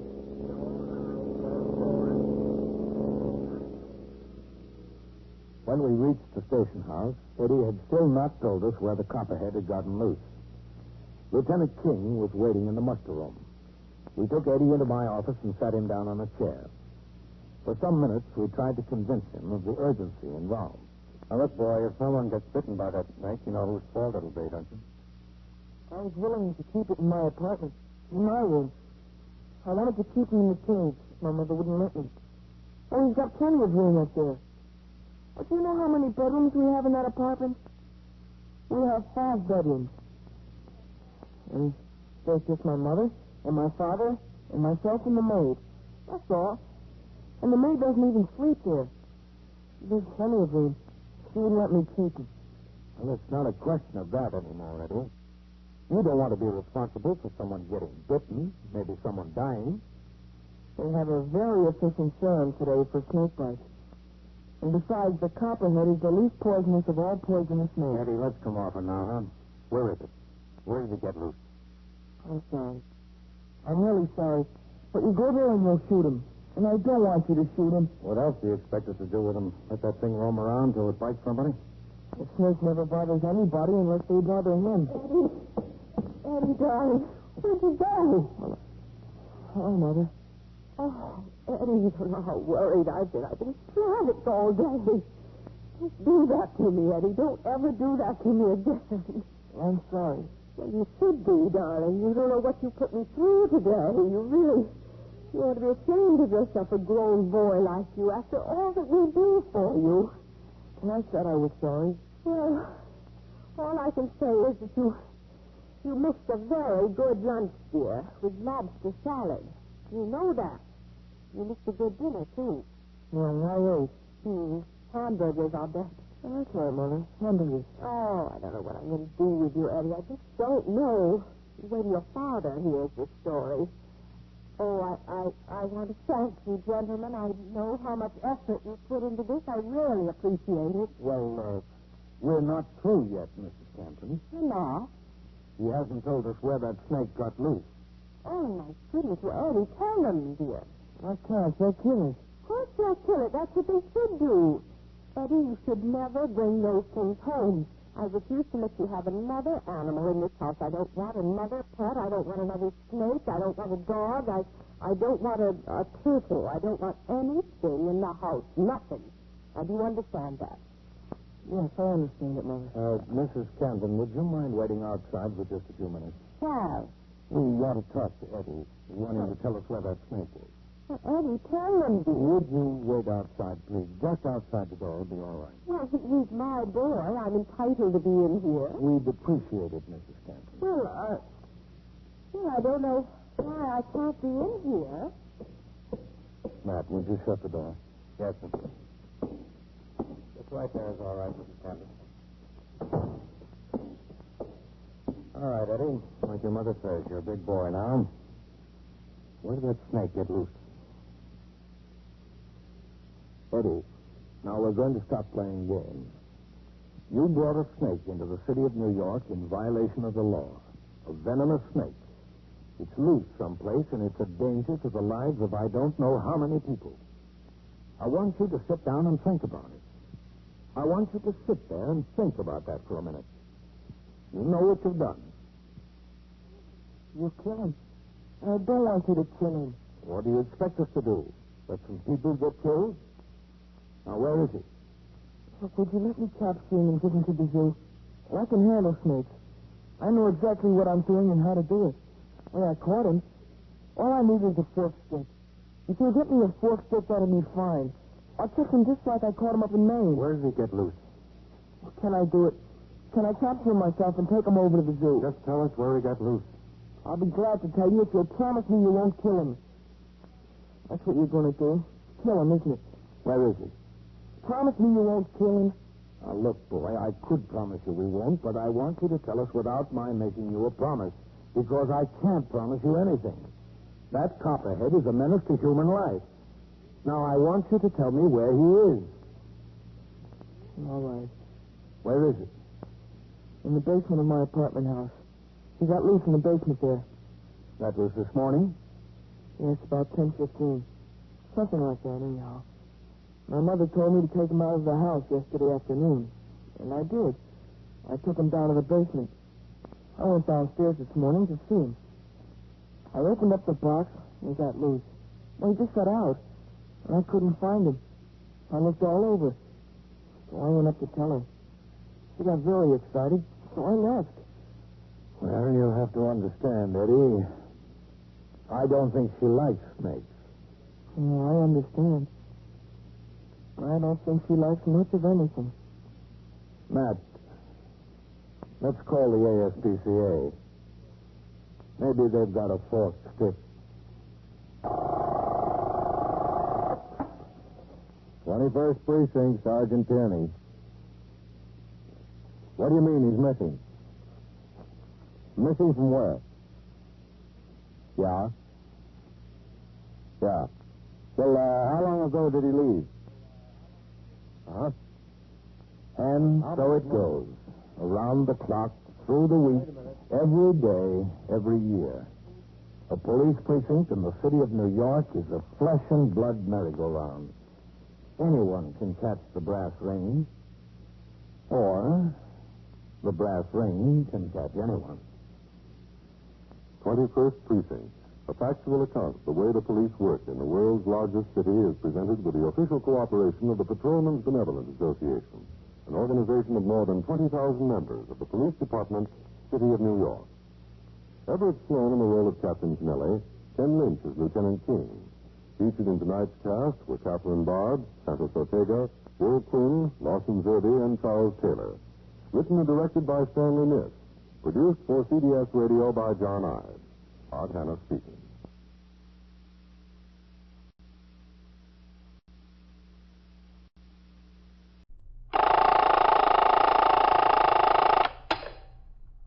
"21st Precinct, Sergeant Waters. What do you mean he's missing? Missing from where? Yeah? Yeah? Well, how long ago did he leave? Uh-huh. How much money? You are in the muster room at the 21st Precinct, the nerve center. A call is coming through. You will follow the action taken pursuant to that call from this minute until the final report is written in the 124 room at the 21st Precinct. All right. I understand. Now, just hold the phone. I want to connect you with the detectives. Yeah. Just hold on. That's right. 21st Precinct. It's just lines on a map of the city of New York. Most of the 173,000 people wedged into the 9/10 of a square mile between Fifth Avenue and the East River wouldn't know if you asked them that they lived or worked in the 21st. Whether they know it or not, the security of their homes, their persons, and their property is the job of the men of the 21st Precinct. The 21st, 160 patrolmen, 11 sergeants, and 4 lieutenants, of whom I'm the boss. My name is Kennelly, Frank Kennelly. I'm captain in command of the 21st. I was working my day tour, 8 a.m. to 6 p.m. After I went through the customary routine of turning out the platoon, reading reports and communications, and inspecting the cells and other parts of the station house, I went out on patrol of the precinct in sector car number 3. At 10:30 a.m., I returned to the station house to keep an appointment with the owner of one of the many nightclubs in the precinct, who asked to see me in regard to the application of several of his new employees for cabaret worker permits, which are under the jurisdiction of the police department. After he left, I went into the back room and up the rickety stairs past the 21st Detective Squad on the 2nd floor to the 3rd floor, where the precinct youth patrolman, the safety officer, the civil defense patrolman, and the precinct hack inspector each have their offices.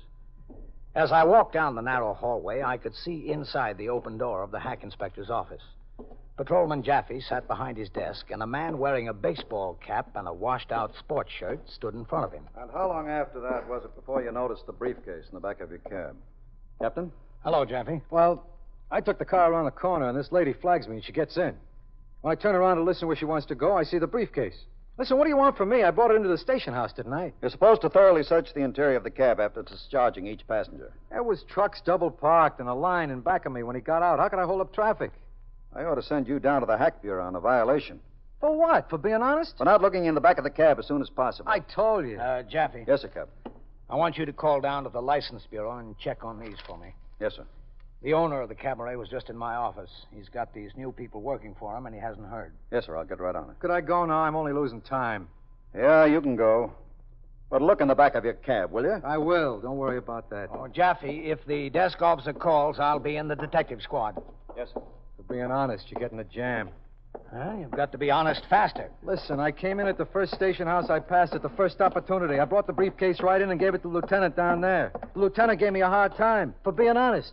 He just wants you to stay honest. Well, so long. Whole deal over nothing. Over a briefcase. Is Lieutenant King in his office? Oh, yes, sir, Captain. He's in there. Yes. Captain Kennelly. Come in. Hello, Matt. Captain. You busy, Matt? No, sit down, Captain. I was just going over the telephone record of the squad. Those guys are supposed to enter every outside call they make. Well, we batted a great percentage last month. There's entries for about half the calls. Well, I guess what you need, Matt, is bookkeepers, not detectives. Yes, sir, I guess so. What can I do for you, Captain? Hold on to your chair, Matt. Wow, what's up? The 2nd and 3rd floors are going to get a coat of paint. Well, no kidding. Yeah. They'll be here at 8 o'clock next Monday morning. Oh, I didn't think I'd live to see the day. Everything? Walls? Woodwork? Everything. What about the muster room and your office? Well, they say that can wait until next year. Did they take a good look at it? It can still wait. Yes. Excuse me, Lieutenant. Yeah, Cassidy. Lieutenant Lawrence Kay of the 112th Squad is on the straight line, Lieutenant. All right, thanks. Yes, sir. Well, Matt, Wait just a second, Captain, if you have time. Yeah, sure, okay. 21st Squad, Lieutenant King. Hello, Matt. Larry, how are you? I'm all right. Listen, Matt. Yeah. A guy walked in the house out here and says he's office manager of the Sunning Hill Linen Service at 764 East 80th Street. Yeah. Lester Mappin, M-A-P-P-I-N. He said he went to the bank, the Hudson Trust Company, Lexington Avenue branch, to get his company's payroll. Yeah? He says 2 men forced him into a car just outside the bank, brought him out here, and dumped him on Queens Boulevard. How much was it? $3,129.60. You got a description of the men in the car? We're just starting to talk to him, Matt. He just this minute came upstairs. The desk officer sent him up. Sounds like a straight story, though. He said all they took was the cash. They left the bank book and duplicate deposit slip with them.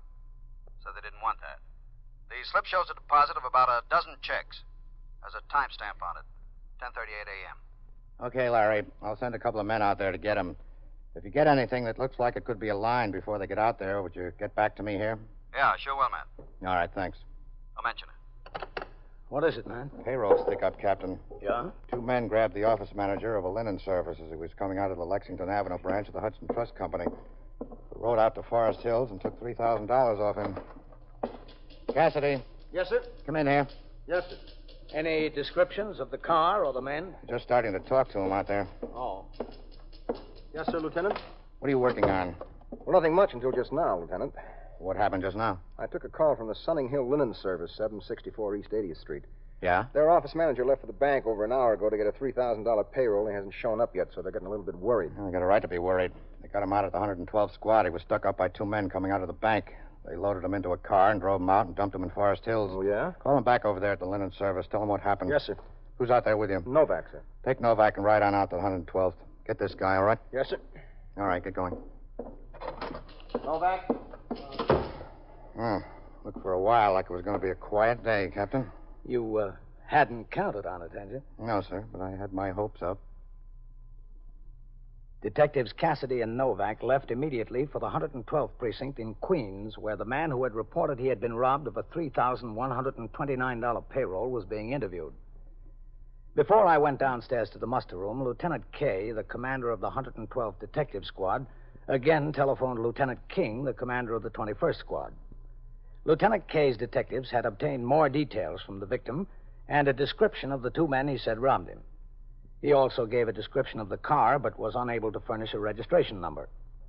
At noon, sector car number 4 came by the house for me, and I again went on patrol of the precinct. During the course of the patrol, we rode up Lexington Avenue, and as we approached the branch of the Hudson Trust Company, I saw the patrolman on post, Patrolman Charles Lasky, on the sidewalk. I instructed Patrolman Mercado, the operator of the car, to pull over to the curb. All right. Wait here, Mercado. Lasky? Yes, sir, Captain. Hello. Well, where were you? Where was I when, Captain? When those 2 stuck the gun on the fellow coming out of the bank and took a $3,000 payroll from him? Today? About 10:40. Today? Not last night. Well, this is the first I've heard of it, Captain. What's your ringing time? 39. What happened? Well, the office manager of a linen service got a $3,000 payroll out of the bank. Came out here on the sidewalk.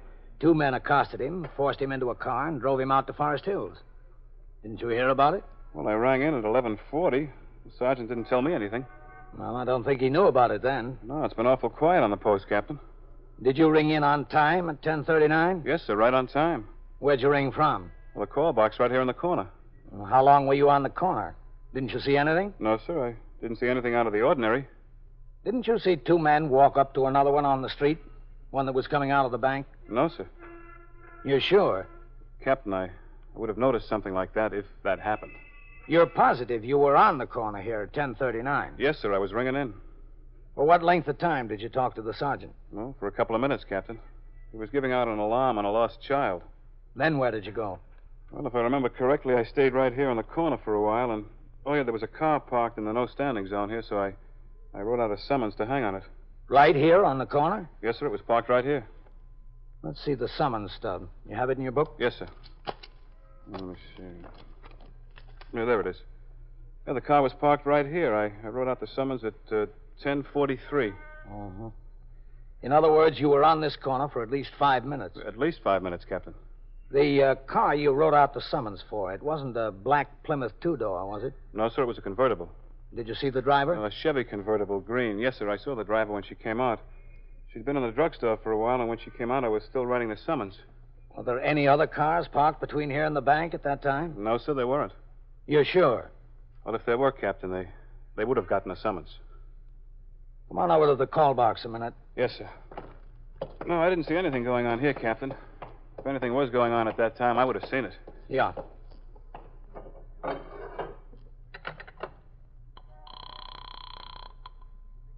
21st Precinct, Sergeant Waters. Captain Kennelly on box 14. Yes, sir, Captain.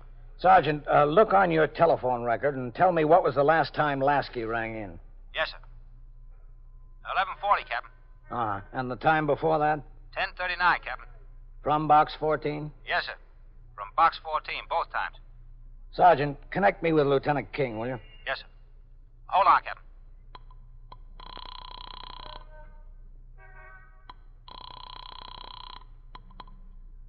'21st Squad, Lieutenant King. This is Captain Kennelly, Matt. Yes, sir. Matt, did that hold-up victim tell the detectives out at the 112th that the two men accosted him as soon as he came out of the bank? Yes, sir. They held a gun on him, took him across the sidewalk to the curb? Yes, sir, that's right. Said they had their car parked there right at the curb. Down at the corner from the bank. Yes, sir, that's right, down at the corner. Matt, I'm over on that corner now. Yes, sir. Lasky on post here was on this corner from the time of the robbery and for at least 5 minutes afterwards. He didn't see anything like that happen. Well, he might have missed it, Captain. The guy said it happened awful fast. They got him in the car in a hurry. Oh, that's the point, Matt. Lasky says there was only one car parked here. It's a no-standing zone. He gave the one car parked here a summons, and it wasn't the getaway car. It was a green convertible. Is he sure he was there during the time of the robbery? Well, the man's deposit slip was stamped 1038 in the bank, isn't that right? Yes, sir, that's right. 1038. Well, Lasky rang in from this call box here at 1039. Oh, did he? Yes, and he was standing here writing out the summons after that. The time on the summons is 1043. That puts a little bit different light on things, Captain. Yeah, I think it does. Did they get back from Forest Hills with the victim yet? No, sir, but they left there. I expect them back any minute. Well, I'm kind of interested to hear a little bit more about this robbery, man. So am I, Captain. If there was such a thing. All right, I'll be in a little while. Yes, sir.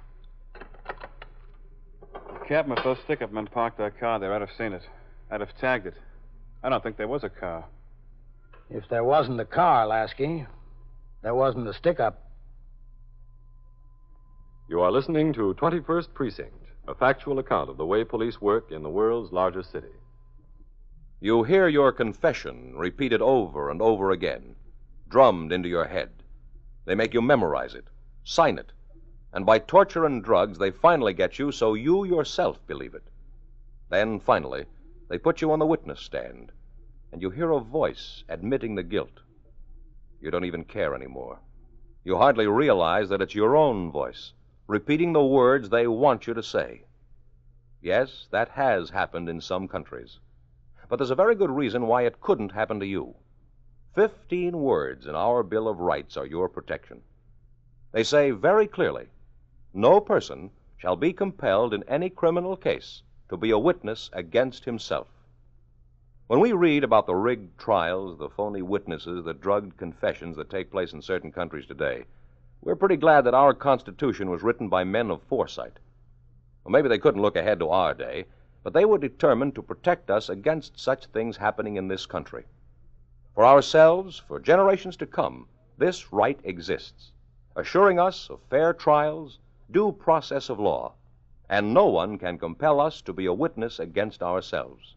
It's right there in black and white, in words that have been unaltered for 165 years. It is one of our freedoms. Now back to 21st Precinct and Captain Kennelly.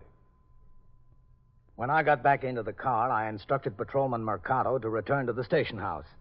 He made a right turn at the next corner and came downtown on 3rd Avenue. I got out of the car and told him to pick up his partner and resume patrol. Then I crossed the sidewalk, walked up the stone steps into the muster room where Lieutenant Gorman was desk officer and Sergeant Waters was on telephone switchboard duty. 21st Precinct, Sergeant Waters. Oh, Captain. Yes, Sergeant. All right, 17. Division called. Inspector McBride wants to talk to you. All right. As soon as I sign the blotter. Yes, sir. What's doing, Ray? 21st Precinct, Sergeant Waters. Well, what's the trouble, lady? Yeah. Yeah. Heavy smoke is coming out of the smokestack? Well, I'll tell you what you do. You call the Department of Air Pollution Control. Air Pollution Control. Yes, ma'am, that's right. Worth 40495. Worth. W-O. Well, I agree with you. Something ought to be done about that. Yes, ma'am. You're welcome. Don't mention it. What time did Inspector McBride call, Sergeant? Oh, it was 12:14, Captain. Oh. I told him you were out on patrol. I asked him if he wanted you to get a radio call put out for you. He said no, just have you call him when you got back into the house. All right. Oh, and there's a couple of other messages. I left them on your desk. Okay. We go straight on through the back there, Mr. Mappin. Hello, Cassidy. Oh, Captain. Mr. Mappin, this is Captain Kennelly, commanding officer of the precinct. How do you do? Mr. Mappin?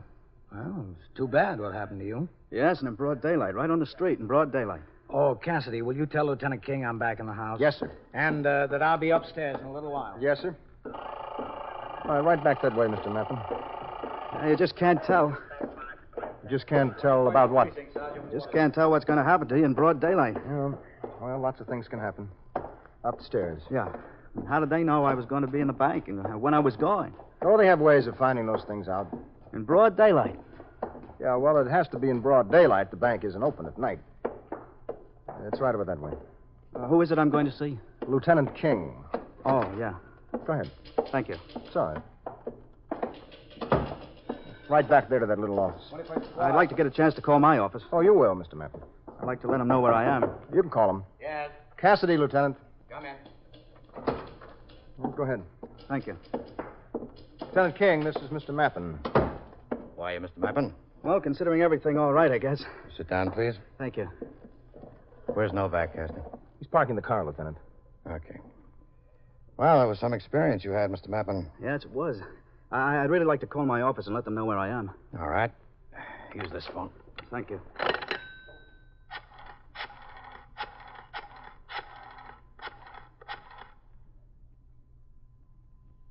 Hello? This is Mr. Mappin. Yes, I'm all right. I'm perfectly all right.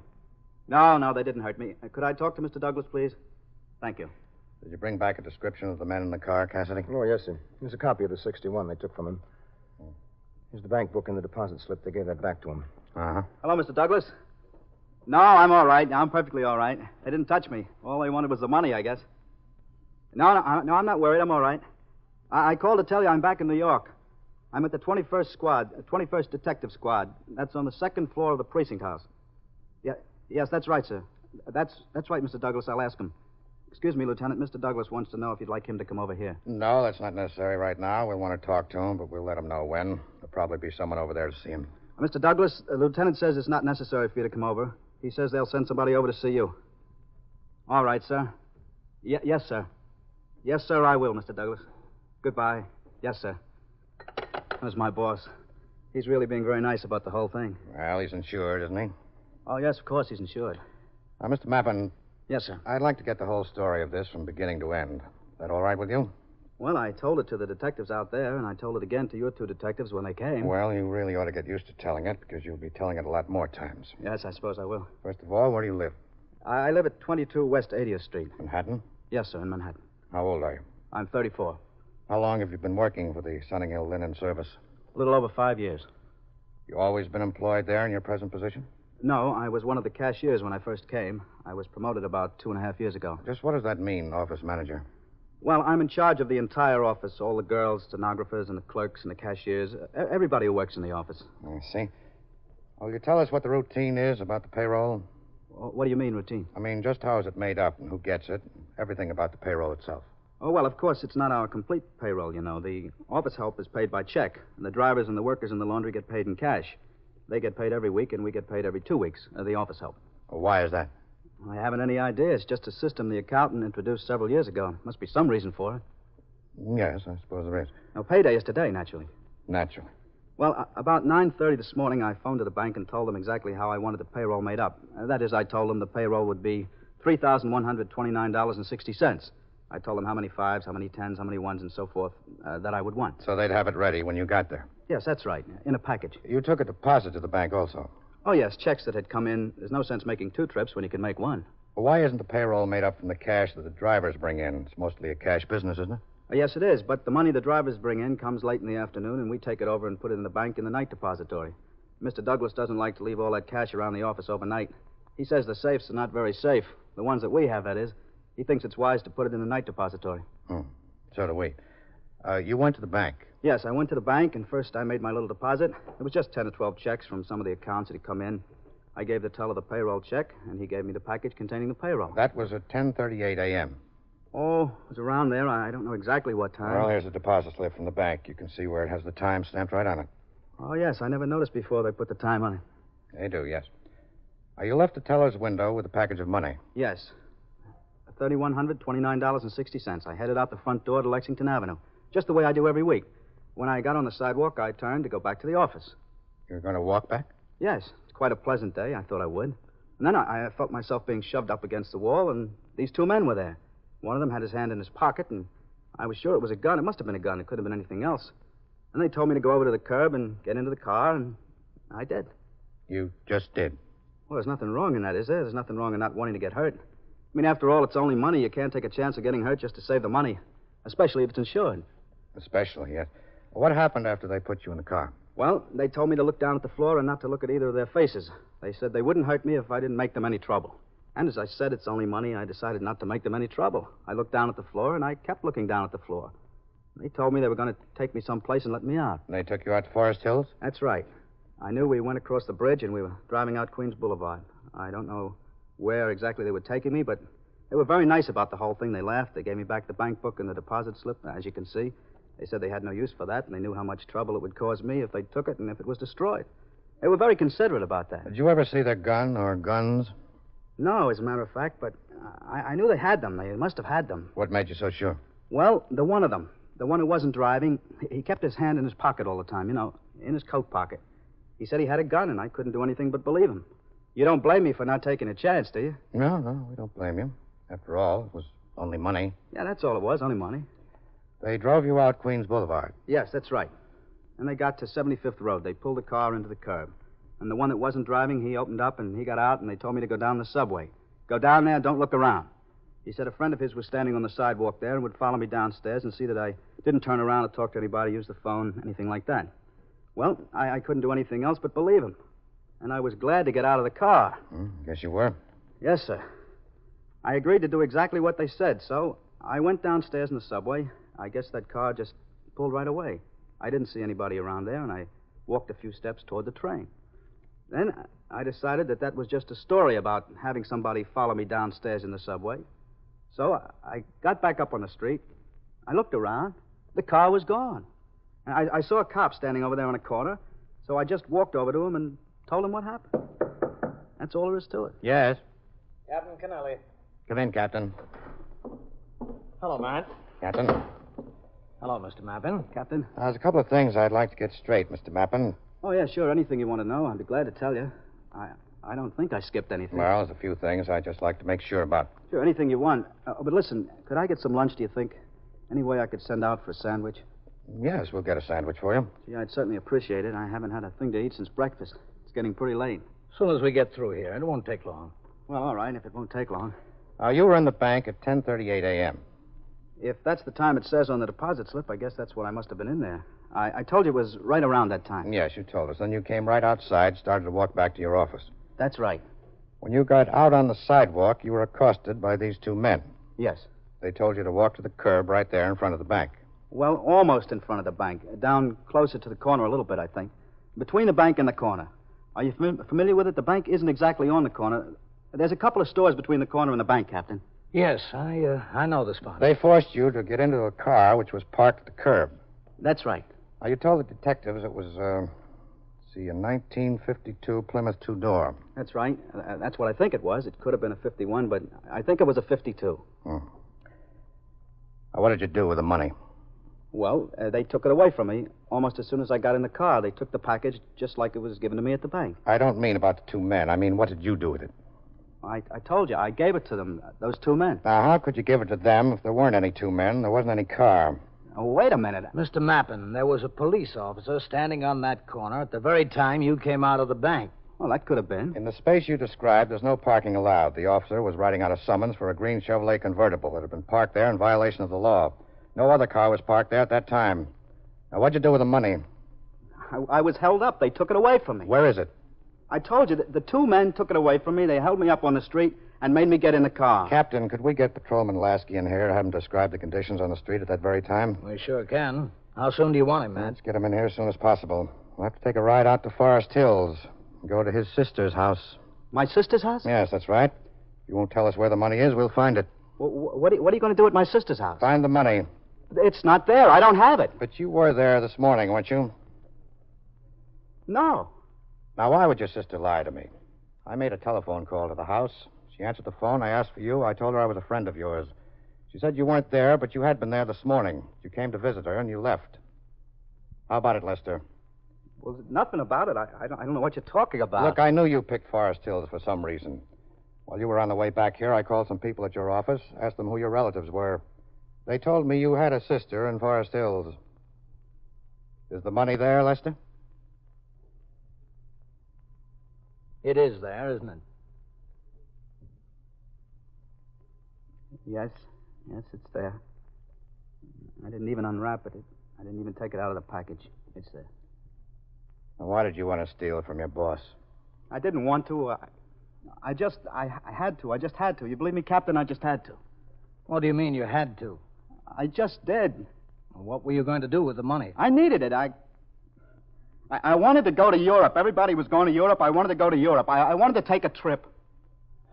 Well, Lester, I don't think you'll get to Europe, but I do guarantee you a trip.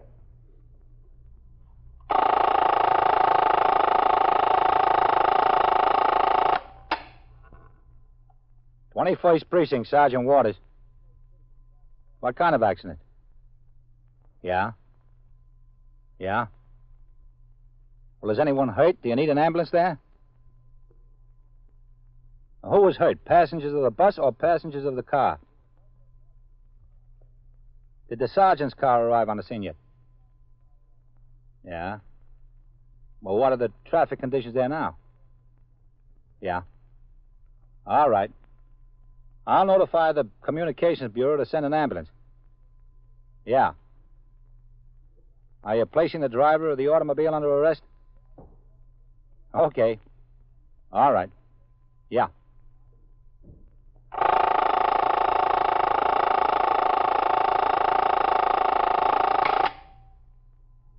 And so it goes. Around the clock, through the week, every day, every year. A police precinct in the city of New York is a flesh and blood merry-go-round. Anyone can catch the brass ring, or the brass ring can catch anyone. 21st Precinct, a factual account of the way the police work in the world's largest city, is presented with the official cooperation of the Patrolmen's Benevolent Association, an organization of more than 20,000 members of the Police Department, City of New York. Everett Sloan in the role of Captain Kennelly, Ken Lynch as Lieutenant King. Featured in tonight's cast were Harold Stone, Santos Ortega, Frank Marth, John Larkin, George Petrie, and John Sylvester. Written and directed by Stanley Niss. Produced for CBS Radio by John Ives. Art Hanna speaking. This is the United States Armed Forces Radio and Television Service.